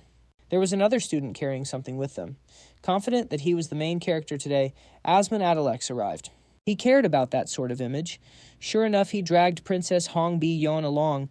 Princess Hong Bi-yeon looked super salty today. Sometimes the gossip included him. Wow, the princess looks gorgeous today. Are those two low-key dating? Or what? Princess Hong Bi-yeon shot a knowing look at Baek Yu-seol. What the why is she staring at me like that? Did I do something wrong? Couldn't do much about it. After sulking for a bit, Princess Hong Bi-yeon crossed her arms, closed her eyes, and picked a seat. Another student brought out a chessboard with alternating black and white squares. Princess Hong Bi-yeon never really understood him before. This time was no different. She felt anxious. What is Baek Yu-seol thinking Asmon learned zone chess at age 5 and is called a zone chess prodigy? Not just Stella, but in all of Adalevit, there aren't many people better at zone chess than Asmon. But why did he pick the sport Asmon is best at? Baek Yu-seol seemed to read Princess Hong Bi-yeon's mind. Asmon smiled at her like she was a familiar trophy, kept that smile, and turned back to the decisive board. Honestly, it was a shock that Baek Yu-seol asked for the Aslan attendance condition. Totally unexpected. He placed his hand on the white pieces. But this is actually better. It's time. I'm going to humiliate you in front of Hongbin. He grabs a piece, grinning like a total psychopath. Shall we get this started? Let's go over the terms one last time. Asmon's acting like he already won, bringing up the bet again. Once you sign that magic contract, breaking the oath means you lose all your mana. 0. You get that right. Baek Yu-seol didn't even flinch. Of course, he replied. But deep down, he actually felt kind of bad for pulling such a dirty move. Since he has literally 0 mana, breaking the oath doesn't mean jack squat to him. Asmon slams the final piece right in the center. He pulls his hand back, gesturing for him to start. The board is set. Ladies first. Wait. Baek Yu-seol paused, giving up the first move in a high-stakes bet. Is he serious? He reaches into his jacket. Looks like this guy's totally underestimating me. Time to abuse these encyclopedia glasses for all they're worth. All right, things are looking up for me. Pause. Let's do a quick speed run of the rules for Sun Chess. It's played on an octagon-shaped board. You pick a load out of 20 pieces from a pool of 200 and place them down. You only move 1 unit per turn, but unlike boring old chess, every single piece and tile has its own unique stats and abilities. You gotta combo them strategically to snipe the enemy king for the dub. That's the endgame, even for me, a 10-year veteran of Sun Chess. This isn't going to be a walk in the park, but hey, PvP is way more fun than PvE. Baek Yu-seol locks in the black pieces. He glares at his opponent. Asmon Athletic isn't just some scrub. He's a top-tier Sun Chess player in both Stella and Adalabit. Asmon is blinded by his own ego. I'm honestly shocked he'd bet his qualification for the Aslan seminar on a game of sun chess. What an arrogant little peasant. I'm going to crush you so bad you'll never look me in the eye again. His thoughts get cut off. Since Baek Yu-seol got the first turn, he makes his move. All right, let's roll. It's like the world around them faded away. Just the two of them in the zone. Asmon eyes the loadout Baek Yu-seol prepared. He's visibly confused. It's weird, completely unpredictable. What the hell is this build? It feels like his units are positioned specifically to counter my strategy. No, it can't be. That's just a coincidence, right? A commoner like him couldn't possibly have the experience to pull that off. Baek Yu-seol adjusts his piece. Good start. Since you let me go first, don't mind if I do. That single opening move left a pro like Asmon completely shook. He didn't just move his queen right out of the gate. He charged straight into enemy lines. Asmon picks up a knight-like piece. This proves it. The guy's an idiot. A smug smirk spreads across his face. He slams his white piece down, targeting the square Baek Yu-seol just occupied. Something changed. That move, that specific unit, instantly wiped out one of Baek Yu-seol's pieces. With his knight leading the charge, Asmon is sure he's got the upper hand. What a moron. He really sacrificed his queen like that suicide play. Piece stats revealed Swift Knight. It has a broken movement ability that covers the whole board. Baek Yu-seol stays locked in serious. Meanwhile, Asmon is feeling himself with every calculated move. His knight keeps pushing forward, smashing Baek Yu-seol's units to dust wherever it goes. It's unstoppable. But right at that moment, Asmon can't hold it in anymore. He grabs his face, trembling as he bursts into laughter. The trembling stops and his true colors come out. I can't believe this. I didn't think you'd be this sloppy. I could end this right now, before I even get to the next movement of my symphony. For this match, Asmon busted out one of his favorite strats, the Flame of Destruction. The meta revolves around the combo of 3 Swift Knights. Phase 1. Use the Swift Knight's mobility to harass the enemy. Phase 2. Deploy 5 Fire Pawns to seize map control and trigger burning terrain. It's a special field effect. That nerfs defense against fire and buffs fire-type damage. If he pulls this off, Baek Yu-seol is cooked. That was the plan anyway. But the moment Baek Yu-seol made his next move, Edmund finally figured out where he messed up. It had to be that. Right there on a white tile in Black's territory. A piece just popped up out of nowhere. Zero warning. Edmund realized the trap instantly. A stealth pawn. It's got its own unique stats too. Iron Chain Trap. Creates a prison zone. Any piece caught inside can't move for 5 whole turns. Those 3 white knights that were wrecking havoc, locked down by red chains instantly. A horizontal lock. Edmund started sweating. Damn it, my speed knight. The stealth buff was supposed to expire after 3 turns. But the surprises kept coming. He read the next line of info. That stealth pawn, the one still invisible on the board.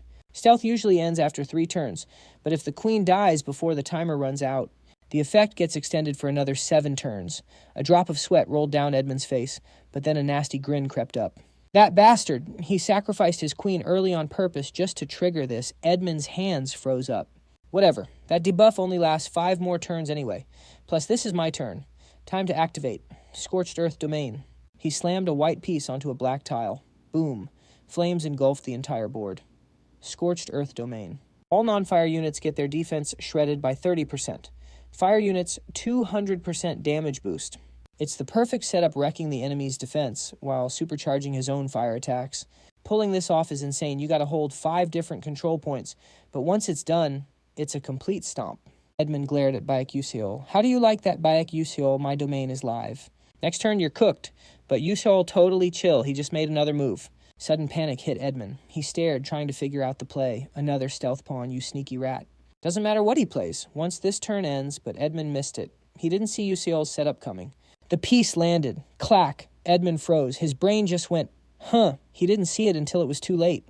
That trash pawn, somehow it just snagged control of a key location. A black piece on a white tile. Terrain reversal. Captured once, that triggers.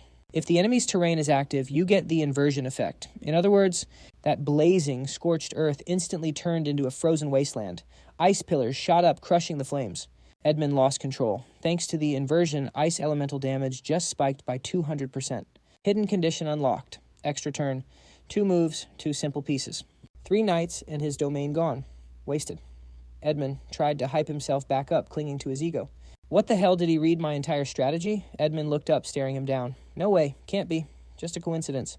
Yu-seol just adjusted his glasses.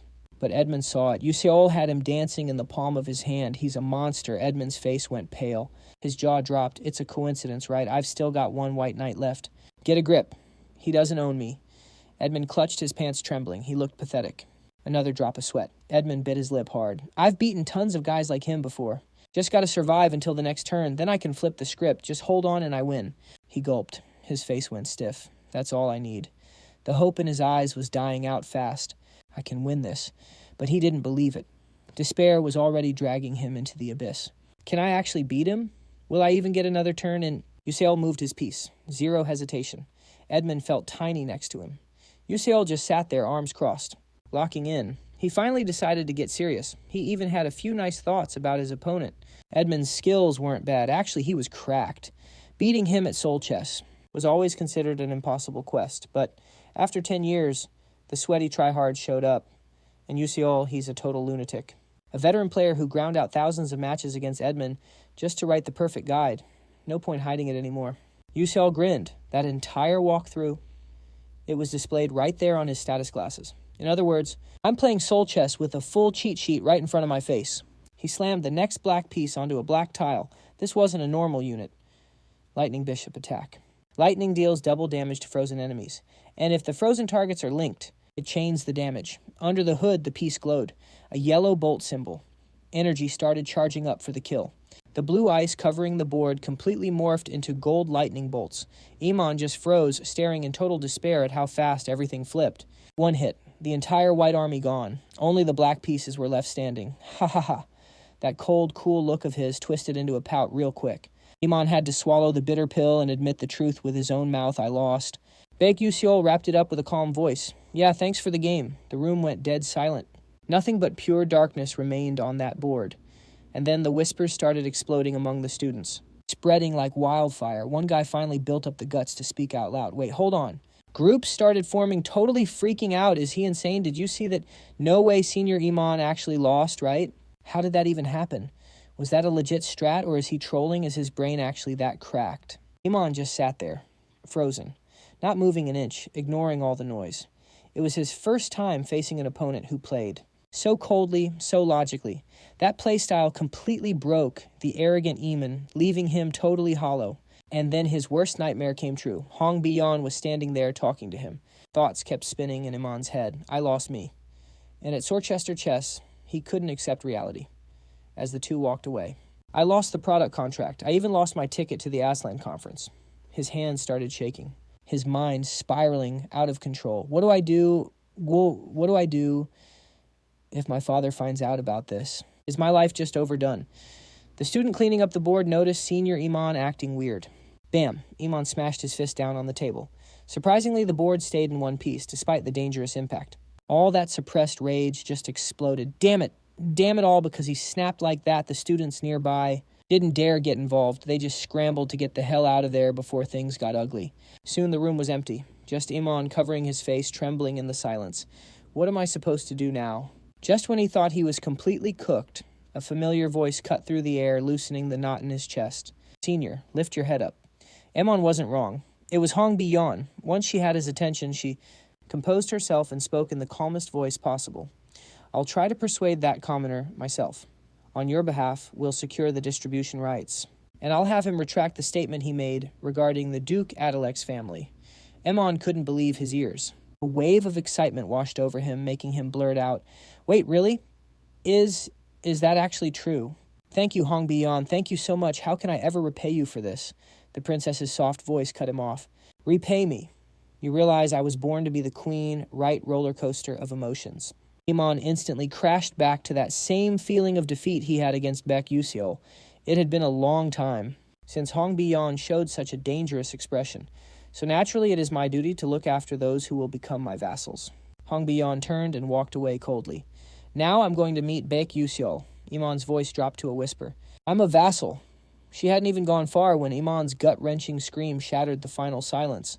That's right, originally their dynamic was king and vassal. Iman had tried using his power to manipulate their relationship, trying to flip the script. But now that the power balance was wrecked, they were back to their original roles. Hong Bi-yon's confident smile wiped away any stress she was carrying. Meanwhile, the story shifts back to our main man, Baek Yu-seol. Stella Academy actually has a phone booth. Crazy. Baek Yu-seol was inside making a call to a certain someone. On the other end of the line, hello, yes.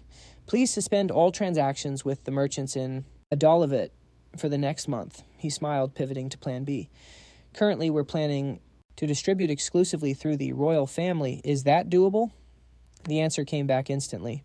Of course, I'll do it. Anything for you. Thanks, teaching assistant. Mission accomplished. He hung up the phone and stretched his arms out, taking in a deep breath of fresh air. Finally done. Glad everything wrapped up safely. But about that ticket. To the Aslan conference, it's not actually that useful for me, is it? What should I do? The protagonist automatically gets placed in the 12 Rising Stars lineup anyway. While he was deep in thought, a voice cut him off. Commoner. Who else would call him that but Hong Bi-yon? You're still here. Despite her tone, she was actually hoping to find him. As she approached, Baek Yu-seol reached into his coat, grabbing something. Perfect timing. He shoved a paper right in her face. New contract just dropped. Hong Bi-yon's eyes went wide, totally clueless. He didn't hide anything and spilled his plan immediately. The Antarisa School will be distributed exclusively through the Adolivit royal family. You've got 1 month. How you use it is entirely up to you. Hong Bi-yon stared intensely at the contract info, then suddenly crumpled the paper tight in her grip. Then he hit her with a cold line. Welp, I'm out. She didn't want him to leave so soon, so the princess summoned all her courage to speak up. I owe you one this time. Her cheeks flushed red, her voice getting quiet. Thank you. Noticing her total attitude shift, Baek Yu-seol looked back a bit flustered and gave a short reply. Sure. Internal monologue cuts in. Lucky me actually getting a thank you from her.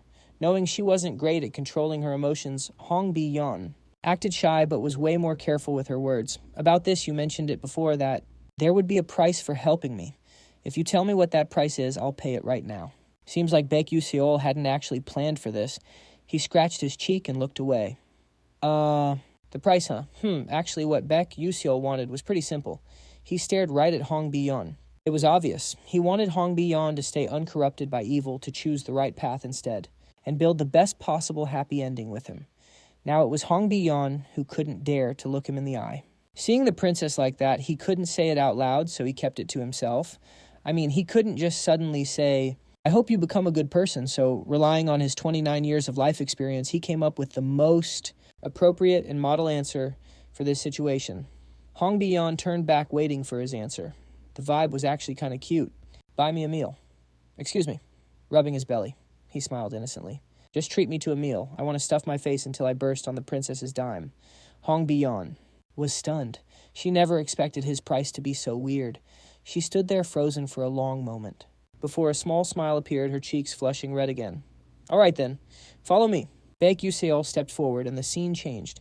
He definitely rode with the princess to get here, judging by the car parked right next to them. He stared at the car, sweating buckets. In the 10 years he played this game, cash items were everywhere. The cars in this game are insanely luxurious. But Baek Yu-seol couldn't just stand there glued to the car, planning a heist. Hong Bi-yon turned back to remind him. Over here. A confident smile. Sparkling like stars, he had to tear his eyes away from the ride and follow the princess inside. Bringing me all the way here, did she plan this? With the princess's current budget, I should order at least 5 of the best dishes in the game, right? But reality was about to slap him in the face. Hard. Stepping aside, Hong Bi-yon revealed the special restaurant. Jjajangmyeon, black bean noodles. We're here. Surprise, all she got in return were question marks and a dumbfounded look. Bro was dreaming of a feast too. Where's my giant salmon belly? Where's my caviar canapé? What about the black truffle cream risotto? When they sat at the table, the vibe was clearly split in two. All the sparkly stars drifted over to Hong Bi-yon. While he was depressed and defeated, the waiter was just standing there, waiting for their order, even though she was glowing. The princess's expression was strangely serious. These dishes look a bit unfamiliar. I found it. When he asked for a meal, I thought about what would make Baek Yu-seol the happiest. Hong Bi-yon remembered her chat with Taerin. She said there's a story from his past, connected to this place, really. So expensive food means nothing to Baek Yu-seol. From the past, I accidentally saw, I know the dish he cherishes the most. Brimming with confidence, she pointed at the menu. One of this, please. Zoom in, it was black bean noodles. But on the other side, Baek Yu-seol calmly raised his hand, ordering something completely different from what the princess expected. Give me 3 bowls of jampong and a large tangsuyuk. Hong Bi-yon was confused. He widened his eyes, asking, what's wrong? Can't I order 3 bowls? Hong Bi-yon told herself. No, that's not the issue. Hong Bi-yeon forced herself to rethink. Why didn't he order the black bean noodles? Isn't that his memory with his mother? And then Hong Bi-yeon seemed to realize her mistake. No way. Right, why would a commoner write about his mom and black bean noodles in a school assignment? He hasn't overcome his past. He still regrets it because he couldn't repay his mother's kindness. But she just didn't get it. Back when she was little, the servers would just bring whatever she asked for and the food would just appear. Thank you. Hong Bi-yeon looked down, suddenly feeling super embarrassed for bringing him to a spot like this. To him, black bean noodles aren't some fond childhood memory. It's a symbol of regret of poverty, and I didn't even realize it until now, even though she realized it a little late. The princess decided to address it straight up. Sorry for treating you to a meal at a place like this. But Baek Yu-seol had no clue what she was stressing about. He just smiled and said, it's chill. He raised his hand, high eyes wide and innocent, as he continued. You know, sometimes life hits you with surprises, and your wallet decides to go on strike. But since you're a princess, adding more food shouldn't be a problem, right? He called out, Yo, boss. We need some more fried dumplings over here. Meanwhile, news about the spirit chess match between Edmund Adalevit and Baek Yu-seol was being spread like wildfire by the students who saw it. A massive rumor exploded across the academy, growing so fast it was totally out of control. What Senior Edmund lost to Baek Yu-seol? No way. Naturally, everyone was asking why. The reason was leaked by a bunch of students who eavesdropped on their convo at the cafe. And the truth, it was way more shocking than the apology rumors. I heard this from Akana retainer from the Adalevit family. Actually, it seems Senior Edmund did that because Baek Yu-seol is the co-developer of that alchemy technique. Just the rumor that Edmund Adalevit apologized to a first year was crazy enough, but Baek Yu-seol being the co-author of the Delta Enhancement technique that completely shook Stella Academy. His name didn't just spread to Arcanium, but even reached the Dark Mages. Over at the first tower, in the office of Vice Principal Archie Hayden, the man stood with arms crossed, his face cold, showing absolutely zero emotion. That guy is seriously annoying. He's just a filthy commoner. Besides, didn't that guy interfere with Maze and Tyron's plan? A mysterious figure, face completely hidden, asked from across the room. Should we handle this quietly? Archie Hayden's face hardened as he shot that idea down. Don't be ridiculous. If a Stella student goes missing without a reason, everything will turn upside down. Handing the rights to the Aslan seminar over to a guy like him, it makes me sick. However, taking it from a nobody like him is going to be way easier than taking it from the Adalevit family. We need to keep an eye on this Baek Yu-seol kid. For now, just track him. They switched topics. More importantly, what's Mazen's status? The mysterious figure answered sharply. She's suppressing her dark magic using the bishop's control spell, but she could explode at any moment. But Archie Hayden had to rethink things. It's not the right time yet. The Familia contract ceremony is about to start. If she goes berserk and messes with the Spirit King, the fallout will just be more of a headache. Write and monitor Mazen's condition. That way, we can use her to distract Eltman Eltwin's eyes when necessary. Professor Raiden nodded seriously. Understood. With that final order from Archie Hayden, Professor Raiden left the principal's office and headed toward the faculty building, an area that was basically a ghost town.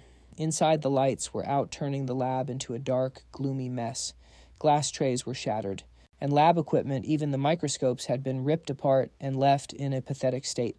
Only a few papers were even readable. Standing in the room, Professor Raiden clenched his fist, staring at something on the floor, emitting black aura, groaning in pure rage. Since this is a mission, I need to prioritize dealing with this. Right in front of his eyes was the mutated form of Professor Mazen Tyron, who looked like she was barely holding it together. Professor Raiden thought to himself, this is actually getting pretty serious. Mazen with bloodshot red eyes asked in a raspy voice, did you come here to tell me to keep waiting if I just patiently wait? Can I really get my position back? Raiden looked calm on the outside, but inside he was looking at her with pure disgust. What a joke. After spending a whole life stealing things that belong to others, you're still dreaming of getting your spot back.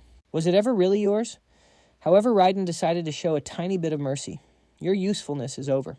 Once the plagiarism investigation starts, you'll be stripped of all titles and kicked out of the academy. Mazen Tyron panicked, tried to regain her senses, and spoke in a haughty tone. Then why did Archie Hayden leave me here? Raiden answered cold and fast. You're completely corrupted now, but for a different purpose, you can definitely fulfill that role. That is why you were left here. Mazen Tyron began to shake, losing control of herself. Ha! Are you trying to drive me insane and make me lose control, you bastard? Just as Mazen bared her fangs, ready to rage. Raiden cut her off again. Then leave this place. Mazen looked shocked, like she couldn't believe her ears. What? A dark blue marble rolled across the carpet. Go west. To paradise. Ridden turned his back. Our people are hiding over there. If you survive until you find them, break this crystal. It'll release magic to stop your corruption. Ridden reached the stairs, but Mazen's voice stopped him dead. Why did you let me live, Ridden? Didn't even turn around. I just didn't want to watch. My people die so pitifully. Once Ridden was fully gone, Professor Mazen finally managed to stand up. She walked step by step toward the crystal. Without hesitating, Mazen grabbed the orb and headed off in an unknown direction. She stopped next to a table with the annual schedule, staring at it for a long time, specifically at the notes she had written herself. But as she focused on one entry, uncontrollable dark magic spilled out. All that pent-up rage. Mazen unleashed deep-rooted dark claws, her mind twisting into something tyrannical. How dare you? You really think I'd just leave after you turned me into this? I'll tear everything to shreds. What Mazen just ripped apart was the Familia contract ceremony document. Time flew by. Today was the Stella Academy students' first field trip, heading to the cradle of the sacred tree for the signing ceremony. The Familia contract. Giant airships began departing for the new journey. In a room, Iso and a few classmates were starting to enjoy their meal. Opposite Iso, two classmates exchanged looks and chatted. I just remembered Baek Yu-seol. He used to get roasted and criticized by the seniors. For a long time, too. But now no one dares to touch him. Oh yeah, I heard about that. I heard he actually co-developed that alchemy magic tech, right? After that rumor spread, even some seniors personally went to apologize to him. The classmates looked at Iso. Hey, Iso, do you know about that? Iso grabbed a pastry and answered naturally, nope. They kept going. It involves Baek Yu-seol anyway.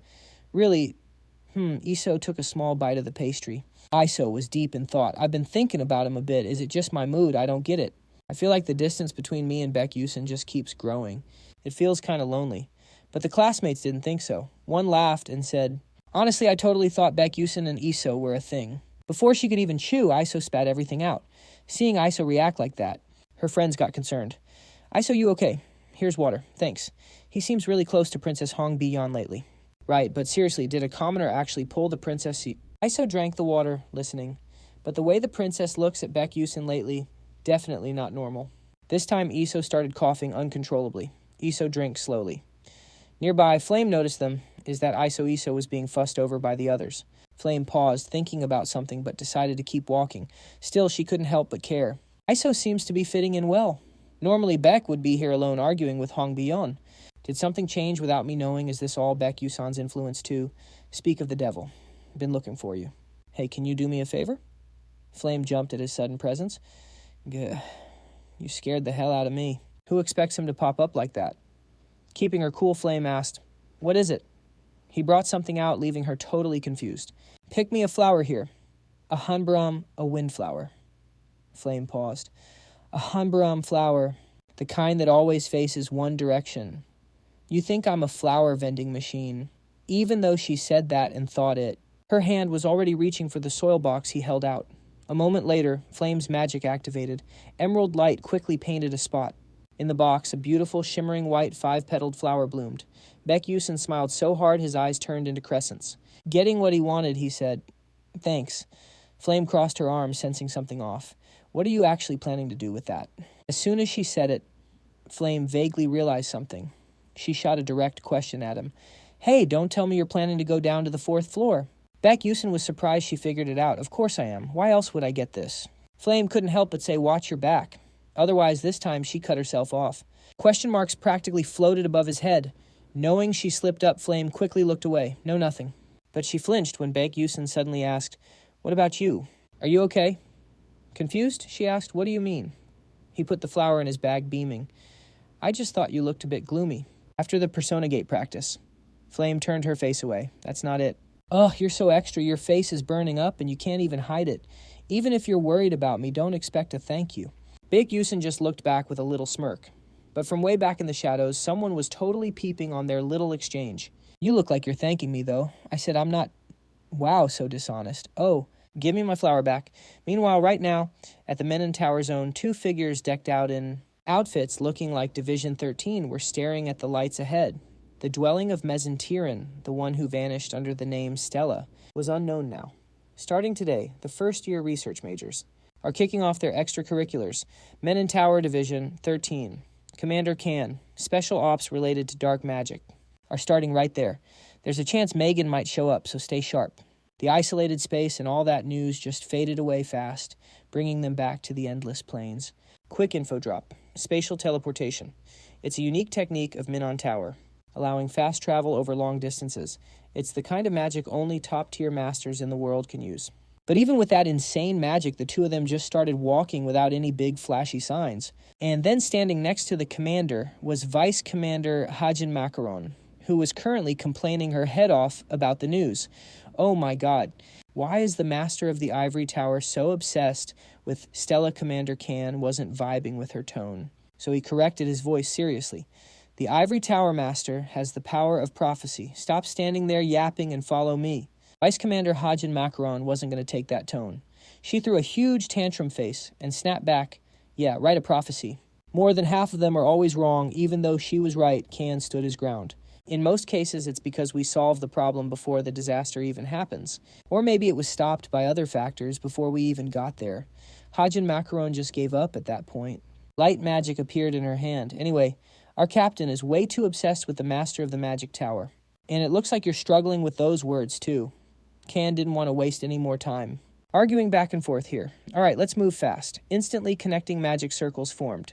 And then, the two of them vanished in a blink. Back to the main topic, Stella Academy. Has way more field trips than expected. During their development, they set up teleport gates in over 20 locations, specifically for airships.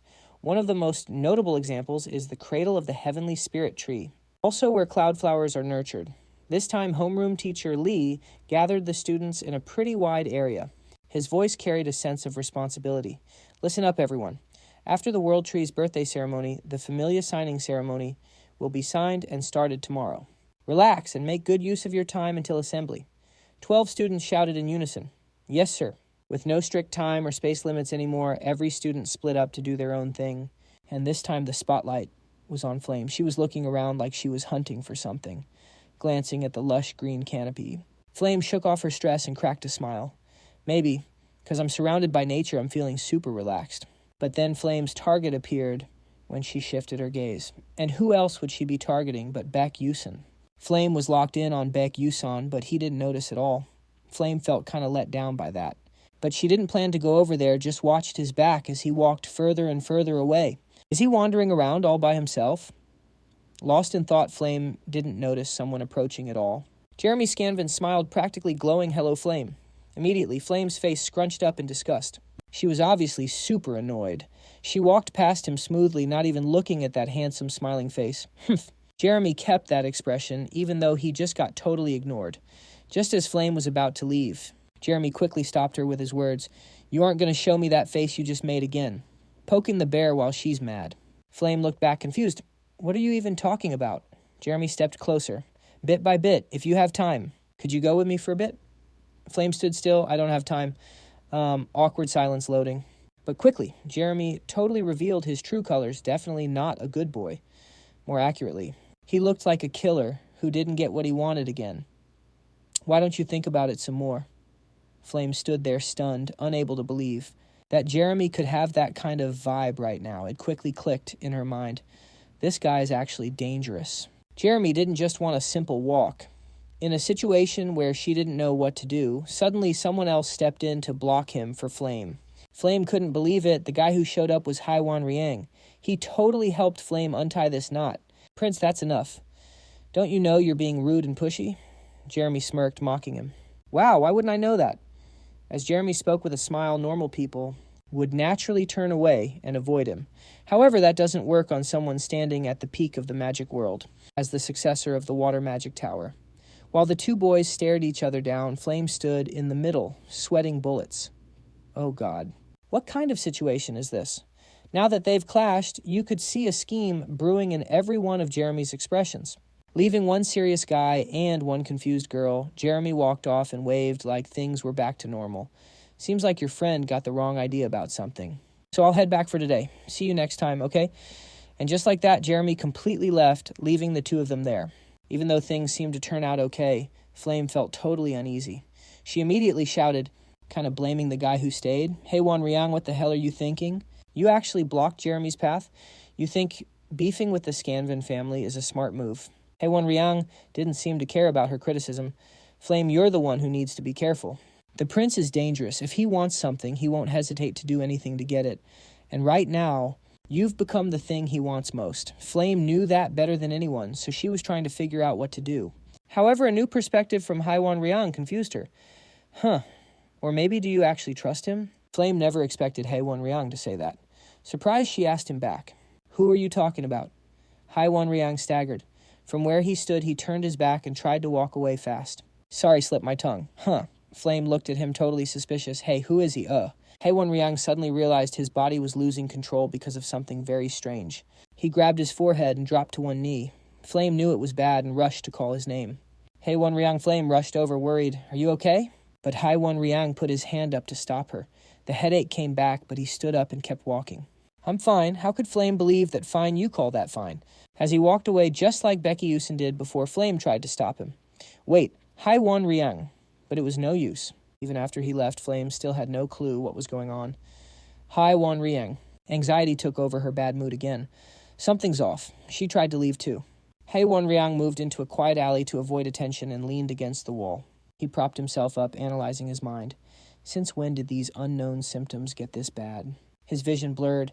Damn it, how am I supposed to finish the Familiar Pact ritual like this? While he was confused, Hei jumped when a familiar voice spoke up. Oh, who do we have here? Even though Hei only heard that voice a few times the moment he slowly turned his head, he confirmed who it was. Professor Mage, half his face hidden by a black hood. He looked like he was cloaked in darkness. Professor Mage stepped closer, full of surprises. I was wondering where my seed went. Turns out there's one right here, perfect. Didn't expect the corruption to progress this far. Hei panicked at those words. Professor, what are you saying? Professor Mage raised a hand dripping with dark magic. The danger level spiked to the max. Don't struggle, because from now on you're my pawn. I realized the mess he was in. No, he tried to force himself to stay awake. Stay back. Back Hei's consciousness faded to black. Memories of talking with Flame popped up, but they kept getting buried. But they slowly faded into the darkness, leaving only an image of Flame waving goodbye. The scene shifted to the kingdom's giant twin towers. A spirit, a long-eared demi-human, stood before a gate. It was Arenha, the Elf King's aide. He knocked on the door. Your Majesty, if you don't show up for the birthday ceremony, the Council of Elders is going to give you a hard time. They're planning to strip away your rights to the gate of the sacred tree, Garden Spirit King. Sioran was cradling something wrapped in blue cloth. After a long hesitation, she replied to Arenha, I know. I'll be out shortly. You may leave. Arenha sighed softly. Yes, Your Majesty. Footsteps faded away, leaving a heavy atmosphere around the Spirit King. A long while later, she turned around. I pulled the hood over my head, but I can't stop thinking. When was the last time I actually felt free? Even hiding my body like this, I can only hold it together for 1 hour. I added a veil to cover my face, but nothing can hide the sadness buried deep inside. Please just let this go smoothly. Sioran steps forward with her entourage. The Spirit King has arrived, accompanied by white snowflakes. At the same time, her disguised identity creates a strange, abstract beauty. The long-eared kin, following behind, bow respectfully to the one known as the Spirit King. Her cloak trails behind like a wedding dress flowing over the beautiful flowers. Next up, crossing that wooden bridge. She only stops when the flowing white spring comes into view. Sioran stares right at it. Almost done. Prayers are finished. Now I just need to head back the way I came. But looks like things aren't going to be that easy. A terrifying pressure starts weighing down on her body, and then exactly as feared. The silhouette of an academy student locks onto her gaze, piercing her mind. This energy is strangely concealed, but that is definitely dark mana. She shifts her gaze. That's no ordinary dark user sneaking into this sacred ground. But put it another way, only she, the Spirit Queen, can sense it. Everyone else is just doing their job clueless. Sioran's eyes shift, anxiety creeping in. And then, she tries to gauge the knight's reaction. Looks like I'm the only one who can sense this dark mana. During the World Tree's birthday ritual, the Spirit King isn't supposed to show any will or power. But I can't let some dark user desecrate the heavenly flower grove. Her fist clenches tight. No choice left. I have to handle this myself. Sioran shifts her stance. Meanwhile, elsewhere in the Spirit Kingdom, Flame rushes down the wide road, looking for something, sweat dripping, her mind racing with her next move.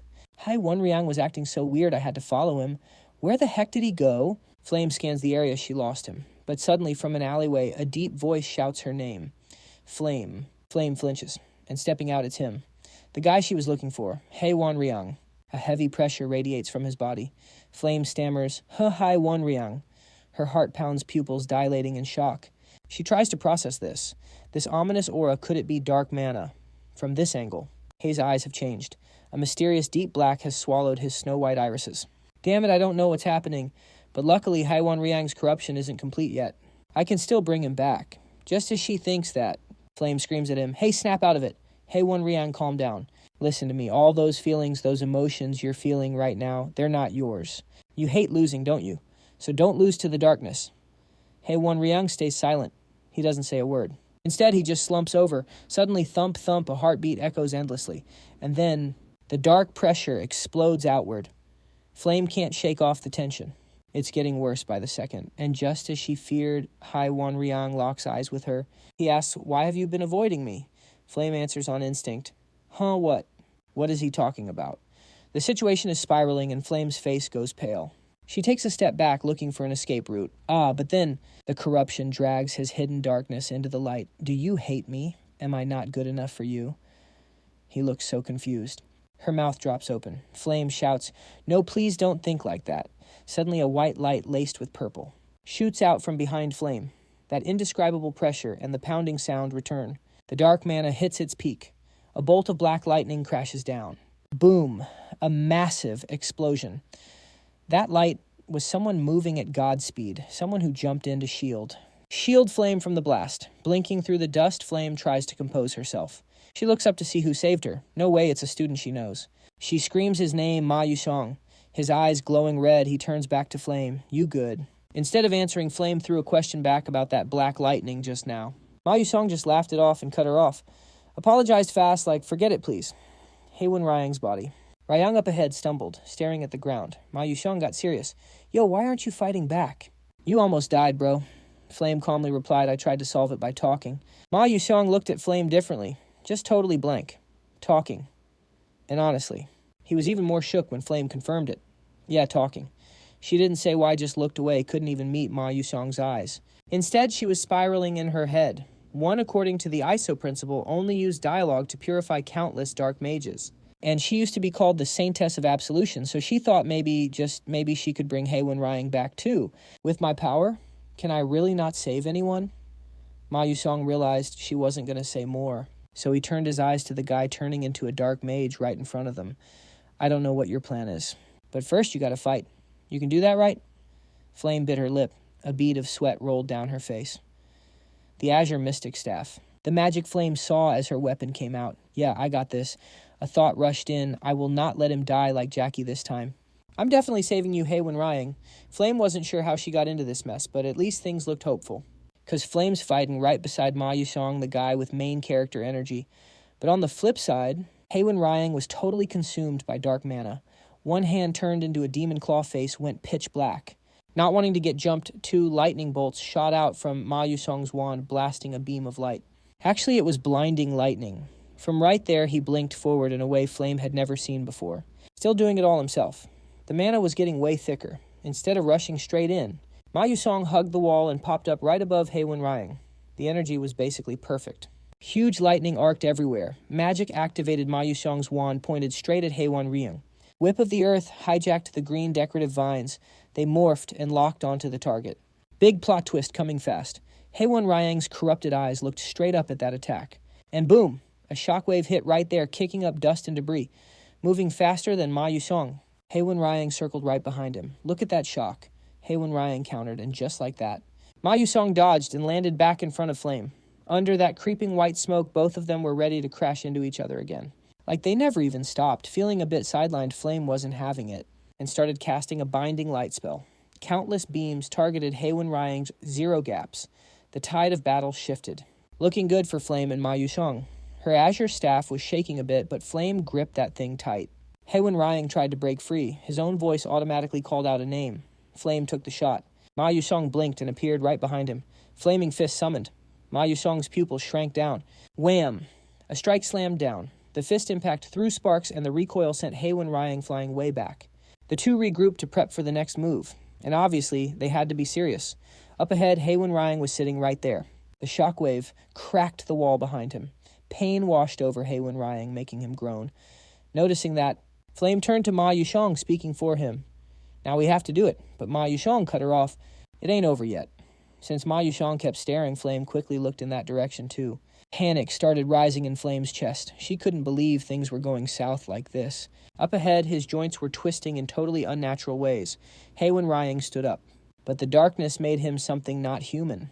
A long horn that was proof of that specific dark magic corruption. Haewon Ryang, she shouted, trying to bring him back. But nope, impossible. Instead, the anxiety just kept piling up. This is getting serious. The corruption spread way too wide. She yelled out without thinking. Quick, Ma Yuxiang, it's dangerous. Get away from there. Before she could even finish the corrupted Haewon, Ryang appeared right where they were without a sound. And just like that, his hand latched onto Ma Yuxiang's face.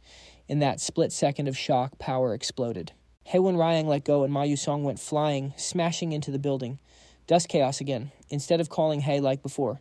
Flame switched up and screamed Ma Yuxiang's name. Flame never thought things would flip this fast. Pause for a second. It wasn't calm at all. My heart was pounding like crazy because of that shadow looming over his face. I swear there were two of them just a second ago. One of them just got blown away that was Flame. Now Hae's glowing red eyes, they're locked on target. Total helplessness. Flame's eyes were filled with pure panic. Haewon Ryang, he's gone full dark mode. You could just feel it. He tried to say a name, Flame, but right when they were about to connect, boom. Ma Yuxiang crashes the party with a fire punch. The man of the vibe. Nothing changed. Haewon Ryang didn't even flinch. He just stood there and tanked the explosion with his own body. Flame was too stunned to speak. A direct hit. Ma Yuxiang locked onto him, but you could see the cold sweat dripping. He knew something was wrong. The fist is literally on Haewon Ryang's face and 0 damage. Then those red eyes snapped open again. The power gap is insane now. With just a casual move, that corrupted hand snatched Ma Yuxiang right by the neck. The speed was invisible. Grip was iron. Haewon Ryang just slowly lifted Ma Yuxiang off the ground like he weighed nothing. Flame already used her binding magic now. She's useless just watching. Ma Yuxiang bit his lip. Panic level doubled. If this keeps up, Haewon Ryang's actually going to kill him. But with my power right now, there's no way I can stop him. What am I supposed to do? Hae's still in that corrupted state. But through the haze, he vaguely recognized the guy he was choking, Ma Yuxiang. He tightened his grip. Ma Yuxiang is starting to suffocate. His emotions were twisted, but Haewon Ryang's voice finally started coming back. I can win. I can beat Ma Yuxiang. Finally, but Ma Yuxiang, he just smirked, and then he cut him off with something weird. Something was off with those words. Haewon Ryang froze in surprise. His face was all shadowed out like some villain from a different manhwa. Hae blinked and went, huh, watching from the side. Flame noticed Hae's expression coming back too. A moment of silence. Then right. Resolve was building up. If he acts now besides noticing the change in... Ma Yuxiang clocked Flame's reaction too, so he threw a hand up. Stop. Flame's move got shut down instantly. Ma Yuxiang's face went ice cold, his pupils shrinking. I thought you were the only one living in a world just like mine. Is this really all you've got? How disappointing. Suddenly, Haewon Ryang's killing intent exploded. That corrupted form knew no fear saying right, but his face twisted even more than before. Ma Yuxiang has to win. Flashback time. First year of middle school spring. Haewon Ryang was just 14 years old. He looked so innocent back then. He was standing in front of a clueless, baby-faced Ma Yuxiang, also 14. Annoyed by that look, Haewon Ryang frowned, his voice cold. Fight me. 1 versus 1. Ma Yuxiang froze sweat, dropping totally confused. He looked left and right, checking if anyone else was around. Realizing he was the only one there, he asked softly, are you talking to me? Why do you want to fight all of a sudden? Haewon Ryang didn't flinch. I can't accept it. I can't accept that you're ranked higher than me. So let's settle the rankings right now. Ma Yuxiang actually looked surprised for once. Settle the rankings. But deep down, that's exactly what he wanted. He grinned. All right then, let's see what you got. Challenge accepted. They headed to the school training grounds. Ma Yuxiang stared at his black wand. So it's a magic duel. He gave the wand a little test wave. Feels good. He flashed a bright smile. You can make the first move. Opposite him, Haewon Ryang stood there, serious noble. But what is up with that stance? Hae narrowed his eyes. Is he a genius born as the heir to the full moon tower learning to read? I've been studying magic. I trained every single day to become a warrior. The best mage. But the freshman rankings, rank 1, Ma Yuxiang. Rank 2, Haewon Ryang. I'm second place. The existence of a genius like Ma Yuxiang, it struck my pride like a bolt of lightning. His attention shifted to a classmate calling out, Hey Yuxiang, let's go coming. Ma Yuxiang smiled back. Is that really him? But the more I watched him, the more disappointed I got. Reading weird books that had nothing to do with magic. Wasting time every day, 0 effort. I couldn't accept it. How is he better than me? I needed to prove it. That my hard work wasn't for nothing. But the result, brutal. The wand hit the ground. Haewon-ryang stood there shocked, doubting reality. No way did I actually just lose to him. Not a scratch, not even a speck of dust on him. Contrary to his goofy vibe, Ma Yusong was laser-focused, and the moment it was over, he cheerfully walked up to Haewon-ryang. Oh, wait, I won. By the way, that magic duel was actually super fun. A hand landed on his shoulder. Standing side by side, Ma kept smiling. This trip was a blast thanks to you. Let's run it back sometime. He just walked off, didn't even wait for me to speak. I clenched my fist tight. Why did I lose? Why did I lose to someone who didn't even try or study? Is he just built different? Is he a genius? I bent down and picked up my wand. This time it's just a skill issue. I just need to grind. If I lock in, I can win. From that day on, I trained myself until I dropped. I trained and trained and trained, but nothing changed. Haewon-ryang was broken. It's a joke. I was the one who challenged him. After analyzing Ma Yusong's entire kit, I couldn't believe the gap. We weren't even in the same league. That's when Ma Yusong reached out a hand and dropped some truth on Haewon-ryang. He smiled and said, "This time was way more hype than the last one, right? Let's do even better next time." Haewon-ryang listened in silence. Hesitating for a moment, Haewon-ryang thought it over and changed his mind. They shook hands, a small exchange. "I'm taking the W next time." "Haha, I can't wait." I was forced to admit that. Ma Yusong is just him, a natural genius. But I ain't quitting. I gotta prove my grind. Wasn't for nothing. One day I'm gonna wreck Ma Yusong. And now I've got Ma Yusong right where I want him. That memory snapped the corrupted Haewon-ryang back to reality. I can finally win. That's what I thought. But is it true Ma Yusong flashed that bright smile? I knew that look. Already lost in the sauce of that dark magic, losing yourself. Man, that is disappointing. Haewon-ryang, I've been grinding hard just to fight you, too. Corrupted. Hay looked confused. Training you. He dug up some old memories. You remember right, during the dungeon internship, we were neck and neck. Even I was shook. Turns out I hate losing, too. That's when I actually started training for real. And I've been waiting for the run back ever since. Haewon-ryang was totally confused. I never beat you once, though. Isn't this your chance? But then things got real when Ma Yusong's voice turned cold. Then do it. Kill me. Put a hole in my heart with that power and take the win you wanted. And then live with the regret that this was the last match we'll ever have. He kept provoking him, knowing exactly how this would end. The light came back to Haewon-ryang's eyes. Flame watched from the sidelines, waiting for the climax of the battle. Ma Yusong narrowed his eyes, waiting too.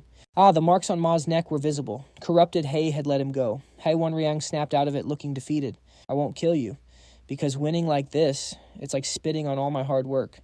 Flame was hype hearing that. Thank God, Haewon-ryang's emotions are back to normal. Now we can actually save him. But then, plot twist, a massive magic pressure crushed down on where they were standing. Corrupted Hay grunted, ugh. Ma Yusong felt it too. He squinted, recognizing the vibe immediately. This power is... He turned as a voice spoke up. Oh my. A girl in a black outfit walked in gold hoop earrings, reddish-brown hair. The vice captain spoke up cool as a cucumber. Isn't this Mesentyran Hajin Macaron stood there, wand in hand, totally chill. But the pressure she created was insane. Flame couldn't move and was forced to her knees. Yeah, definitely heavy. Flame squinted, realizing exactly who she was dealing with. Yeah, I've seen her in the original novel. Vice captain of the 13th Black Star team, Hajin Macaron. That means another set of footsteps approached at the same time. Hajin turned back, complaining with that usual dazed look. So the prophecy was dead wrong, huh? The captain clenched his fist, walking up coldly. His face was stone cold. Kane spoke up. Cut the nonsense. Flame memorized his face, analyzing the character. I knew he'd show up. Captain of the 13th Black Star Team Kane.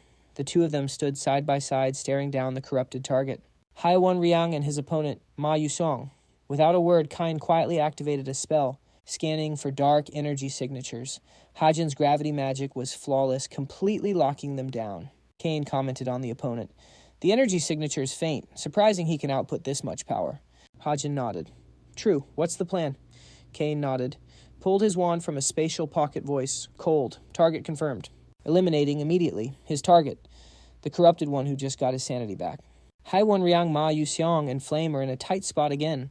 Actually, they were just blindsided by how decisive that move was. But Hajin felt something was off. She turned and asked, Kill him right now. It's still early stages. We could just watch him for a bit.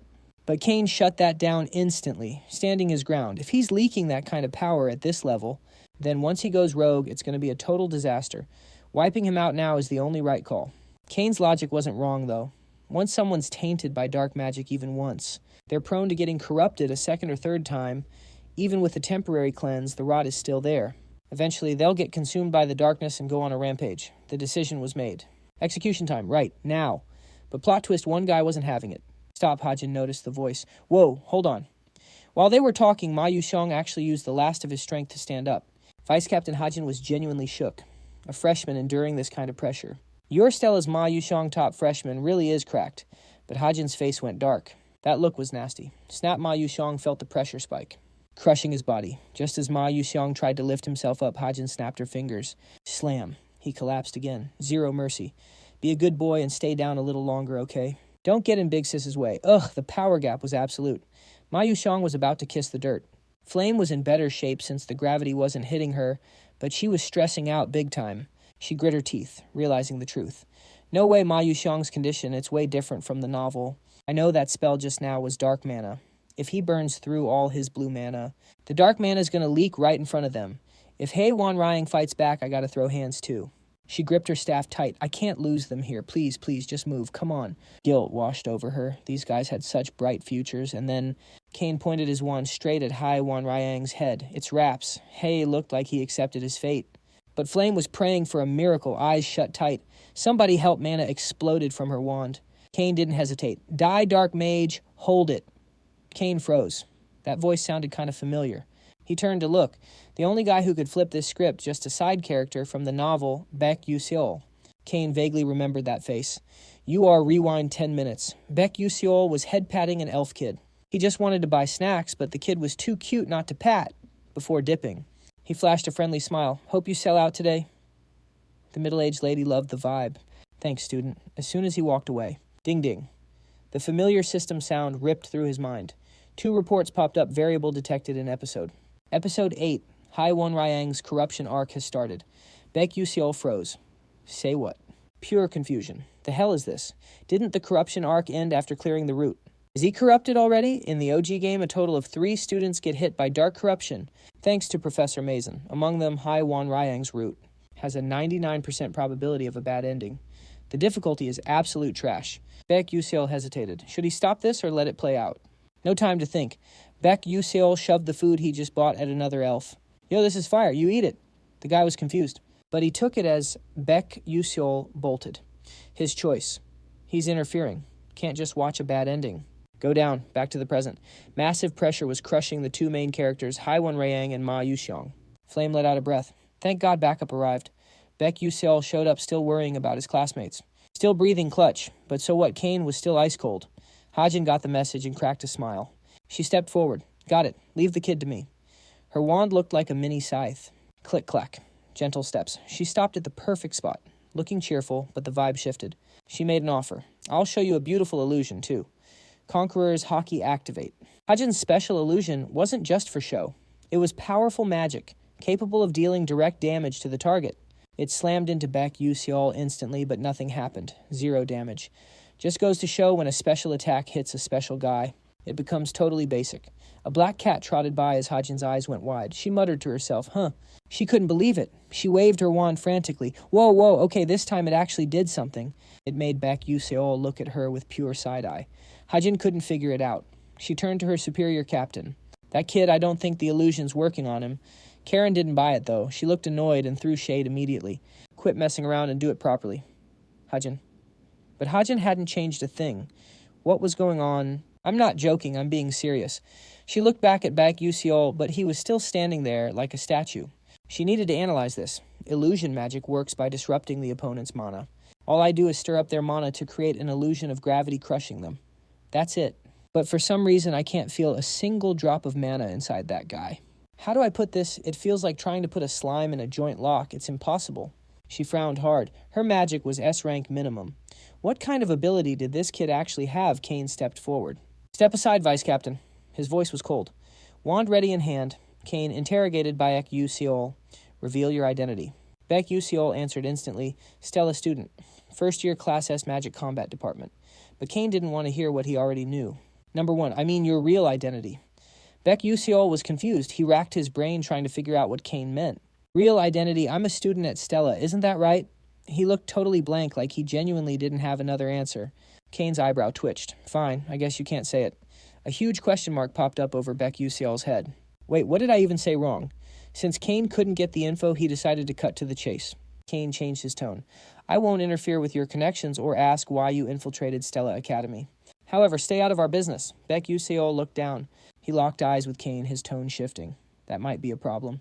Aren't you planning to kill that student?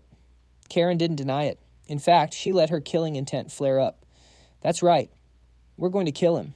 Even though Haiwon Ryang was corrupted, he could still hear them. This put Baek Yu-seol in a tough spot. He knew perfectly well that if he fought these guys right now, he wouldn't last 5 seconds. He'd be dead.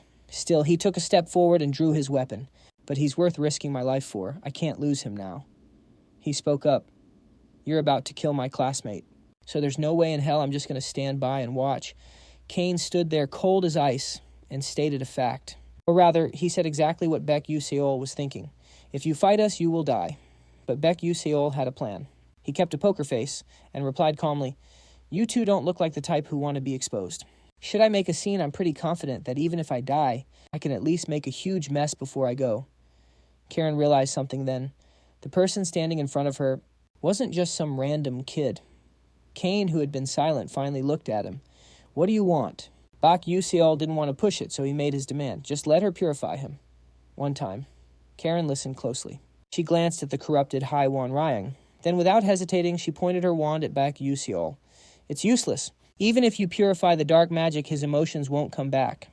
Baek Yu-seol felt a chill, but he raised his sword in defense. I'm asking for one chance.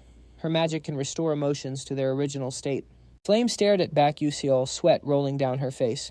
She didn't believe him. Can I really bring Haiwon Ryang back to normal? Flame doubted his words, and she doubted herself. But the real question was, would Kane agree to it? And if the purification fails, then I'll walk away. No questions asked. To Kane, that wasn't a bad deal. There was no need to fight someone who could shrug off Hajin's illusions. It avoided attention and got the guy to leave on his own.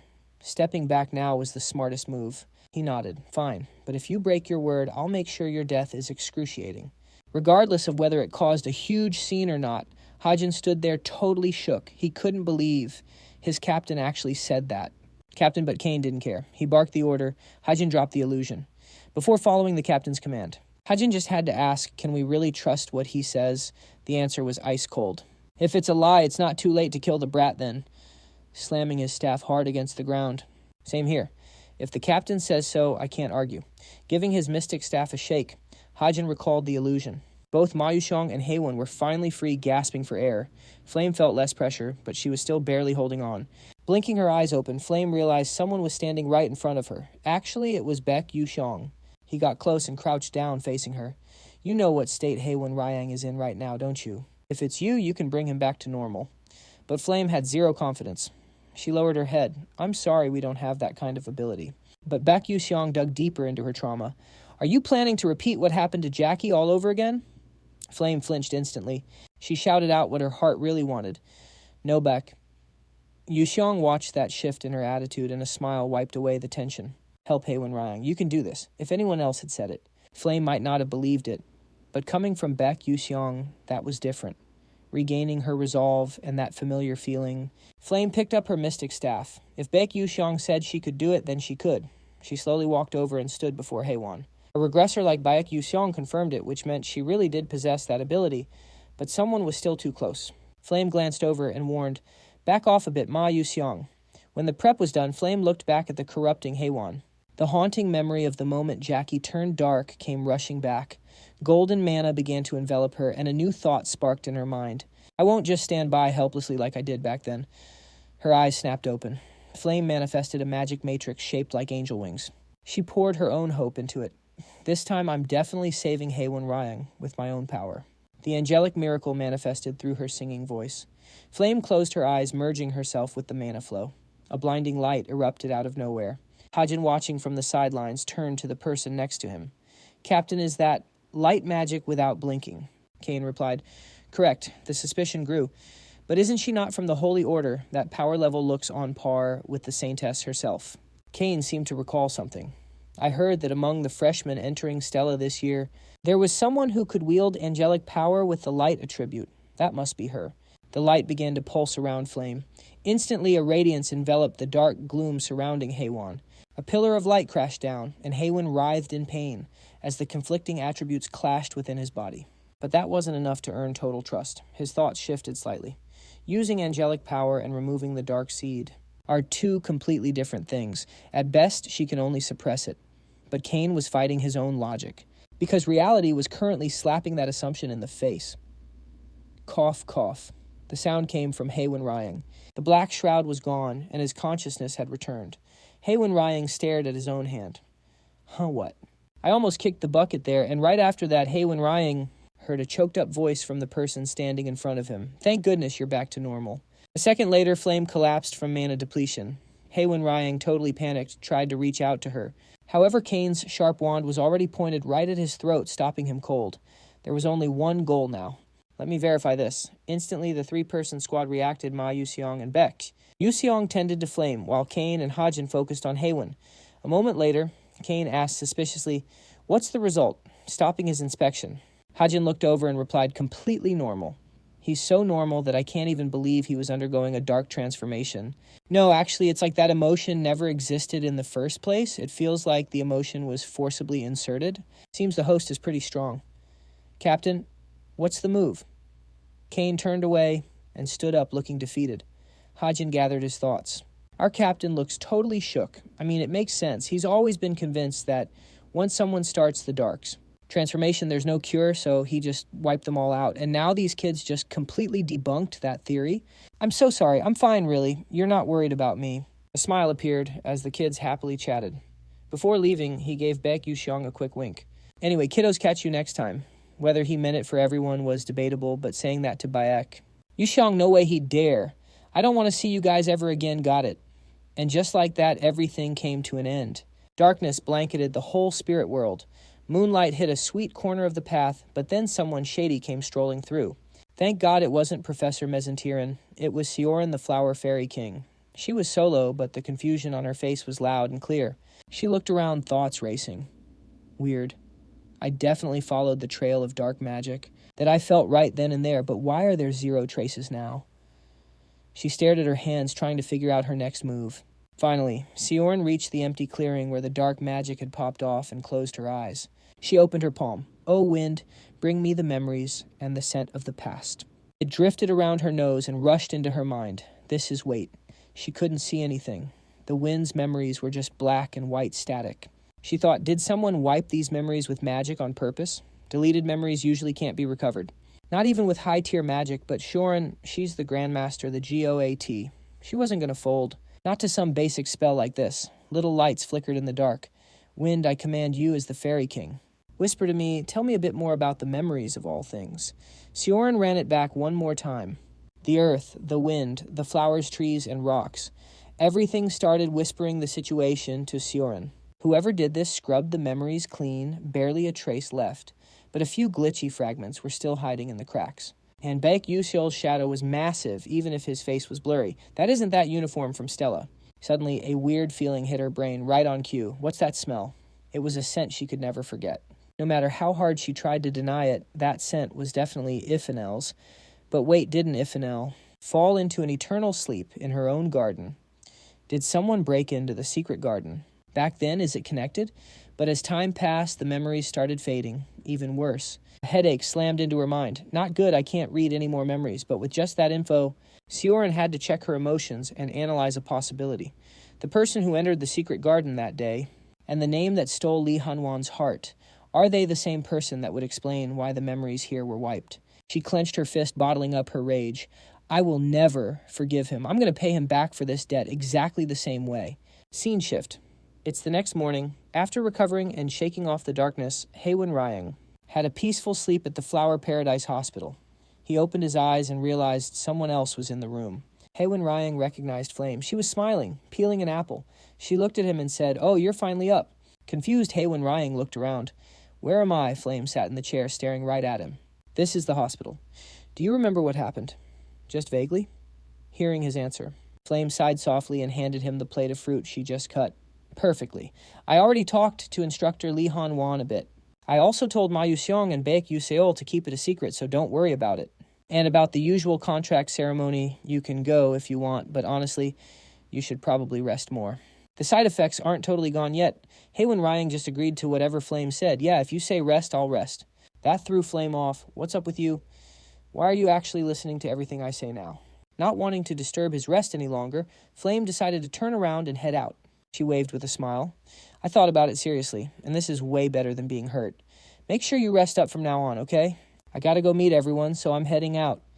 Haewon Rying watched her leave, then immediately called her back. Flame. She stopped and looked back. Huh.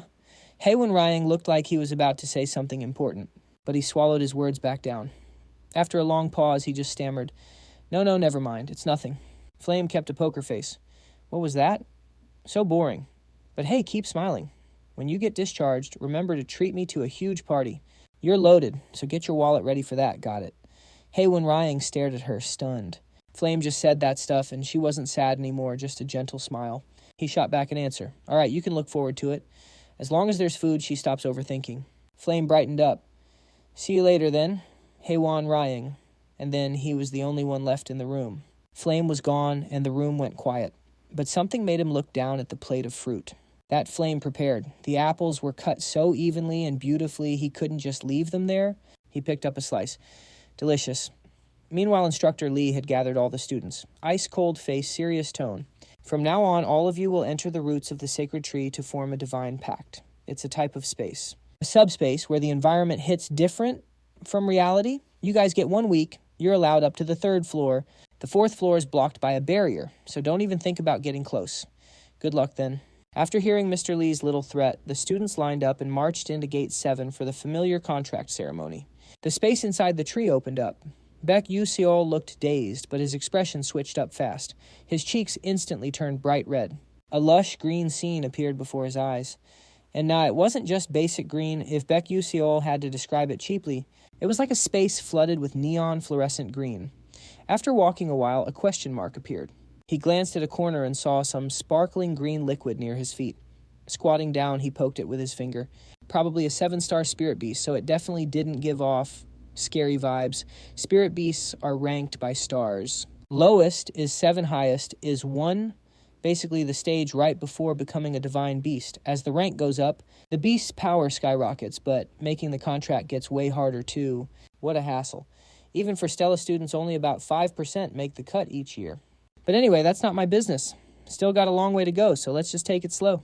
Switching to the outside right at the student entrance for the pact, 2 guards were standing there. When no one was left, they exchanged a few words. Looks like all the students are inside. Should we close the barrier now? The other guy raised a hand to stop him. Hold up, clack, clack, clack. Someone else was slowly walking toward them. I think there's one more coming. It was another person hiding their identity, but that walk felt super familiar. Or to be more precise, a new danger has arrived.